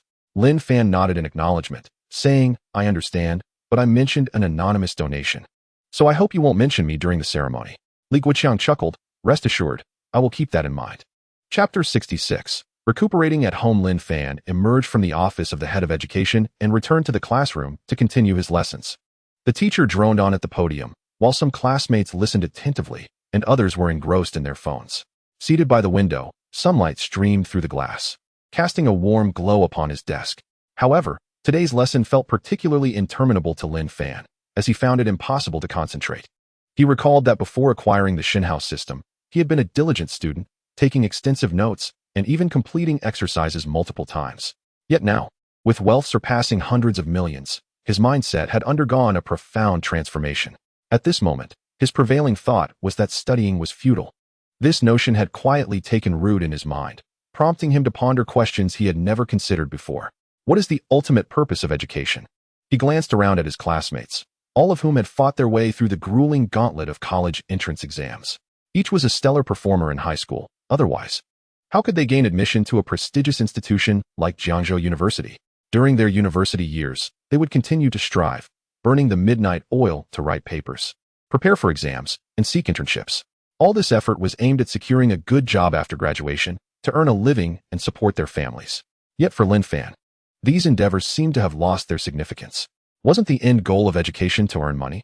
And he had already achieved that, more than most people could hope to earn in a lifetime. What purpose did studying serve now? With this thought, Lin Fan smiled faintly to himself, feeling as though he had bypassed the struggles of ordinary individuals and stood directly at the finish line. This sensation brought him both relief and a hint of confusion. The conveniences afforded by wealth were evident. Yet he began to question whether this lifestyle would deprive him of something far more significant. Life is about trade-offs, yet unfortunately, Lin Fan was the protagonist of a wish-fulfillment narrative. Finally, the bell rang, signaling the end of class. Lin Fan gathered his belongings and exited the classroom with Zhou Jian and Zhang Tao. Outside, the sun shone brightly, and a gentle breeze wafted by, creating a delightful atmosphere. As they walked, Zhang Tao enthusiastically suggested, where shall we eat lunch? How about trying that newly opened hot pot restaurant near the school gate? Zhou Jian nodded in agreement. Sure, I heard that place has great flavors. While they conversed, a girl suddenly approached Lin Fan. She was delicate and lovely, dressed in a white shirt paired with light blue jeans. Her quiet demeanor exuded an air of comfort. She stopped in front of Lin Fan, smiled shyly, and spoke softly. Lin Fan, do you have time for lunch? I would like to invite you. Her face flushed slightly at the confession made in front of so many classmates. Before Lin Fan could respond, Zhou Jian interjected with a hint of envy. What is going on, Fango? Are you secretly dating someone? And such a beautiful girl at that. Hearing this, the girl became even more bashful. Lin Fan waved his hand and smiled. You've misunderstood. She's just a friend. He turned to the girl. I'm free for lunch. Let us go. It's my treat. The girl nodded and softly replied, okay. They then walked away together, leaving Zhang Tao to gaze in astonishment at their retreating figures, exclaiming, Fangu is truly remarkable. To have such a beautiful girl inviting him to lunch. I'm so envious. His tone was filled with admiration. Zhou Jian furrowed his brow, his eyes fixed on Lin Fan's departing figure. He murmured, Taozi, why do I feel that Lin Fan has changed a lot lately? He didn't seem to attract girls before, and now he appears quite affluent. Do you know what is going on? Zhou Jian was puzzled by Lin Fan's transformation. Zhang Tao recalled the incident when Lin Fan had angrily spent $1 million on a live stream, merely to meet Lu Yanyan. The memory still astonished him. But he remembered Lin Fan's warning not to disclose it. Zhang Tao shook his head at Zhou Jian, feigning nonchalance. There's nothing different. Fangu has always been like this. Zhou Jian eyed him skeptically, clearly unconvinced, but he did not press further, muttering, maybe I'm overthinking it. Meanwhile, Lin Fan and Su Mu walked side by side along the campus path. Lin Fan glanced at her and broke the silence with a smile. Did you have something to discuss when you sought me out today? Su Mu nodded, her voice soft. Lin Fan, I want to thank you. My mother's surgery was very successful, and the doctor said her recovery is going well. Lin Fan replied with a smile. How did you know I arranged the surgery for your mother? Su Mu looked at him. I only mentioned my mother's kidney disease to you. And then she was admitted to the hospital. If it weren't for you, there would have been no one else to help. You even had someone assist with managing our mountainside. I don't know how to express my gratitude. Her tone held a note of appreciation, her gaze clear and sincere. Lin Fan waved his hand dismissively. It was just a small effort. No need to thank me. He paused and asked, how is your mother now? Su Mu smiled. Much better. She is already discharged and resting at home. I had meant to thank you sooner, but hadn't found the right opportunity. Today, I happened to run into you and thought I'd invite you to lunch. They chose a quaint little restaurant and settled at a window-side table. The establishment, though modest, was tidy and fragrant with the aromas of cooking. After the server presented the menu, Lin Fan casually ordered several signature dishes and inquired, what would you like to eat? Su Mu glanced at the menu and replied softly, I'm fine with whatever. What you've ordered sounds great. Lin Fan nodded and returned the menu to the server. Let us go with that for now. The dishes arrived promptly, and as they ate, they engaged in pleasant conversation. Su Mu picked up a piece of sweet and sour pork ribs, savoring it slowly while occasionally glancing at Lin Fan. Her gaze held an ambiguous emotion, a blend of affection and genuine gratitude. Chapter 67. Banter. Lin Fan, seemingly oblivious, continued to eat, casually asking, after your mother was discharged, did she have anything special she wanted to eat? I recall her meals were quite bland during her hospital stay. Sungro smiled as she said, recently, I have been particularly craving spicy food. During my hospital stay, my taste buds were dulled, but now I can finally enjoy something with a stronger flavor. However, the doctor advised me to take it easy. The last time I returned home, I prepared a mildly spicy Sichuan dish for her, and she relished it. Lin Fan nodded in agreement. That's good. Take your time to recuperate. You will surely recover even better. Sumuro responded with a soft paused for a moment, and then added quietly, if it weren't for you, my mother's surgery might have been delayed indefinitely. Lin Fan waved his hand dismissively, speaking lightly. I told you not to mention it. It was a small matter. After finishing their meal, the two walked side by side toward the school. Sunlight bathed the path, and a gentle breeze carried a hint of early autumn's chill. Azumo walked beside Lin Fan. Her steps were light, occasionally glancing at him. Their conversation flowed casually. Suddenly, Sumuro remembered something and turned to Lin Fan. Oh, isn't there a welcome party tonight? Would you like to come and see? Lin Fan recalled the ribbon-cutting ceremony the principal had mentioned earlier and replied, I should be able to make it. Hearing this, S face broke into a gentle smile. That's wonderful. I actually signed up for a performance tonight, so you'll get to see me on stage. Lin Fan was taken aback momentarily before responding with a grin. I will definitely keep my eyes glued to you, especially since I didn't get to hear you sing at the bar last time. Sungro blushed slightly at his words, modestly replying, actually, my singing isn't that great. Lin Fan dismissed her modesty. How could that be? You are beautiful inside and out, so your voice must be lovely as well. I am genuinely looking forward to it. Upon hearing this, felt warmth rise to her cheeks and softly said, just don't laugh at me when the time comes. As they chatted, a salesperson suddenly approached them from the roadside. The woman, in her 30s, donned a vibrant red uniform and held a stack of small packaged items. She sized up Lin Fan and Zhou with an enthusiastic smile and quickly approached. You two are a couple, right? Our brand is running a promotion, and you can take this sample home to try. It's really effective and quite moisturizing, she said, extending a small package. Zhou hesitated for a moment, furrowing her brows as she accepted the square plastic package. She glanced down to see a red tail illustrated on the packaging, accompanied by the words Fei. Unfamiliar with the product, she murmured in confusion, what is this? A face mask? Lin Fan coughed lightly, attempting to mask something. He directly stated, chewing gum. Yet, almost simultaneously, the salesperson chimed in, condom. Their voices overlapped, clearly reaching Zhou's ears.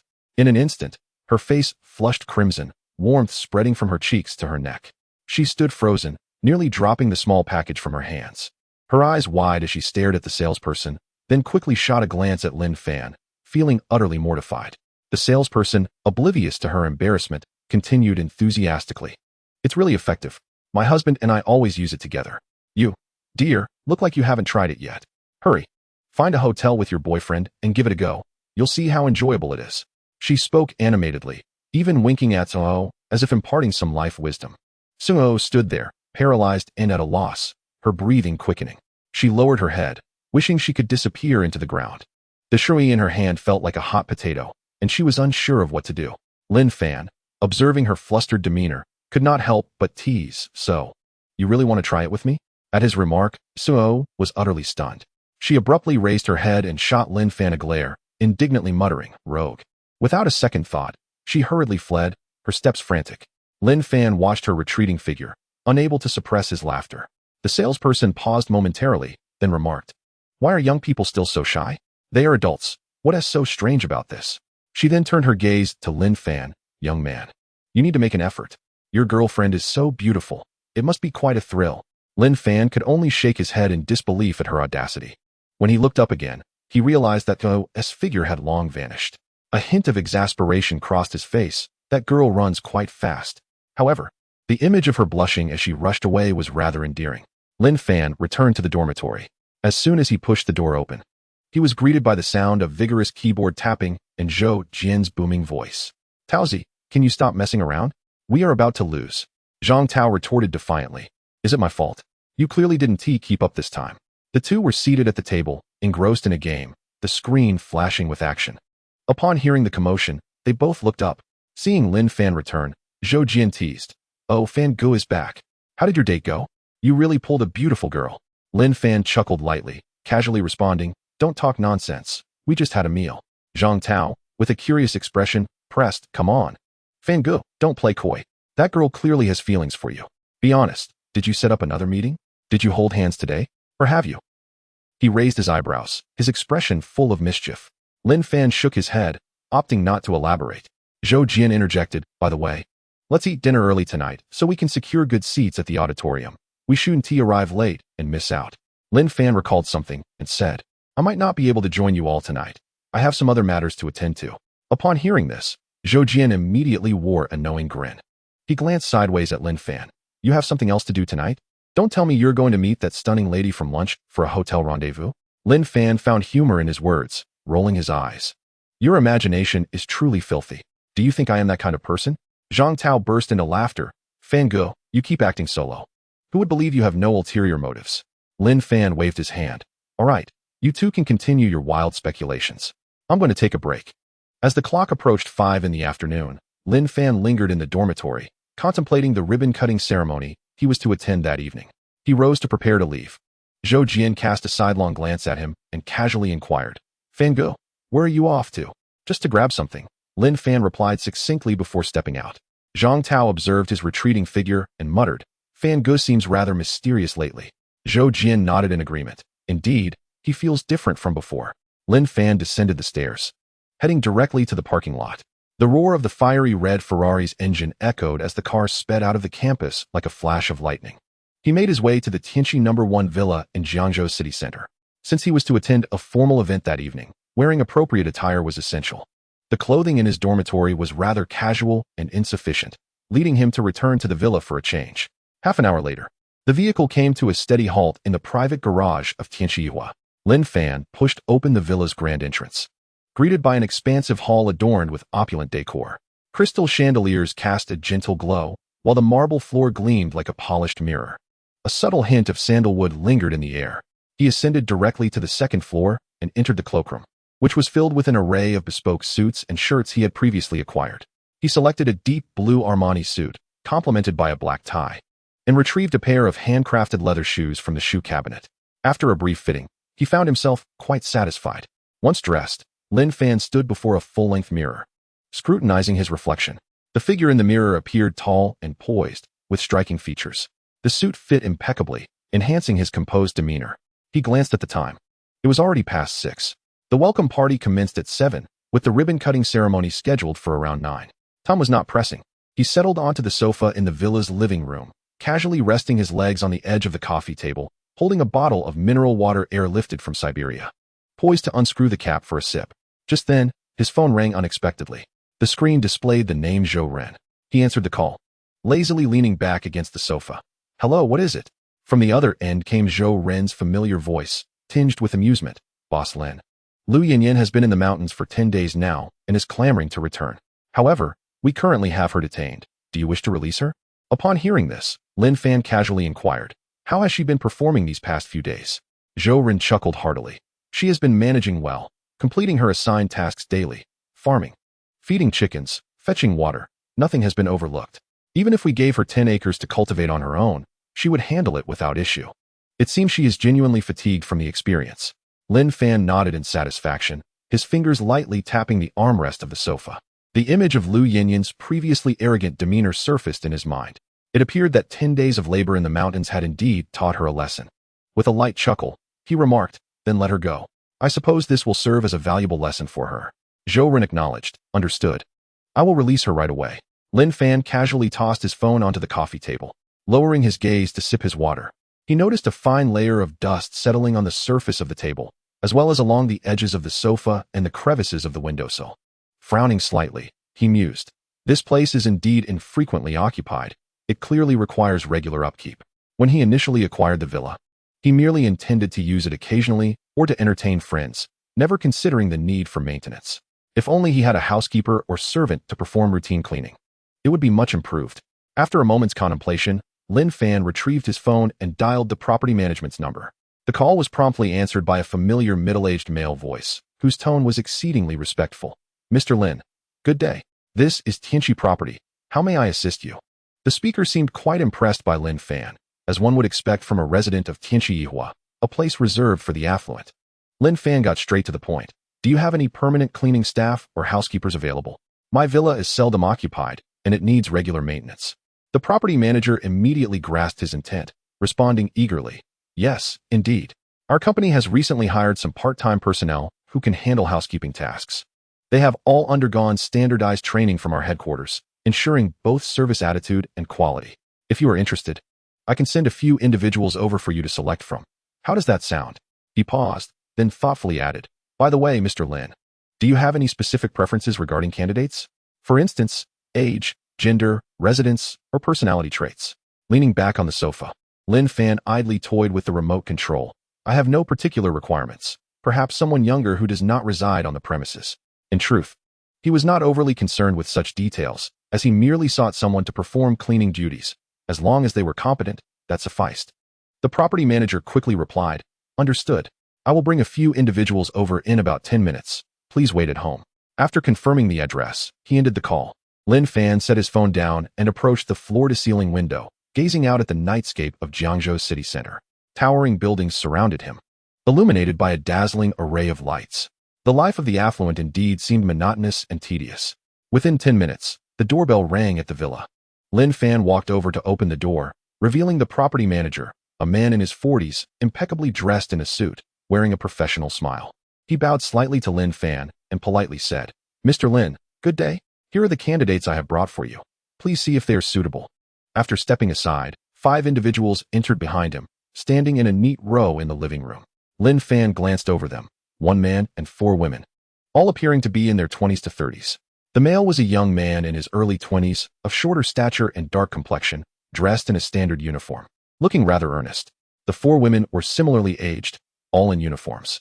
"Mr. Lin, these individuals have been recently selected and possess housekeeping experience. They perform well. You may inquire about their backgrounds or select one directly." At that moment, Lin Fan's gaze fixated on the last individual. He frowned slightly. The young woman, in her 20s, was voluptuous and attractive, with the buttons of her shirt nearly straining to contain her. She kept her head lowered, seemingly anxious, her fingers unconsciously twisting together. Lin Fan observed her for several seconds, unable to suppress a smile. This was someone he recognized. "Mr. Lin, which one have you taken a liking to?" The property manager inquired cautiously, noticing Lin Fan's prolonged gaze. Lin Fan remained silent, his eyes locked onto the young woman. She was none other than Chinsini, the Belle of their economics department. Lin Fan could hardly fathom that a prominent Belle would now stand here, in such a humiliating position as a cleaner. Chinsini did her utmost to keep her head bowed, wishing to bury her face in her chest. She sensed Lin Fan's gaze upon her, and the awkward tension made her palms sweat. She dared not raise her head, let alone meet Lin Fan's eyes, silently praying. I hope he does not recognize me. I hope he simply overlooks me. Yet, such a possibility was slim. After all, Lin Fan was not blind. At this moment, Chen Xinyi's mind was a tempest of thoughts. A chaotic tangle. She never imagined she would find herself in such a predicament. Nor did she expect to confront Lin Fan in the luxurious villa of Tianqi Yihua in such a degrading manner. The individual she once scorned, the so-called Dingxi, the impoverished soul she believed would never rise above his station. The unfolding events were undeniably dramatic. Recalling her freshman year, Chen Xinyi quickly became the focal point of the economics department, admired for her striking beauty and grace. Wherever she went, she found herself surrounded by attention, the center of admiration. Boys vied for her affection, while girls were consumed by envy. She relished this newfound attention and adeptly leveraged her advantages. It was not long before she encountered Zhou Hao, the affluent scion whose family possessed considerable wealth. Zhou Hao fell for her at first sight, showering her with gifts, designer handbags, cosmetics, skincare products, and the latest fashion trends, each more extravagant than the last. She vividly remembers the thrill of receiving her first Chanel handbag, a luxury she had once deemed unattainable. Now, with a mere nod, all of it was within her reach. For 2 years, her relationship with Zhou Hao allowed her to live like a true princess. Each month, he presented her with an array of gifts, perfumes, jewelry, cosmetics, and clothing, never repeating a single item. On her birthday, he extravagantly gifted her a 3-carat diamond ring. In that moment, as she stood before the mirror, gazing at the brilliant gem adorning her finger, she felt like the happiest person in the world. She began to dream of a future filled with opulence, living in a mansion, driving luxury cars, and enjoying a life free from financial worries. She believed she had seized destiny by the throat, with Zhou Hao as her steadfast support. She would never again have to fret about money. At that time, Lin Fan was merely a figure of ridicule in her eyes, a boy clad in cheap t-shirts, perpetually silent and struggling to make ends meet, even calculating the cost of the least expensive meals in the cafeteria. She recalled a particular incident at the Jean D Hotel, where Lin Fan was present. Zhou Hao had laughed and remarked, "Lin Fan, a person like you will probably never afford a meal like this." She had joined in the laughter, finding his embarrassed demeanor amusing. When Lin Fan had casually handed over hundreds of thousands, she had dismissed it as a ruse, believing he was merely attempting to impress her. Later, she encountered Lin Fan once more in the cafeteria. He had no money for his meal. She chuckled. Still a poor boy, unable to maintain the facade for long. Yet, everything changed. That fateful day, she witnessed Lin Fan ordering his men to bind Zhou Hao to a tree, his gaze as frigid as ice. She saw 2 semi-trucks approach, overflowing with coins that cascaded down like a deluge, burying Zhou Hao and Zhou Tianming beneath their weight. In that moment, she felt her legs weaken, realizing that Lin Fan was not pretending. His wealth, resources, and methods were all genuine. Watching Zhou Hao, overwhelmed and humiliated beneath the coins, an inexplicable fear welled up within her. The boy she had once looked down upon now possessed the power to trample the Zhou family. The night that followed was even more harrowing. She exerted every effort to rescue Zhou Hao from the deluge of coins and rushed him to the hospital. Upon regaining consciousness, he stared blankly at the ceiling, only to utter words that plunged her into despair. "Xinyi, I have lost everything. My father owes over 100 million in foreign debts and may go to prison. I cannot remain in this city. I must flee." Before she could process his words, Zhou Hao suddenly grasped her wrist. "Return the money to me. Everything I spent on you must be repaid." In that instant, Chen Xinyi felt as if she had plummeted from paradise to the depths of despair. She stood frozen before the hospital bed, staring at Zhou Hao's contorted face. Feeling utterly devoid of spirit, she attempted to argue, "How can you demand repayment for the gifts you gave me?" But Zhou Hao paid her no heed, dragging her towards the exit as he insisted she surrender the 3-carat diamond ring. He compelled her to sell her LV handbag. She cried out in protest, but his gaze was as cold as that of a stranger. The ring she cherished was snatched away, shoved into his pocket, and he departed without a backward glance. From that moment, her life unraveled completely. She found herself burdened with debt from credit cards and loans, previously manageable with Zhou Hao's assistance. But now, she had no support. The designer bags, clothes, and jewelry were either taken by Zhou Hao or had become outdated and unsellable. She attempted to borrow money from friends, but those who had once surrounded her now shunned her when they learned of her financial troubles. Desperation drove her to seek out Zhou Hao at his residence, only to discover that Zhou Tianming was cornered by creditors and the house had been seized.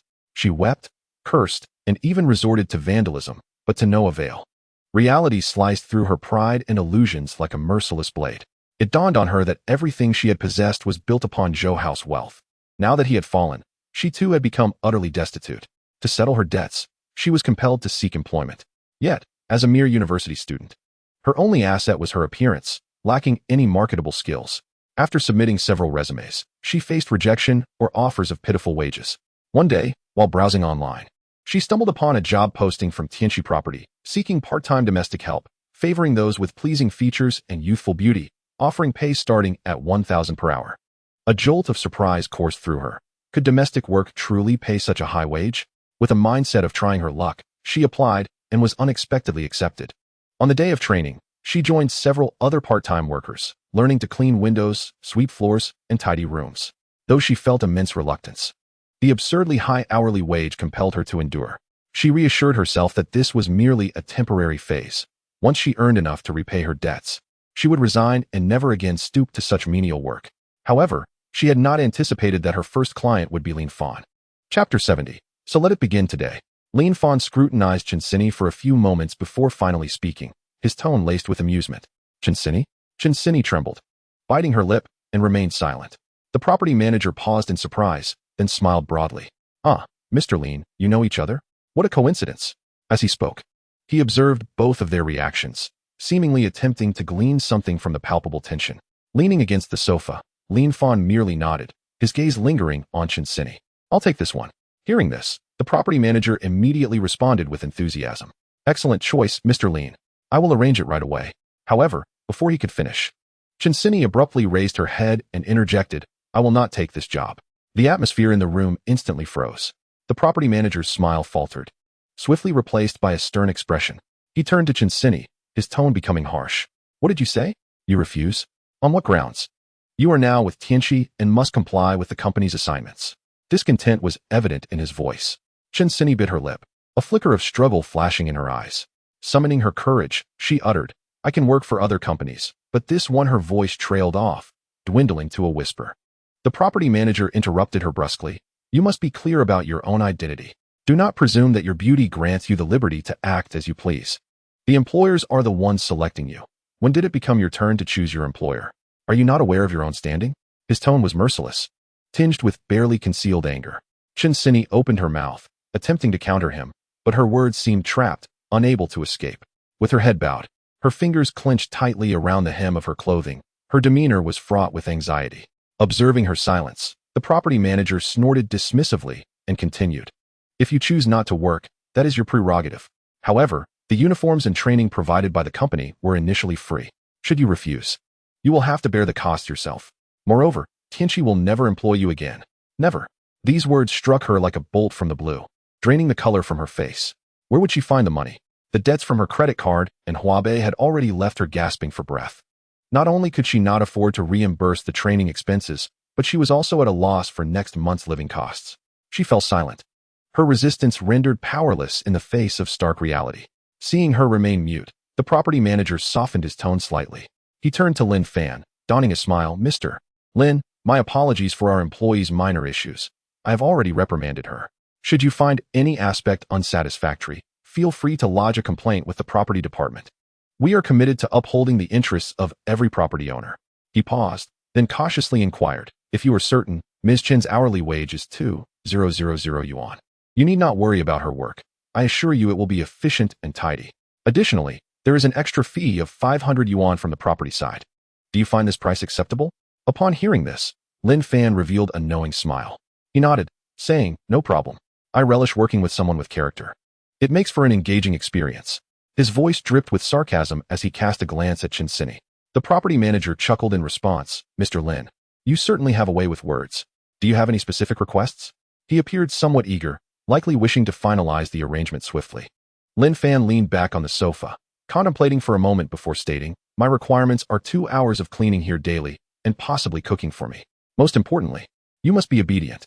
If you perform well, I am willing to pay 5,000 yuan per hour, plus an additional 5,000 yuan for your property management. His gaze turned cold. If you are disobedient, I will dismiss you, and I will report you, property manager.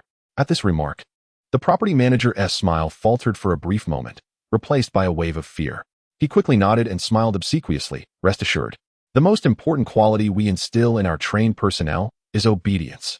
Since Ms. Chun has been chosen by you, she will certainly perform well.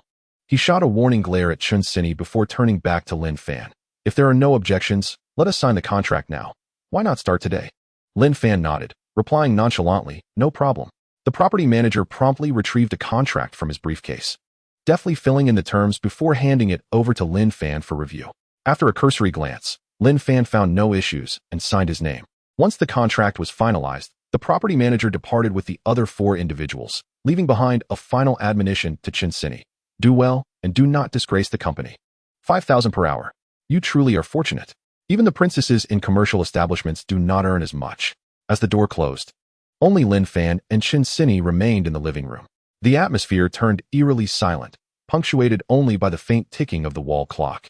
Lin Fan reclined on the sofa, his gaze calmly resting on Chun Sinny, who stood rooted in place, her head bowed. She seemed as if nailed to the floor, too afraid to move. Lin Fan broke the silence. Chun Sinny, I never expected you to end up like this. Chun Sinny shivered, biting her lip as she replied softly. Lin Fan, do not go too far. Her voice trembled as she spoke. Lin Fan chuckled lightly, rising and sauntering towards her. Go too far? I have yet to begin. How is this excessive?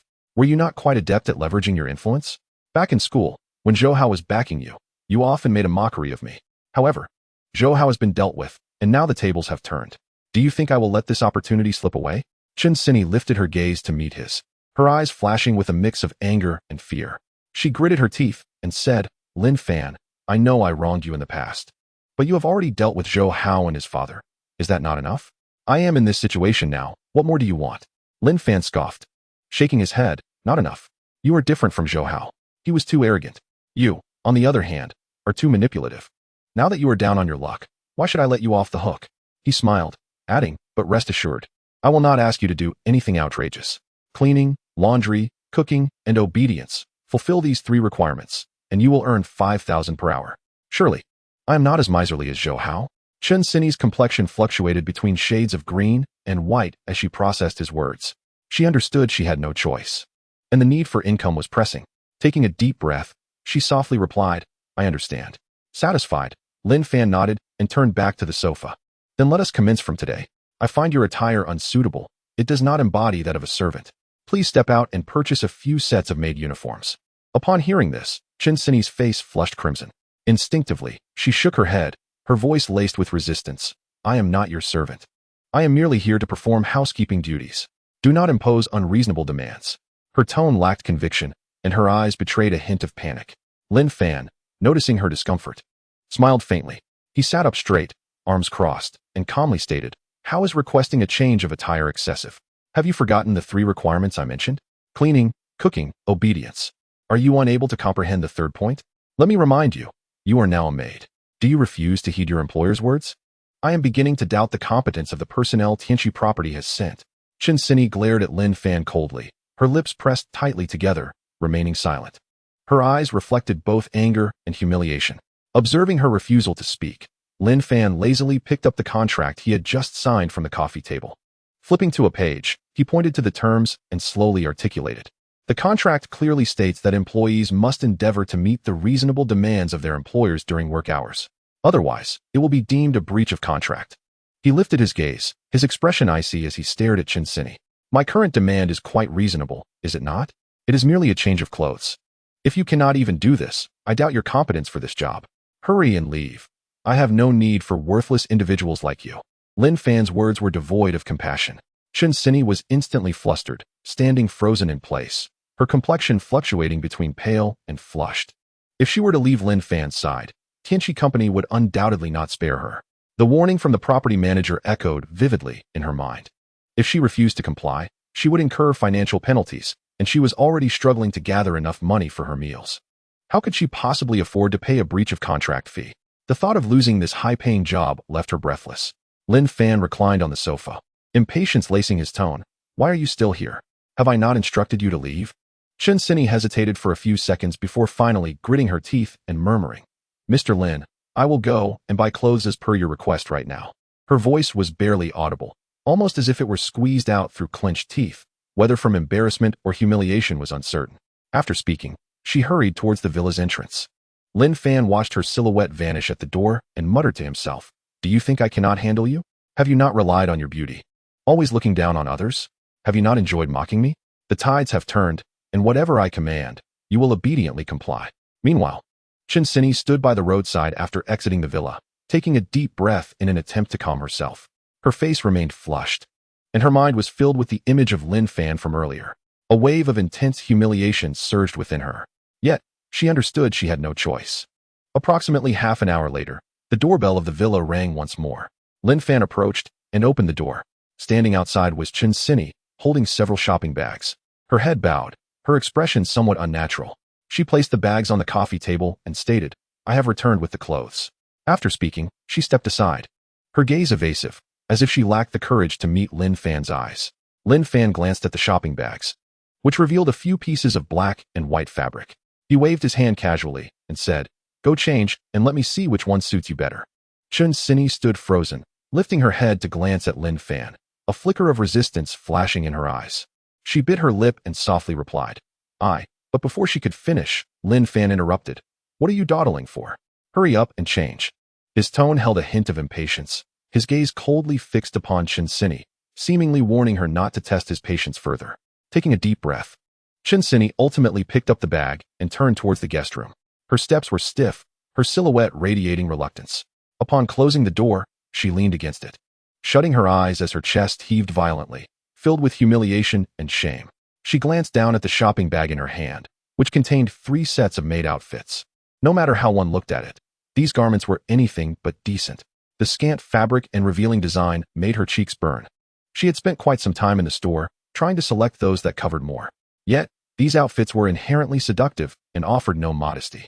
Gritting her teeth, she pulled out the first outfit. It was a classic black and white maid ensemble.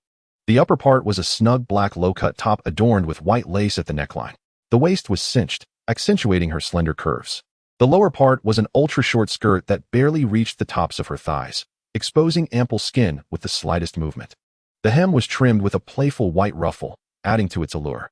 Staring at the outfit, her fingers trembled as a strong wave of resistance surged within her. Previously, Zhou Hao had spent a fortune to buy a similar outfit, begging her to wear it, but she had refused, even mocking him as perverted.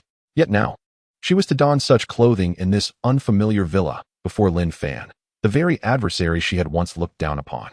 She felt as though her dignity had been ruthlessly trampled underfoot by Lin Fan. Taking a deep breath, she knew she had no alternative. Slowly, she removed her uniform and slipped into the black and white maid outfit. The fabric clung to her body, tight enough to leave her breathless. The plunging neckline exposed her collarbone and chest, revealing an enticing cleavage. The short skirt made every step feel uncomfortable. Standing before the mirror, she gazed at the stranger reflected back at her. The familiar face paired with the outfit appeared both alluring and provocative. Her face flushed crimson, even her ears felt hot. Biting her lip, she crossed her arms over her chest, attempting to shield the overly revealing neckline. Yet, this gesture only accentuated her awkwardness. Chinsini nearly forced herself to step outside. With her head down and hands clutching the hem of her skirt, her steps faltered. Lin Fan sat on the sofa, his gaze unabashedly scanning her from head to toe. The black and white maid outfit accentuated her figure exquisitely. The tight top highlighted her slender waist and full curves, while her long legs, exposed beneath the short skirt, gleamed pale under the light. Coupled with the white lace detailing, it added an extra layer of temptation. Lin Fan nodded, satisfaction evident in his tone. "Not bad. Turn around so I can take a better look." Chinsini froze, her face a deep crimson. She bit her lip and softly said, "Lin Fan, do not go too far." But before she could finish her sentence, Lin Fan coldly chuckled. "Too far? I am merely helping you select appropriate attire." With no choice left, Chinsini steeled herself and turned around. The hem of her skirt lifted slightly with her movement, revealing even more fair skin. She could feel Lin Fan's gaze piercing into her, the shame making her wish for a hole in the ground to hide in. Lin Fan expressed his satisfaction. "Go on, change into something else for me to see." The second outfit was a pink and black maid ensemble. The upper part was a pink fitted top adorned with a row of black buttons. The neckline dipped lower, almost exposing half of her chest. The lower part was a black short skirt, edged with pink lace, and its length was even shorter than the first. When Chinsini donned this outfit, her hands trembled. Standing before the mirror, she gazed at the revealing design, feeling as though she were stripped bare. Taking a deep breath, She pushed open the door and stepped outside. The flush on her face had spread down to her neck, her hands nervously gripping the hem of her skirt, making it difficult for her to stand steady. Lin Fan's gaze swept over her. The pink top made her complexion appear even fairer, while the long, straight legs beneath the black skirt were striking. The overall look was both sweet and seductive, exuding a contradictory allure. He raised an eyebrow and calmly remarked, "This one is also quite nice. Continue and try on the next outfit." Chin Sini clenched her teeth and turned back to her room, changing into her third outfit. This ensemble was a deep blue maid costume, featuring a strapless fitted top that accentuated her shoulders and collarbone, cinched at the chest with a black satin ribbon. The lower half consisted of an exceedingly short skirt adorned with a delicate lace trim. This attire was bolder than the previous two. The garment clung to her body, showcasing her curves to the fullest. After changing, she stood before the mirror, almost afraid to gaze at her reflection. She could feel the coolness of the air against her exposed skin, and a wave of shame washed over her. Taking a deep breath, she pushed the door open and stepped out. Lin Fan's gaze lingered on her for a few seconds. The deep blue maid outfit rendered her both elegant and alluring, with her bare shoulders and collarbone glistening under the light. Her legs, visible beneath the short skirt, were so enticing they drew the eye. Lin Fan nodded, smiling as he remarked, "This one looks the best." After trying on all three outfits, Chin Sini stood in place, appearing somewhat anxious. Her face flushed as though it could bleed, her eyes filled with embarrassment. Lin Fan leaned back on the sofa, nodding with satisfaction, and saying, "They all look good. Let us keep them all. I will reimburse you for the outfits. Wear this one on Monday and Wednesday, this one on Tuesday and Thursday, and this one on Friday, Saturday and Sunday." He stood up and walked toward the door. "I have something to attend to now, so stay here and clean this place thoroughly for me." As he reached the door, Lin Fan seemed to recall something. He turned to Chin Sini and added, "By the way, this type of outfit is meant to be paired with stockings. You know how to coordinate that, right?" With that, Lin Fan opened the door and left, leaving Chin Sini standing alone in the center of the living room. Chin Sini froze, Lin Fan's words echoing in her ears, the blush on her face lingering. She glanced down at the deep blue maid outfit, its tight design making her feel uncomfortable with every movement. Biting her lip, she was filled with humiliation. In that moment, she seemed to understand why the housekeeping wages here were so high. Everything came at a price. Taking a deep breath, she turned toward the kitchen to begin cleaning as per Lin Fan's instructions. Her movements were mechanical and rigid, yet suddenly, she recalled another of Lin Fan's phrases, "It becomes interesting when you focus." By now, it was already 8 o'clock in the evening. The ribbon-cutting ceremony was set to begin in 1 hour. Lin Fan glanced at his watch and thought it was not too late to arrive. He exited the villa and climbed into his fiery red Ferrari. The engine roared to life, and the car sped like a lightning bolt towards Jiangzhou University. Under the night sky, Jiangzhou was ablaze with lights, the streets bustling with traffic. Lin Fan gripped the steering wheel with one hand, his gaze calm as he stared ahead. Yet his mind could not help but wander to the image of Chin Sini cleaning in the villa at that moment. The car soon arrived at the school. Lin Fan parked in the lot outside. Just as he was about to get out, his phone chimed with a notification. Picking it up, he found a message from Zhang Tao. "Fangu, are you really not coming to the welcome party? I heard that Zhao Macy will perform tonight, and the accuracy of this news is as high as 80%. Immediately followed by another message. "If you come now, you probably won't get in. The auditorium is packed, and there's no room to squeeze in." Lin Fan chuckled at the screen and casually replied, "Enjoy yourselves. I won't be coming." Zhang Tao did not send any further messages, likely already immersed in the lively atmosphere of the welcome party. Lin Fan opened the car door and stepped out, heading towards the backstage of the auditorium.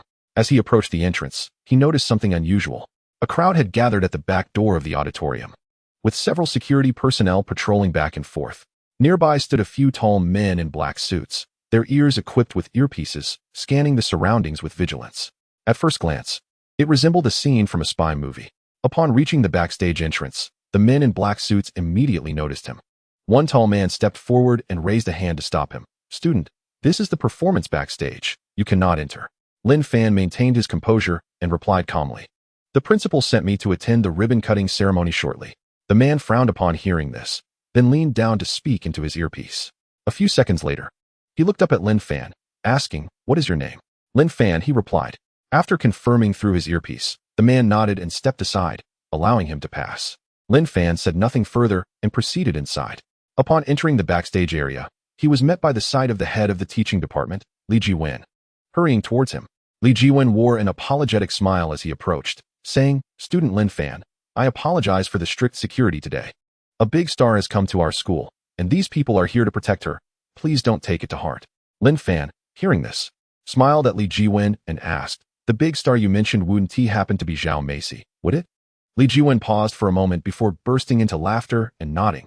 "Yes, that's her. You've heard, haven't you? She will perform tonight." And the news has spread like wildfire. The auditorium is packed to the brim. The school, fearing any mishaps, specially hired security personnel to oversee everything. The backstage corridor was not spacious, yet it was filled with bustling staff members.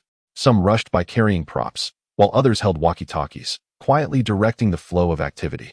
There were also individuals pushing racks of costumes, adorned with colorful performance attire. Various labels marked the walls, indicating different rooms such as makeup rooms, prop rooms, and costume rooms. People were constantly entering and exiting, engrossed in their tasks. Lin Fan's gaze wandered casually around before he quickly noticed something peculiar at the entrance of a nearby room. The door was firmly shut, and several burly security personnel stood guard outside, all dressed in matching black suits with earpieces, scanning everyone who approached with vigilance. The door bore no obvious identification. Lin Fan's intuition sparked. He surmised this must be Zhao Macy's dressing room. After all, she was the most captivating figure of the evening, deserving of such a high level of security. Li Jiwen walked beside Lin Fan, noticing him surveying the surroundings, and said with a smile, "So, it's your first time backstage? Although it seems chaotic now, everything will be orderly when it's time for the performance." He pointed to a room ahead marked as the lounge. "Come, I'll take you there to sit for a while. The principal and several people from the Education Bureau are inside. They are quite curious about your donation, so it's a good opportunity for you to meet them." Lin Fan halted, furrowing his brow and gesturing dismissively. "There's no need to meet them. I'm rather blunt, and I'm not versed in your bureaucratic flattery. If I say something inappropriate, it may put you school leaders in an awkward position. It's better to skip it." Lin Fan exhibited little interest in the social gathering. "I shall simply find a place to wait for a while. When it is time for me to take the stage, you may come and summon me." Li Jiwen paused momentarily, then nodded with a smile. "Very well, I shall leave it to you." After a brief moment, he kindly advised, "By the way, do not enter Zhao Macy's lounge. You may freely wander elsewhere. Her management team is quite strict. Let us avoid causing any trouble." Lin Fan acknowledged, "Understood." Li Jiwen patted his shoulder and turned towards the lounge. This left Lin Fan to wander alone in the backstage area. He ambled leisurely down the corridor, observing the bustling scene around him. Although the backstage was chaotic, each individual had their designated tasks, and the environment was surprisingly orderly. After a circuit, he felt a tinge of boredom and settled onto a sofa in a corner lounge. This resting area was modest, furnished with a few single sofas and a small tea table alongside a water dispenser, one of the few tranquil spots backstage. Leaning back against the sofa, Lin Fan was about to check the time when he suddenly sensed an object beneath him. Frowning, he reached down and extracted a black wallet from the sofa's crevice. He examined the wallet, which was compact and made of high-quality leather, providing a pleasant tactile experience. He casually opened it to reveal some cash, several bank cards, and a few business cards. Most of the cards were neatly inserted into their slots, yet a golden card was loosely nestled in the center. Upon retrieving it, he noticed it bore the inscription, "Zhao Macy Studio Assistant Zhou Yang." The font was simple yet elegant, accompanied by a gold embossed studio logo. Lin Fan scrutinized the card for a moment, pondering, "Zhou Yang? Zhao Macy's assistant?" After a moment of hesitation, Lin Fan concluded that returning the item would be the most prudent course of action, especially considering it contained cash and cards, which would be troublesome to lose. He glanced toward the lounge guarded by security personnel and approached. Upon reaching the entrance, the security staff immediately took notice of him. One individual stepped forward, his gaze icy as he assessed Lin Fan and asked in a low tone, "What is your purpose here?" Lin Fan wasted no time, raising the golden card to indicate, "I am returning something." The man accepted the card and glanced down at it. A smile broke across his face, and his tone shifted to one of politeness. "Mr. Zhou, please enter." With that, he stepped aside, signaling to his colleagues. The other two security personnel swiftly moved aside. Lin Fan was momentarily taken aback, feeling somewhat dazed. What was happening? Did the security not recognize him? Did they assume he was Zhou Yang? However, realizing they had permitted him entry, he deemed further explanation unnecessary. He shrugged and pushed the door open to enter. The room was eerily quiet, devoid of any presence. A subtle fragrance of perfume mingled with the scent of cosmetics filled the air. As he surveyed the surroundings, he found the room smaller than he had imagined, yet exquisitely arranged and practical. The makeup table against the wall was cluttered with various bottles and jars. Nearby, a garment rack held several stunning performance outfits. In one corner, a small sofa and a tea table were adorned with a few magazines. A half-closed door on one side bore a fitting room label. Lin Fan glanced down at the wallet in his hand, considering that since the room was unoccupied, he could simply place the item on the tea table and depart. As he approached the table and was about to set down the wallet, he suddenly heard a faint rustling from the fitting room. Moments later, a melodic female voice murmured to herself, "This outfit does not look good at all. Why is it so difficult to match?" The voice was crisp and pleasant, imbued with a hint of liveliness. Lin Fan blinked, instinctively raising his gaze. At that moment, the fitting room door creaked open, and a girl stepped out. Lin Fan's attention was abruptly captured by her presence, rendering him momentarily stunned. The girl before him was breathtakingly beautiful. Her features were delicately sculpted, akin to a finely crafted work of art. She possessed a pair of bright, large eyes, slightly upturned at the corners, exuding a hint of natural elegance. Her long, thick eyelashes fluttered like tiny fans, and her nose was dainty yet prominent, while her lips were full and rosy, adorned with a light gloss that shimmered enticingly under the lights. Her skin was exceptionally fair, almost translucent, and impeccably smooth, resembling fine porcelain that radiated a lustrous glow in the soft lighting. Her long hair cascaded down her shoulders, silky and slightly curled, adding an air of relaxed beauty. Most striking was her figure, nearly flawless in its perfection. At that moment, she was clad only in a set of black lace lingerie, her slender waist on full display. The curve of her waist flowed like an artist's brushstroke, accentuating her exquisite collarbone and rounded shoulders, while her long, fair arms gleamed with an alluring sheen. The contours of her chest were perfectly accentuated by the undergarment, exuding a fullness that was both tasteful and alluring, embodying the unique grace and seduction of femininity. She wore matching lingerie below, her long legs straight and well-proportioned, reminiscent of a model's ideal form. Every inch of her skin was taut and elastic, radiating an undeniable sensual charm. She stood barefoot on the floor, her delicate ankles and elegantly arched feet adding to her captivating allure. The entire scene resembled a goddess stepping out from the pages of a magazine. Lin Fan's gaze lingered on her for a moment before recognition struck him. Zhao Macy. He had seen her photos online before. Yet, in this moment, she was more stunning than any edited image could convey. The Zhao Macy before him, devoid of filters, radiated an authentic beauty that was hard to tear one's eyes away from. Moreover, the fact that she was nearly undraped intensified his inability to divert his gaze. Ding. The system notification chimed. Emotional fluctuations detected in the host. Initiating the next task. Task details. Please ensure that Zhao Macy develops a favorable impression of the host using an amount not exceeding 200 yuan. Task reward. The more money remaining, the more substantial the reward for the host. Should the host retain the full 200 yuan, a reward of 2 billion will be granted. Failure to complete the task will result in a penalty of a 90% deduction from the account balance. Lin Fan's attention remained fixed on Zhao Macy. In that fleeting moment when their eyes met, her expression shifted from surprise to wide-eyed astonishment. She then emitted a sharp scream. Ah! Instinctively, she clasped her hands over her chest, resembling a startled fawn, and hurriedly retreated into the fitting room. As she fled, she turned to Lin Fan, demanding, "How did you get in here?" Her voice trembled, filled with indignation and embarrassment, as her cheeks flushed a deep crimson, even the tips of her ears turning a vivid shade. Lin Fan stood frozen in place for a few seconds, then quickly regained his composure. He glanced down at the wallet in his hand, and then raised his eyes to behold Zhao Macy's panicked expression, causing the corners of his mouth to twitch involuntarily. Lin Fan lifted the wallet and said in a calm tone, "I found this wallet and came to return it, only to discover you were changing clothes." Zhao Macy, hiding behind the fitting room door and revealing only half her head, glared at him. "You can't just walk in here while returning things. What about those people outside? How did they let you in?" As she spoke, she hastily grabbed a coat from a nearby rack and threw it over herself to cover her exposed body. Her frantic movements did not diminish the blush that remained on her cheeks. Lin Fan pointed to the golden card in his hand. "They saw this and assumed I was your assistant." He placed the wallet and card on the coffee table. "I've left your belongings here. I'll take my leave now." Meanwhile, a sudden flurry of footsteps echoed from outside the room. Then came the voice of security from outside the door. "Miss Zhao, are you all right? What is happening in there? Should we come in and check?" Their tone was laced with tension, clearly having heard Zhao Macy's earlier scream. Lin Fan and Zhao Macy both turned their gazes toward the entrance. Before Zhao Macy could speak, a man's anxious voice called from outside. "Macy, what's wrong?" What happened? Are you done changing? I'm coming in.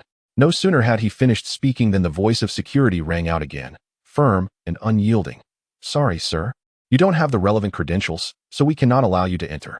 The man, visibly displeased, retorted with anger in his voice. Don't you know who I am? I just came out of this room. I'm Macy's assistant, Zhou Yang. How dare you stop me?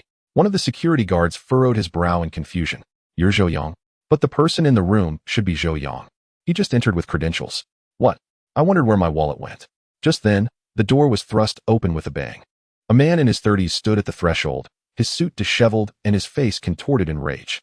He spotted Lin Fan standing in the center of the room and Zhao Macy peering out from the fitting room. Zhou Yang's gaze swiftly darted between the two before zeroing in on Lin Fan. Without a word, he stormed toward him, grabbing Lin Fan by the collar with a force that crumpled his suit. Zhou Yang glared at Lin Fan and shouted, You stole my wallet, didn't you? You brainless fanatics will go to any lengths just to see Macy. His voice dripped with disdain, having already branded Lin Fan as a desperate and unscrupulous admirer. Anger flickered in Lin Fan's eyes as he was seized. He furrowed his brow, grasped Zhou Yang's wrist, and forcefully pushed him back, creating space between them. He straightened his posture, smoothed his crumpled collar, and coldly locked eyes with Zhou Yang. I am not Zhao Macy's fan, nor did I steal your wallet. I found it and returned it with good intentions. I hope you can show me some respect. Lin Fan's voice was low, each word pronounced with clarity. A glint of coldness flashed in his eyes, evidently provoked by Zhou Yang's actions. Zhou Yang stumbled back, but quickly regained his footing, still intent on advancing. Just then, Zhao Macy emerged from the fitting room, now dressed in a flowing white gown that gracefully swept the floor, accentuating her figure in an alluring manner. Though she was now fully clothed, the blush on her face had not faded, with a subtle pink hue lingering at her ears. Zhou Yang turned to Zhao Macy, urgently pointing at Lin Fan. Macy, this guy didn't do anything to you, did he?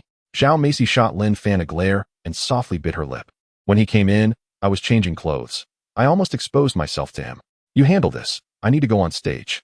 With that, she hurried toward the exit, her steps slightly frantic. The moment the door closed behind her, Zhou Yang abruptly turned to Lin Fan, his breath quickening. Pointing at Lin Fan, he shouted, almost exposed. Damn it, you little brat, was that intentional? His voice nearly rose to a shout, filled with fury, as he pointed accusingly at Lin Fan. As if ready to pounce on him, Lin Fan cast a cold glance at Zhou Yang, his tone dripping with disdain. I've already said it. I came to return the wallet, not out of malice. Stop making such a fuss. I have no patience to waste time here with you. Chapter 75. A twofold advantage. Lin Fan turned to leave, wishing to avoid further entanglement with the man before him. However, as he took a step, Zhou Yang swiftly blocked his path, standing resolutely in front of him.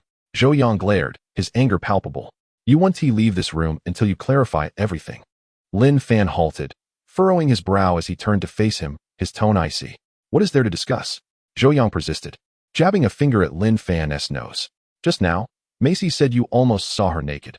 Was that premeditated on your part? Also, my wallet was clearly on me. How did you end up with it? Did you steal it while I wasn't looking and come to this lounge to do something vile? As Lin Fan listened to this accusation, his fury erupted. He had kindly picked up the wallet to return it. Yet this man not only failed to express gratitude, but also turned around to brand him a thief and a pervert. Lin Fan took a deep breath, suppressing his rising anger, and glared at Zhou Yang. I'll remind you one last time, do not point your finger at me. If you dare to do so again, I'll break it. Zhou Yang, instead of heeding the warning, let out a derisive laugh, his expression filled with contempt. He continued to point at Lin Fan, even taking a few steps closer, his finger nearly poking Lin Fan's chest, taunting, break it? Who are you trying to scare? I want to see if you dare. Do you even know who I am, you brainless fool? His attitude was utterly arrogant, completely dismissing Lin Fan's threat. Lin Fan's patience finally reached its limit.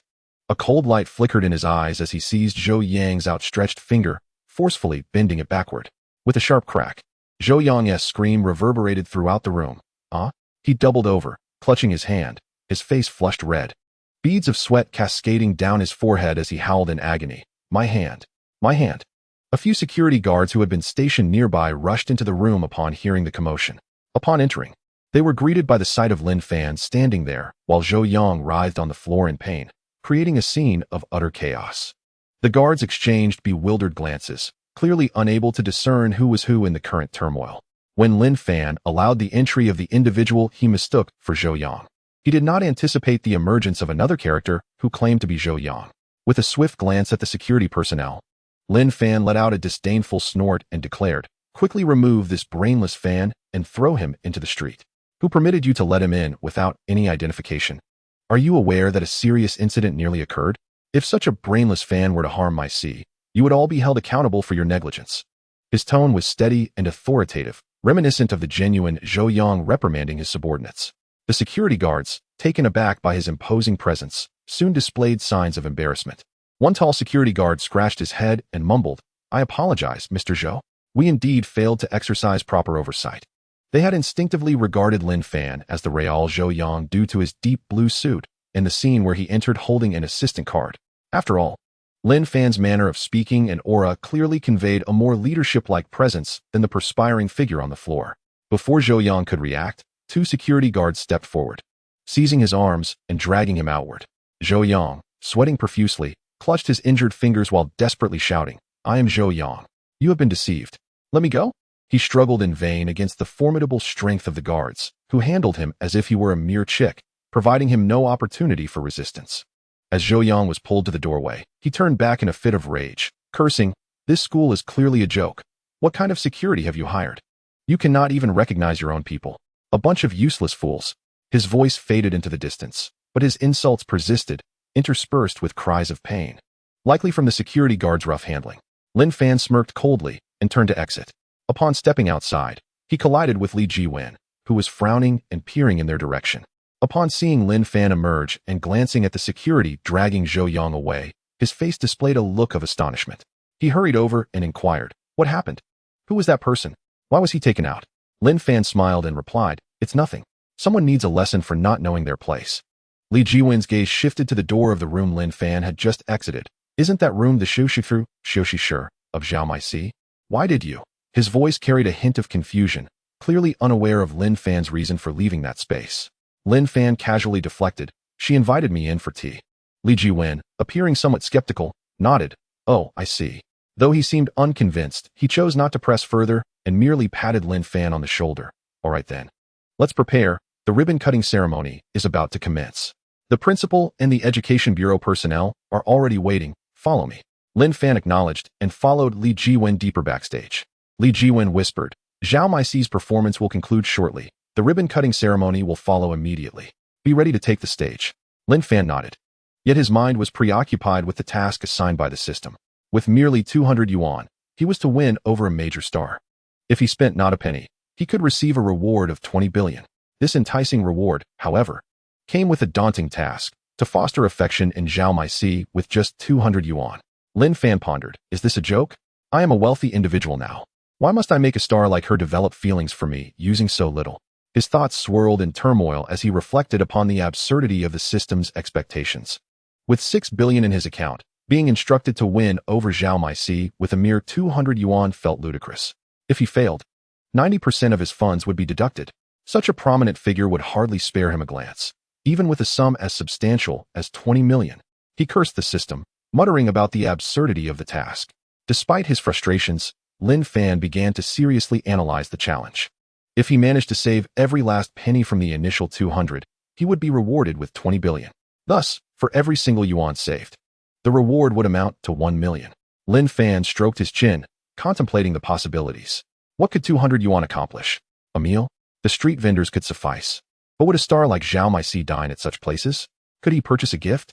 What meaningful gift could he buy for that amount? A bouquet? Even a decent bunch of roses would cost 300 to 400. The more he pondered, the more he felt overwhelmed. 200 yuan? Not even a visit to a hair salon could be afforded with that sum. Then a bold thought crossed his mind. What if he could turn the situation around and have Zhao Mai spend money on him? Would that yield additional rewards? The system only specified the use of 200 yuan. It never said he couldn't flip the script. If he could persuade Zhao Mai to willingly spend on him while simultaneously fostering her affection, it would be a dual victory. As the welcome party reached its midpoint, the lights in the auditorium gradually dimmed. The spotlight on stage slowly illuminated, casting a gentle glow. The host, microphone in hand, stepped to the center of the stage. Her face adorned with a smile as she began. "Next, we invite our next performer to share a captivating song that embodies the spirit of youth. Please give a warm round of applause for Sumu Ro." As her name echoed, the audience responded with scattered applause, clearly unfamiliar with the name. However, When Sumu Ro gracefully entered from the side of the stage, the atmosphere in the auditorium shifted dramatically. She wore a white short shirt paired with a light blue high-waisted denim skirt. The shirt's hem was casually knotted, accentuating her slender waist. The skirt fluttered gently, exuding freshness and vitality. Her long hair cascaded down her shoulders, with the ends slightly curled, swaying gently in rhythm with her steps, glimmering softly under the lights. Clutching a wooden guitar, her face bore a subtle smile, radiating the essence of a girl emerging from the morning sun, pure and captivating. As Sumu Ro took the stage, a brief silence enveloped the audience before it erupted into gasps of awe. The boys widened their eyes, while the girls whispered among themselves. "Who is she? She's stunning," exclaimed a boy in the front row, his gaze fixed intently on the stage. "Which department is she from? Is she a student here? She looks new. I've never seen her before. So pure." Many began snapping photos with their phones, captivated by her enchanting smile. "How can I add her on WeChat? If I could win her heart, I would never want to date anyone else. Goddess. This is what a goddess looks like." Zhou Jian's eyes widened as he stared at Su Mu Ro's delicate visage. He suddenly exclaimed, "Oh my. Isn't that the girl who went out to dinner with Fan Ge just a couple of days ago?" Upon hearing this, Zhang Tao squinted his eyes and scrutinized her for a moment before breaking into a grin. "It does seem to be her. Today. She appears even more stunning than she did that day. Fan Ge is truly fortunate to have such a breathtaking beauty by his side." His gaze was filled with envy. Zhou Jian, overhearing this, chuckled softly. He glanced at the surrounding boys, who were blushing and visibly excited, and whispered, "Didn't you hear those guys shouting earlier? Calling her a goddess, a dream girl. Fan Ge has gained quite a few competitors." Zhang Tao, however, dismissed the notion with a wave of his hand and replied, "Those fellows are no match for Fan Ge at all." Zhou Jian was momentarily taken aback, puzzled, and furrowed his brow, asking, "Why is that?" Zhang Tao almost blurted out, "Fan Ge is incredibly wealthy. He could easily outshine them." But as the words lingered on his lips, he suddenly recalled Lin Fan's earlier admonition. He paused, his eyes flickering, and quickly altered his response, conjuring a casual excuse. "Well, it's because Fan Ge has good character. He is also quite handsome. Girls like her type for sure. Those guys don't stand a chance." Zhou Jian listened, his expression a mixture of belief and skepticism. His gaze returned to the stage, fixated on Su Mu Ro's enchanting figure, as he murmured, "Good character and looks are indeed true." Standing in the center of the stage, Su Mu Ro slightly adjusted her guitar. Her movements were graceful and natural. The spotlight illuminated her face, highlighting her fair and delicate skin. Her brows resembled willow leaves, and her eyes sparkled with clarity, akin to a spring pool. Her lashes fluttered gently, exuding an innate charm. Her petite nose stood elegantly, and her lips were thin yet rosy. When she smiled, two faint dimples appeared, giving her face a blend of youthful innocence and an alluring softness. As the accompaniment began to swell, Sumu Ro softly addressed the microphone. "Hello everyone, I am Sumu Ro. Here is a song about youth for you all." Her voice was crisp and gentle, like a brook flowing through the mountains, instantly calming the raucous audience. Her fingers danced skillfully across the guitar strings, producing a clear, flowing melody that was both elegant and captivating. The song flowed from her throat, soft yet powerful, like a spring breeze caressing everyone's hearts. Her voice was pure and enchanting, with high notes ringing like bells and low notes soothing like a gentle whisper. Each note was imbued with emotion, embedding itself deeply within the listeners' hearts. The song was a lively folk tune, its simple lyrics brimming with the essence of youth, coupled with the guitar accompaniment. The entire piece felt like a light spring rain, refreshing and intoxicating. Sumu Ro's gaze occasionally swept over the audience, sparkling with a clarity that evoked affection. In that moment, the boys below seemed to collectively hold their breath, their eyes locked onto her as if their souls had been ensnared. "Heavens, her voice is simply divine. I feel like I'm falling," one boy exclaimed, clutching his chest, utterly entranced. "Her smile is so sweet. My dream girl must look just like her." Hearing this, a girl beside him couldn't help but roll her eyes. "I've seen her before. She's from the economics department." A boy interjected suddenly, his tone tinged with pride. As if knowing Sumu Ro was a remarkable feat, the economics department? "Isn't Xin Xin the belle of that department? She's certainly beautiful. But I can't help thinking Sumu Ro is even more stunning," the boy remarked, his gaze unwaveringly fixed on Sumu Ro on stage. "Isn't Xin Xin always the center of attention? Why isn't she performing today? Perhaps she's outside with Zhou Hao. Even if she is performing, it's for Zhou Hao. Who cares about you watching?" The murmurs rose and fell, the atmosphere in the audience growing increasingly vibrant. Yet, Sumu Ro's gaze occasionally darted towards the crowd, harboring a glimmer of hope as she sought Lin Fan's figure. Lin Fan had promised to come and watch her perform. She felt a tinge of anticipation. The audience was a sea of dark heads, the light dim. She scanned the throng again and again but failed to catch a glimpse of Lin Fan. A wave of disappointment washed over her, akin to a gentle prick in her heart. Could it be he didn't come? Perhaps the crowd is simply too vast. He might be seated in a corner. And I just haven't seen him. It must be that way. Lin Fan is surely watching me from below. Sumu Ro pushed aside her swirling thoughts and focused intently on playing the guitar and singing. Every movement was fluid and natural, her fingers leaping across the strings like playful sprites. As the song reached its crescendo, her voice rang out clear and bright, capable of piercing through the clouds and striking at the very core of everyone's hearts. The applause and cheers from the audience nearly threatened to lift the roof off. Many boys' eyes gleamed with admiration, as if they had already deemed her their pursuit. When the song concluded, Sumu Ro set her guitar aside. Taking a moment to catch her breath, she bowed slightly to the audience and softly said, "Thank you, everyone." Her voice remained gentle, a faint smile gracing her lips. At that moment, the entire hall felt as though it had been ignited. The applause thundered, echoing endlessly. She's breathtaking. When she smiles, my heart melts. How is it that the economics department produces such beauties? I regret not choosing it. I've made up my mind. I will pursue her. I want to marry her. Come on, do you really think someone like her would give you a second glance? As Sumu Ro descended from the stage, she couldn't help but glance back at the audience. The chatter below remained unabated, the entire hall engulfed in a cacophony of noise. The host stepped back onto the stage, microphone in hand, smiling as he announced, "Students, that performance was truly magnificent, and I've heard many of you sharing your thoughts. The next segment is the highlight of our welcome party, and I believe many of you have been eagerly anticipating the arrival of a certain individual." Upon hearing this, the atmosphere in the audience ignited once more. Whispers erupted, as if a pot had boiled over. The highlight? Could it be that Zhao Meisi is really going to take the stage? Is this for real? I thought Zhao Meisi was only here to check in. Is she going to perform? The host mentioned someone everyone is looking forward to. It must be Zhao Meisi. One excited boy exclaimed, already pulling out his phone to record. If it's true, today will be unforgettable. Sumu Ro was already stunning, and if Zhao Meisi joins, my heavens. The boy's face radiated excitement. Amidst the chatter, several students spontaneously raised support signs, inscribed with messages like "Zhao Meisi, I love you." The entire hall began to chant in unison, "Zhao Meisi, Zhao Meisi." The waves of sound grew louder and louder, reverberating against the walls. Some waved their glow sticks, while others joined in the screams. The entire venue had transformed into a concert hall. The host stood on stage, observing the enthusiastic reactions from the audience, and broke into a smile. Deliberately heightening the anticipation, she announced loudly, "All right, since everyone is so passionate, let us welcome Zhao Meisi to the stage with the warmest applause." As her words fell, a wave of screams surged through the auditorium, the cacophony piercing the air almost to the point of rupture.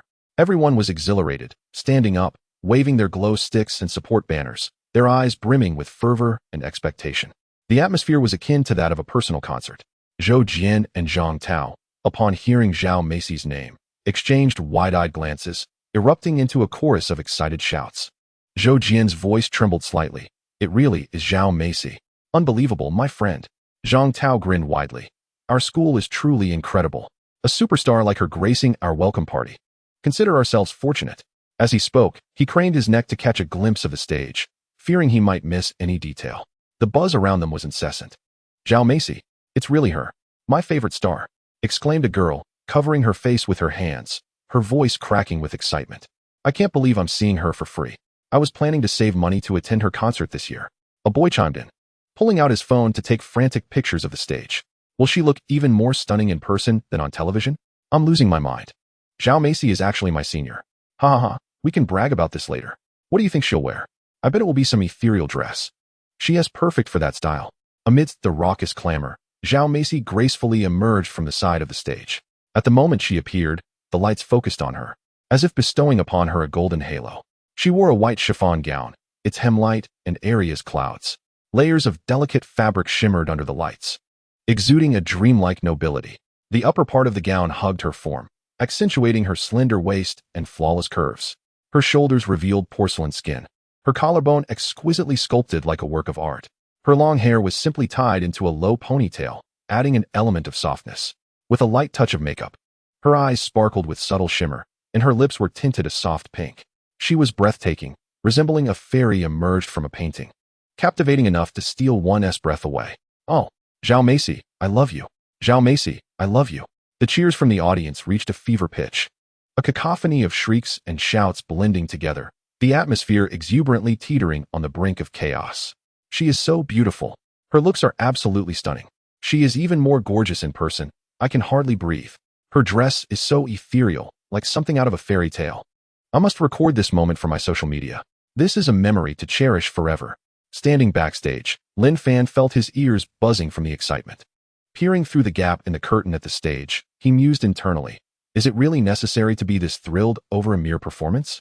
Simultaneously, he recalled the scene he had witnessed in the dressing room earlier. Zhao Macy standing at the fitting room door in her lingerie, blushing and glaring at him. A smirk tugged at the corner of Lin Fan's mouth. If only you all had seen that moment, you'd probably faint from excitement. Nearby, several leaders from the Education Bureau were also swept up in the lively atmosphere. One bespectacled middle-aged man chuckled and remarked, "Principal Li, with such a big star visiting our school, I believe the institution's reputation will soar to new heights." Li Guoqiang laughed heartily, waving his hand in modesty. "I honestly had no idea Zhao Macy would come to our school. I only heard through the grapevine that she applied to Jiangzhou University. I find it a bit puzzling. Stars of her caliber usually bypass the college entrance exam. Given her credentials, she could easily secure a spot at top universities like Tsinghua or Beida. Why would she choose to apply here based on her exam results?" Another leader from the Education Bureau chimed in, grinning. "That suggests Zhao Macy is quite a down-to-earth person, at least not indulging in any pretense. With such a living endorsement, the school's future is boundless." Li Jiwen, standing nearby, added his thoughts. "You are absolutely right. So I believe the school should focus on cultivating the performance department, striving to elevate this name. Perhaps we could even compete with prestigious institutions like Beijing Film Academy or Central Academy of Drama." He glanced at Li Guoqiang, his eyes filled with anticipation. Li Guoqiang's face broke into a smile as he nodded. "That's a splendid idea. We can discuss it with the departments later." He paused, turning to Lin Fan. "Lin Fan, what do you think?" Lin Fan shrugged, replying nonchalantly, "Sounds good. You all can decide. I have no objections." His mind was evidently elsewhere. He remained fixated on the stage, contemplating the tasks assigned by the system. Zhao Macy had now taken her position on stage, holding the microphone. She slightly bent forward and bowed to the audience, her face adorned with a gentle smile. Her voice rang clear and soft. "Hello everyone, I am Zhao Macy. And from now on, we are classmates. I hope you will take good care of me." She was about to announce the performance she would present when once again, the audience erupted into deafening cheers. "Oh, Zhao Macy, sing, sing, dance, dance." Glow sticks illuminated the air, transforming the auditorium into a galaxy of lights. Zhao Macy stood on stage, her white gown glimmering under the lights, resembling a celestial being descended from above, captivating hearts. With a subtle smile, she announced, "Next, I will perform the dance Juanfeng Xiaoyu." As her words concluded, the audience erupted into thunderous applause. The cheers and screams rolled in waves like the ocean, igniting the fervor within the venue. The host stepped off stage, the lights gradually dimmed, leaving a soft beam shining down from above, perfectly illuminating Zhao Macy. She stood at the center of the light, resembling a fairy emerging from a dream. The music began to play, a gentle piano melody, akin to a spring breeze caressing the treetops, imbued with freshness. Zhao Macy gently closed her eyes, inhaling deeply as if savoring the rhythm of the music. Soon, string instruments joined in, reminiscent of summer rain falling upon a lake. The notes layered upon each other, gradually building the atmosphere to a crescendo. The murmurs from the audience dwindled, everyone holding their breath, their gazes fixed intently on the stage, immersing themselves in the impending performance. Zhao Macy opened her eyes, slowly raising her arms, her movements light and graceful. Her fingers danced in time with the music, tracing an invisible arc in the air. The hem of her white gown fluttered softly with her motions, like clouds unfurling in the wind. The supple fabric embraced her form, accentuating her flawless silhouette. A slender waist and elongated legs, each curve exquisitely proportioned, embodying both grace and strength. She strides forward, her toes delicately tapping the ground. Her entire being dances to the melody, her movements flowing like water. The stage lights shift in harmony with her dance. At times they radiate a soft, warm yellow, reminiscent of spring sunlight bathing her in its glow, and at others, they take on a cool blue hue, akin to summer rain cascading upon her shoulders. A dynamic scene unfolds on the background screen, where spring breezes caress verdant fields and leaves sway gently. Following this, summer rain falls softly, splashing upon the ground in perfect synchrony with her steps. Zhao Macy's every gesture melds seamlessly with the music. She twirls, her skirt unfurling like blossoming petals, and pauses, her body leaning slightly forward as if to listen to the whispers of the wind. Her arms are supple yet strong, akin to willow branches swaying in a gentle breeze, or ripples in summer rain, brimming with vitality. Her dance exudes the fluidity of modern ballet while retaining a hint of classical elegance. As she spins, her long hair traces graceful arcs in the air, the ends brushing her shoulders like silk in the wind. Every movement is precise and natural, as though honed through countless rehearsals, yet imbued with an effortless beauty, as if she were destined to grace this stage, belonging to this realm of light and shadow. The audience below is already enraptured, the auditorium so quiet one could almost hear each other's breaths. Zhao Macy's performance is a feast for the eyes and ears, every glance. Every motion resonates with the hearts of all present. Her eyes, bright and profound, seem to narrate a tale of spring breezes and summer rains. As the music builds to a crescendo, her pace quickens, her spins becoming more frequent, her skirt creating arcs of white light in the air, resembling blooming flowers or a rainbow after the rain, dazzling and enchanting. As the music nears its conclusion, Zhao Macy's movements slow. She gently halts, crossing her hands before her chest and bowing her head slightly, as if bidding farewell to the spring breezes and summer rains. With the final notes of piano resounding, she lifts her gaze and offers a subtle smile to the audience. The stage lights dim, leaving a single beam illuminating her figure, capturing this final moment in time. After a brief silence, the audience erupts into a thunderous applause, akin to a long-suppressed volcano finally erupting. Cheers, screams, and whistles intertwine in a cacophony of admiration. Students in the audience rise to applaud, their eyes filled with astonishment and reverence. Waves of excited chatter wash over the hall, persistent and unyielding. My goodness, her dance was simply exquisite. That figure, that aura, truly a born dancer. That spin earlier made me think she might just take flight. It was breathtaking. The way she danced in that dress, she was like a celestial being descended to earth. I have never witnessed such a beautiful performance in my life. I thought she was solely an actress, yet her dancing prowess is equally remarkable. She truly is a superstar. That backbend earlier was so graceful, as flexible as a strand of noodle. She is stunning. If I were a man, I would want to marry her. When she smiles, she radiates such warmth that I feel my very soul being captivated. Zhou Jian and Zhang Tao were equally animated in their discussions, their excitement palpable. Zhou Jian, wide-eyed, pointed at the stage, exclaiming, "Brother, did you see that spin? Incredible." Zhang Tao nodded vigorously, grinning as he replied, "Not only is she beautiful, but her dancing is mesmerizing. Look at her flexibility. I wonder which man could ever win her over. If one were to embrace her all night, they'd likely find their legs weak by morning. Who knows how many positions they'd have to unlock. Such lewdness, utterly disgraceful.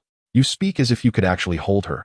We can only gaze from here, indulging in the visual delight. It's truly regrettable that Fan Ge missed this spectacle." Zhou Jian chuckled. If he were here, he would surely be left speechless. With such skill, what man could withstand it? Behind the scenes, Lin Fan stood beside the curtain, peering through the gap at the performance on stage. The audience's cheers still ringing in his ears. He couldn't help but ponder. It is indeed impressive, but is it truly deserving of such fervent excitement? Chapter 79. A sense of crisis. Zhao Macy's performance concluded, yet the applause and cheers from the audience had yet to fully subside. Amidst this fervent atmosphere, the host ascended the stage, microphone in hand, her gaze sweeping over the exhilarated students below. Surely, the earlier dance did not disappoint. She declared, "As our welcome gala draws to a close, we have a special segment remaining, the ribbon-cutting ceremony.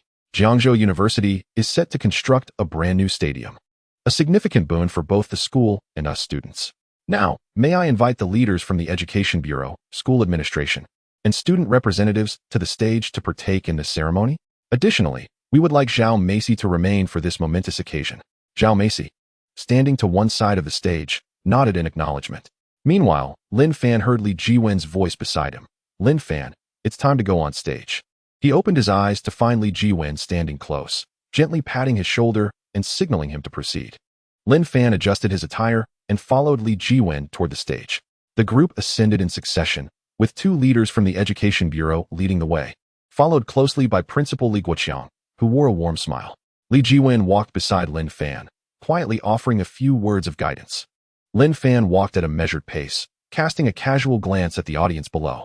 The auditorium was dimly lit, filled with a throng of people, their forms indistinct in the shadows. He initially intended to stand at the edge, maintaining a low profile. However, Principal Li Guoqiang turned and, noticing Lin Fan's slower pace, warmly patted his shoulder, cheerfully saying, "Lin Fan, come stand next to me." He gently nudged Lin Fan's back, urging him toward the center of the stage. Naturally, Principal Li Guoqiang's position was at the very center. Lin Fan hesitated, intending to decline, but upon looking up, he saw Zhao Macy standing equally at the center of the stage, her beauty illuminated by the lights. With that, he no longer resisted and stepped forward to stand beside Li Guoqiang at the center of the stage. The lights focused on him, and Lin Fan stood tall among the crowd, his deep blue suit impeccably tailored, enhancing his composed yet slightly rebellious demeanor. A subtle smile graced his face as he scanned the audience below, entirely unperturbed. Zhao Macy, standing not far away, noticed Lin Fan beside her and couldn't help but furrow her brow slightly. She had initially assumed that the boy who had barged into the dressing room was merely an enthusiastic fan or perhaps a bold student. Yet now, seeing him stand at the center of the stage alongside the principal, his status seemed far from ordinary. Could he possess some special background? Regardless of who he was. The earlier encounter in the dressing room left Lin Fan feeling quite unsettled. For a girl, her reputation is of utmost importance. Although she was still wearing undergarments at the time, the way she was exposed felt to her no different than being completely unclothed. Zhao Macy's gaze turned icy as she shot Lin Fan a glare. Her lips pressed tightly together. She remained silent, deliberately turning her attention to the audience below, as if to intentionally ignore his presence. Noticing Zhao Macy's stare, Lin Fan turned his head to glance at her. Seeing her frosty demeanor caused his lips to twitch involuntarily. He understood that Zhao Macy was likely still irked about the incident in the lounge. Nevertheless, he had no intention of providing an explanation. It would serve no purpose, as the matter had already transpired. Meanwhile, peculiar murmurs began to circulate among the audience. Who is that man? Why is he standing next to the principal? I don't know. He doesn't seem like a leader. He looks about our age, right? Perhaps he is a student representative, but he is rather handsome. Can a student representative stand in the center? Isn't that the position reserved for leaders? I heard that this stadium was funded by donations. Could it be that his family contributed? That is possible. Otherwise, why would the principal be so friendly with him? However, seeing him beside my goddess Macy makes me quite uncomfortable. Zhou Jian rubbed his eyes, even questioning if he was mistaken. No way, isn't that Fan Ge? How did he end up on stage? He turned to Zhang Tao, eagerly asking, isn't that Fan Ge? Didn't he say he wouldn't come to the gala? Zhang Tao leaned forward, squinting his eyes, fixating on Lin Fan on stage. His mouth formed an O shape. Wow, it really is Fan Ge. How did he get up there? Zhou Jian pondered aloud. The host mentioned a student representative. Could Fan Ge be that representative? It should be Zhao Macy, right? Wait, you don't think the person who donated to the school is Fan Ge, do you? Oh my, am I dreaming? It feels like I just spoke something outlandish. Zhang Tao's expression shifted as he recalled something, a knowing smile creeping across his face. He waved his hand dismissively. He is probably just a student representative. Zhang Tao quickly changed the subject. Hey, do you think Fan Ge and Zhao Macy might have a story together? I see them exchanging glances. Zhou Jian pressed on, his gaze darting between Lin Fan and Zhao Macy. Really? Exchanging glances? I feel like you're becoming more absurd with each word. By your logic, Fan Ge has won over Zhao Macy. Surely not. That is too far-fetched. Meanwhile, in the backstage area, Su Miru was also observing this scene. She stood beside the curtain, holding her guitar, her gaze piercing through the gap to focus on Lin Fan on stage. During her earlier performance, she had eagerly anticipated spotting Lin Fan in the audience. Unfortunately, after scanning the crowd, she had not seen him, leaving her slightly disheartened. But now, Lin Fan not only appeared but stood at the center of the stage, alongside the principal, leaders, and Zhao Macy. This revelation took her by surprise. Su Miru shifted her gaze from Lin Fan to the radiant Zhao Macy beside him. At that moment, Zhao Macy resembled a dazzling star, exuding elegance and allure. She radiated an innate magnetism. Although Su Miru believed herself to be quite appealing, standing next to Zhao Macy made her feel overshadowed by a brilliance she could not match. An unexpected sense of urgency welled up within her, a feeling she had never experienced before, emerging from some deep-seated corner of her heart. Along with this sensation came a sour pang, akin to something lodged in her chest, making it difficult for her to breathe. It felt as if something precious to her had been snatched away. Meanwhile, Many in the audience began to recognize Lin Fan. Isn't that Lin Fan on stage? What is he doing there? No way. How could a poor kid like Lin Fan stand beside my goddess? It's a disgrace to have him near her. Exactly, who does he think he is? Standing so close to my goddess. He should take a look in the mirror. Please keep your distance from my goddess. P.S. Just an eyesore. I can't fathom how the school chose such a person. Another boy glared at Lin Fan, as if he longed to rush up and pull him down. He looked presentable enough, but unfortunately, he was merely average-looking. Standing next to Zhao Macy was truly an eyesore. A bespectacled boy remarked sarcastically, eliciting a chorus of laughter from those around him. Various taunts and jeers echoed throughout the crowd. Lin Fan maintained a faint smile. Yet a flicker of displeasure passed through his eyes. He scanned the audience, unable to discern who was speaking amidst the sea of faces. The host seemed to sense the unusual atmosphere below and quickly intervened with a cheerful demeanor. Thank you to our 2 student representatives for their participation. Now, may I invite Principal Li Guoqiang and Deputy Director Lu Jianhua to address us. Upon finishing her words, she swiftly stepped aside, handing the microphone to Li Guoqiang. Li Guoqiang took the microphone and smiled. Students, today is a special day. The new stadium of Jiang University is about to commence construction. This not only enhances our school's facilities, but also represents our support for your academic and extracurricular lives. His speech was brief yet formal, receiving continuous applause from the audience.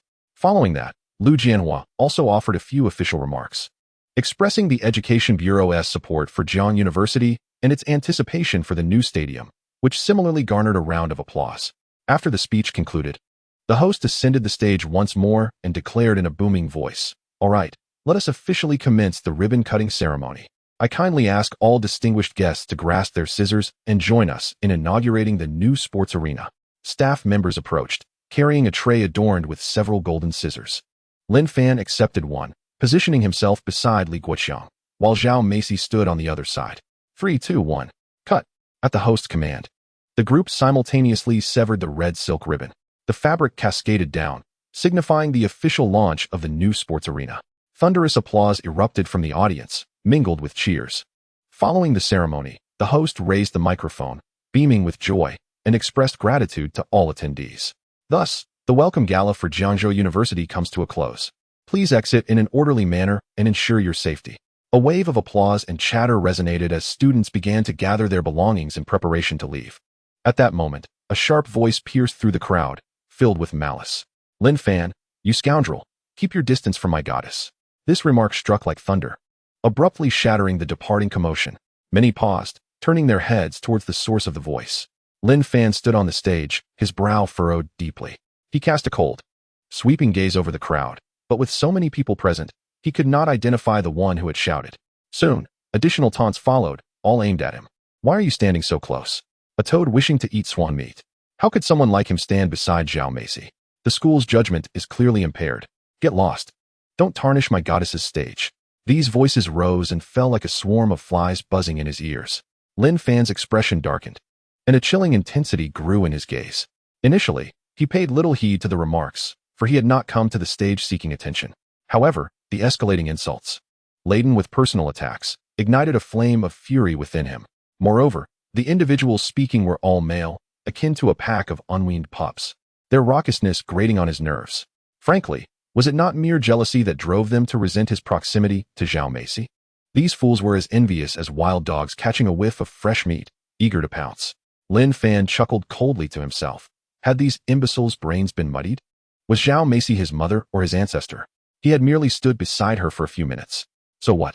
Had he sullied her in any way? Were these folks blind or simply rotten at heart? Did no man dare to be within an inch of Zhao Macy? Did the mere presence of a man equate to the defilement of her purity? Was this logic conceived by a rational mind? Surely their heads were filled with the amniotic fluid from their births. Lin Fan cast a glance towards the raucous group, finding them increasingly repulsive, each resembling a creature that had crawled out of a pigsty. Did they truly have the audacity to bark here? They were nothing more than a disheveled bunch in dire need of discipline, running rampant like mad dogs. Did they genuinely believe themselves to be significant figures? Lin Fan nearly yearned to deliver a punch to each one, sending them back to the very place from which they had emerged. Zhao Macy, standing nearby, furrowed her brow slightly upon hearing the jeers. She glanced at Lin Fan and, noticing his sour expression, felt little stir within her. She held no particular fondness for him, and the earlier incident in the lounge still lingered in her mind. Although the remarks from the crowd were unpleasant, she had no intention of speaking up on his behalf. Meanwhile, Li Jiwen, having caught wind of the mocking comments, approached Lin Fan, draping an arm over his shoulder and whispering, "Don't cause a scene. I'll take care of these students in a moment." Lin Fan remained silent, his gaze fixed on the retreating figure of Zhao Macy.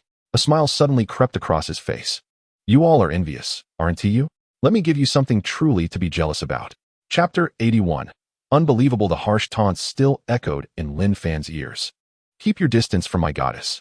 Someone should remove him. Are you deaf? I told you to stand back. Hurry up and get lost. What a loser. Standing so close to Macy. I bet he won't wash for a month," fearing he might still smell her. Lin Fan's gaze turned icy as he scanned the audience below. Then, he shifted his attention back to Zhao Macy.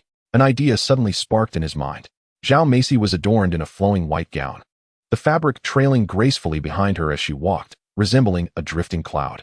The hem of her dress brushed against Lin Fan's feet. Initially, he had sidestepped it, but now, fueled by the taunts, a mischievous thought took root. If he could make Zhao Macy stumble on this stage, would it not send them into a frenzy? He envisioned their earlier arrogance transformed into chaos. The thought of their furious expressions filled him with a sense of relief, as if a burden had been lifted from his chest. Observing that several school leaders had departed, he allowed a sly grin to emerge. With his mind made up, Lin Fan lifted his right foot and stepped firmly on the trailing fabric of Zhao Macy's gown. The pressure was not heavy, yet the impact was immediate. As Zhao Macy stepped forward, her gown suddenly snagged, pulling her back as if caught by an unseen force. Teetering on her 10-centimeter heels, her balance faltered, and she began to sway dangerously. "Ah!" Zhao Macy gasped, her face a mask of panic.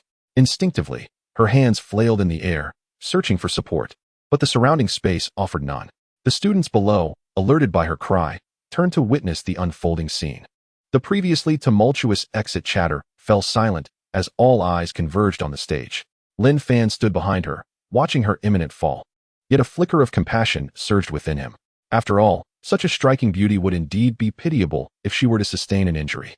He stepped forward swiftly, leaning in to grasp her arm. In the very moment she was about to fall, Lin Fan pulled her back with strength, steadying her. Zhao Macy's body, thrown off balance, collapsed into Lin Fan's embrace. Her head struck his chest with a soft thud. The hem of her white gown cascaded around their feet, resembling a spread of clouds. Lin Fan's arm encircled her waist, anchoring her. Zhao Macy's heels slipped on the ground, creating a sharp screech of friction. Leaning against Lin Fan, her long hair tumbled over her shoulders, a few strands brushing against his chin, carrying a faint fragrance. Instinctively, she clutched his collar, her face drained of color. "Ah!" Zhao Macy screamed once more. The voice this time was shorter than before, yet it conveyed a sense of greater panic. She lifted her head and abruptly met Lin Fan's gaze. Her expression shifted from terror to fury in an instant. Her bright eyes widened, blazing with a fiery anger as if she wished to bite Lin Fan to death. Her cheeks, initially pale from embarrassment, quickly flushed a deep red, with even the roots of her ears tinged pink. "What are you doing?" Zhao Macy hissed through clenched teeth, her voice laced with uncontainable rage. She struggled to straighten up, but the high heels beneath her made it difficult to find her balance, forcing her to lean against Lin Fan. This position only deepened her humiliation. Gritting her teeth, Zhao Macy glared at Lin Fan and whispered, "Let go." Lin Fan looked down at her, a playful smirk gracing his lips. Not only did he not release her, but he tightened his embrace. With a flippant tone, he remarked, "When your brainless fans were cursing at me earlier, I didn't see you stepping in." Zhao Macy trembled with anger, pushing against Lin Fan's chest in a futile attempt to escape his hold. Her voice was filled with fury. "Let me go." Despite her struggles, she was unable to free herself, as Lin Fan was considerably stronger. Observing her exasperation only amused him further. "I simply cannot comply." He deliberately elongated his words, dismissing her anger entirely. Lin Fan's gaze swept over her flushed face, intensifying his sense of satisfaction. The fire in Zhao Macy's eyes nearly erupted. "You're doing this on purpose," she spat, her body quaking with rage as she continued to push against Lin Fan. He nodded, unabashedly admitting, "Indeed, I am. How else could I provoke your brainless fans?" He raised an eyebrow, glancing toward the audience, his smile deepening. The crowd below reacted like a powder keg, instantly exploding with noise. The students who had previously mocked Lin Fan now raised their voices, making their disdain louder and more piercing. The cacophony of discussions, shouts, and screams melded into a deafening roar, jarring the eardrums. "What is happening? Why is Zhao Macy on the ground? You bastard, let her go." shouted one boy, eyes wide and fists flailing. My goddess has been sullied by this fool. Another boy clutched his head in despair, overwhelmed as if struck by a monumental blow. You shameless scoundrel. You're doing this on purpose. Release her at once. I won't allow you to have physical contact with my goddess. I will sue you for insulting women. This is indecency. This is a crime. Let her go. If you have a grievance, come at me. Let her go. You trash. Keep your filthy hands off my goddess. Amidst the fury of these fans, other students joined in the fray of comments, their voices a medley of astonishment. This is outrageous. Zhao Macy is actually being held by a boy, exclaimed one girl, her eyes wide with disbelief. If a paparazzo captures this moment, it would dominate the news headlines. Chimed in another boy, excitement causing his hands to tremble as he clutched his phone. I envy him so much. The closest I've ever been to Zhao Macy was just now. He actually has physical contact with her. A boy with a buzz cut added sourly, his tone dripping with jealousy. Why is it him holding her and not me? The disparity is infuriating. Another boy sighed, shaking his head in dismay. This is it. Lin Fan is going to invoke the wrath of the masses. How will he navigate school life after this? Capture it. If this gets out, the school forum will explode. A bespectacled boy exclaimed, excitedly aiming his phone at the stage, snapping photo after photo. Many others lifted their phones, capturing the scene. The flashes in the auditorium created a dazzling display, resembling a sea of twinkling stars. The moment on stage, with Lin Fan embracing Zhao Macy, was immortalized through countless lenses. The intimate pose inviting a whirlwind of speculation. Zhao Macy's flushed and furious face became the focal point. The uproar below only intensified, showing no signs of abating. Zhou Jian and Zhang Tao were frozen in place, as if nailed to the ground, stunned by the scene before them. Zhou Jian opened his mouth as if to speak, but uttered not a word. His eyes were wide as saucers, filled with astonishment. Zhang Tao swallowed hard, voice trembling as he murmured, Brother Fan is truly something. His tone was tinged with admiration, mixed with disbelief. Zhou Jian had thought Lin Fan's earlier presence on stage was already outrageous, but now he dared to embrace Zhao Macy in full view of everyone. The suggestive nature of their position was enough to set imaginations ablaze. Has Brother Fan lost his mind? He is bound to be condemned by the entire school. Zhou Jian finally regained his senses and muttered. Zhang Tao, however, chuckled softly. Let them scold. Look at how furious those brainless fans are. Brother Fan's boldness is unparalleled. The fans who had just insulted Lin Fan were now hoarse from shouting. Let go. You shameless bastard. My goddess. How dare you touch her? Lin Fan, just wait. I want to let this go. Meanwhile, Su Muru, who had been backstage, witnessed the scene. She stood frozen, her gaze locked on the stage. The sight of Lin Fan holding Zhao Macy pierced her heart like a needle, a wave of bitterness surging from deep within, akin to a tumultuous sea of vinegar, causing a heaviness in her chest. Zhao Macy's radiant face, her elegant figure in a white dress, combined with Lin Fan's composed demeanor, created a tableau that left her breathless. Biting her lip, she unconsciously tightened her grip on the guitar, internally lamenting, how could he do this? As Zhao Macy listened to the surrounding remarks, her embarrassment deepened. She glared fiercely at Lin Fan, her voice tinged with a sense of grievance. Let go of me. She battered his chest, desperate to escape the awkward predicament. The cacophony of insults from the crowd persisted, resembling a chorus of impotent fury. For Lin Fan, the situation was exhilarating. He glanced down at Zhao Macy in his arms, then surveyed the enraged fans below, feeling a rush akin to sipping an ice-cold cola on a sweltering summer day, refreshing from head to toe. Aren't you all jealous? Aren't you supposed to protect her? Isn't it evident that I am quite displeased? Now, witnessing her in my embrace, what can you all do? The harsher your words, the more delight I derive from this situation. Zhao Macy leaned against Lin Fan, her pearly teeth clenched. The flush on her face resembled boiling water, leaving her trembling. She continued to push against Lin Fan's chest, her voice low and filled with urgency as she demanded, let go. A note of concern tinged her tone. She feared that this scene would be captured by the students below, their phones raised, and subsequently disseminated online. Countless headlines flashed through her mind. Zhao Macy forcibly embraced by a stranger. A-list star loses composure in the auditorium. Or even more disparaging remarks about her chaotic private life. She understood the nature of the entertainment industry. Once such an incident became public, even if it were a misunderstanding, it would be magnified beyond measure. Marketing accounts would embellish the story, her fans would be disillusioned, and bystanders would mock her. The pure image she had painstakingly cultivated could be shattered in an instant. The thought of a more dreadful outcome crossed her mind, a tarnished reputation, loss of endorsements, and being shunned by production teams. Ultimately, She could find herself reduced to a third-rate star or even completely exiting the entertainment industry. This fear engulfed her like a tidal wave, leaving her tense. Her fingers involuntarily clutching Lin Fan's collar. Lin Fan looked down at Zhao Macy, whose face was twisted in desperation, and felt that this charade had gone on long enough. Initially, he merely intended to provoke those fans. However, seeing her face, on the verge of tears, diminished his earlier resolve. He replied coolly, "Very well. But allow me to remind you, your fanbase's perception reflects on you." With that, he relaxed his arm and released Zhao Macy. Yet, she clearly did not expect his sudden withdrawal. Already unsteady in her high heels, she struggled to maintain her balance. As Lin Fan let go, her body lost its support, and she felt herself slipping toward the floor. Zhao Macy gasped. Lin Fan, standing beside her, reacted instinctively, swiftly reaching out. His right hand grasped her arm with precision, pulling her back to regain her balance. However, in that instant, a piercing shout erupted from the crowd below. "Lin Fan, the moment you leave this auditorium, I will undoubtedly take a knife to your entire family." The voice was filled with menace, piercing Lin Fan's eardrums like a blade. Upon hearing this, his movements stalled for a moment, as if frozen in time. He scanned the crowd, but in the sea of black-clad figures, he could not discern who had shouted. Yet, the threat resonated within him like a heavy blow to his heart, leaving him momentarily dazed. He frowned, a glimmer of coldness flashing in his eyes, and inwardly mused, "Threatening my family? What a fool." This statement ignited the irreverent spark within him. Regaining his composure, Lin Fan pulled Zhao Macy back into his embrace. This time, he did not release her. Rather, he tightened his grip, holding her securely. Zhao Macy felt like a trapped bird, struggling yet finding no escape. Lin Fan gazed down at her, a smile suddenly gracing his lips. In the next instant, he lowered his head without hesitation, kissing her. His movement was so swift that it caught everyone off guard. Zhao Macy's eyes widened, her anger and shock exploding within her. She stood frozen, momentarily forgetting to resist.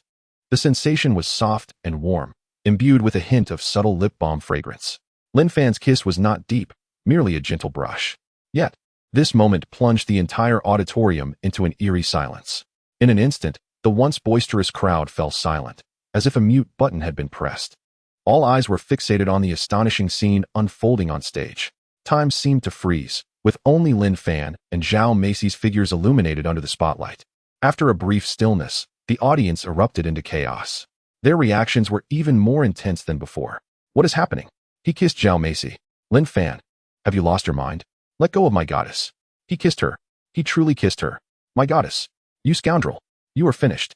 Help. What is going on? Is this harassment? I will report you." Other students chimed in, the entire auditorium devolving into pandemonium. "This is outrageous. He dares to kiss Zhao Macy?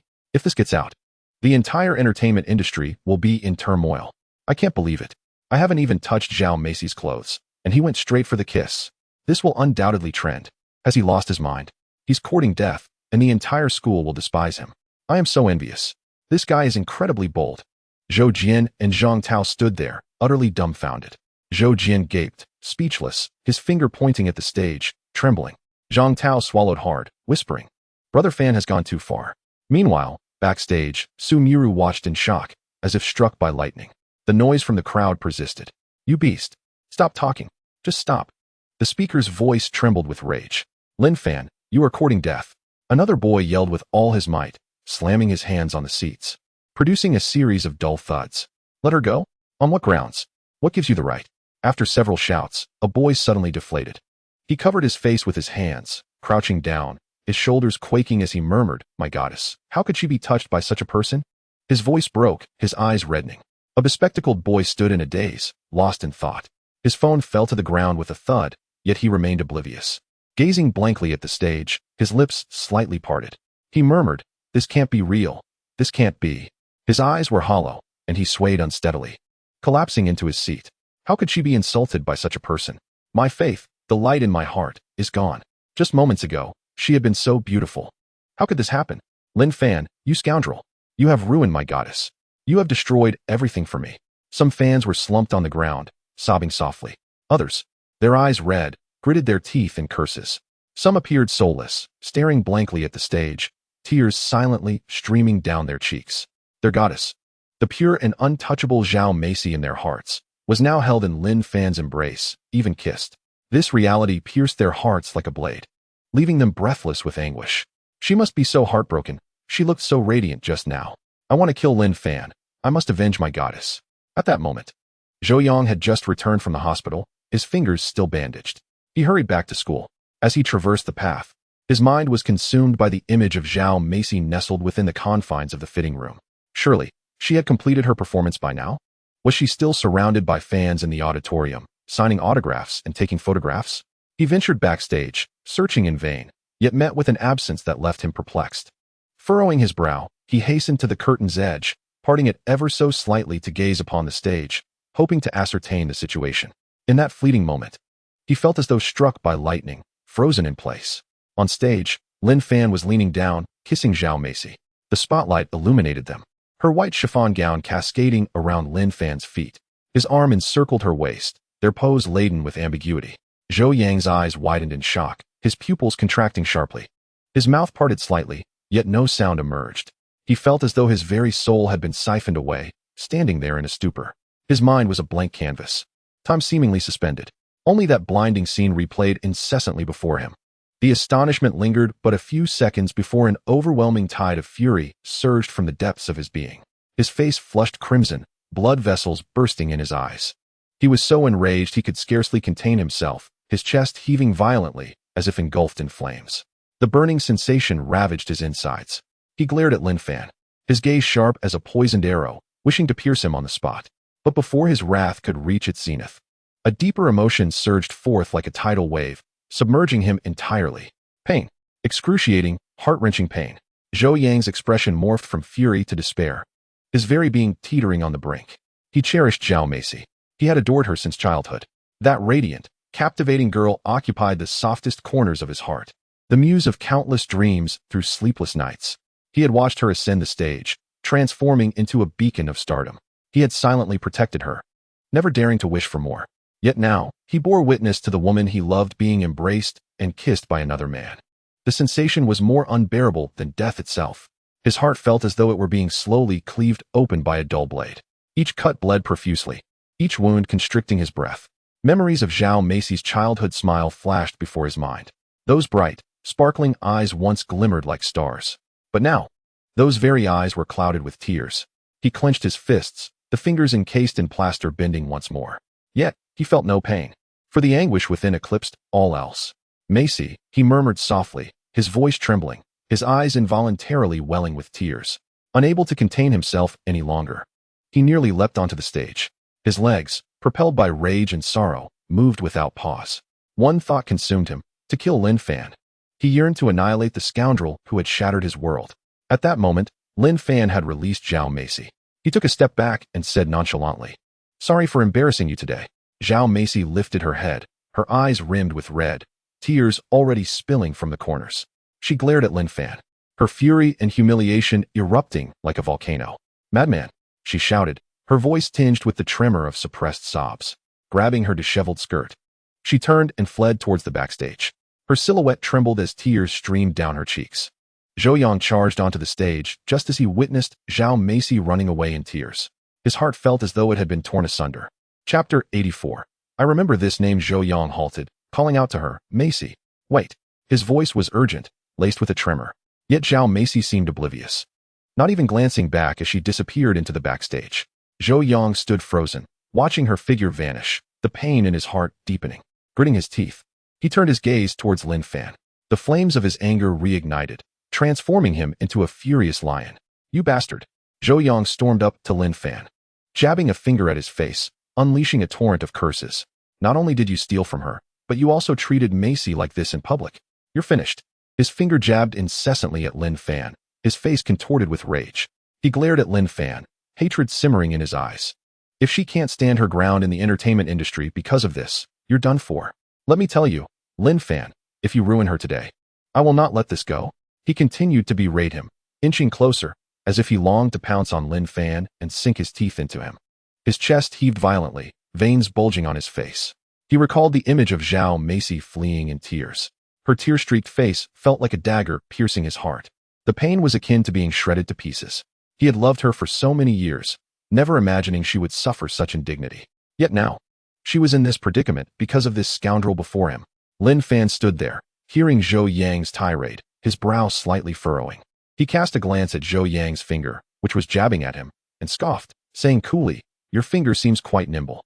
With that, he stepped forward, seizing Zhou Yang's bandaged finger and twisting it violently. A sharp crack echoed, followed by Zhou Yang's agonized scream, reverberating on stage. Ah! Pain coursed through him, cold sweat dripping as he felt as if he had been electrocuted. Zhou Yang hunched over, clutching his hand, groaning in pain. Ugh. Lin Fan released his grip, chuckling. "It seems your finger wasn't bandaged properly. Perhaps you should head back to the hospital for a proper dressing?" His tone dripped with mockery, entirely dismissing Zhou Yang's fury.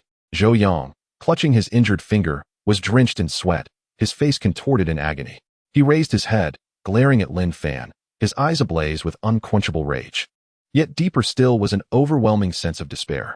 He gritted his teeth, muttering under his breath, "Just wait, Lin Fan. If you ruin Macy, I will not spare you." The cacophony of the crowd below continued unabated, but Zhou Yang seemed deaf to it. In his world, only pain and fury remained, along with the vision of that white figure fleeing in tears. He whispered, "Macy, I'm so sorry." Just then, a crisp system notification chimed in Lin Fan's mind. Ding. System prompt. The system has detected that the host has surpassed the conventional difficulty level in the new task. Zhao Macy's current favorability towards the host is 100. The host must achieve a favorability of 70 to complete the relevant task. The system has detected an upgrade in task difficulty, altering the associated rewards and penalties. Task completion reward. If the host raises the favorability to 70 or above within a budget of 200 yuan, the host will receive the previous task rewards plus one wish from the system. The system will assist the host in fulfilling various desires that can be accomplished merely by spending money. Task failure. The system will eliminate the host. The cold, mechanical voice of the system echoed in Lin Fan's mind, prompting him to furrow his brow. Lin Fan stood there, momentarily lost in thought. What does this mean? The task difficulty has actually increased? This woman must be wishing to take a knife to me right now, huh? Favorability at 100? Is this not an embodiment of hatred to the core? The task failed and was met with utter obliteration? This system is exceedingly ruthless, is it not? A vivid image flashed through his mind. He envisioned himself, engrossed in the task, only to find it incomplete, followed by a resounding bang. The person ceased to exist, leaving not even a trace behind. However, a glimmer of excitement flickered in Lin Fan's eyes at the prospect of the task reward. Previously, the reward was 20 billion. Now, it included an additional wish from the system, a task that could be accomplished merely by spending money. This piqued his interest. Luxury cars? Villas? Private jets? Acquiring an island? A starship? What if he were to purchase the entire blue planet? Or perhaps the culinary skills of countless young maidens? The allure of such rewards sounded even more enticing than 20 billion. Lin Fan descended from the stage. Outside, a tempest was brewing, quietly gathering strength before sweeping through with a speed so swift it was almost deafening. The events that transpired in the auditorium had taken wing, rapidly escaping the confines of the school and permeating every corner of the internet. The first to erupt was the School S forum. Breaking news. Zhao Macy was embraced by a stranger in the auditorium. The post was instantly propelled to the front page. Within mere minutes, the thread had amassed hundreds of replies. The post included several blurry photographs, Lin Fan holding Zhao Macy from the side, her tear-streaked face, and the disheveled hem of her dress as she fled to the backstage. The poster was evidently a student present at the scene, their tone brimming with excitement as if they had witnessed the apocalypse. "Brothers, today at the welcome party, I witnessed a scene I shall never forget. Zhao Macy, our goddess. She was actually embraced by a man in broad daylight. Who was this man? How did the school allow him on stage?" As the post emerged, many who had not attended the evening event flocked to read it. What? Zhao Macy was embraced? Who is this man? I want to end him. Does the poster have a video? Hurry and share it. This is too explosive. What happened to our goddess? Is she all right? My heart aches. This man is too audacious. How dare he touch Zhao Macy? Within 10 minutes, the School S forum was ablaze. An anonymous user posted a more detailed account. Zhao Macy was forcibly kissed by a stranger. Fans at the scene broke down in tears. The post not only featured photographs, but also a brief video clip capturing the moment Lin Fan kissed Zhao Macy. The footage clearly showed her crying and running away after pushing him away. During today's welcome party, after performing, goddess Zhao Macy participated in the ribbon-cutting ceremony, only to be embraced and kissed by a man named Lin Fan. The goddess cried on the spot, and the fans went wild. This man is said to be the student representative and reportedly has a special relationship with the principal. Everyone, hurry and investigate who he is. The forum's reply speed was akin to an avalanche. Forced kiss. My god. My goddess is so pure. Lin Fan. I'll remember this name. He.s. doomed. I watched the video. Zhao Macy cried so heartbreakingly, my heart shattered. Student representative? What kind of background does he have? How dare he be so arrogant? Ladies, let us form a group to settle the score with him. He must not get away with this. This loser is too audacious. How dare he? Chapter 85. Consumed by jealousy simultaneously, social media was in disarray. Someone posted the photos and video from the scene on Weibo, captioned, Jiangzhou University Welcome Party. Zhao Macy forcibly kissed by a stranger. The goddess weeps on sight. This Weibo post was rapidly shared tens of thousands of times. With the comments section overwhelmed, the sky has fallen. My pure goddess. Who is this man? I want to hunt him down. I'm heartbroken watching Zhao Macy cry in the video. Jiangzhou University? Which scoundrel did this? How dare he lay a hand on my goddess? A forced kiss? This man has no shame. What kind of beast can commit such an act? The entertainment industry is about to explode. What will happen to Zhao Macy? Following this, self-media and local news outlets descended upon the scandal like sharks sensing blood in the water. A local public account was the first to release an article with a sensational headline. Breaking news. Zhao Macy embraced by a stranger in the auditorium. The scene spiraled out of control. The article not only featured photographs, but also a detailed account of the events. Eyewitnesses claimed that during the ribbon-cutting ceremony, a stranger deliberately stepped on Zhao Macy's dress, causing her to fall, after which he embraced her, igniting the fury of the fans present. Within half an hour of the article's release, the readership soared past 100,000. The comments were filled with outrage and speculation. Who is this man? Is he insane? Did Zhao Macy provoke him? Deliberately stepping on her dress? This is an act of revenge, utterly disgusting. The goddess is so pitiful. How is the school protecting her? Shortly thereafter, a second, even more explosive piece of news followed.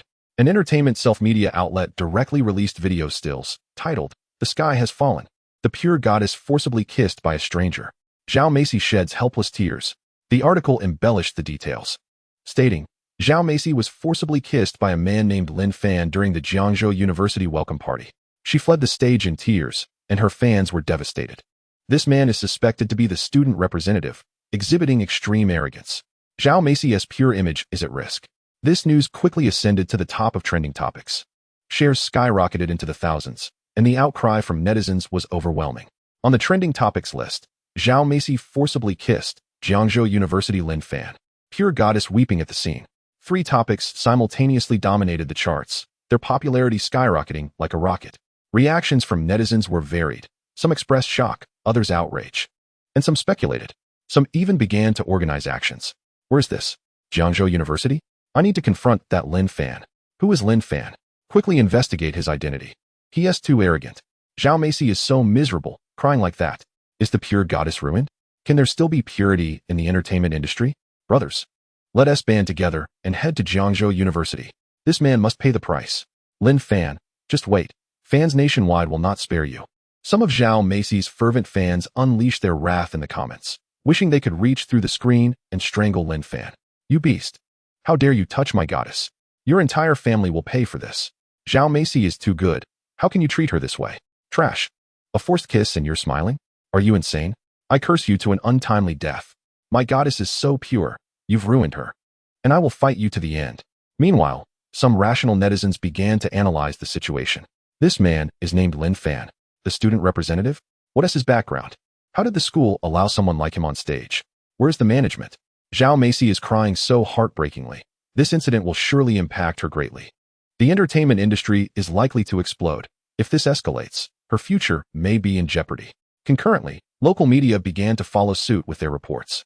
A Jiangzhou local news outlet published a brief notice. A sudden incident at Jiangzhou University's welcome party. Zhao Macy was forcibly kissed by a stranger, sparking heated public discussion. Another entertainment channel directly interviewed several students on site. The students excitedly exclaimed, that guy was so arrogant. He kissed Zhao Macy in front of the entire school. And our goddess ran away in tears. We were all furious. Once these reports emerged, the atmosphere of public opinion became even more charged. The emotions of netizens ignited like dry tinder, growing ever more fervent. Within less than an hour, the incident had spread from the school to a nationwide phenomenon. Discussions flooded platforms such as Weibo, Douyin, Tieba, forums, and even some foreign sites. Someone edited the on-site video, adding emotional background music and subtitles. The goddess weeps helplessly. Lin Fan, return my pure Xiao Mai Si. The video rapidly amassed over 1 million views, with the comments section brimming with tearful emojis and furious curses. There were even individuals who created a WeChat group dedicated to denouncing Lin Fan, where members passionately discussed how to confront him. Lin Fan pushed open the dormitory door and stepped inside. The air within the room seemed to freeze instantaneously. Everyone in the dormitory stared at him in shock, speechless for a long while. Zhang Tao sat on the edge of his bed, his jaw nearly dropping. Zhou Jian leaned against a chair, his eyes wide like copper bells, forgetting even to breathe. Lin Fan glanced at his petrified roommates and couldn't help but chuckle. He broke the eerie silence, asking, "What is going on? Do I look like an alien to you?" Zhang Tao was the first to snap back to reality. Blinking, he swallowed hard and stammered, "Fan Ge. Just now in the auditorium, you." He pointed to his own mouth and then to Lin Fan, his expression a mix of shock and hesitance. Lin Fan walked over to his bed, casually tossing his backpack onto the table. With a smile, he replied, "Didn't you see it all? What else is there to ask?" Zhou Jian quickly interjected, concern evident in his tone. "Fan Ge, can you still manage to stay in school after this? I heard many people are planning to surround you." He frowned, genuinely worried for Lin Fan. Lin Fan pulled up a chair, crossed his legs, and shook his head with a smile. "Don't worry, they won't dare." Zhang Tao leaned in closer, his eyes filled with admiration. Lowering his voice, he said, "Fan Ge, I truly admire you. I'm a bit envious too." After a pause, he grinned, "With this commotion, I bet all the boys in school must be wildly jealous." Zhou Jian, not to be outdone, leaned forward inquisitively, his eyes sparkling with curiosity. "Fan Ge, could you share what it felt like at that moment? I've never even held a girl's hand, and you went straight for Xiao Mai Si. What was that like?" Lin Fan waved his hand, standing up and casually responding, "You'll know once you find a girlfriend. I have something to attend to. I'll step out for a bit." As Lin Fan exited the dormitory building, the night breeze blew past, carrying a hint of chill. He planned to return to his villa, for there was still a woman inside. Just as he approached the school gate, a figure hurriedly approached him. It was the class monitor, Zhang Wei, with a dark expression on his face. Zhang Wei fixed his gaze on Lin Fan, his eyes filled with confusion, disgust, and even a trace of barely concealed hatred. His brows were tightly furrowed, and his lips pressed into a straight line as if struggling to suppress his anger. The scene Lin Fan caused in the auditorium was simply explosive. As a staunch supporter of Xiao Mai Si, Zhang Wei felt as though his goddess had been publicly insulted, a feeling akin to someone crushing his heart underfoot. How could his cherished idol be sullied by such trash? However, Lin Fan seemed oblivious to this animosity. He smiled at Zhang Wei, asking, "What is the matter, class monitor? Do you need something from me?" Zhang Wei momentarily froze, astonished that Lin Fan could still smile under such circumstances. His gaze intensified as his disgust deepened. "After all this, you still have the audacity to smile?" Zhang Wei took a deep breath and coldly stated, "The director of education wants to see you." Lin Fan acknowledged with an "Oh," nodded, and turned to leave. At that moment, Zhang Wei spat at Lin Fan's back, angrily muttering, "You're truly disgusting." Although his voice was low, Lin Fan heard it clearly. His footsteps halted abruptly, and he pivoted sharply. His gaze transformed, becoming as piercing as a winter blade, sending chills down one's spine. Those eyes bore into Zhang Wei, glimmering with cold fury. Lin Fan's demeanor shifted dramatically, exuding an unsettling pressure. Zhang Wei felt his heart leap at Lin Fan's unwavering stare, instinctively taking a few steps back, his legs trembling. Lin Fan took a step forward, stating, "Having a mouth means you should speak like a human. Don't bark like a dog as if you've eaten feces." Zhang Wei was rendered speechless, his face flushed as though he had just been slapped in public. He clenched his teeth, forcibly suppressing the anger boiling within him. The Lin Fan before him seemed like a stranger, someone he could hardly recognize. Lin Fan ignored him further and turned toward the office of the director of education. He understood that after the uproar in the auditorium, the school would undoubtedly need to address the matter. A few minutes later, Lin Fan pushed open the door to the director's office. Upon entering, he immediately sensed a heavy atmosphere. Both the director, Li Jiwen, and the principal, Li Guoqiang, were present. They sat at the desk, their faces grim. Li Jiwen frowned, deep lines etched on his forehead, as though he hadn't slept well in days. Beside him, Li Guoqiang wore a stern expression, his lips pressed tightly together, seemingly suppressing his anger. Upon hearing the door open, both men instinctively looked up at Lin Fan. Li Jiwen rose quickly, striding over to grasp Lin Fan's arm, exclaiming, "My dear ancestor, you've really gotten yourself into trouble this time." His tone mixed a hint of helplessness with a touch of reproach. The chaos Lin Fan had orchestrated left him both exasperated and at a loss. With a sigh, Li Jiwen continued. We just stepped out for a moment. And how did you manage to stir up such a colossal mess? Do you have any idea how widespread this news has become?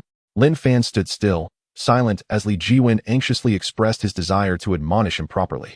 Li Guiqiang, with a dangerously dark expression, fixed his gaze on Lin Fan, his tone more forceful than usual. Lin Fan, while it's commendable that you've donated to the school, you cannot cause such a significant scandal. Your actions in the auditorium have nearly placed our school in the spotlight for all the wrong reasons. We are now caught in a dilemma. Even the leaders of the Education Bureau are aware of this incident. Our school has gained notoriety because of you. Li Guiqiang shot Lin Fan a fierce glare. He understood that Lin Fan had a substantial background, considering the considerable donation made previously. Yet, given the enormity of the current situation, the school's reputation was at stake, and he had to adopt a firm stance. Li Jiwen released Lin Fan's arm and tentatively asked, "What are your thoughts on this matter? Several media outlets have already contacted us for inquiries. Perhaps you could step forward and offer an explanation?" His tone softened slightly, as if he were providing Lin Fan with an escape route. Li Guiqiang nodded and took over the conversation, stating that they had just discussed a preliminary plan. He paused, as if the words were difficult to articulate. He glanced at Lin Fan and continued, saying, "We are going to expel you."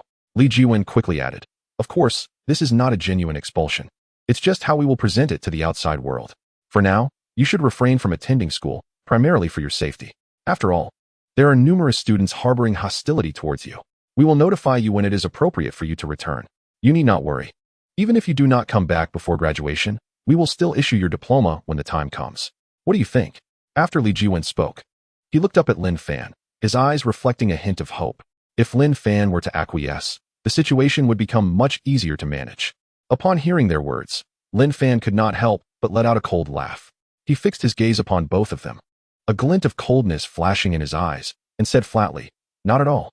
The atmosphere in the office instantly became tense, and the expressions of Li Jiwen and Li Guiqiang shifted. Li Jiwen opened his mouth, his face etched with helplessness. Li Guiqiang's brow furrowed even deeper. Cursing inwardly, this kid truly does not appreciate the favor. Lin Fan surveyed the two men. "Do you really think expelling me will resolve the issue? Do you genuinely believe this is solely my problem? Why don't you confront those who personally attacked me in the auditorium? You seem to understand the principle of the law does not punish the many. Furthermore, Zhao Macy has yet to contact me. Why are you seeking me out? If the school wishes to handle this in such a manner, I have no objections. However, I suggest you do not regret it later." Upon hearing this, both Li Jiwen and Li Guiqiang's expressions grew even graver. Li Jiwen swallowed hard and whispered, "Lin Fan, do not act impulsively. We can discuss this further."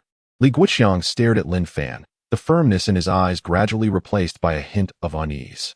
Could this young man possess some hidden card? Yet, witnessing Lin Fan's cold smirk, he found himself uncertain. What was this young man truly scheming? Lin Fan said nothing further and turned to walk towards the door. Before pushing it open, he halted, not looking back as he stated, "I will handle this matter myself. If you wish to protect the school's reputation, it would be wise not to interfere." Chapter 87. I just want to act. While Zhao Macy returned to her modest villa in Jiangzhou, dragging her weary body. This was a discreetly acquired private residence, secluded and tranquil, known to almost no one outside. She pushed the door open, and the interior was dimly lit. Only the moonlight streaming through the floor-to-ceiling windows illuminated the vague outlines of the sofa and coffee table. She did not turn on the lights and kicked her high heels aside, stepping barefoot onto the cold wooden floor. Approaching the sofa, she collapsed onto it as if she had lost all support. Curling up in a corner of the sofa, she hugged her legs to her chest. The makeup on her face remained intact, but the eyeliner had smudged due to tears, leaving dark streaks. The lipstick on her lips had also faded, rendering her appearance disheveled and fragile. Fresh tear stains still lingered on her cheeks, glimmering faintly in the moonlight. The phone on the coffee table buzzed incessantly, vibrating madly. Sometimes it emitted notification sounds, other times it rang with incoming calls. It had been ringing for quite some time, yet she lacked the strength to even glance at it. She knew that all those calls and messages were inquiries about the events that had transpired in the auditorium today. Many media outlets were likely seeking her out.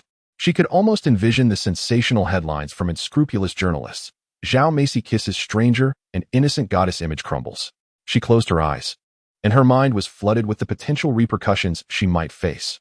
Countless emails from brands terminating contracts, numerous phone calls from industry insiders seeking answers, and the furious questions from her studio's agent. She could almost see the faces of those who had once greeted her warmly, now scrutinizing her with coldness or derision. She felt as though she were suffocating, thinking, "This is not my fault. Why has it come to this?" She rose unsteadily, staggered a few steps, and seized the phone from the coffee table, her fingers trembling as she pressed the power button. In that moment, the phone finally fell silent. Yet, a fissure seemed to have opened in her heart, and her emotions could no longer be contained. She abruptly raised her hand and pounded it against the sofa in frustration. The sound echoed in the vacant living room. Gritting her teeth, tears streamed from her eyes once more. They fell down her cheeks, landing on the sofa and leaving behind damp traces. Memories of her ordeal from earlier that day flashed through her mind like a nightmarish loop, tormenting her relentlessly. First, there was the scene in the fitting room, when Lin Fan had pushed the door open while she stood there in her underwear. The shame had washed over her like a tidal wave. She had glared at him, filled with rage, yet he had appraised her as if nothing were amiss. In that moment, she felt as though she were stripped bare, exposed in a crowd with no place to hide. Then, on stage, he had deliberately stepped on her skirt, causing her to lose her balance and fall into his embrace, with countless eyes fixated on her from below. The murmurs and jeers seemed to echo in her ears still. "Let go of my goddess, you scoundrel." But what had truly shattered her was Lin Fan's sudden, unsolicited kiss. When his lips pressed against hers, she felt as though she had been frozen, her mind blank. She had pushed him away and fled the stage in tears. Yet his mocking smile seemed to have been seared into her memory, impossible to erase. Zhao Macy curled up tighter, resembling a wounded creature attempting to shield herself with her own body. She could hardly fathom that a person who had never been embroiled in scandal would endure such humiliation in the public eye today. She had always guarded her image with utmost caution, refusing any ambiguous publicity since her debut, even avoiding meals with the opposite sex as much as possible. Yet now, all was lost. She envisioned the disappointed gazes of her fans, the comments that once praised her as an innocent goddess now potentially transforming into scornful mockery. If public opinion continued to escalate, her acting career could very well come to an abrupt end. After years of hard work, ascending from obscurity to her current status, how could it all be undone by a single incident involving Lin Fan? She murmured softly, "Why me? Why must it be me?" Tears flowed uncontrollably down her cheeks, and she raised her hand to wipe them away, only to find that the more she wiped, the more they streamed forth. Leaning back against the sofa, she closed her eyes, her mind a chaotic whirl. It was not until quite some time later that her emotions gradually began to settle. Once her tears had run dry, her eyes were swollen and red like peaches. She took a deep breath, striving to compose herself.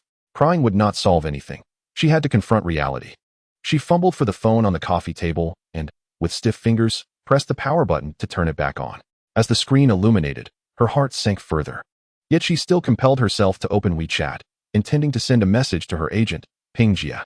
She typed a line, "Let us discuss this matter in a few days. I need some time to calm down." However, before she could press send, her phone suddenly rang. The shrill sound caused her hand to tremble, nearly sending the phone flying from her grasp. Glancing down, she saw it was her assistant, Zhou Yang, calling.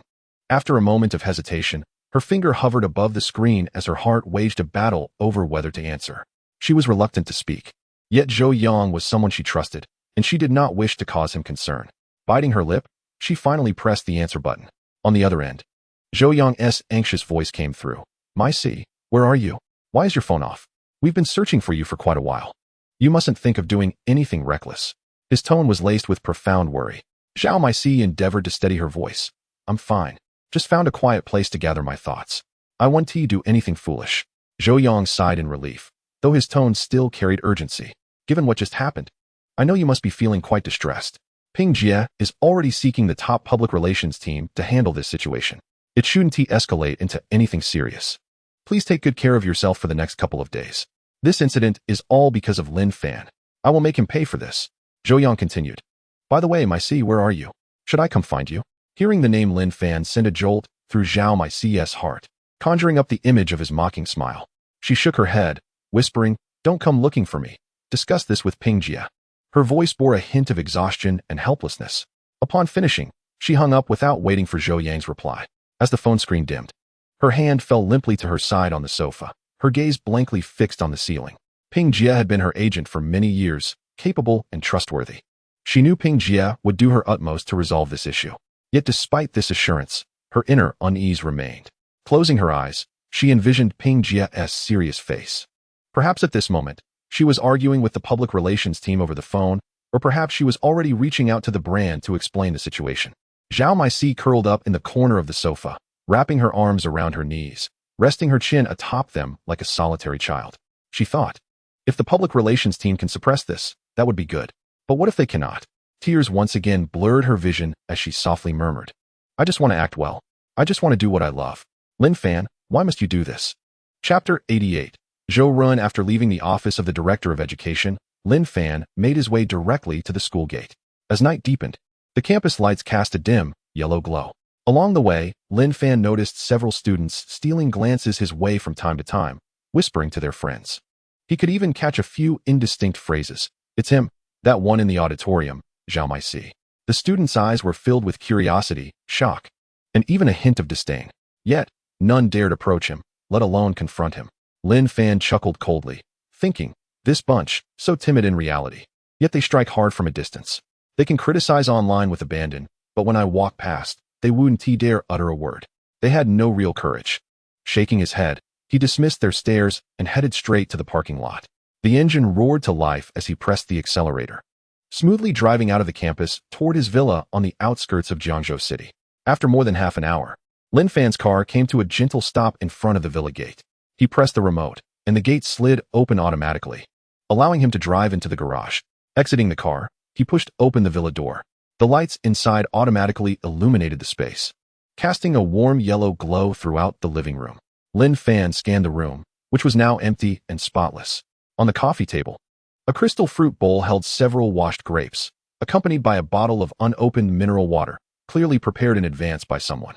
He walked to the cloakroom and noticed that the few pieces of clothing he had carelessly tossed aside days ago were now clean and neatly hung on hangers. Even the wrinkles in his shirt meticulously ironed out. He smiled, thinking, training really makes a difference. Even someone like Chen Sini can keep a home this tidy. Changing into comfortable loungewear, he approached the wine cabinet on one side of the living room. The cabinet was built in, with a glass door showcasing a meticulous arrangement of fine wines. The light refracted through the bottles, casting a kaleidoscope of colors. He opened the cabinet door, his gaze sweeping over the labels until it landed on a bottle of Domaine de la Romanie Conti. The label showed signs of oxidation, with 1945 faintly visible, hinting at its immense value. Lin Fan picked up the bottle, gently turning it in his hands and squinting as he examined it for a while. He vaguely recalled that a bottle of the same vintage had fetched over $4 million at an auction in New York a few years ago. Now, this bottle lay quietly in his wine cabinet among other fine wines, as if it were merely an ordinary decoration. The system truly was considerate, not only providing him with a villa, but also all the accompanying necessities. He retrieved a corkscrew, expertly removing the cork. A rich bouquet of aromas wafted out, infused with notes of oak and blackberry. He took a decanter from the cabinet and carefully poured the red wine into it. The crimson liquid glistened like a jewel under the light. He swirled the decanter, watching the wine flow gracefully, his mood inexplicably easing. Holding the decanter, Lin Fan returned to the sofa and picked up his phone, navigating to his contacts to dial Zhou Ren's number. The phone rang twice before Zhou Ren's somewhat obsequious voice came through. Boss Lin, how can I assist you? Leaning back on the sofa, Lin Fan replied coolly, I have something for you, come over. He provided the address, said nothing more, and hung up. Zhou Ren paused for a moment before hurriedly responding, understood, Boss Lin. I'll be right there. Approximately half an hour later, the doorbell rang at the villa. Lin Fan stood up and walked to the door, pressing the button on the video intercom. He opened the door to find Zhou Ren entering with a briefcase. He appeared rather refined. Upon entering, Zhou Ren's eyes widened in astonishment. He stood at the entrance, gazing up at the lofty chandelier, then glanced down at the polished marble floor beneath his feet, exclaiming, Boss Lin, this villa is absolutely magnificent. This is the first time I've seen a living room this spacious. It must be 200 to 300 square meters. He spoke while surveying the surroundings, his eyes darting over the abstract paintings on the walls and the antique vase in the corner, filled with awe. Lin Fan chuckled and waved his hand, gesturing for him to enter. Stop standing there. Have a seat. He pointed to the sofa while moving to the coffee table to pour the red wine from the decanter into 2 elegant glasses. Zhou Ren hurriedly settled onto the sofa, and as soon as he felt its plushness beneath him, he couldn't help but exclaim, This sofa is incredibly soft. Boss Lin, your life must be exceedingly comfortable. As he spoke, he covertly observed Lin Fan, a flicker of envy passing through his eyes, thinking to himself, It seems Boss Lin has made the right connections. Lin Fan handed him a glass of red wine, and said nonchalantly, "Give it a try." Zhou Ren accepted the glass, the vibrant crimson liquid swaying slightly within, exuding a rich aroma. Just as he was about to take a sip, his gaze caught the sight of a wine bottle on the coffee table. His attention instantly fixated upon it. The bottle of Romanée-Conti stood there quietly, the year 1945 boldly emblazoned on the label, particularly striking under the light. Zhou Ren's pupils dilated in shock as his mind raced. Could this really be Romanée-Conti? He vaguely recalled seeing it in the news a few years back. This 1945 vintage had fetched over $4 million at an auction. He swallowed hard and discreetly examined the oxidation marks on the bottle. Glancing back at the glass in his hand, his heartbeat quickened. Is this truly the 1945 Romanée-Conti? Zhou Ren's voice trembled slightly. He looked at Lin Fan, thinking, Boss Lin is indeed extraordinary. If this bottle is authentic, then the glass in my hand must be worth tens of thousands. He stared at the wine, torn between the desire to drink and the reluctance to set it down. Lin Fan observed Zhou Ren's dazed expression and chuckled, raising his own glass and casually saying, "Aren't you well connected? I am planning to shoot a short film soon. Could you help me find relevant resources?" Lin Fan's tone was casual, as if discussing mundane matters. Yet Zhou Ren seemed oblivious, his gaze still riveted on the wine bottle, as if entranced. "Zhou Ren." Lin Fan furrowed his brow and called out again, raising his voice slightly. Zhou Ren abruptly snapped back to reality, as though jolted awake. He quickly nodded and awkwardly chuckled. "Ah? Oh, Boss Lin. You're talking about a short film? No problem. I know a few friends in the film industry. Resources will definitely be available." Lin Fan raised his eyes to Zhou Ren and casually inquired, "What is the typical budget for such a short film?" Upon hearing Lin Fan's question, Zhou Ren hastily set down his glass and sat up straight, a beaming smile on his face. "Boss Lin, you've come to the right person for this query. While I am not a film professional, I have made many acquaintances in the industry over the years and have a fair understanding of the market." He paused, concerned about potentially embarrassing himself with his explanation, his tone becoming more serious. "For a short film, the budget mainly depends on the scale you desire. Allow me to elaborate." Lin Fan nodded, encouraging him to continue. Zhou Ren began counting off on his fingers, detailing. For a short film, the budget is primarily divided into several categories: script, director, actors, cinematography, post-production, as well as various miscellaneous expenses such as locations and props. First, the script. Zhou Ren extended a finger. If it's an original piece, hiring an ordinary screenwriter for a short script can be done for a few thousand. If you want to save costs, you could write it yourself since short films are typically brief, just a matter of minutes, and the script is not overly complex. He glanced at Lin Fan, noticing no reaction, and continued, "Next is the director. This depends on the level of expertise you seek. You can hire a newcomer for a few tens of thousands. If you desire someone with a bit of renown, it will start from 100,000. However, given your status, Boss Lin, we certainly need to secure someone reputable." Lin Fan smiled but offered no response, merely sipping from his glass. The rich wine slid down his throat, warming him slightly. Zhou Ren, seeing no objections from Lin Fan, continued, "Then there's the cast, which constitutes a significant portion of the budget. If you use amateur actors, it won't cost much. You can recruit a few university students or passers-by, train them a bit, and as long as they can perform, it will suffice. A budget of 50 to 60,000 could work, even lower, around 30 to 40,000 is possible." He seemed concerned that Lin Fan might perceive this as too lowly, quickly adding, "Of course, if you opt for professional actors, it depends on their stature. Lesser-known actors may charge between 100,000 to several hundred thousand for a short film. If you engage A-list stars, well, that could easily reach into the millions. However, short films typically avoid A-list stars as it's too extravagant." Upon hearing this, Lin Fan raised his eyebrows slightly, seemingly intrigued. He set down his glass, leaning back against the sofa, and asked coolly, "You can produce it for 50 to 60,000? What if the specifications are higher?" Zhou Ren, sensing Lin Fan's interest, instantly perked up, eager to elaborate. "Boss Lin, if you wish to elevate the quality, it would depend on other investments.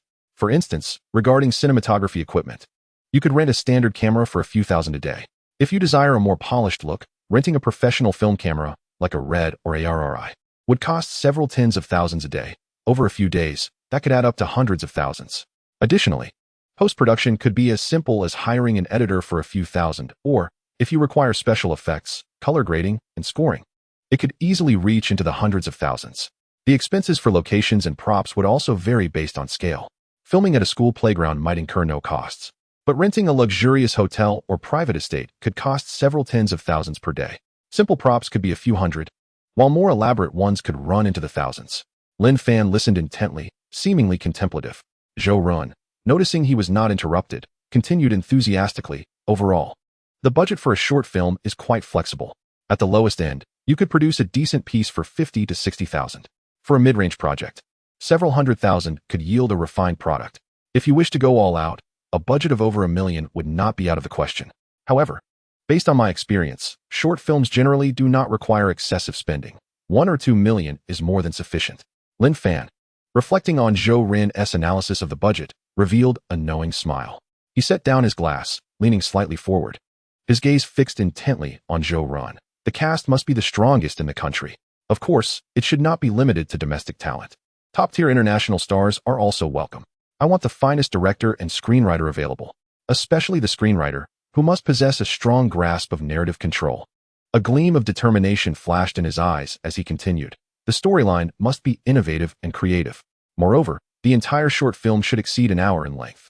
If one screenwriter is insufficient, find 2. If 2 are not enough, seek 3 or even 5. My expectations for the script are exceedingly high. My goal is to create a film that stirs the industry. Winning awards is irrelevant. It must create a sensation. It must be impactful. Zhou Rin, seated across from him, was left utterly stunned by Lin Fan's words. He stared blankly at Lin Fan, his mouth slightly agape, unable to utter a word for a long while. Is this still a short film? This seems like the preparation for a blockbuster. The strongest cast in the country? And top international stars? The finest director and screenwriter? How much would this cost? He subtly glanced at the Romani Conti on the coffee table, his heart racing even faster. Lin Fan leaned back against the sofa, gently tapping his fingers on the armrest as he continued. The director, the location, the props, all must be of the highest caliber. Other supporting roles must be played by established A-list stars. Their appearance is of no consequence. What I seek is exceptional acting skills, preferably from seasoned veterans. He paused, casting a glance at Zhou Rin. Furthermore, you may arrange the other personnel as you see fit, but the crucial point is that I shall be the male lead, and the female lead will be Zhao Macy. My investment budget is 200 million, and it will not be released in theaters, but rather distributed across various video media platforms. I intend for this to be seen by audiences worldwide. Upon uttering these words, the atmosphere in the room seemed to freeze instantaneously. Zhou Rin's eyes widened in disbelief, his mouth agape, as if something had lodged in his throat, producing a dry gasp. The male lead is Lin Buishang. The female lead is Zhao Macy. An investment of 200 million, not in theaters, but directly on video platforms, accessible to the entire globe. Images began to flash through his mind. Lin Fan and Zhao Macy standing before the camera, a top director behind them calling action. Yet, almost immediately, another thought struck him. 200 million. What a loss that would be. Zhou Rin snapped back to reality, forcing a stiff smile as he hesitated to speak. Lin Buishang, if that's the case, we are essentially engaging in a money-losing endeavor. 200 million for a short film, and not even in theaters? What kind of loss would that entail? Even negotiating a revenue share with video platforms wouldn't recoup the investment. Lin Fan waved his hand dismissively and replied calmly. That is not your concern. Zhou Rin was momentarily taken aback by Lin Fan's words, quickly nodding in agreement. A sycophantic smile plastered on his face. Yes. Lin Buishang is right. This indeed is not something I should worry about. He hurriedly lifted his glass to mask his embarrassment, cautiously taking a sip. Sitting beside him, Zhou Rin noticed Lin Fan's silence and quickly interjected, Lin Buishang, rest assured, I will handle this. Chapter 90, The Forceful Kiss. I will contact the best directors, like Zhang Yimeng, Chen Kaiga, and Xu Ke. I will also reach out to international names such as Nolan and Spielberg. As for the screenplay, I will assemble a team from both domestic and international talents to ensure the script meets your satisfaction. Regarding the cast, with Zhao Macy as the female lead, I will find established A-list actors for supporting roles, such as Hu Ge and Zhang Zi. I will even inquire if Leonardo DiCaprio or Tom Cruise are available. His enthusiasm grew as he envisioned the lineup for this short film. He added, I will secure the best locations, have custom props made, and utilize top-tier filming equipment. Just wait for the final product, Lin Buishang. Lin Fan nodded slightly and replied, all right, then it's settled. Prepare accordingly and provide me with a detailed plan later. Time is of the essence. I will give you a preparation period of half a month. Zhou Rin nodded eagerly, smiling, no problem, Lin Buishang, you shall see. Lin Fan and Zhou Rin continued discussing details, primarily concerning the shooting schedule, networking, and some preliminary budget allocations. Zhou Rin nodded in agreement while discreetly stealing glances at Lin Fan's face, growing increasingly aware of his enigmatic nature. Eventually, they settled on the matters at hand. Lin Fan said coolly, "That will suffice for now. You may go about your business." Zhou Ren nodded fervently, smiling. "Understood, Lin Buishang. I will arrange everything." He raised his glass of red wine, carefully taking a sip. This time, he finally took a moment to savor it. The rich aroma blossomed on his palate, imbued with complex notes of oak and blackberry. It was as smooth as satin sliding down his throat. He squinted. "For 100,000 for this wine. It truly lives up to its reputation. This taste, oh, what a rarity." After finishing that sip, Zhou Ren stood up, respectfully bidding farewell to Lin Fan. "Lin Buishang, I shall take my leave now. I will report any progress to you at any time." Lin Fan waved his hand dismissively, saying little more. Once outside the villa, Zhou Ren inhaled deeply the cool night air, the faint scent of grass and what invigorated his mind. He pulled out his phone and summoned a ride. Once seated in the car, he instinctively began scrolling through his phone. However, as soon as he opened the news application, several headlines caught his attention. All were related to Zhao Meici. Shocking news. Zhao Meici embraced by a stranger. The pure goddess image shattered. Zhao Meici forcibly kissed by a stranger. Zhou Ren furrowed his brow, pausing his fingers on the screen. Zhao Meici? Isn't she supposed to be the epitome of purity? Why are there suddenly so many scandals surrounding her? He felt a mix of curiosity and confusion. After all, Lin Fan had just mentioned filming a short film with Zhao Meici as the female lead. Yet now, the screens were filled with her negative press. If she were to be cast as the lead, wouldn't that spell disaster? Furrowing his brow, he clicked on a headline that read Zhao Meici in tears on scene. Mysterious man's forceful kiss sparks controversy, which included a video. As he clicked the video, the shaky footage revealed a scene filmed by students with their phones. In the frame, Zhao Meici stood on stage in a white dress. A man leaned down to kiss her. After she pushed him away, she fled in tears, causing chaos in the audience. Zhou Ren squinted at the man's silhouette, increasingly convinced he recognized him. As the image became clearer, his eyes widened in shock. Was that not Lin Buishang? His pupils dilated, and his mouth fell slightly agape. He suddenly understood why Lin Fan was orchestrating such a grand short film. An investment of 200 million, a top-tier cast. A global release. This was not merely film production. It was clearly an extravagant pursuit of romance. Lin Buishang's audacity was nothing short of extraordinary. To woo Zhao Meici, he was willing to spend 200 million on a film. What wealth and capriciousness that required. Leaning back in his seat, Zhou Ren stared at the phone screen, his eyes filled with astonishment and admiration. He even felt a tinge of envy, lamenting that he was not Zhao Meici, that he had not caught Lin Buishang's eye. If only Lin Buishang had taken an interest in him, he would have been elated to have 200 million spent on a film. As the car glided through the night, Zhou Ren gazed at the fleeting lights outside, his mind replaying their earlier conversation. He glanced at his phone, where the comments section of the news was flooded with reactions. Who is this man daring enough to kiss my goddess? Poor Zhao Meici, her pure image is gone. He chuckled derisively, thinking, just wait and see. Lin Buishang's move will surely leave you all astounded. The next day, Zhao Meici trudged into the studio, her weary body weighed down by the previous night's events. She had not slept well, her mind haunted by the scene in the auditorium. After weeping for most of the night, her eyes were puffy and red. Clad in a loose sweatshirt and jeans, donning a mask and baseball cap, Zhao Meici pushed open the studio door, her footsteps heavy as though leaden. Upon entering, she was immediately confronted by a figure blocking her path. Her manager, Ping Jia, stood with her hands on her hips, glaring at her with palpable fury. Ping Jia was a woman in her 40s, sporting a tidy short haircut. Dressed in a black suit, her presence was commanding, exuding an aura powerful enough to intimidate. Her brows were furrowed as if ready to crush a fly, and her lips were tightly pressed, suppressing her rage. Under the weight of that gaze, Zhao Meici felt her heart tighten and instinctively halted her steps. She spoke in a hoarse, faint voice, Ping Jia. Her words were barely audible, strained from the tears she had shed the night before. Sister Ping let out a cold snort, her hands firmly planted on her hips, and spoke with a tone as rigid as iron. Zhao Meici, you truly are something. The uproar from yesterday's incident has stirred the entire city, and you choose now to arrive at the studio? She narrowed her eyes, scrutinizing Zhao Meici, the fire of anger intensifying in her gaze. Do you have any idea how chaotic things are outside? The brand representatives have been calling incessantly, and the fan groups are in an uproar. I toiled until the early hours of the morning before I could finally rest. Meanwhile, you had your phone switched off, and you were nowhere to be found. Zhao Meici lowered her head, her fingers clutching the hem of her sweatshirt tightly, feeling utterly helpless. She bit her lip, her voice barely above a whisper. Sister Ping, I was just so overwhelmed yesterday. I needed some time to think. Her tone carried a hint of weakness and grievance. Deep down, she understood that Sister Ping's anger was justified, yet she felt wronged in her own right. After all, this situation was not of her choosing. She was the victim here. Upon hearing her words, Sister Ping's tone hardened further. Some time to think? You seem quite unfazed. Have you seen the news outside? Zhao Macy's pure goddess image shattered by a forceful kiss. Some even claim you orchestrated this for publicity. Do you realize that if this matter cannot be contained, your endorsements and scripts will all go up in smoke? Zhao Macy lifted her head, her eyes glistening with unshed tears. She clenched her jaw, striving to prevent the tears from spilling over, and softly replied, Sister Ping, I never intended for this to be a publicity stunt.